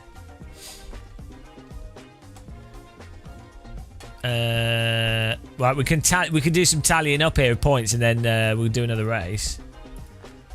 I want to do the GT3 again. It was good. That was good fun with this. 27 minutes though. We could do the Formula Ford and lose a load of rating, and then do the GT3.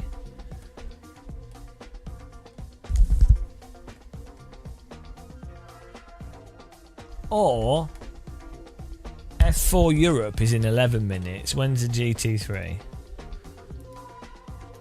Alright, hang on. Star that. Star this. Star. Star that.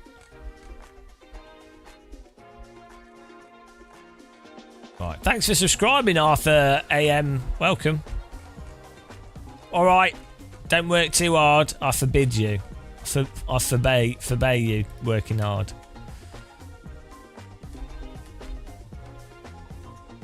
Get rid of that. Oh, hang on. Fix Ferrari at Interlagos could actually be okay. We don't want to do this. They've killed the open Formula 1600, which is stupid, because it's at Brands Hatch, which would be good fun.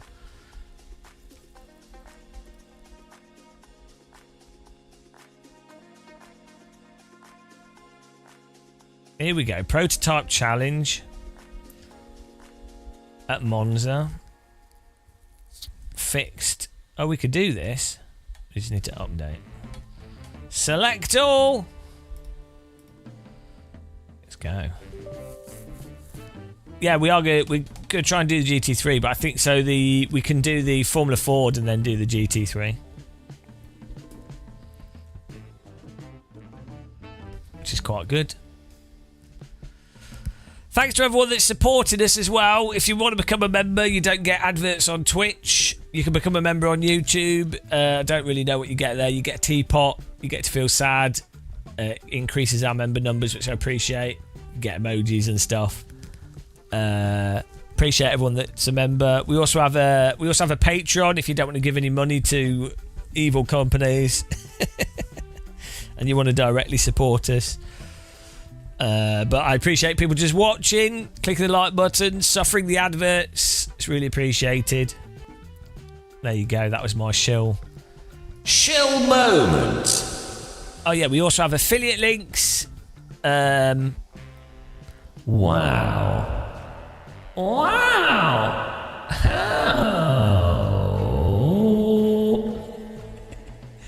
Time for Smilables tea. Enjoy your tea. Oh, thank you, Rock Goblin. If I could give you a discount, I would. What are you buying? If I was going to buy a wheel, like if you have, it depends how much money you've got. If you have like a normal job and disposable income, I don't think you could go wrong getting like a Moser R12 or even like a Simagic, whatever the Simagic 12 Nm wheel is. KS wheels, perfectly fine. That's what we're using here. Feels great, to be honest. I mean, I've used this for every year now. Does the job. You know, I've not had issues with it. Moser software's a bit weird sometimes in terms of what window you load it onto, but skinter than a skint thing. In that case, I'd just play with the gamepad to save you money. I'd only buy sim racing stuff if you've got money to waste.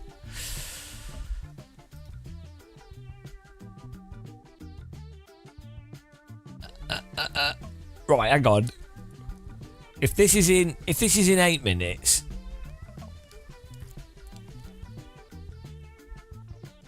this is in 23. Starts at 6:15. It's a 15-minute race. But the problem is quali's like 8 minutes.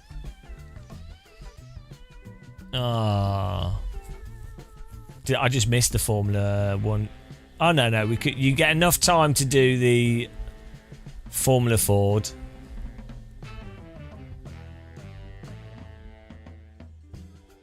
But that's it. Only because it's a 12-minute race.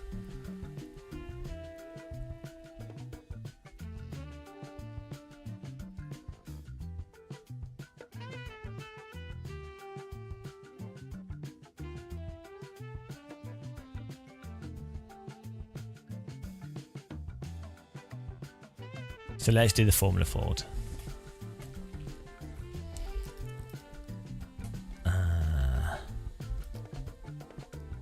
And let's try not to lose this. Like we did the last one. I might get a drink, actually. Get another drink. Get in there, Lewis.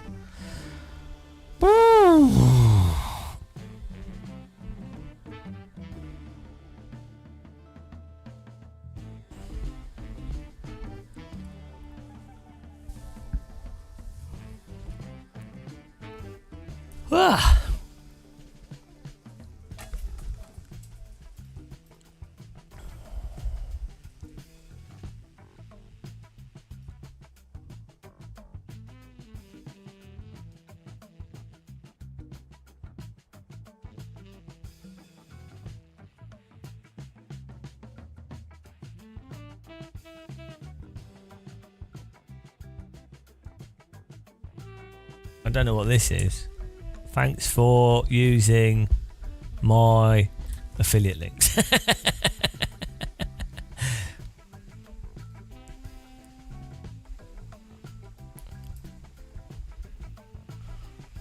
Is this LMU?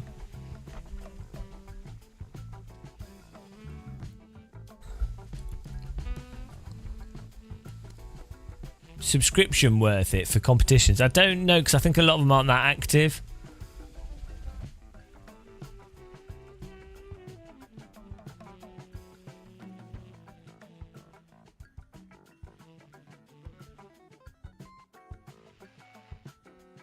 I don't think they're that active, so probably isn't worth it. You might as well, if you know the thing is, it's difficult with games to know if you're going to play them enough to justify the price of stuff up front.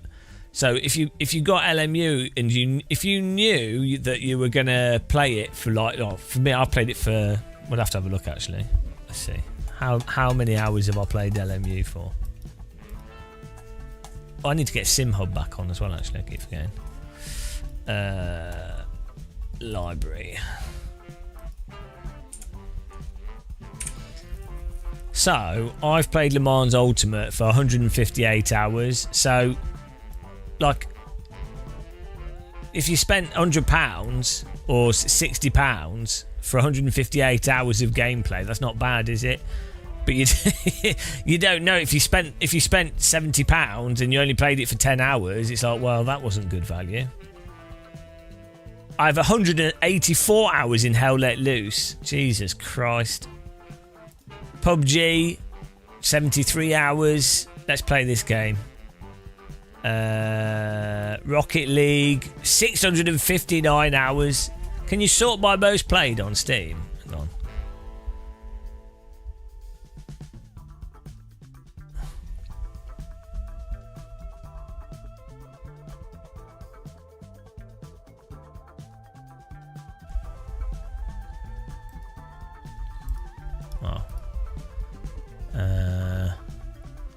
Assetto Corsa, 3,000 hours.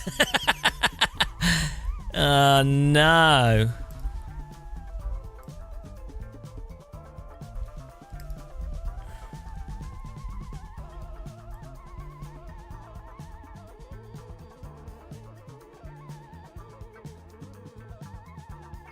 Automobilista 2, 386 hours.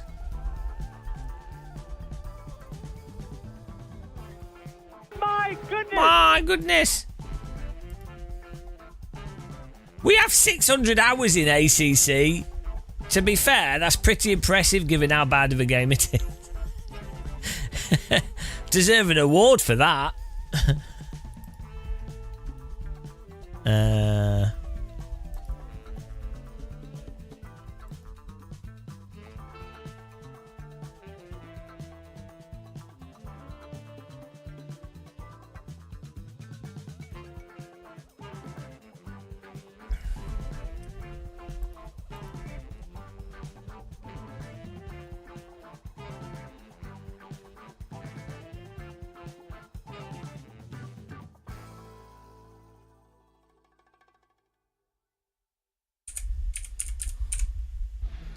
Counter-Strike 2, 2,950 hours. Bloody hell.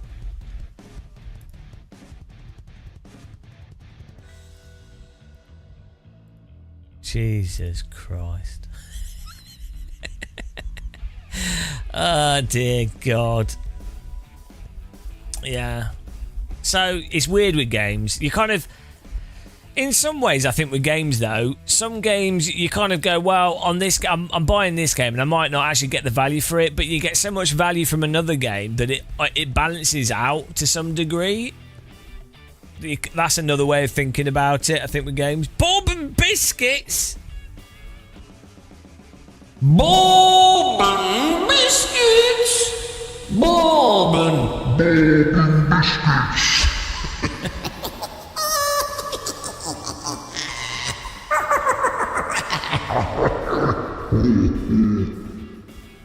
That sounded very Super Mario there.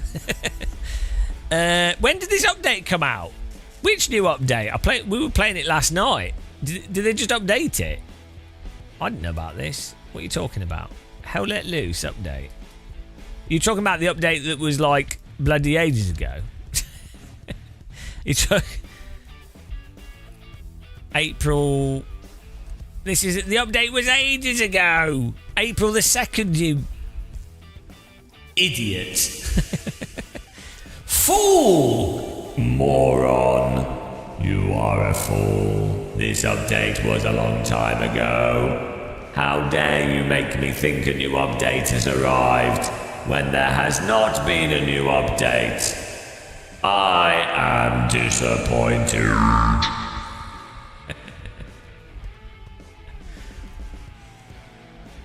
Yeah, it's actually quite. I do enjoy Hell Let Loose.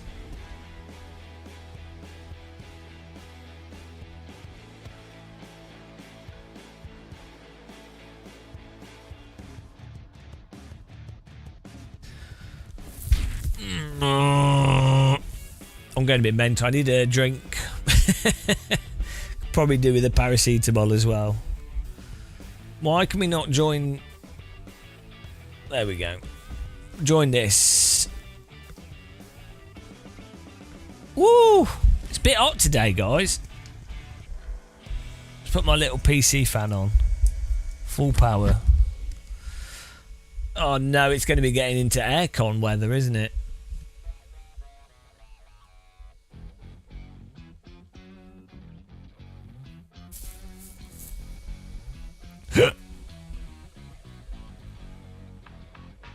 Nice.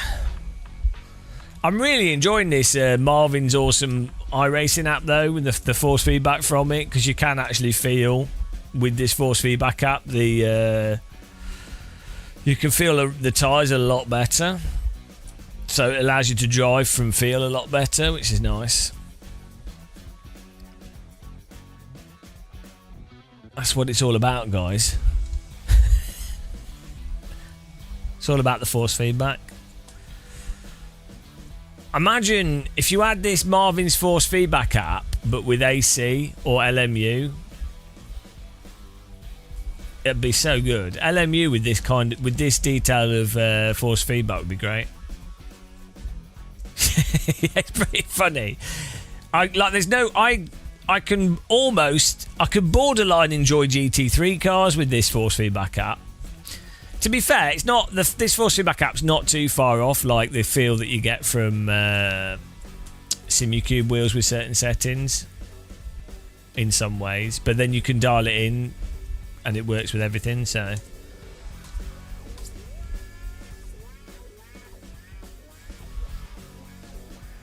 right, hang on, I'm just going to get a drink. I'll be back in a second, guys.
There we go, we've got a clutch now.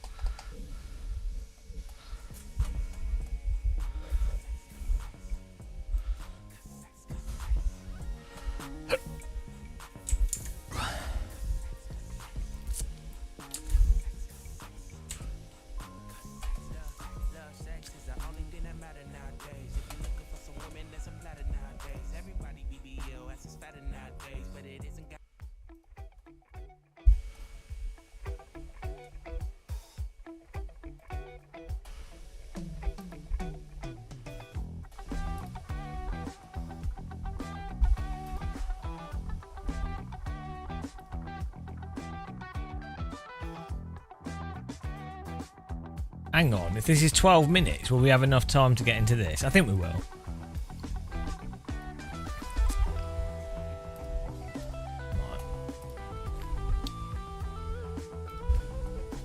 It might be a bit close, but I think we'll do it.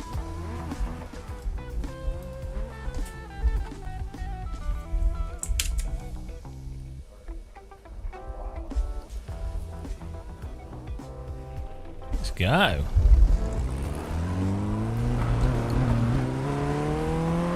Yeah, we're doing all right actually for rating. We're mostly gaining.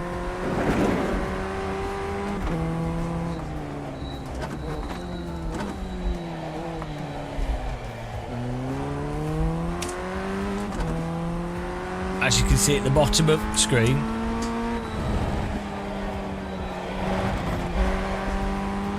How you doing, Sim Craig?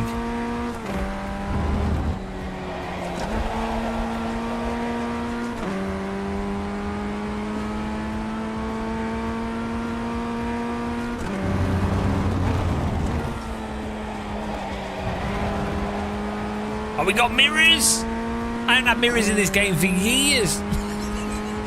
It feels weird. I'm used to having black boxes either side of me. I remember the first time iRacing was like one of the first games that had real mirrors in it. And I remember being mind blown that you could move the mirrors and the image changed.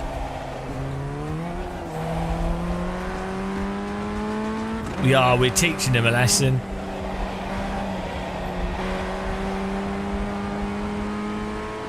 We're showing them how it's done.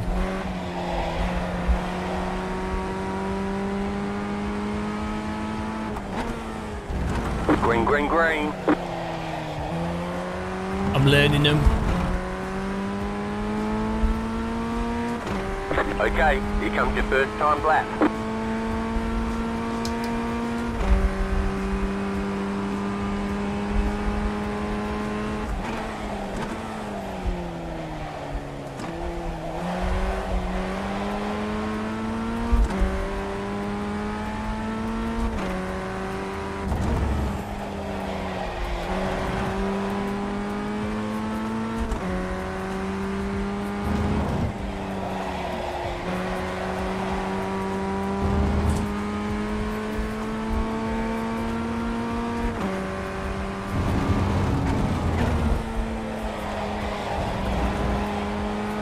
Dear.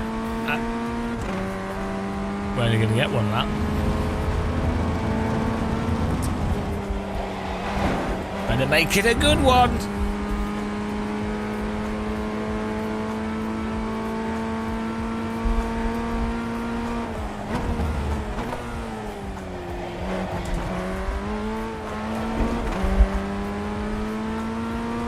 The tyres are a bit rubbish on the first lap. Sometimes it be that way though. Make yourself proud.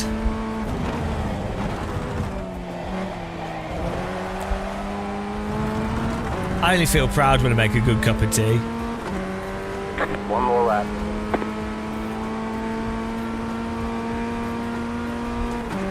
Oh, but it wasn't a terrible lap apparently.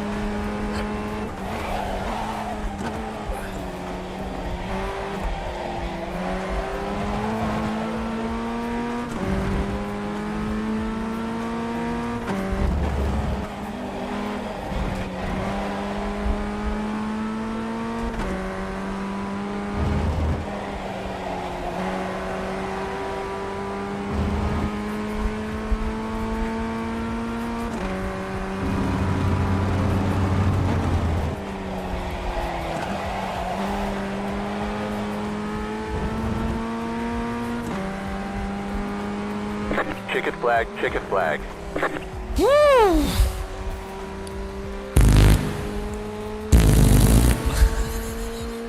We going. Beautiful.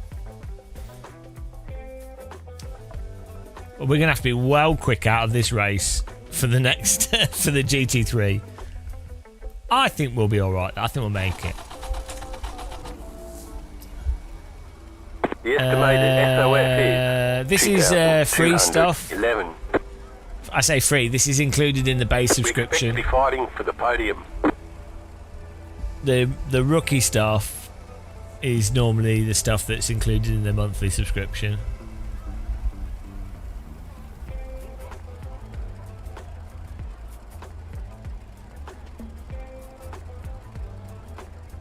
Five cars left to grid.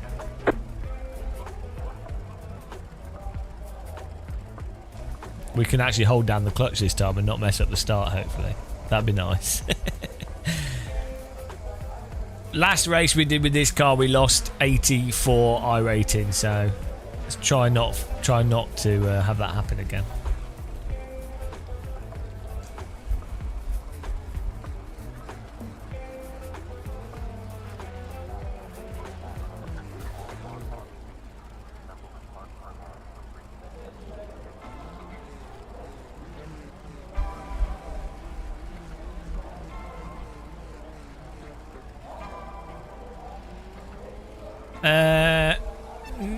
No, I don't know. If you've got disposable income, you should. You could give iRacing a go.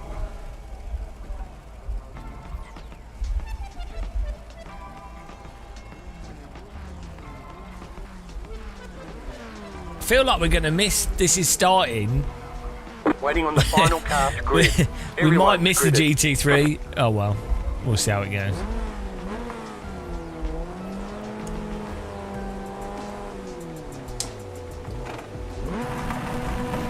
Green flag, green flag.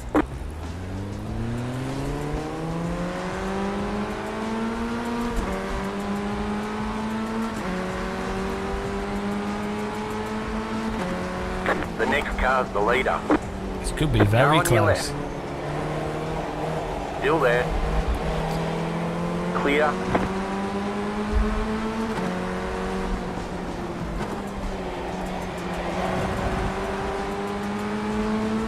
Well, we signed up for it, so we'll probably be starting from the pits. But we're going to miss quali. We'll see.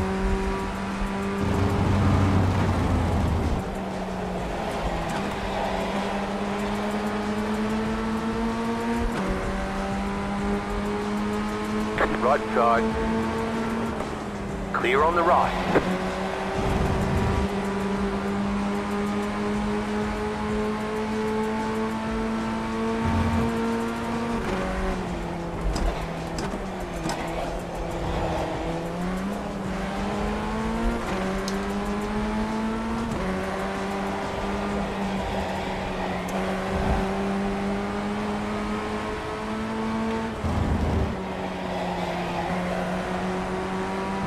There's an incident behind.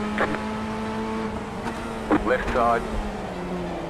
You idiot! He's not even vaguely close enough to do the. Right side. I knew he You're in would. the middle. 3 wide. He wasn't Left side, even 2 wide. vaguely Clear on the close left. enough to send it up the inside. What an idiot! Car right.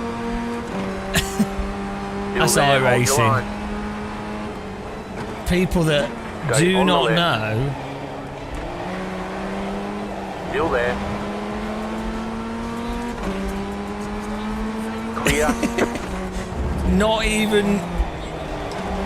And didn't send it enough. Oh dear. Typical guy.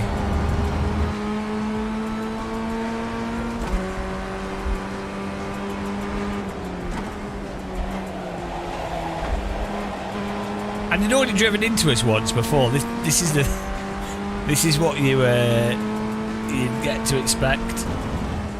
They always hit you more than once. Might make the GT3 race. It's true.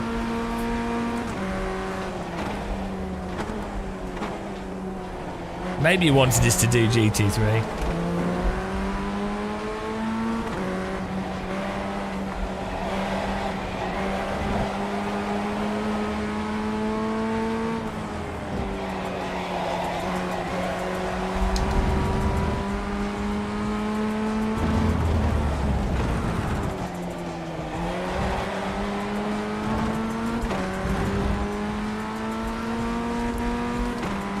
Bloody hell! Bloody bugger.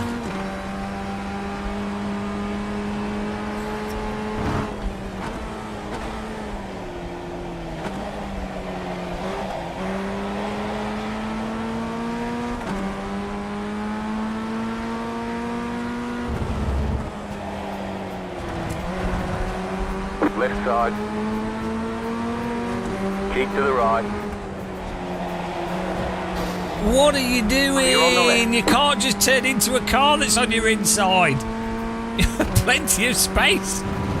You had plenty of space there. Oh dear. He had all the space in the world.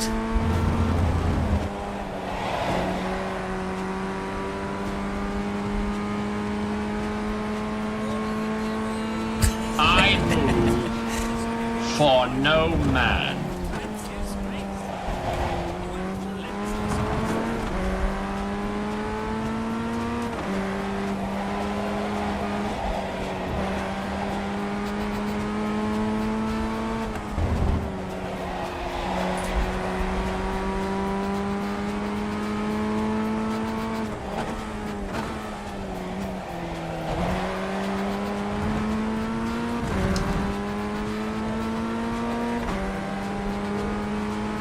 The car in P2 just set the fastest lap, 30.703.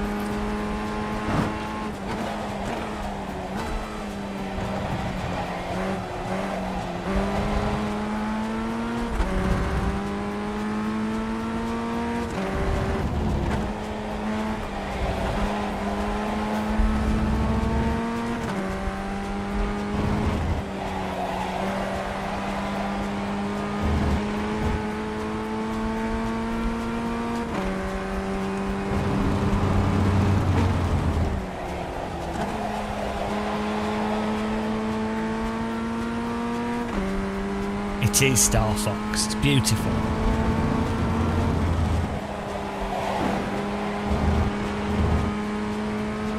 Insta look the replay.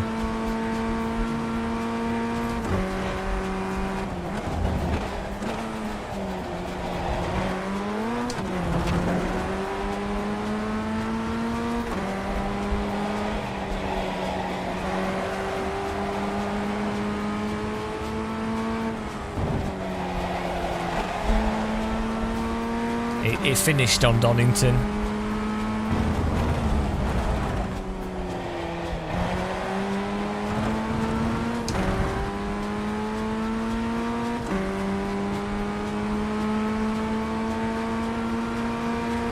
Just set your fastest lap of the session.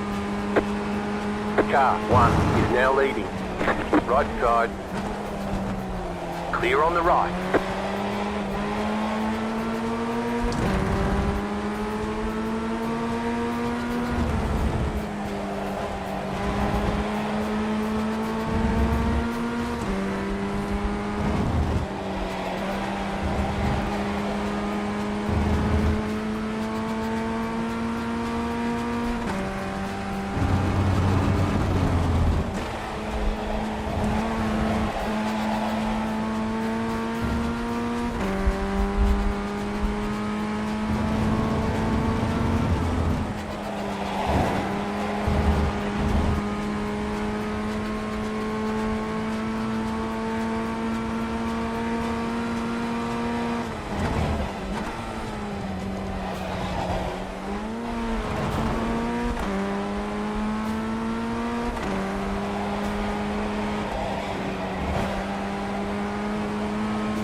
this guy's getting towed.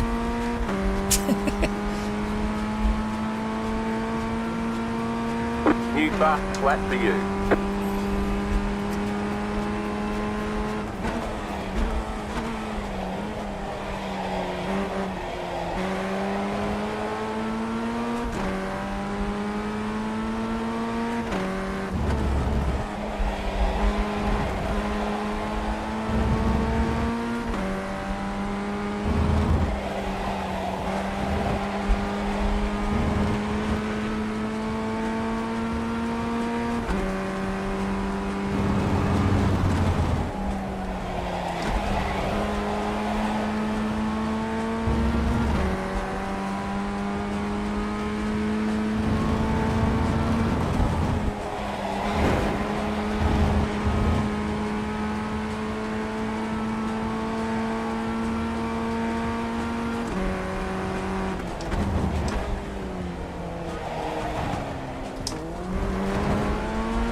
The leader just did a 30.932. Car 2 is up the front.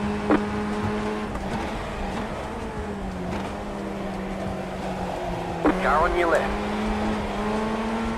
Still there, hold your line. Clear on the left. Oh my god. It's like driving AI that don't have the ability to brake. Oh dear.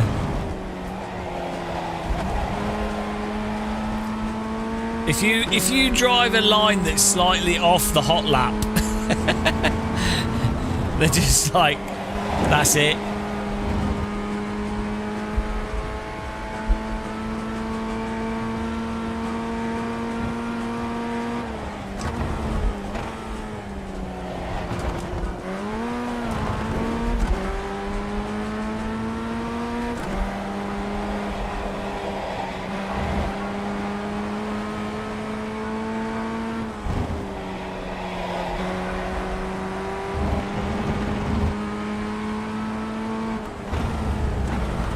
White flag this time. Oh, we're going to have to be well quick getting out of this and going to the GT3 because I think it's probably already started. Oh no.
There's an incident ahead. Ah, they could have wrecked. At least.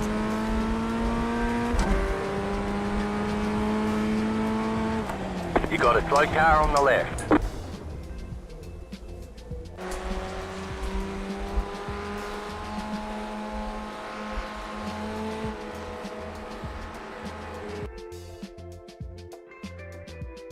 Oh no. There's no way we're getting into this before the race. I thought we'd have enough time.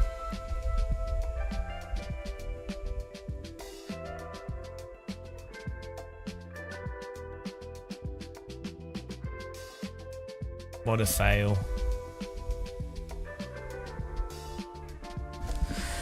Because you got the problem is you have the quali as well as the practice.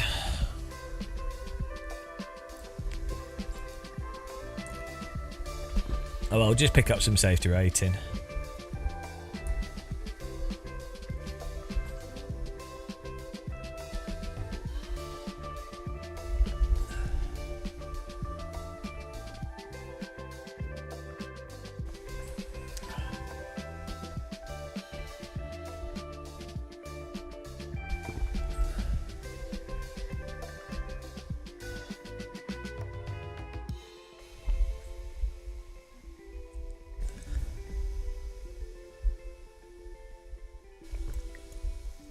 Come on, iRacing. Come on. If we click join straight away, we might get on the track. Come on. Come on.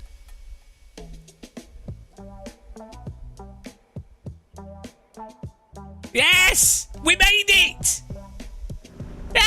We made it! We made it! Woo! One to go. Next time by. We Line made up on it! the right side. The estimated strength of the field is That was close. 2,100. 4. Closed. Pit road is closed. Let's go points racing.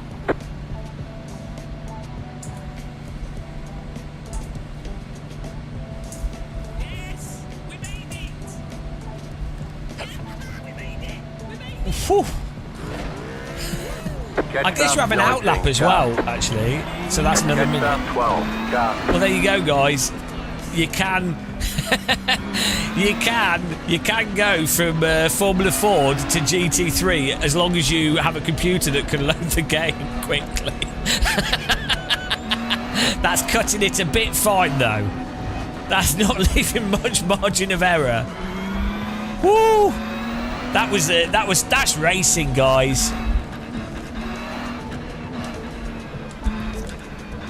By the way, guys, you can go from Formula Ford to GT3 with 30 seconds to spare. Diego? All to be... You can also get wrecked out lap 1 of the Nordschleife series and make it here with a few seconds to spare. That's the beauty of iRacing. I might buy the Nordschleife.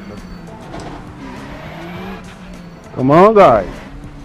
We're starting at the back, though. It sounds like a lot of you guys are talking from experience.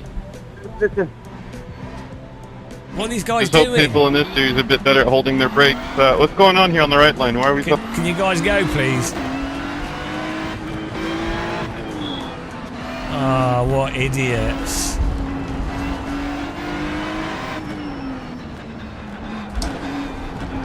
I mean, that's...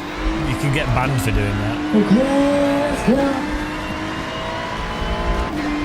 Watch out, James. There's going to be a checkup here.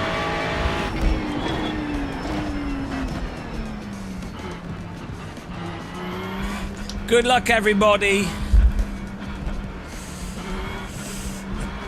Unless you're in front of me.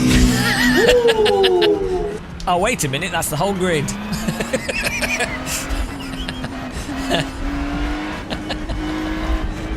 Not me, James. I'm in pit. Okay, you're safe. Get ready. Going green. Here we go. I'm going to let you buy it just so I get some of that good luck.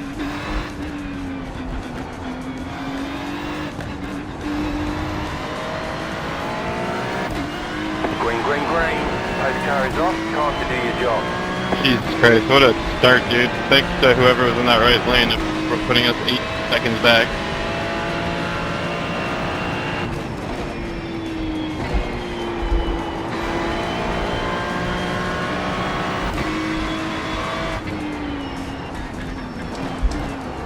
Car right. Bloody hell. Still there, hold your line. Still there, hold your line. Clear.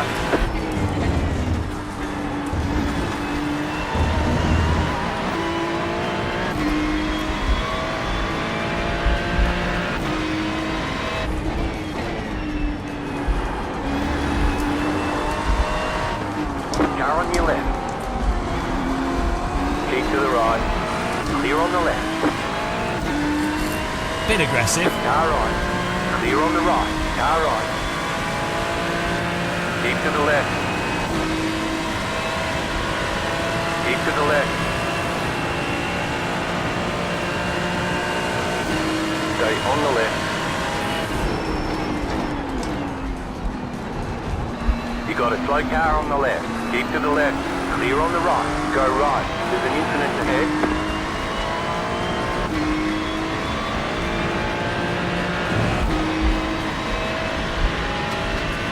Oh, 0x though, so it's alright.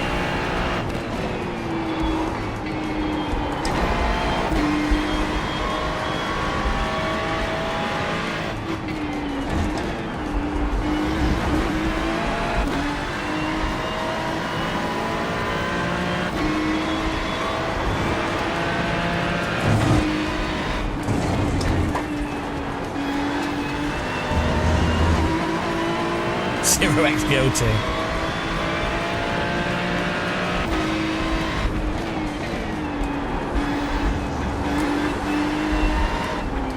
Left side. Clear.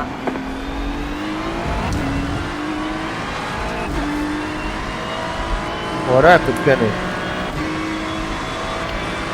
Tried a different lane, didn't really work out. Be smart about it, James. Come on. Car right. Still there, hold your line. Still there, hold your line. Why is he just Clear. repeatedly driving into me? What the... Oh, I'm just glad I didn't wreck you there.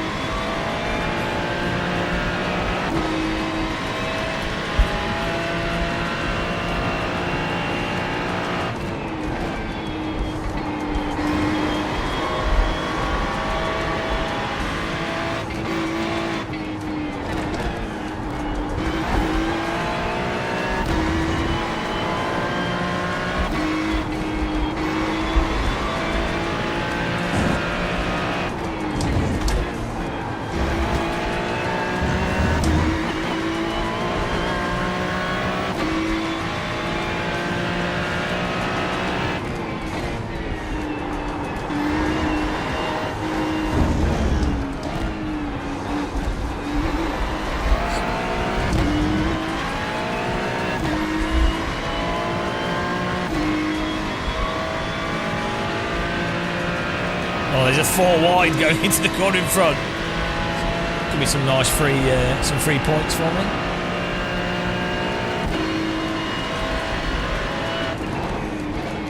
Well, that's a send and a half, but it worked. Fair play.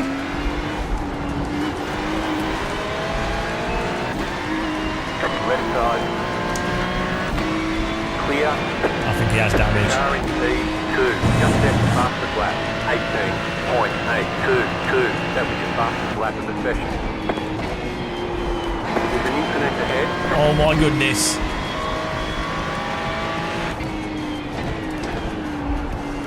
Go right.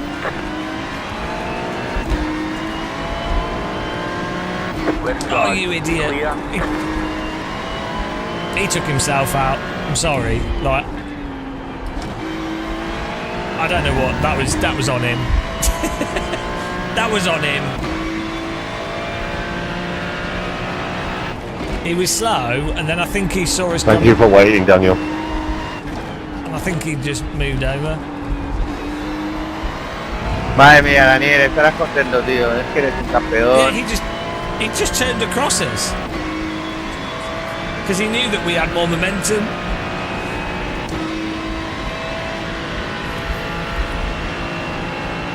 Look, this instant replay's well good. I can vindicate myself after killing everyone each time. This is perfect. Murder cam. I should put a crosshair in the middle of it.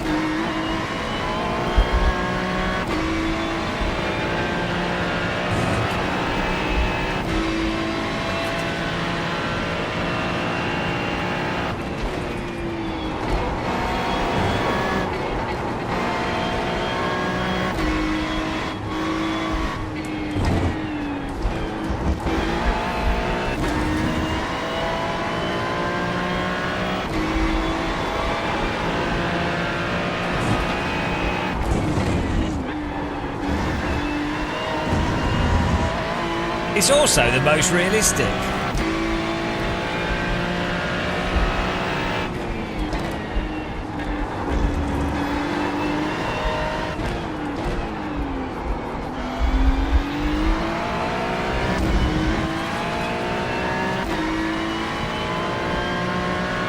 Well, I'm surprised it's not part of like a lot of games like first-person shooters. I think there was a game that had it. I can't remember what it was, but like an instant replay in the shooter game. I don't know why it's not a common thing, because it'd be really fun. Like if you have a Max Payne type game and you shoot people and stuff, and then it plays a replay. It has it after you die in Call of Duty, but I'm saying like when you just as you're doing stuff. Kind of, yeah, Fallout kind of has it. But it's not. I mean, like picture in picture is what I'm saying. Still there, hold your line. Stay on the right. Clear on the left.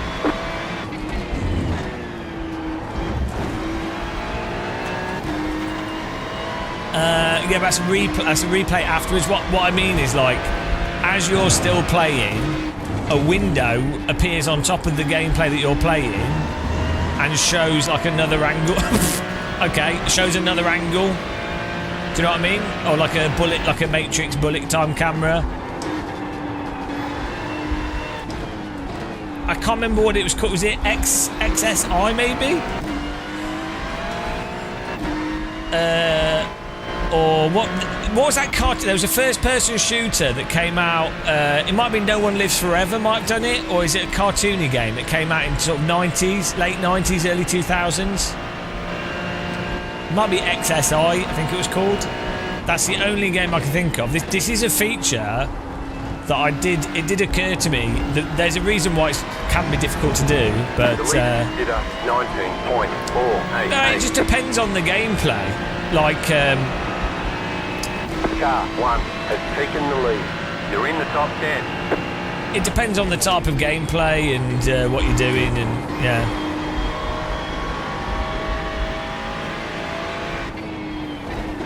It makes even more sense if you have like a bullet time type game, like a Max Payne, and you go in and you've got bullet time active, and then each kill you get in bullet time, it puts like a comic book window at the top of the screen for each kill. So you kill that person or they're dying, and then it puts it there, and another one, and then if you get like 5, it would be like combo kill. You know what I mean? I'm just really surprised no one's done that, because it's something I thought about like 20 years ago. There's technical reasons why it can be tricky, but you can do it. It's not really a replay. You fake it through, you know.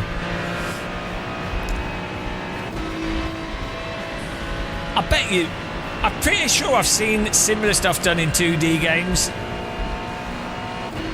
I think there might have been a Mortal Kombat game that had it. Maybe Guilty Gear might have, I think Guilty Gear, or one of the old anime fighting games might have done it. I'm sure I've seen it in something though, just not exactly how I'd want it, but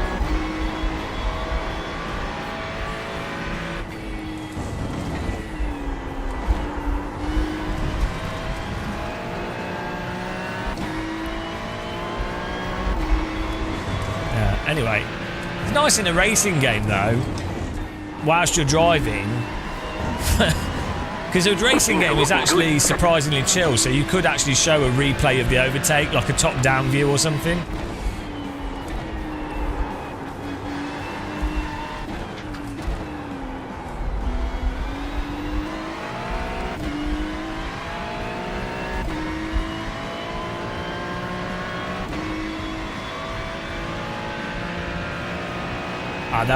Someone will crash before the end. There's 10 minutes to go.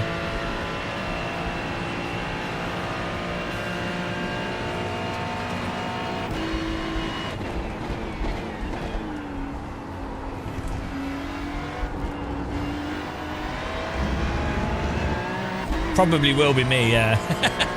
That is correct. And you've won the prize of correct.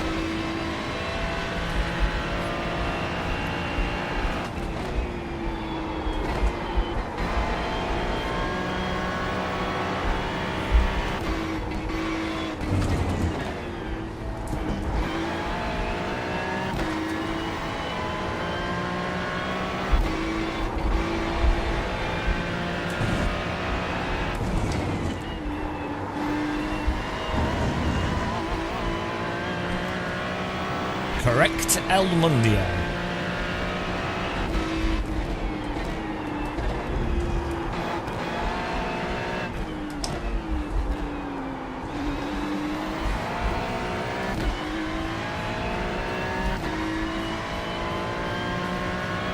Really doing some draft about now.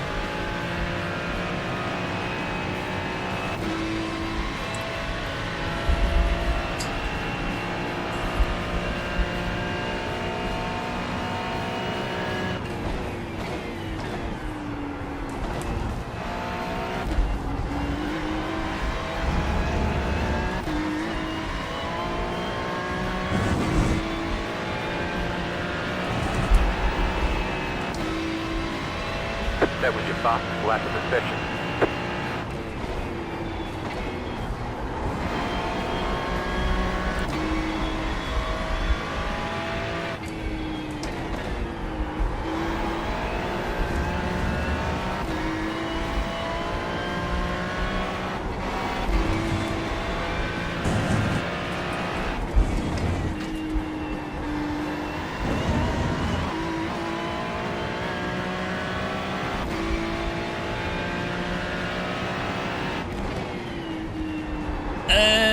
Yeah, well, the flag thing's complicated. So the problem is, it's a conflation of multiple things.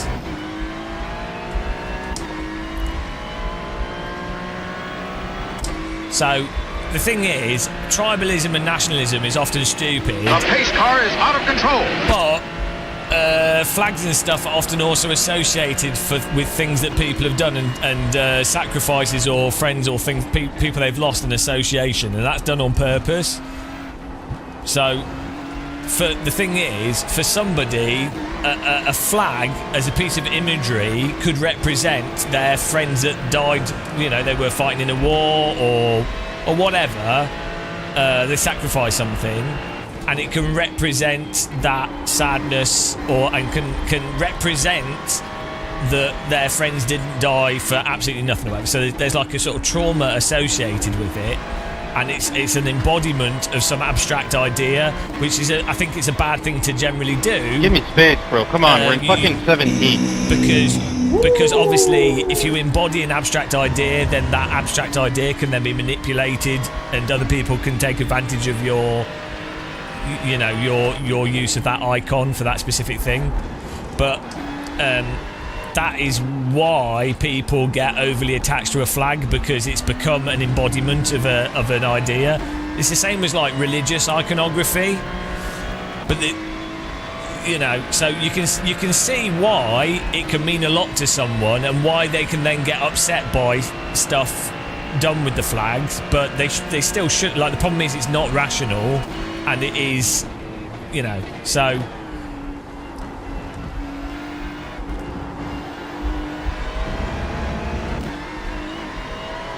Yeah, so it's... giving people the benefit of the doubt... from their perspective, where they probably haven't thought about how it's manipulated and how actually you don't really need a physical embodiment of an idea or of a value. Like, it's perfectly fine keeping it in your head, right? If people were all aware of that, they wouldn't then be that upset when a flag or iconography is damaged. So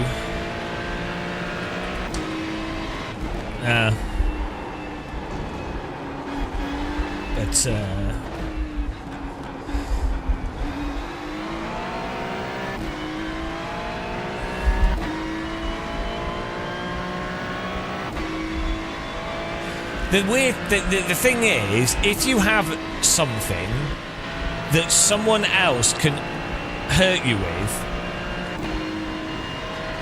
and it's all actually an abstraction, the solution you would think would be for someone to go, hang on a minute, I won't give them the opportunity to hurt me with it. So let's say you were religious and someone damaged your text or something, or you're national and someone damaged your flag.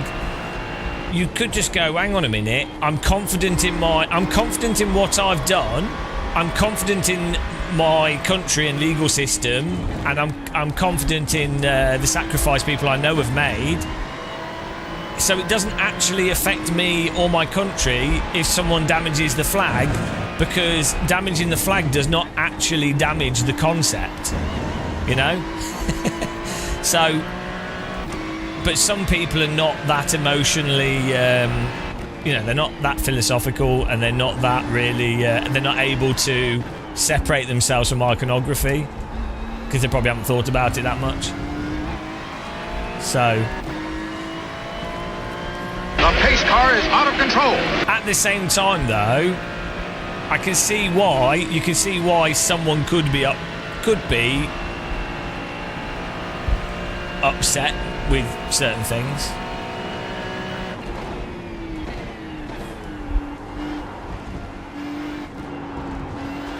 I mean, to be honest, like for me personally, when I see like loads of soldiers marching along, that to me is stressful. Like that, I'm like, you know, that makes me think, oh dear. Even when it's not necessarily a bad thing, if just seeing lots of people doing something without really thinking about it, sometimes it, you know, it could just be like a gymnastic routine or something, or, you know, it doesn't necessarily have to be a negative thing, but just the propensity for a large group of people to unquestionably regimentally go along with things, to me, makes me feel uneasy, because it's also often associated with very weak people. Often use grouping together You got a slow car on the left. Car stop on the left. try and Go overcompensate right, for their go right. weakness. Is a 50/90 worth? Not really, no. Mate, if it's your job, yeah, but not for a normal gamer.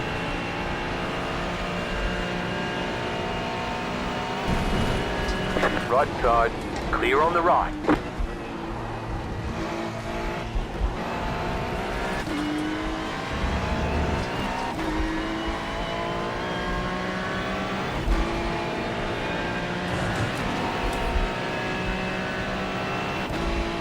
Get an electric pump. Oh, those little handheld electric pumps are awesome.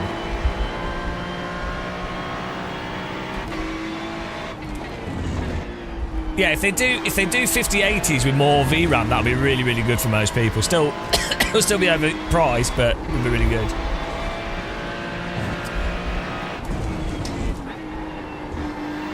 Yeah, so like, although personally, doesn't bother me if someone destroys a British flag or whatever, right? Or flags in general. What does make me feel rather uneasy is when you have people waving, really proudly waving flags. Doesn't matter if it's a British flag, you know, whatever. And then obviously someone's waving certain flags with certain patterns on them. Well, that doesn't fill me with joy. And often the people... pace car is out of control.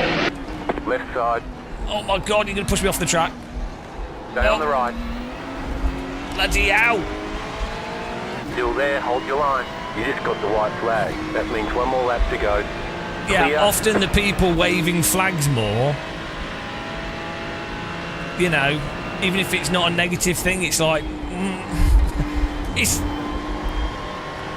I always feel like when stuff's good and right, generally, like often, not always, if something's virtuous, often you don't actually have to use iconography to promote it, which is ironically, because that's kind of like a message of Jesus in the New Testament. Is like if you have about 5 laps of if fuel you left. are virtuous yourself and do the right thing, just the act of you doing the right thing is inherently self-promoting and inherently beneficial. Like New Testament Jesus, right?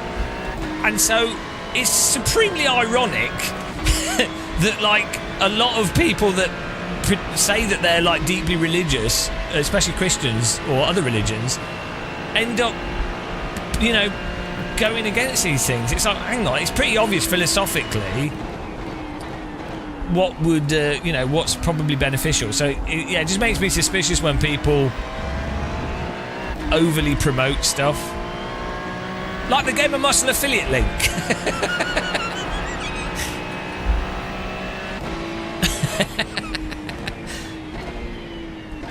Chicken flag, chicken flag. Great job. You did really so well. I think that was all right racing there. I think what it is part of it's predicated on insecurity, and often people feel insecure about whatever ideas they have, which is not necessarily too bad. Like, it's good to be questioning your ideas, but then in order to feel confident, what they look for is validation. And if they're with a group of people validating their ideas, humans, that's a bonding activity that seems to be very like deep down in the brain. And so that's why a lot of people like going to like football games or dance, festivals and music and stuff, all being like a large room of loads of people all enjoying the same thing, and everyone gets all hyped up. Doesn't matter what it is. Like London Marathon, they're all like getting hyped up, and it's all like good vibes. It's like, okay, in that context, it's fine, but that can be, humans are like susceptible to that being really used in negative ways, and as a way to also, like, the reason I think for quite a lot of people why that's such a powerful thing is because they are generally quite insecure and they're not very confident with certain things, and them feeling confident is really empowering. If you always feel a bit insecure, a bit like vulnerable, a bit uncertain as if you're doing the right thing, if you always feel that way, and then someone offers you something that makes you feel great and that you're all right and everyone supports you, that can be like really, really like addictive to people. So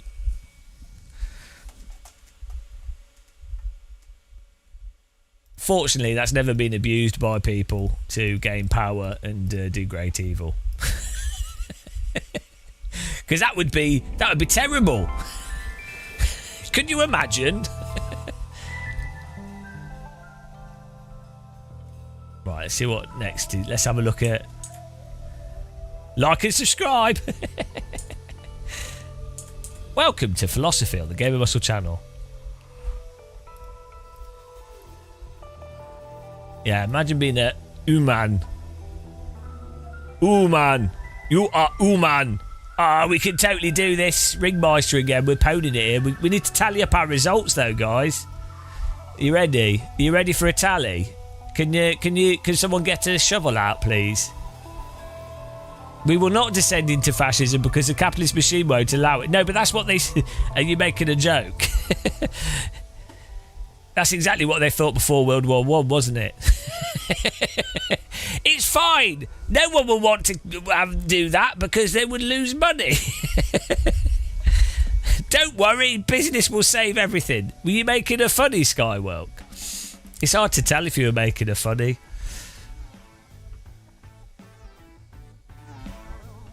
Another great thing about humans is that they learn from history and then don't make the same mistakes. It's bad for business for some people, but not for other people. What were we on? What did we... Hang on. We've got the Ringmeister. Guys, 60. Can we add 60, please? What's 47 plus 60?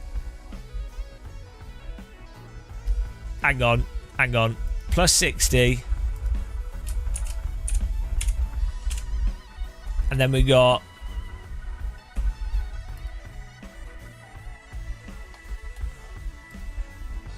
-2.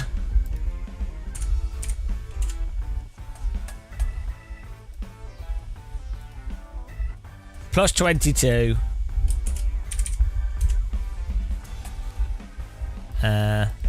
Did we tally this one? I don't know if we tallied this one to it. Oh well, it doesn't matter. So what are we on? What's 47 plus 60 minus 2 plus 22? 127. Not bad. Not bad so far.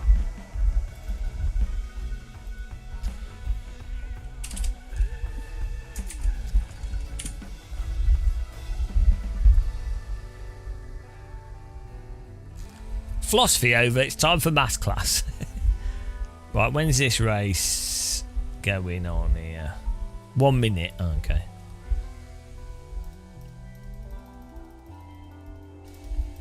Who did we bish bosh bash?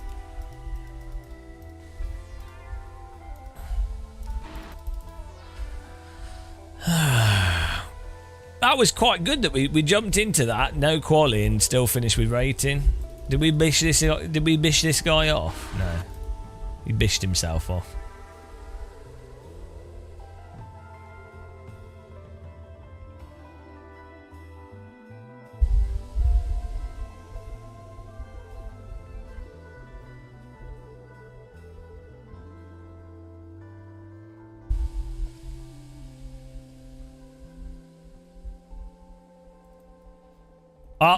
Oh, here we go. This guy, right. This guy. Right, so he's slow as. He knows. Look at that. I'm sorry, but I think that was his fault. He came right across us there. He knows that we've got a run on him. I mean, you could argue he's taking the corner, but he's so far over to the left. He's just had an accident. Right, he's been hit here. So, and he's proper crawling. And he's right over on the left. That's a reactor. He's moved there before the corner, right? He's well off it. I mean, we did drive into him. But that's... Like, it is my responsibility not to drive into the car in front. But he knows he's slow as through here. And we're driving... And then we've had to slam a brake on. And we are 100% brake. So... No, he's not on the normal line. And he's also come across... He should have moved across soon if he's going to block it. Was that you, Nano? I mean, technically it's my fault for driving into the back of him. But I think he did move across, like, as he was slow. I did brake as soon as he moves there. I'm 100% on my brake. So...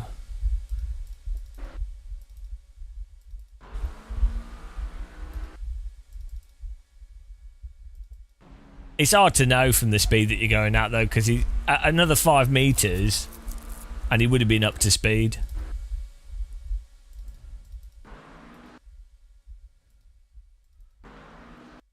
As soon as he moves across, I did brake 100%. It's not like I just ploughed him on the throttle, so.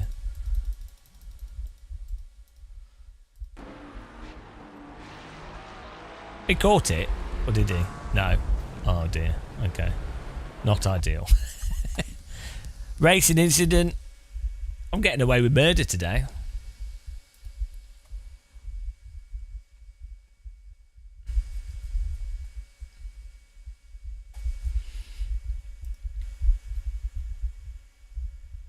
Why has my music stopped?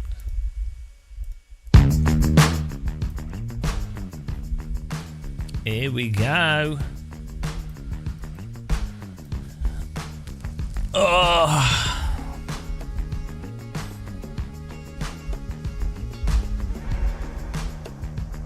Beautiful.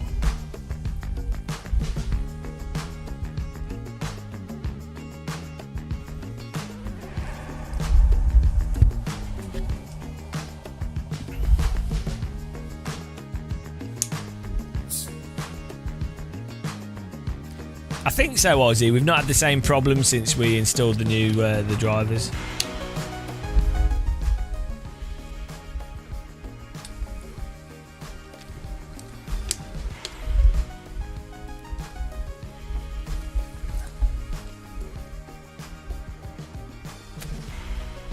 I'd like a German Donna.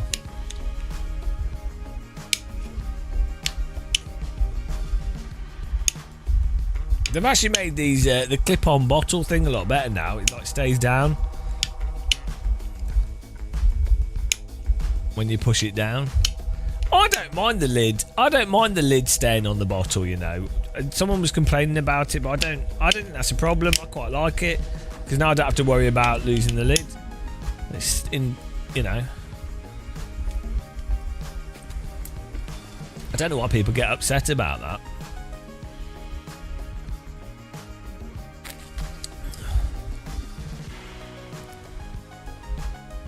You keep pulling these things off and wounding yourself in the process. What?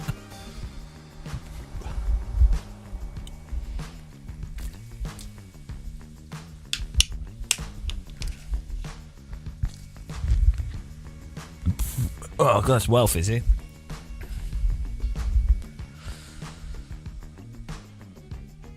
Yeah, the cables seem mostly alright, to be honest.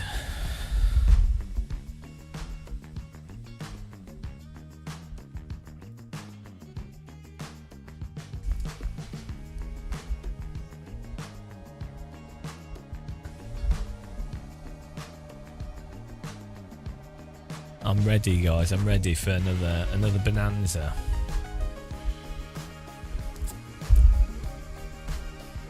Bonanza.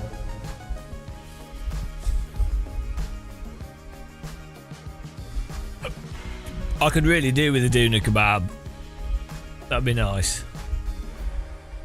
Like a proper German doner with the chicken and beef mix. That's the only place you can get a German kebab near me. Anywhere, basically in the UK, it's all like pita bread kebabs, and then they're all right, but they're not the same. Like, why can we not? Why is UK so degenerate when it comes to kebabs?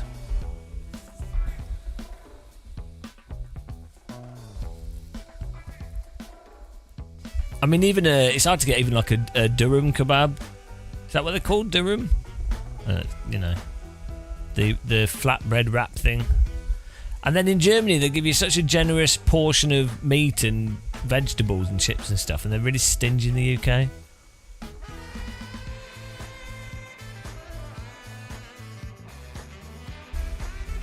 Oh my wow!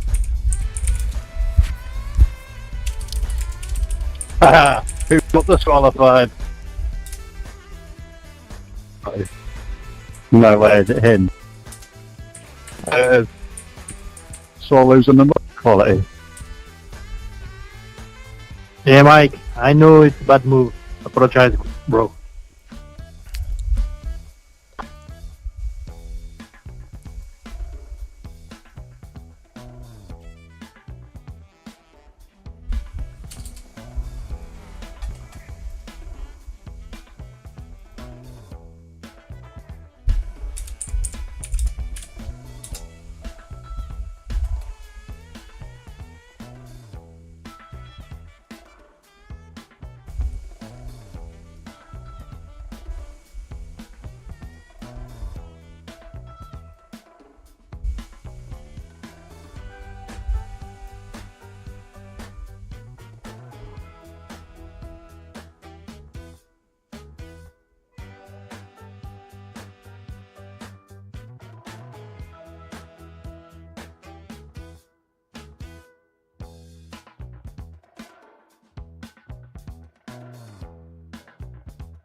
The grindometer. I don't know. Maybe we need to make a new grindometer. We could do 6K. The 6K iRating grind. But I mean, we should probably go for 7K though. But 5K's a sweat fest. I'm not Emil Bernstorff. He could do it in his sleep.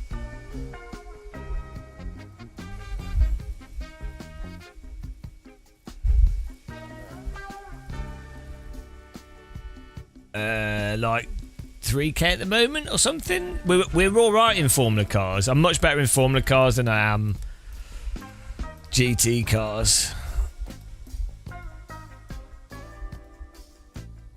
We could just do. We could probably get. One left to green. If Line I up did on the left Donington in the side. Pit F4 road is car closed for a right now. week, we could probably get it to 5K in a week. 5K Straight IR in a field week. is 2,093. Maybe we should. Maybe we could. Maybe we should do that tomorrow. 5K in a day. Oh, can you imagine? I have done 2.5K in it in 24 hours once. That wasn't good. That was painful.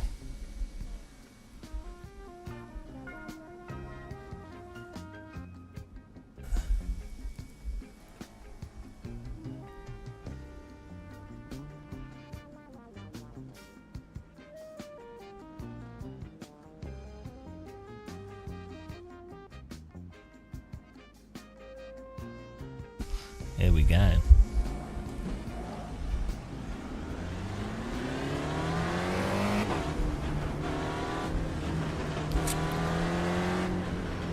Good luck, thank you, very good, very good.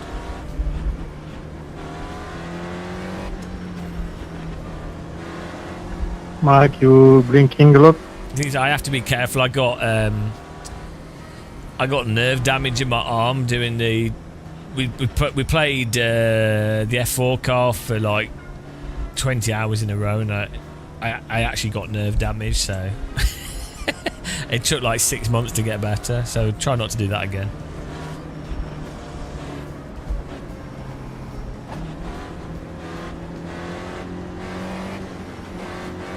About to go green. Stay focused.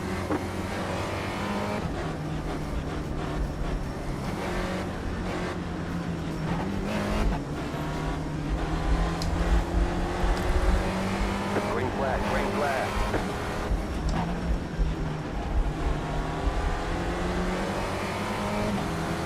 Yeah, it wasn't particularly healthy.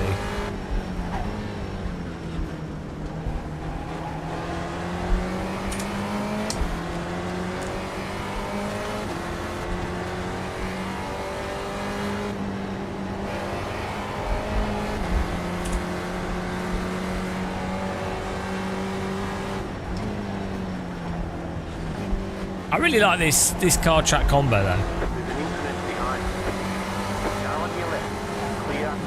Come on, mate, come on.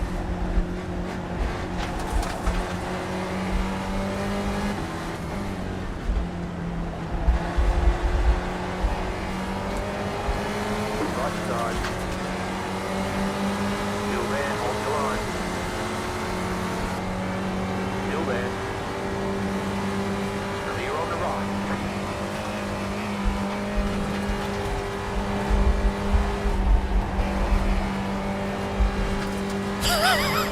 Oh no! Bloody hell! Oh, here we go.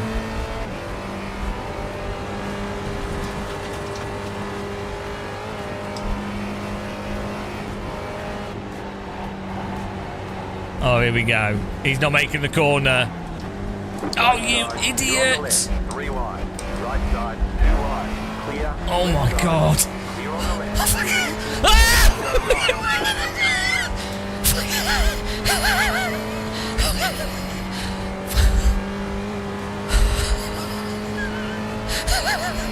Replay! Instant replay pays off! Oh god, I'm gonna pass out. Oh dear, it's a Spec Racer Ford.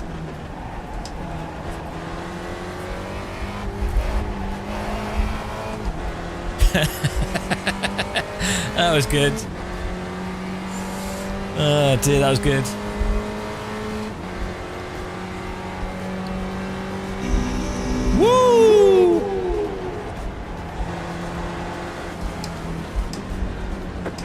left. Stay on the right. Keep to the right. Clear on the left.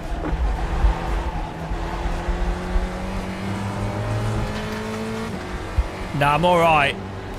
These cars are quite predictable to avoid crashes for the most part. It's getting rear-ended from people locking up, who've got the brake bars too far forwards. That's the issue. Was there a massacre behind us? I missed that.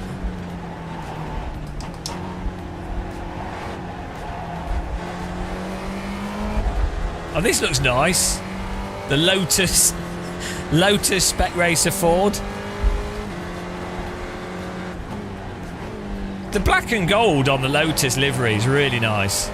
These cars actually just look really... There's some really nice liveries on these cars.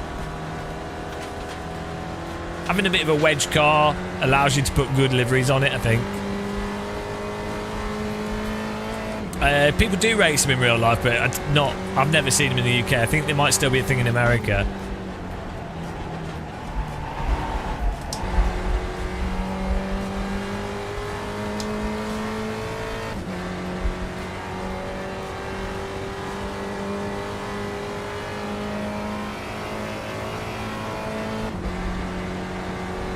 I'm getting out.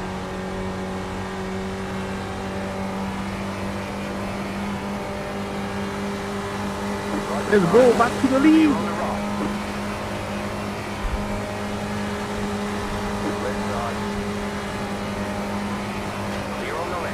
I'm not going to brake. Car right. Clear on the right.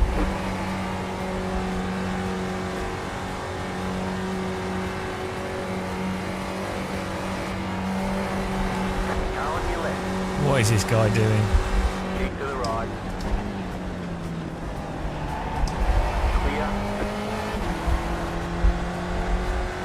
Clear. He just bump drafted me. If it does any damage, you get a 4x. Even if it's a tiny bit of damage. iRacing is a bit weird with the safety rating, to be honest. Shouldn't have really done anything. You forget yourself, mate. Why do you do that? Just Okay. wait. Bit of salt going on here. Yeah, cheers. That's my race, nice and mate. Go left. Oh, Jesus Christ. Yeah, alright, mate. Good rejoin. Good rejoin. This is why I like the Spec Racer Ford. It's the really clean driving. I made a good call on that one. He took the car behind me out. Oh my goodness.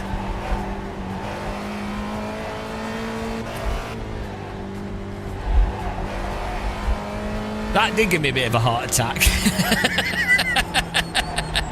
That did, because I had to make a decision really quicker than I really wanted to there, and it was really hard to go, oh, do I go left or right? Because I saw him rolling, I was like, he might stop.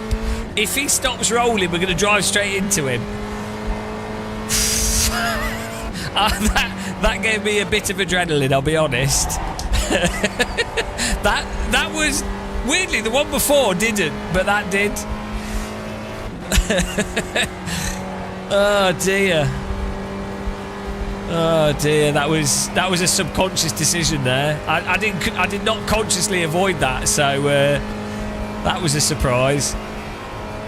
Bloody hell. Good horror game, this.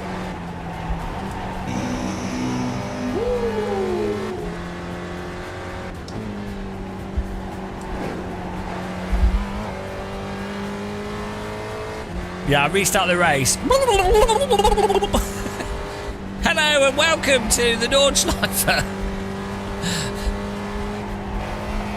It might look like we're starting halfway on lap 1.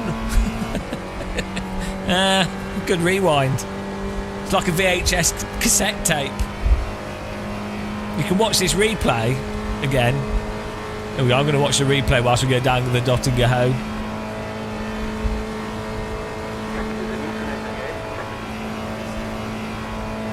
Fucking clown. I was overtaken as well. Just give me a 4X.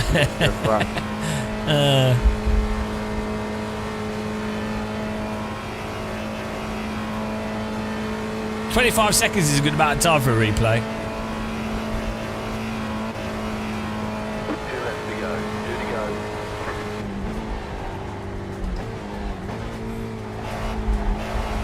All the sim racing YouTubers are going to be and streamers will be doing it after me. This is how it works. Everyone, I do everything and everyone copies it because I'm the #1 innovator. You know.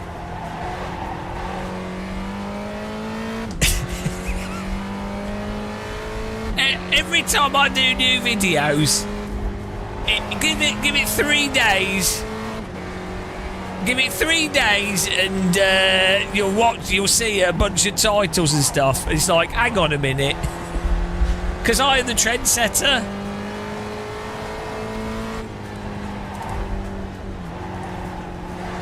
Everyone started to admit that iRacing's tire model's rubbish, and I was the first.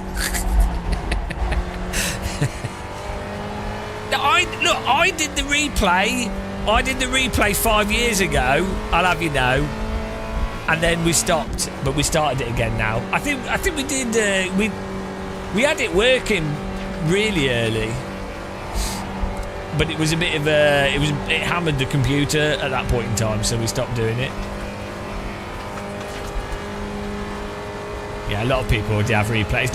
It's not really that amazing. But let me pretend. I'm the trendsetter, the mighty trendsetter. Boom! The trendsetter, prodigy.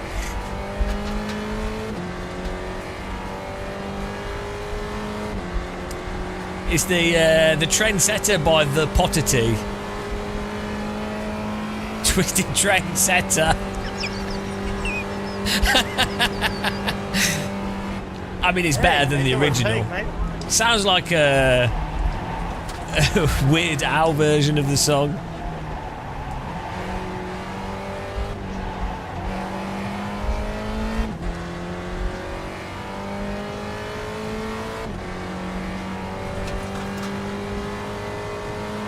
How good's Prodigy? Oh, we have to listen to a bunch of Prodigy songs.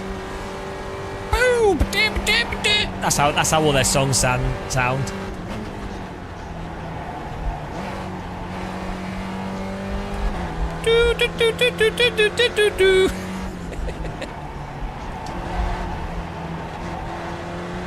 Smack my bitch up! Smack my bitch up! Pow! That's how all their songs sound in my head.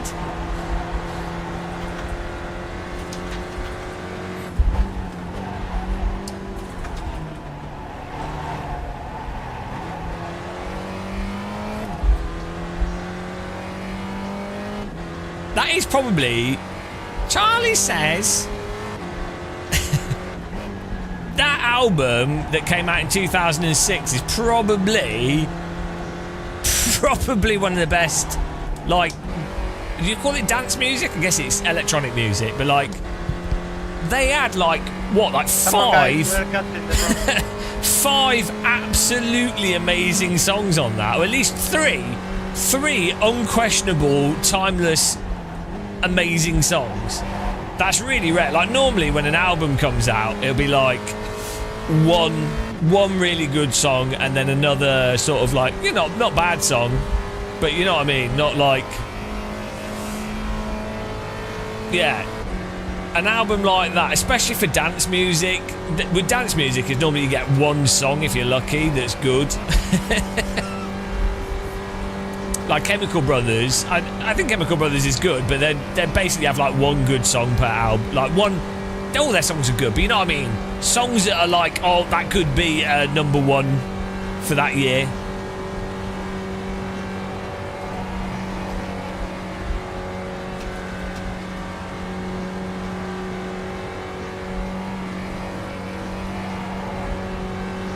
It is weird actually that, like, I think Queen did an album like that. there's few artists. Michael Jackson's done it actually. You could probably single out really good artists by ones that have done albums that have like 3 absolutely cracking songs in an album. So like Michael Jackson, Queen,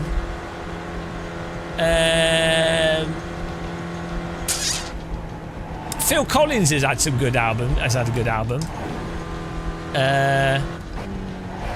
Prodigy. I really like Orbital and I really like Left Field, but I don't know I wouldn't say they've necessarily done an album where there's been 3 really good songs. They've done stuff where they've had like really good songs, but so for dance music it's rare because it's more about it being remixed and it's not really the same sort of format of music.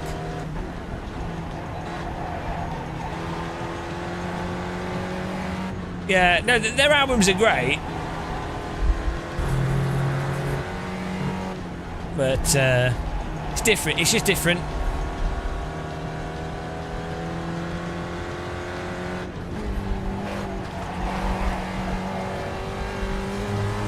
Very high, but slow down.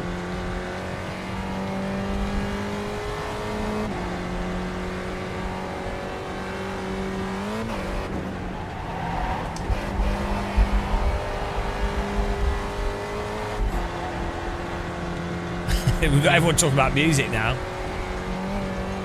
This makes me want to buy some headphones. Just listen to music. I have alright headphones though.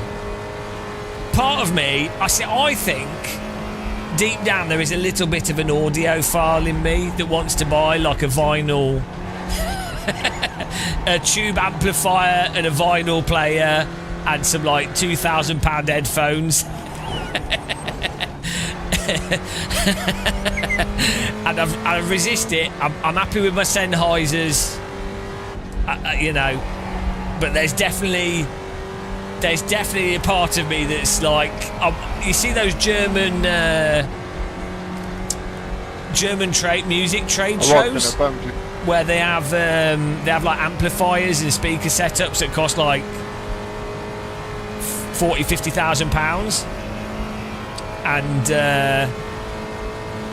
I watched them and I'm like, that's completely stupid.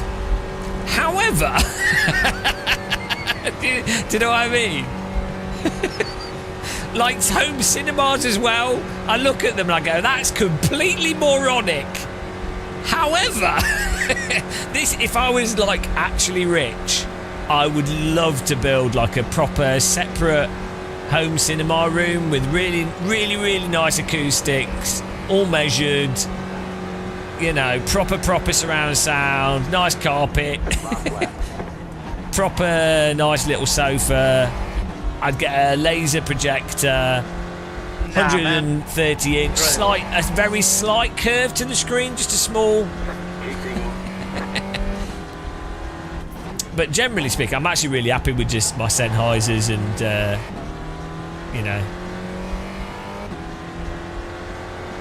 Oh no! It's the old git in you. Thank you, mate. Thank you. Oh. Here we go, some freebies, I think. Also, you fucked something, mate.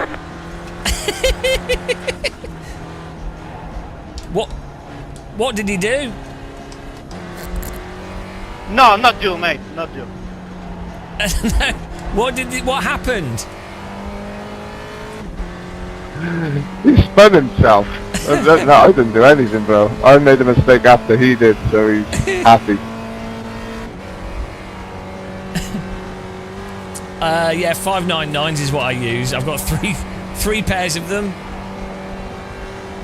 It's not for me with the headphones. It's more to do with comfort because I have some ear and skin issues. So it turns out that the Sennheiser headphone, the way they rest on your face, on your head, is really comfortable for my ears, and they don't irritate my skin and stuff. Unfortunately for you, Lucas, it wasn't too bad. I'll see you in a sec. Oh, maybe quicker than I thought.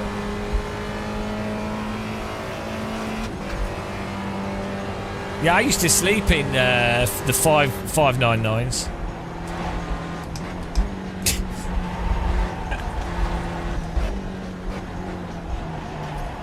I really hope they don't change the design of them too much.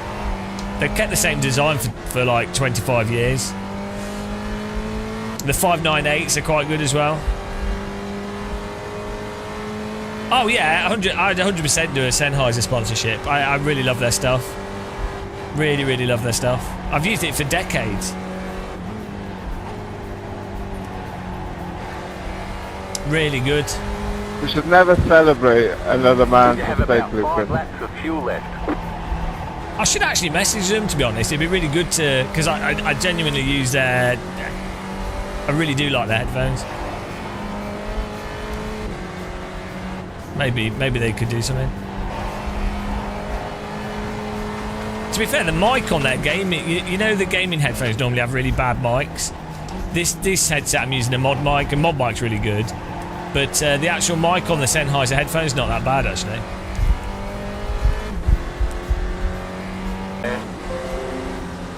Hopefully this guy wrecks the car in front and not me. Is OBS reconnected? We just had a little disconnect.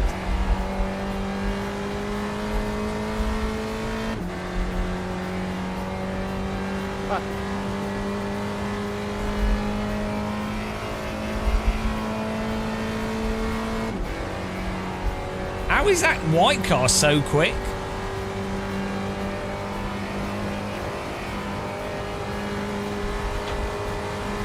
Fuck me, James. Fuck me. Right side. Clear on the right. Left side.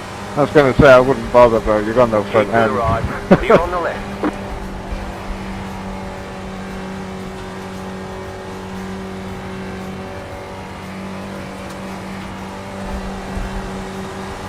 Right side. What is he doing? How is he so fast in the draft? Do you think he's cheating? This guy's car seems suspiciously quick.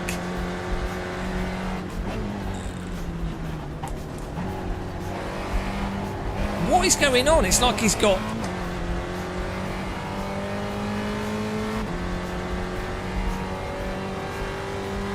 it's just a bit weird. The amount of draft he's getting.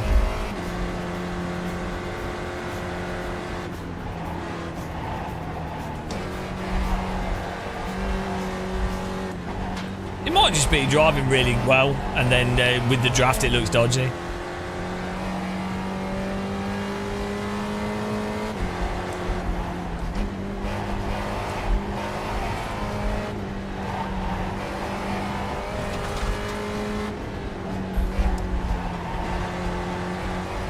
I mean, these cars do have a lot of drafts, so it looks really... when you've got the draft, it looks crazy.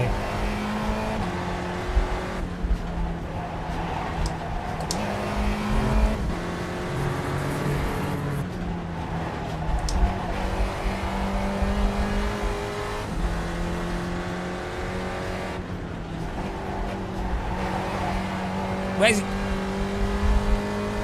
Car right. Clear. Did he do that on purpose? To be behind me for the Dottinger home? I wouldn't be surprised. It's the kind of thing I'd do.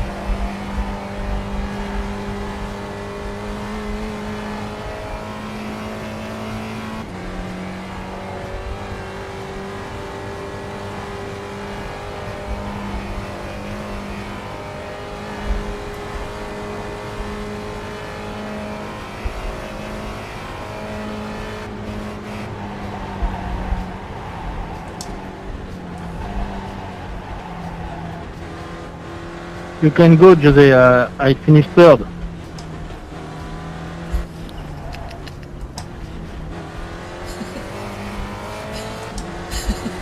Right side. Clear on the right. Right side. Keep to the left. Clear on the right.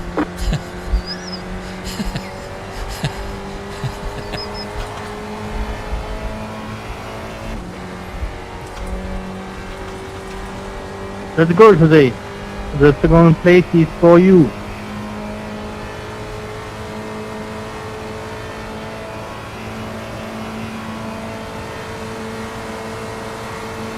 Left side. Still there, hold your line. Still there, hold your line. Still there. You're on the right, 3 wide. Still there. Still there. Still there, still there. Car on your left, 2 wide. Stay on the right. Still there, hold your line. Clear. I'm the one that wins that game. Thank you. Alright, there's checkered flag. 7th place. 7th place. Very good job. The red car. The red car. Colega, me suda la polla que seas guiri. Si ves un coche lento lo esquivas, imbécil. What are they doing? What are they doing? Why is this guy driven into me?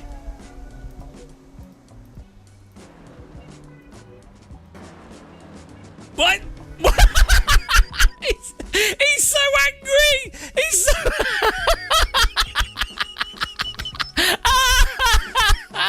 He deserved this. I did nothing wrong. I just outplayed him completely. Oh, this is so good.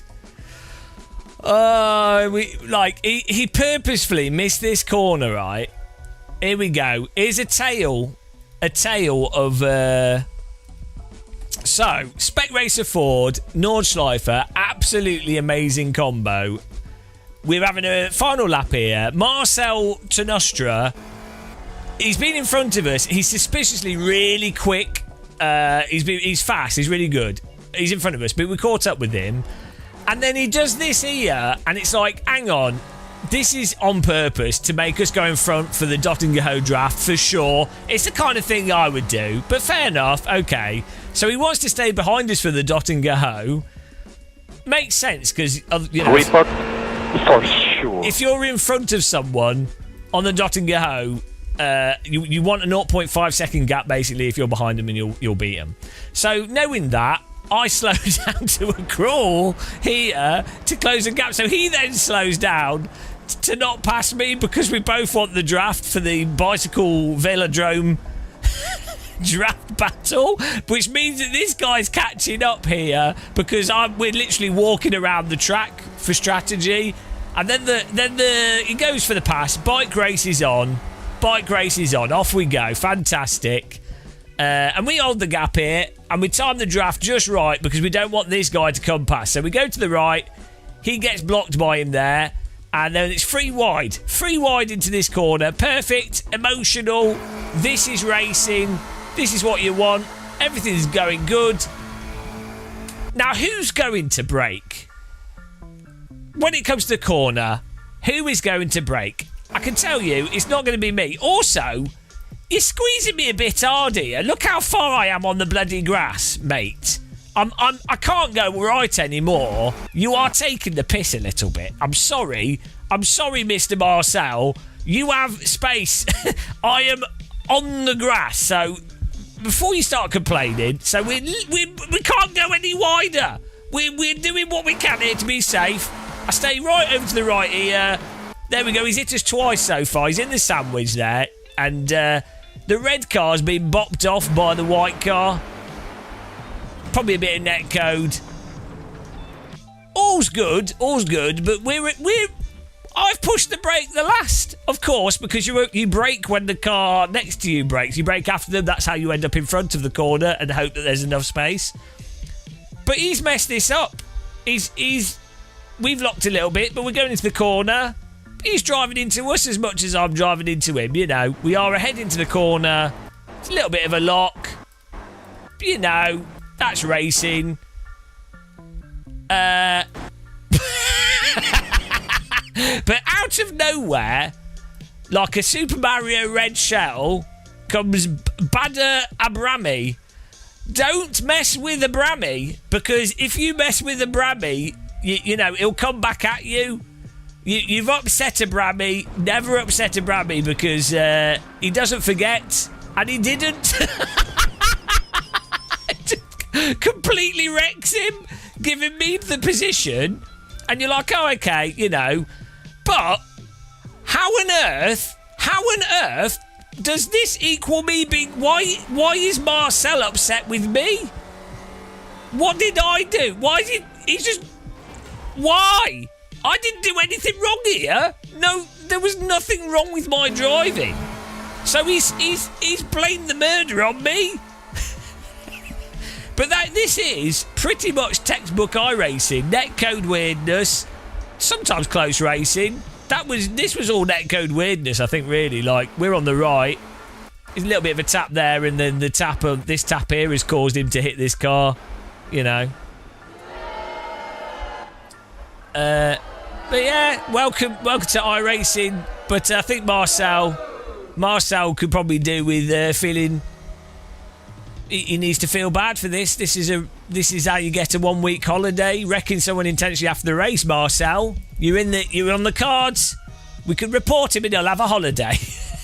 But that is Spec Racer Ford Racing at the Nordschleife for really good fun. If you don't value safety rating, really good fun, I think.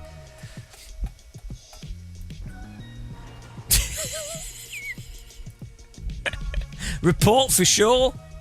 It was a good race. Oh, I missed the massacre on lap 1. Okay. Alright. What are we doing now? I think we'll do another GT3. We can do the F... Oh, I don't really want to do the... I don't want to do the last minute. How did we do the... We did something and then something else. I can't remember what it was we did though. Oh well. I think we'll do one more GT3. Yeah, it was weird for him to take it out on me because we didn't really do anything wrong there. Should we tally up the iRating now? Results.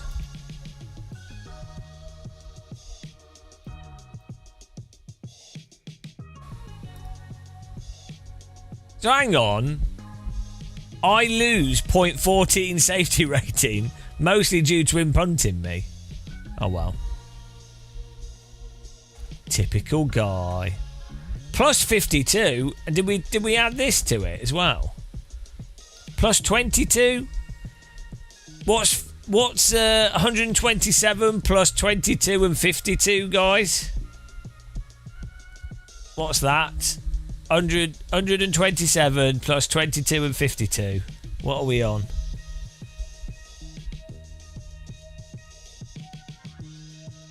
Yeah, we don't get to do quali though, Star Fox, if we do that.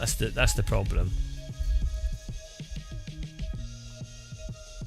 Come on, guys, get the calculator out. I need some calculating done.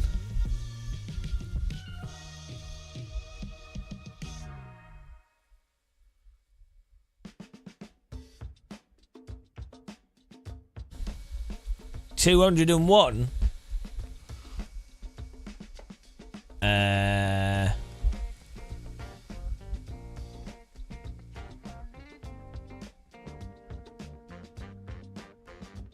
Sounds about right. We'll go with it. It'll do. That's good enough for me. Good enough for me. 201. El Beautiful. What gains? I mean, we need to be gaining more, but considering we had an 83 loss due to that false start thing. It's not too bad. We're not doing too bad. Our road car license is moving up though. What? Because we're now on 2,100. I think we could just keep doing If we just kept doing ringmeisters all weekend in this. No, I do my taxes using spreadsheets and calculators and God knows what, and then I like quadruple check stuff a million times. It's very tedious. That's the beautiful thing with the spreadsheet, though. It tells you the tally. You don't have to do that part. You just have to make sure you put all the correct numbers in it. By the glory of spreadsheets, by the power of Neil's housing vote. Oh, a waffle would be nice. Neil's does everyone's taxes. Oh, I could do with a yogurt or something. Oh, could do with something. Yes, keeps disconnecting. Reconnected, disconnected.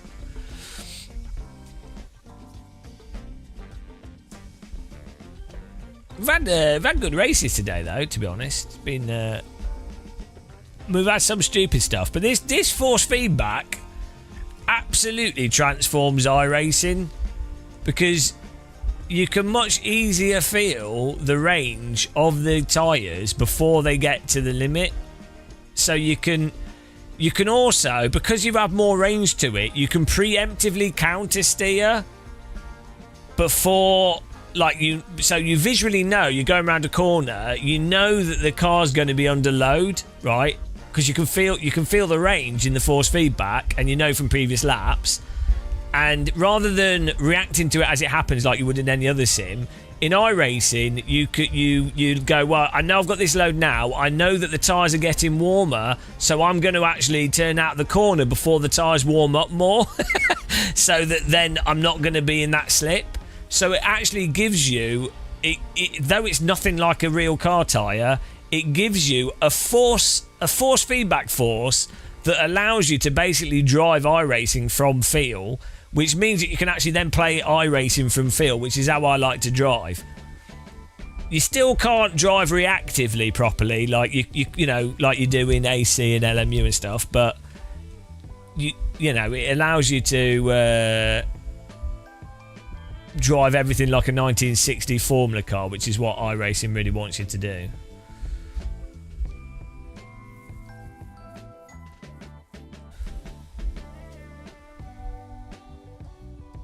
Basically, like the tyre skid sound. You know, the tyre skid sound noise building up allows you to know, oh, well, I can hear the tyre skid sound at X value. So is it being loud for Y amount of time? Okay, the tyres are probably warm now for iRacing's weird tyre behaviour. So then I won't push, and I'll be, you know, I might preemptively unwind the steering a bit more. But rather than having to do it through the audio, you can do it through the force feedback. And to me, that's more intuitive. Like, having the tyre skid sounds good as well, but I think I just enjoy driving through feeling what the car's doing. I think that's what sims are for me. The same with the flight sims. I don't enjoy them without force feedback joystick. So... very good, very good. I'm not quite sure what it's doing though. Like, I know it's running the force feedback at high frequency, because I guess it's generating the force feedback from telemetry rather than, I don't know, like it's generating from telemetry, so it's a high frequency force feedback signal, so that would just make it smoother. But I don't know if it's also compressing. Like, you can scale the force feedback. Maybe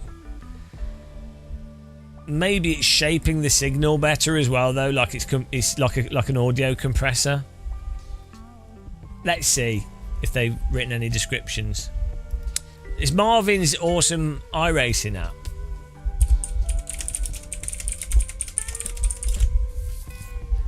Right, let's see what he says about it. But for me, it does it does make iRacing a lot more enjoyable to play for me. Oh, we could do an F4 at Dono instead of the F3. Let's do that, because we haven't done the F4 at Dono for a while. That's sooner as well. So, this is my iRacing app that I built to control the force feedback effects on my steering wheel. This app's been growing, including more features. Awesome force feedback experience. 65Hz to 500Hz frequency range. Separate controls for overall strength and detail strength. Oversteer and understeer effects. Soft lock. Crash and curb protection. Disabled force feedback signal curve with min-max force. Adjustable force feedback signal curve with min-max force. Wheel auto censoring when not on track.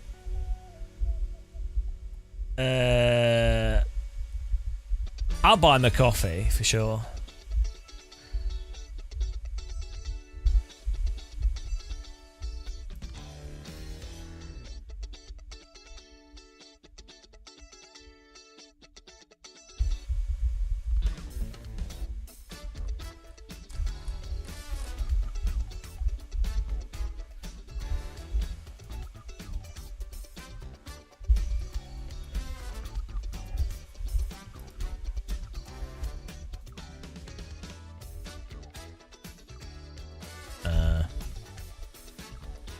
Oh, I don't want to do Froxton. Maybe his name is Marvin.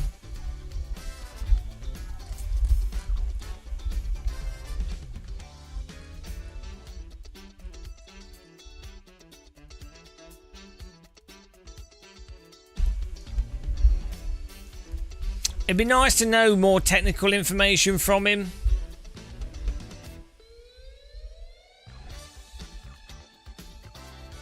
Yeah, what eclipse before? What wheel are you using, Esox? If it's clipping, it's probably due to this min force and max force setting that you're using. And also, it might you might just need to turn the overall scale down. What wheel are you using though?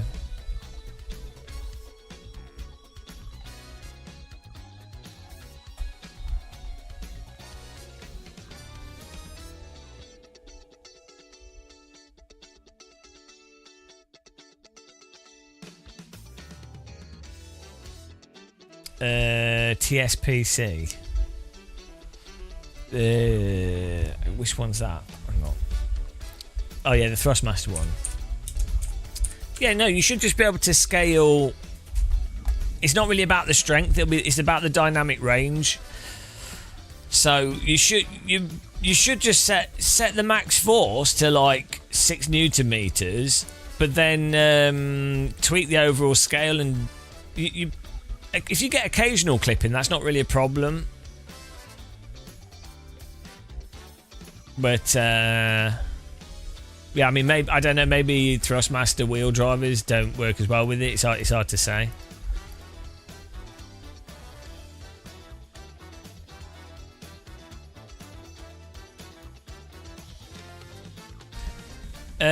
Well, I mean, I've set it.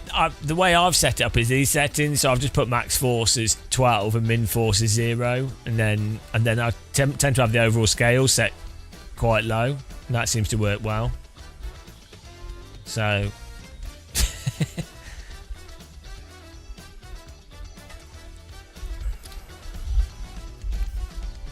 that seems to do the job for me.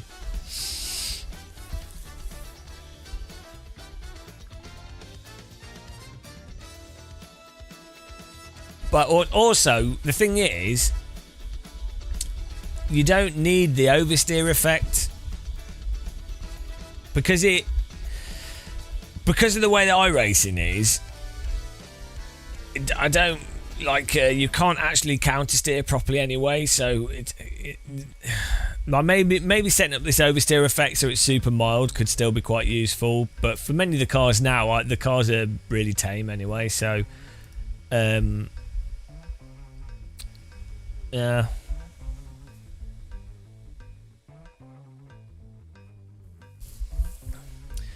Well, the oversteer effect with IRFFB is normally useful for cars where you have like cars with really aggressive like low rear downforce and really aggressive oversteer, and it allows you to feel the pressure on the rear with coming out very obviously, so you don't have to hyperfixate on not pushing the rears over. So that's where the oversteer effect can be quite good, especially with like Formula cars. But to be honest, the amount of detail you get just from this, and like the range of force, lets you feel iRacing's physics. Like at the end of the day, force feedback cannot feel better, or like you can't magically fix a game's physics with force feedback. You can make a game worse with force feedback, but you can't force feedback a tire model to correctness. You know, like you could. AMS2 has very good force feedback and good force feedback options, but you can't fix the fundamental driving of the cars. And that's the same with iRacing. The cars are always going to be a bit sloppy. It's just how the tyres are. Or even race room.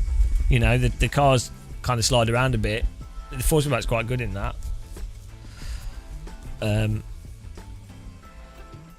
Yeah.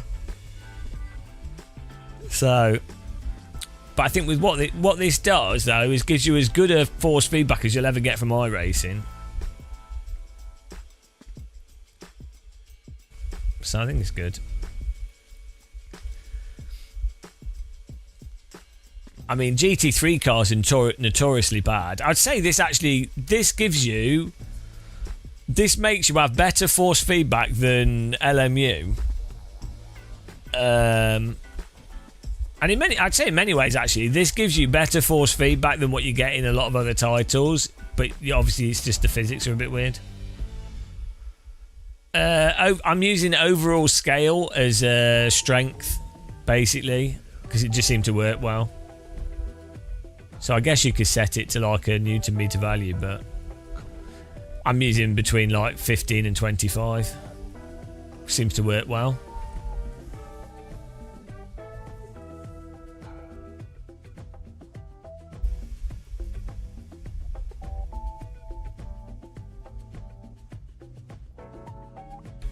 iRacing should just incorporate this into their sim though, to be honest.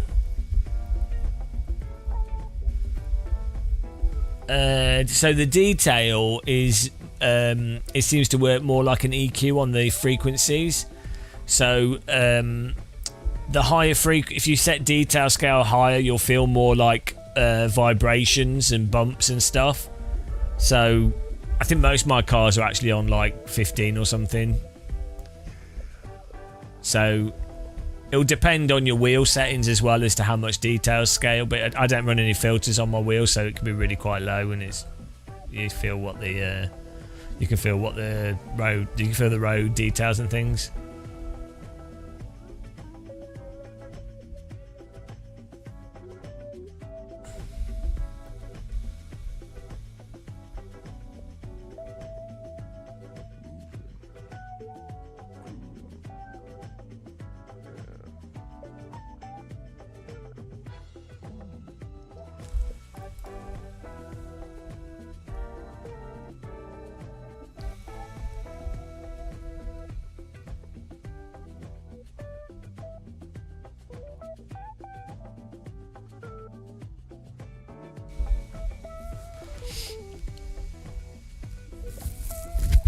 Whoa. 2 minutes. We'll do another race.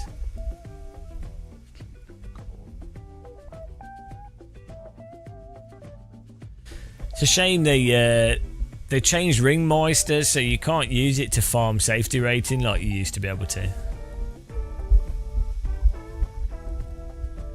You seem to hit apexes more. It's probably because you can feel where the tyres are at. So if you can feel that the tyres if you can feel that the tyres have more or less grip through the force feedback, you can know to turn the wheel, or you can judge how much understeer the car's going to have because you can feel how much grip the tyres have. That's why force feedback is so important to drive from. And this is why it blows my mind when people are like, oh, well, no point in force feedback. It's like, well, it's in a real car, it's so instrumental, the G-loading, more on your body than what you feel for a steering wheel, but it's how you know what the car's going to do. It's like you're not driving by remote control. You feel it. It's how you do activities. That's what makes it fun. Yeah, well, in iRacing, you need to move the brake bias back a bit, and then you need to always you kind of need to make sure you've started the car into a turn with braking early and trail braking it, and you need to make sure the car's set up into the turn, because once the fronts have started to wash out in iRacing, you've gone over the limit, or the tyres start to get too hot, you can't snap them out of it. So it's basically the opposite of what happens to when you lose the rear in iRacing and you can't snap it back in. So you have to get the oversteer induced before you flash heat the contact patch. And then as long as you do that, it responds really nicely. And I think that's why a lot of real-world drivers, or a lot of the people that really enjoy iRacing handling, and to be honest, the parts that I like as well, if you've got the car set up into the corner, the way it behaves on the brake and the accelerator, you get nice precise control of it.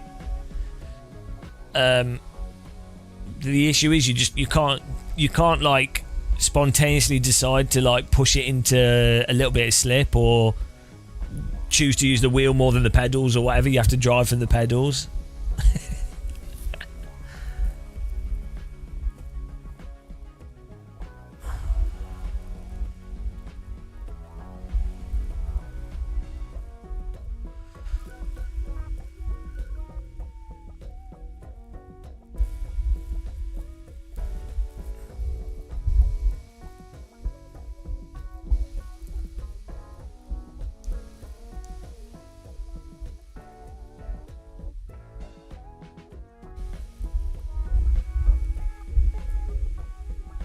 They've got a race every 30 minutes with this F4. We could totally do this. We could totally do a day of Donington. We could just do Donington for an epic. How much iRating can you gain at Donington in a day? The 12-hour iRacing clock. Oh dear, that's a terrible idea. Sounds fun. The nerve damage stream. I think if I kept it below 12 hours, we'd be all right, because we often sim race for 12 hours.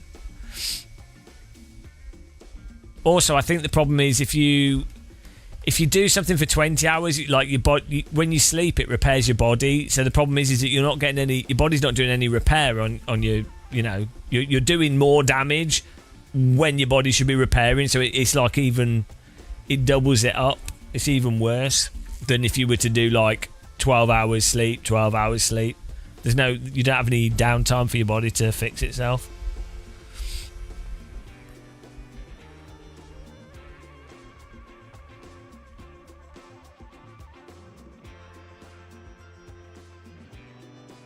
Here we go.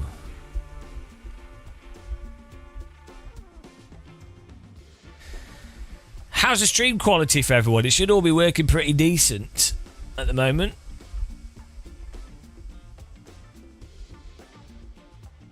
You couldn't feel your hands for 2 days. Yeah, you were probably gripping as well. Yeah, so you get it's not good. The thing is, when people do like endurance go-kart racing, that's got to be like one of the worst things. Like, because a go-kart is so physical and there's so many corners and the steering's terrible. It's probably worse than it would definitely be worse than most. It'd be worse than most endurance type stuff in GT cars. Thanks, Philip.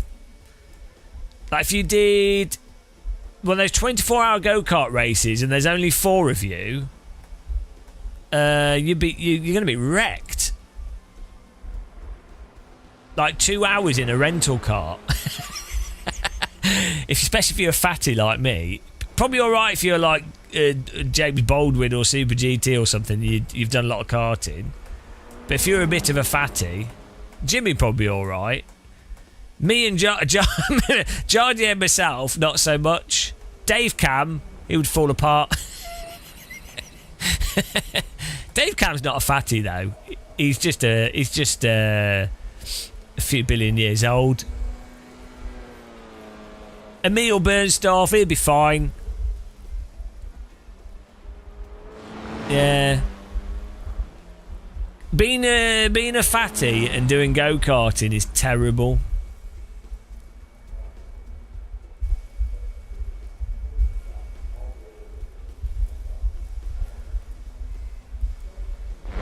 Like rock climbing as well.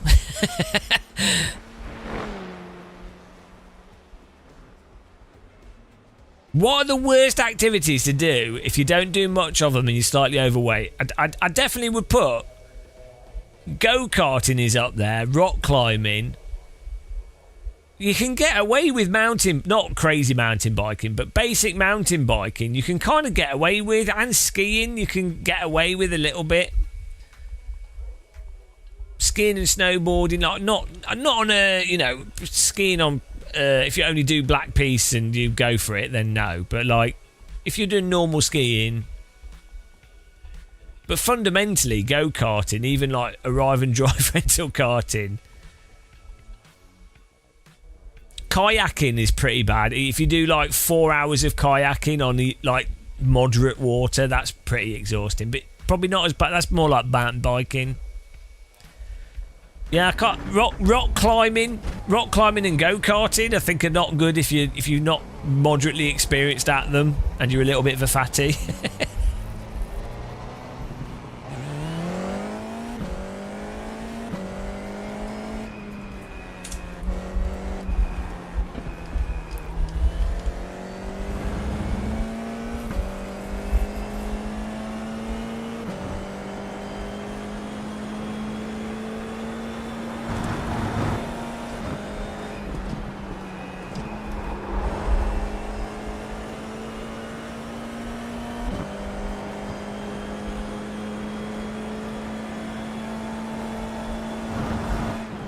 I think rock climbing is really weird, actually. Like, I do enjoy it, do it like bouldering, but it is weird. Like,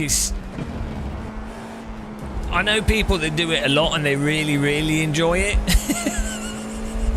But it's a weird activity because you're kind of just holding on to a wall. I know it's all balancing and stuff. I know it gets very technical and it's a puzzle and everything. Green. But you're holding on to a wall. Okay, here comes your first time lap. It's not like, like mountain biking and skiing and kayaking and all those kind of things. You're kind of doing something where there's movement and stuff happening. Rock climbing, you're hanging on to you're squeezing I guess you are still you're balancing and it's precise, but still, it's very strange.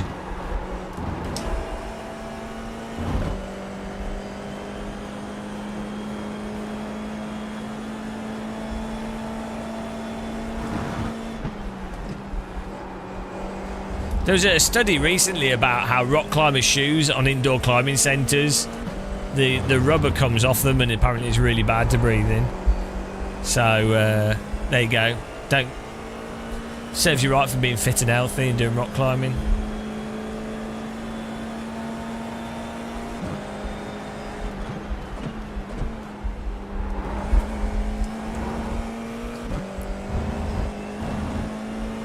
One more lap. That felt like an okay-ish lap.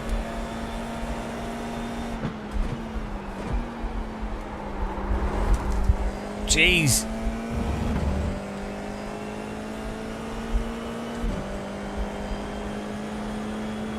Yeah. I prefer indoor bouldering. I've done some like bouldering outdoors with a mat and stuff, and okay, it's fine, but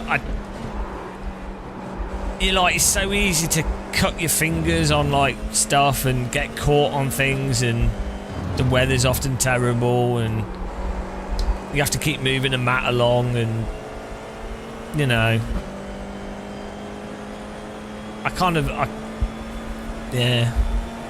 And then proper like climbing up a hillside, I hate that. I really don't like heights.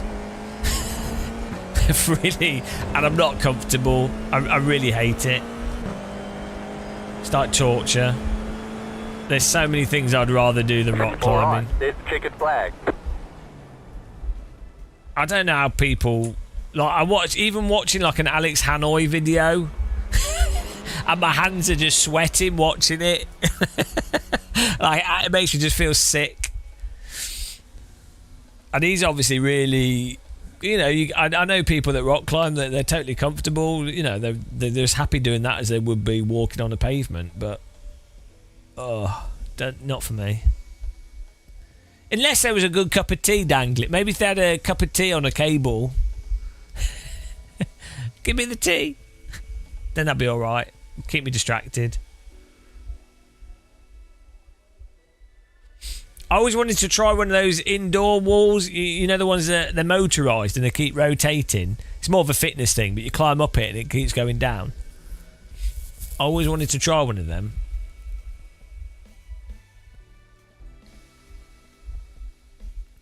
What tea bags do I use? Yorkshire teas. They're normally it's either Twinings or Yorkshire is what I get. Yorkshire's the best value, quality to value tea that you can get in the UK. You can buy a huge box of Yorkshire tea, and that lasts me like a month or two. Because I probably have like 6 or 7 cups of tea a day. But if you want to spend a bit more, Lidl's no, Tetley's terrible. Lipton yellow label tea's fine. Twinings English breakfast is nice. Lidl's gold blend is fine. In Germany, if you go to Lidl's in Germany, they do tea called Admiral Nelson, I think it's called, or Lord Nelson. That's fine. And that's in any Lidl's in Germany. You have to drink Yorkshire tea with flat cap up to chimney stack. On Dales. You have to go down pit to get cold to boil water. Then you can make cup of tea for drinking. Be gum. It's tea time, I said to my saying. That's what happens when you drink Yorkshire tea. You turn more and more Yorkshire. Me whippets on me leg. Come by. Sheepy gone at it pen again.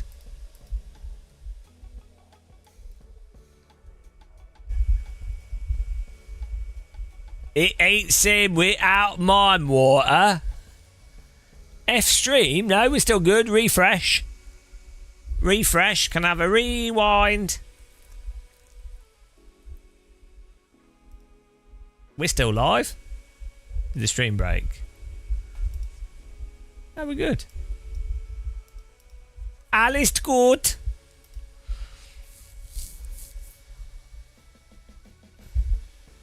Yeah.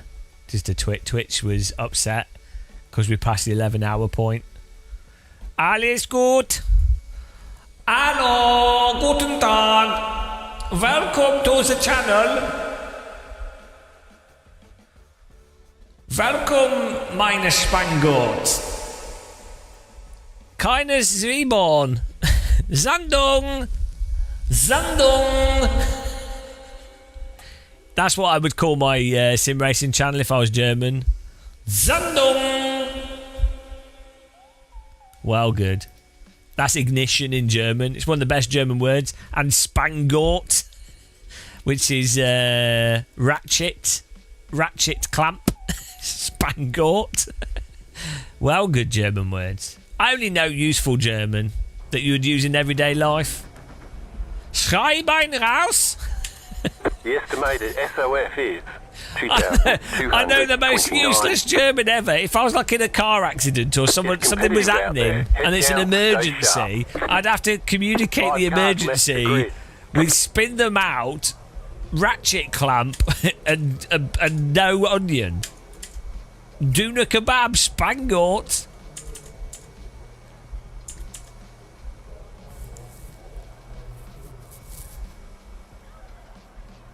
Lighting it up. Light it up. Zandung. I need that as an emoji. I want that as an emoji icon thing. Ain't no Yorkshire in here. They got Clue out contract. Still waiting on 2 cars to grid. Waiting on the final car to grid. Waiting on final cut. We should do good luck, everybody. Good luck from Yorkshire. Hope we have a good cup of tea after the race.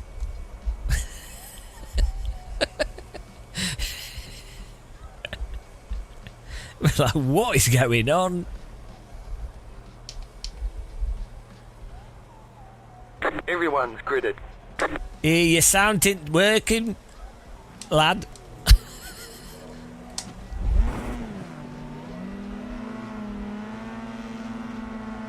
Green, green, green. Let's go.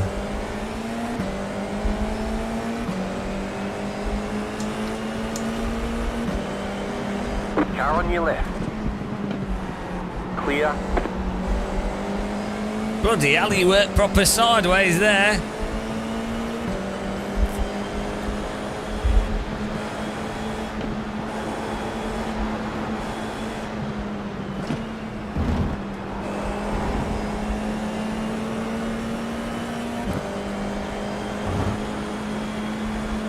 I'm on a revolution.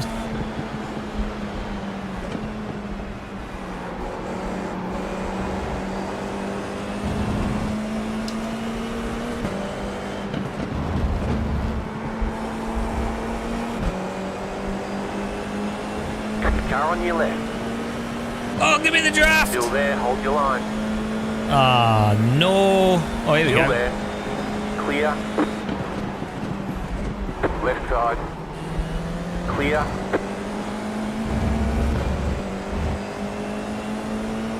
These guys are pretty quick.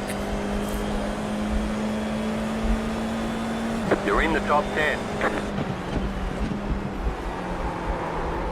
Go right. There's an incident ahead.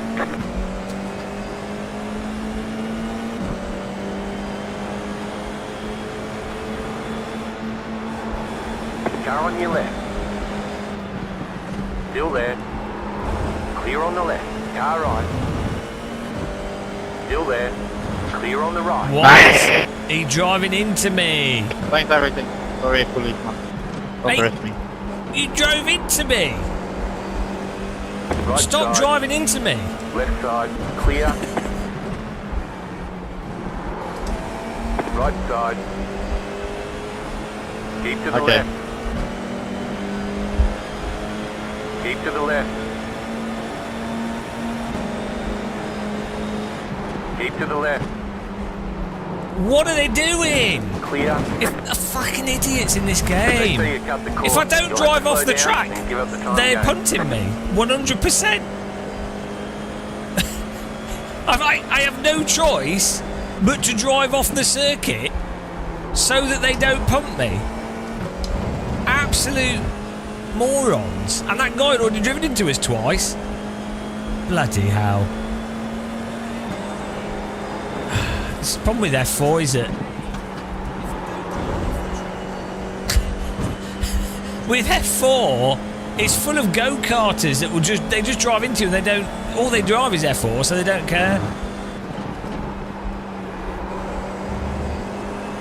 You got a slow car on the right.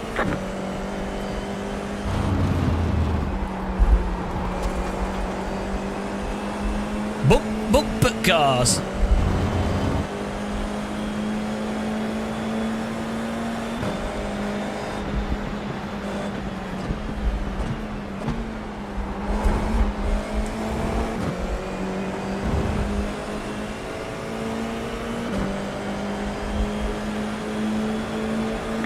Just set your fastest lap of the session.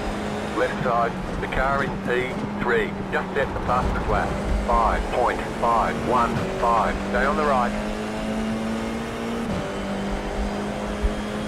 Still there. Clear. Car right. Clear. Bloody bumper buggers. What are you doing? What are you doing? Exactly. What are they doing? The next car's the leader. Hey, was this the guy that drove into us just a minute ago? What are you doing? What are you doing? What are you doing? Can't believe you've done this.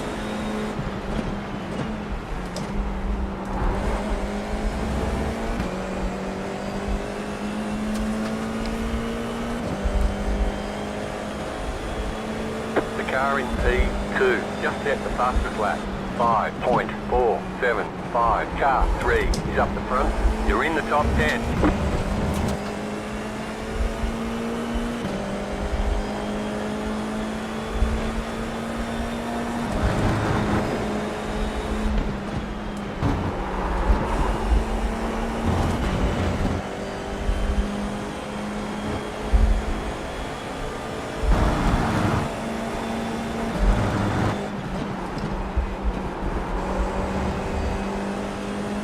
Yeah, I do like the debris and grass. It does look good.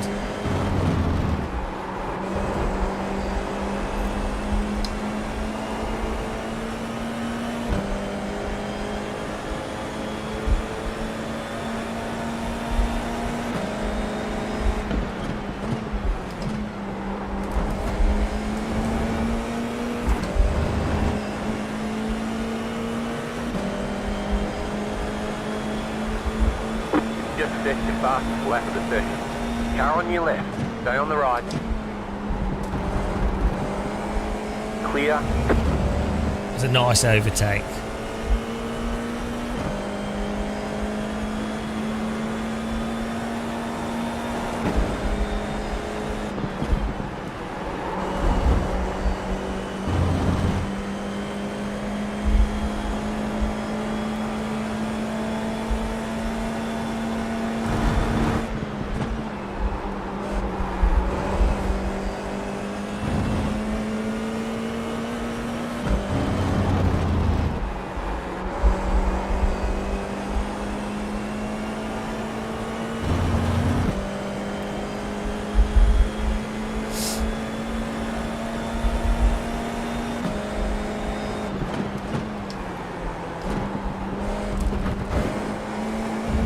Bit slow through there. Should have broke a bit earlier. The leader is running 5.526. The car in P2 just set the fastest lap. 5.253. Left side, still there, hold your line. Clear on the left.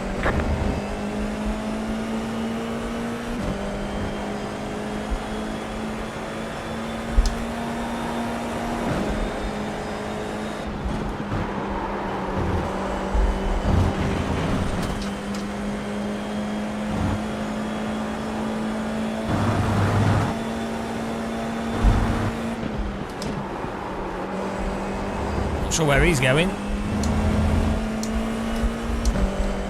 Left side, clear on the left. He's gone a bit. He's gone a little bit wide. It's hard to see, but if you look closely there, you'll notice he went a tiny bit wide. Close call though.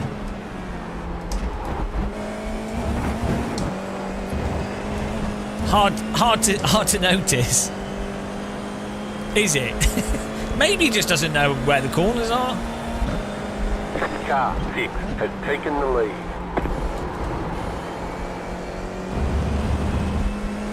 I don't blame him. Farming Simulator's the future of gaming.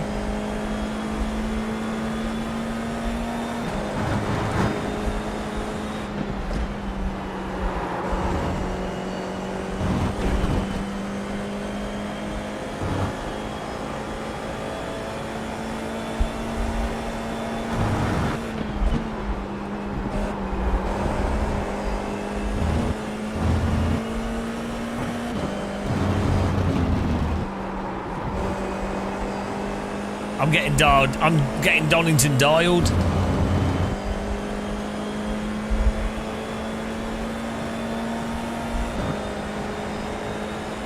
Slow car ahead. Car stopped ahead. There's an incident ahead. Go left. The next car's the leader. Go left. Go west, where the skies are blue. Just set your fastest lap of the session. You're in fifth. They don't reckon for the fact that I am pretty much the Donington master, to be honest. This is I'd say we're better at Donington than even Oulton Park.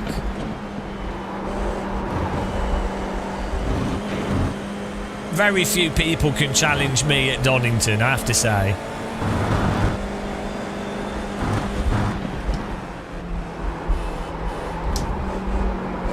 Left side.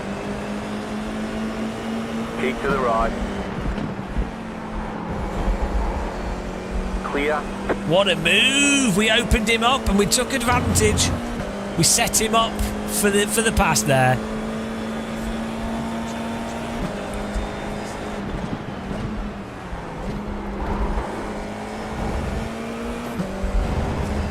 Wham bam, thank you, man. You're in fourth position. Left side.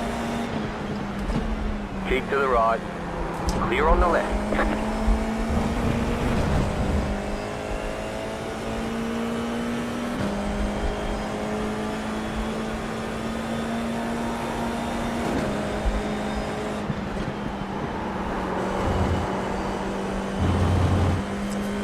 Sick moves, thank you.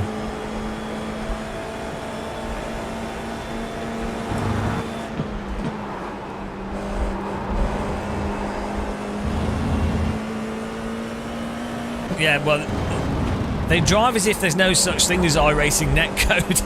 The way they drive would be totally fine in R Factor 2. It's just in iRacing it kind of falls apart a bit.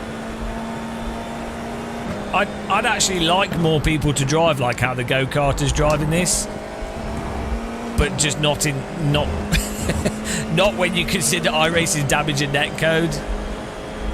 The car in P1 just set the fastest lap.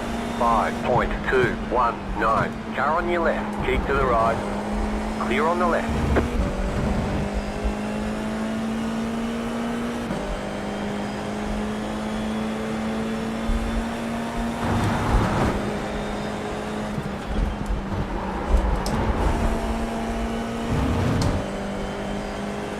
It's a shame we're having to defend this guy because otherwise we might be able to catch up with the cars in front.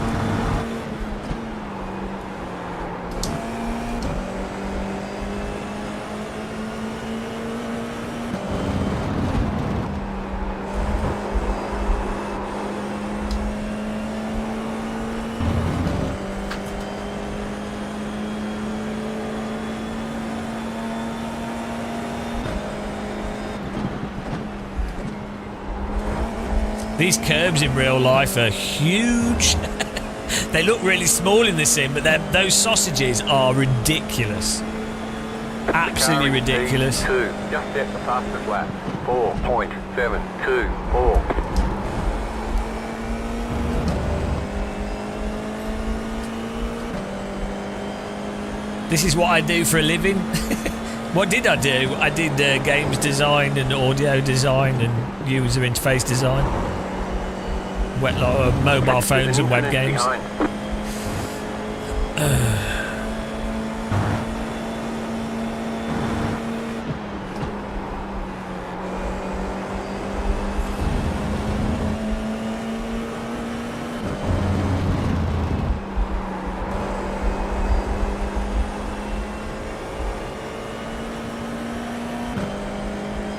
Well, if I wouldn't be able to say if I was a double agent, would I?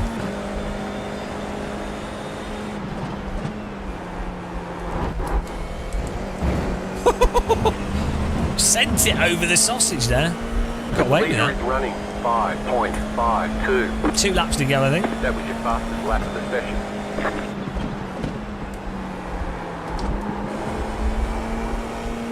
Hello.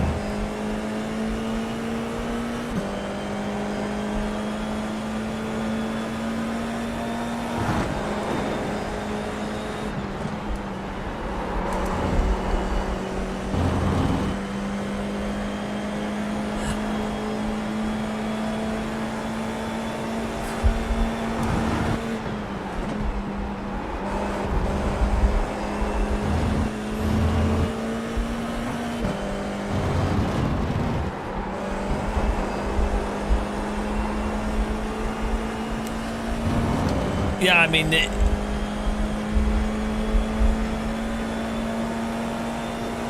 you would not want to drive over these sausages in real life in a Formula car.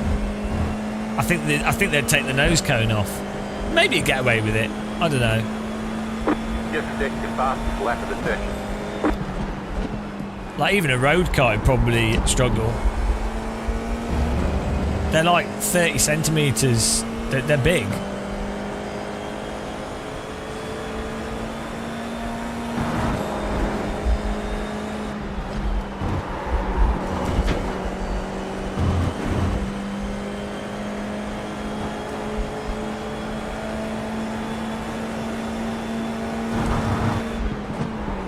Car on your left, clear. Bloody hell, car my ass. Never mind left. Car at my bottom.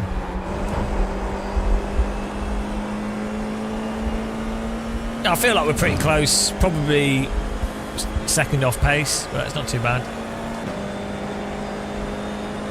I don't know. I need to go to Lidl's at some point before it closes, and You've got about 5 laps of I'll fuel. probably be pretty tired because we've been live streaming for 11 hours.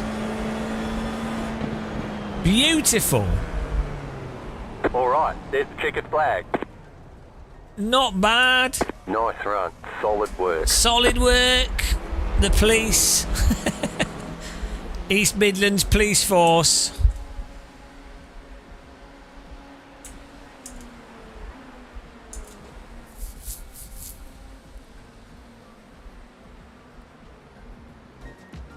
Right, I want to do Ringmeister. Oh, I had to sign up to... No. Yeah. We missed it by 2 seconds. Oh, well. Oh, let's watch the replay. That was good fun. No battle. No battle. For the most part, good racing. We'll have a look at that, the incident where I feel like they were trying to pump me. If we hadn't driven off the track, that would have been race over, so... What lap was it?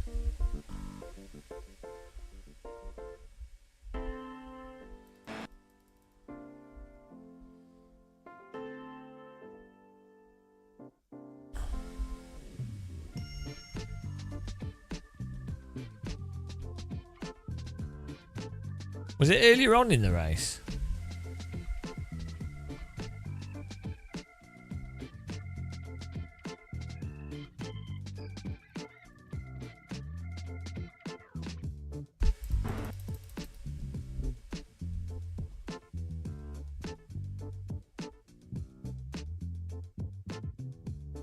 Oh, here we go. Right. We are ahead. He's on the inside, so fine.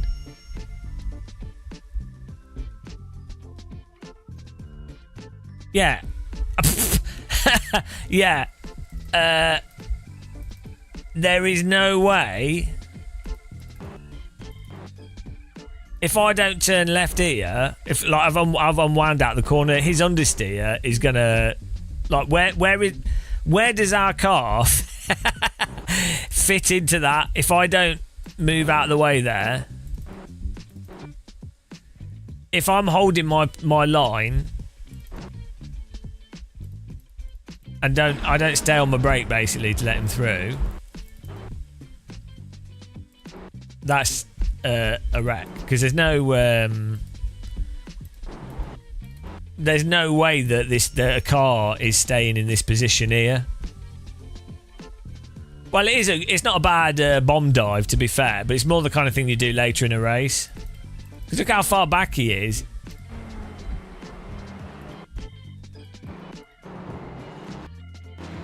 The thing is, if I hold my line, it would have been a wreck, and it'd be like, oh, why did you... But if you move out of the way, it's like, oh, nice move, you know.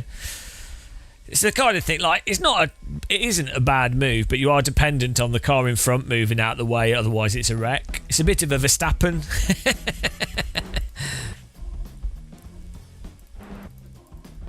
And this is the only reason I'm extra slow here as well, is I know this guy's probably going to understeer into us, so he's basically doubled it up.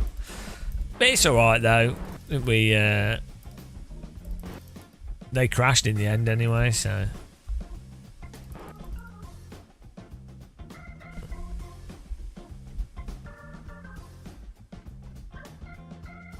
Like, what's this?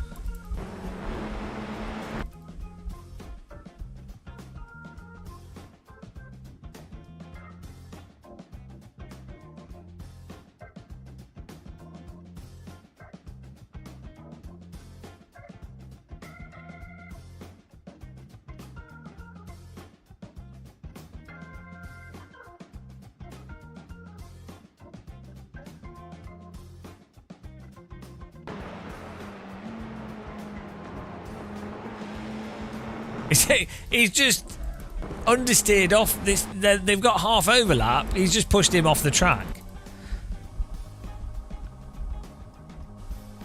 Oh, it was him doing the off-road bonanza.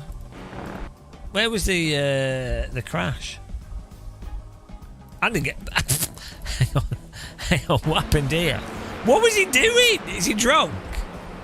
Oh, he's locked the rears and then. What is he doing?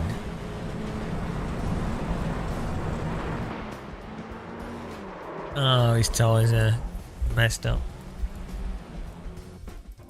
Okay. Well, that was good fun. Yeah, good racing there. Well, let's add it up. 200 and we'll see what we got. I think 11 hours is enough for today of iRacing. No, it's good fun though. This guy drives as bad as me. I'm really happy with the replay.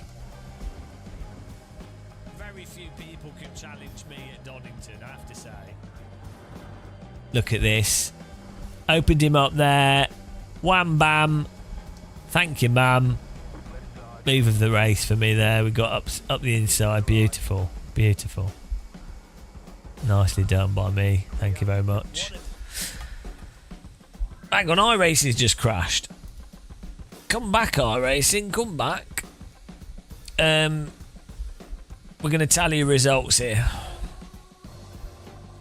Yeah, thanks for watching, guys, and taking part today.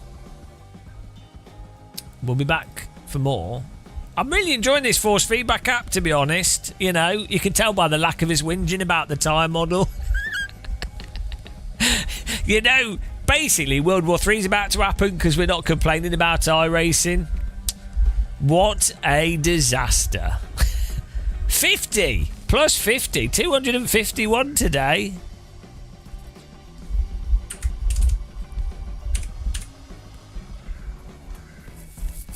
Beautiful. How do we tally up the iRating?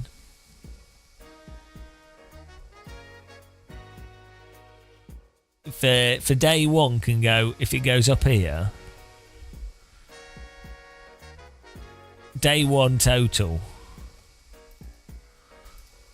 equals 251 plus.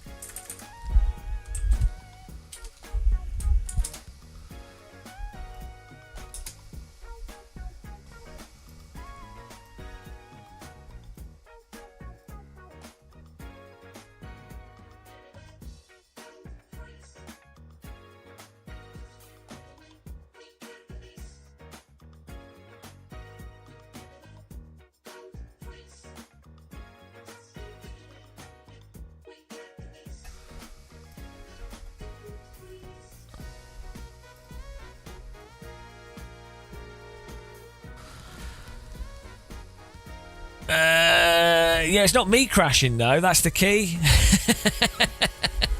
That's the key. It wasn't me crashing. It's other people. Right. Yeah, 11 hours, Craig David. Righty. Let's. That's good. That was good fun. I enjoyed it. It was a good day. Yeah, I don't mind doing it. Like I find I find live streaming quite relaxing, to be honest. Driving in outside of the tyre model and weird stuff, iRacing is very easy to drive once you know what to do. Like it's a much lower effort to drive sim than other sims because it's so drawn out. It's like I say, it's like a 1960s Formula car. Even everything in it is really sloppy. So it actually makes it a lot lower effort to do. It's like kayaking or something, which is weird. But whereas even LMU's quite frantic and AC's really frantic. But thanks for watching, guys. Thanks for all the members and the support donations and everything. Really appreciate it. We'll be back for some more farming. But it's a successful day one of farming. Emil Bernstorff is live. I think we should send you to a Emil Bernstorff. It's like Bernstorff, you. He's a legend. Let me Bernstorff you. Give this guy. The only problem with Emil is he doesn't use any camera filter. This is what's wrong with Emil. I can't take it. I get motion sick. It's how he stops me from watching his live stream. Oh no, Shiva Lion's on. Stream starting. I've got to raid Shiva Lion. Stream start Glish. I'll raid Shiva Lion. We haven't raided them for a while. What does start Glish? Does that mean it's starting? So here we go. We'll raid them. Then they're a new. Well, they're not that new, but they're a smaller channel, so it's nice to raid smaller channels. And Shiva's nice and friendly, so give us some tea bags in the chat. Thanks for watching, guys. Have a good night. Off we go to Germany. Alles klar. Spangot. Maybe she can send us a doona kebab. Bye, guys.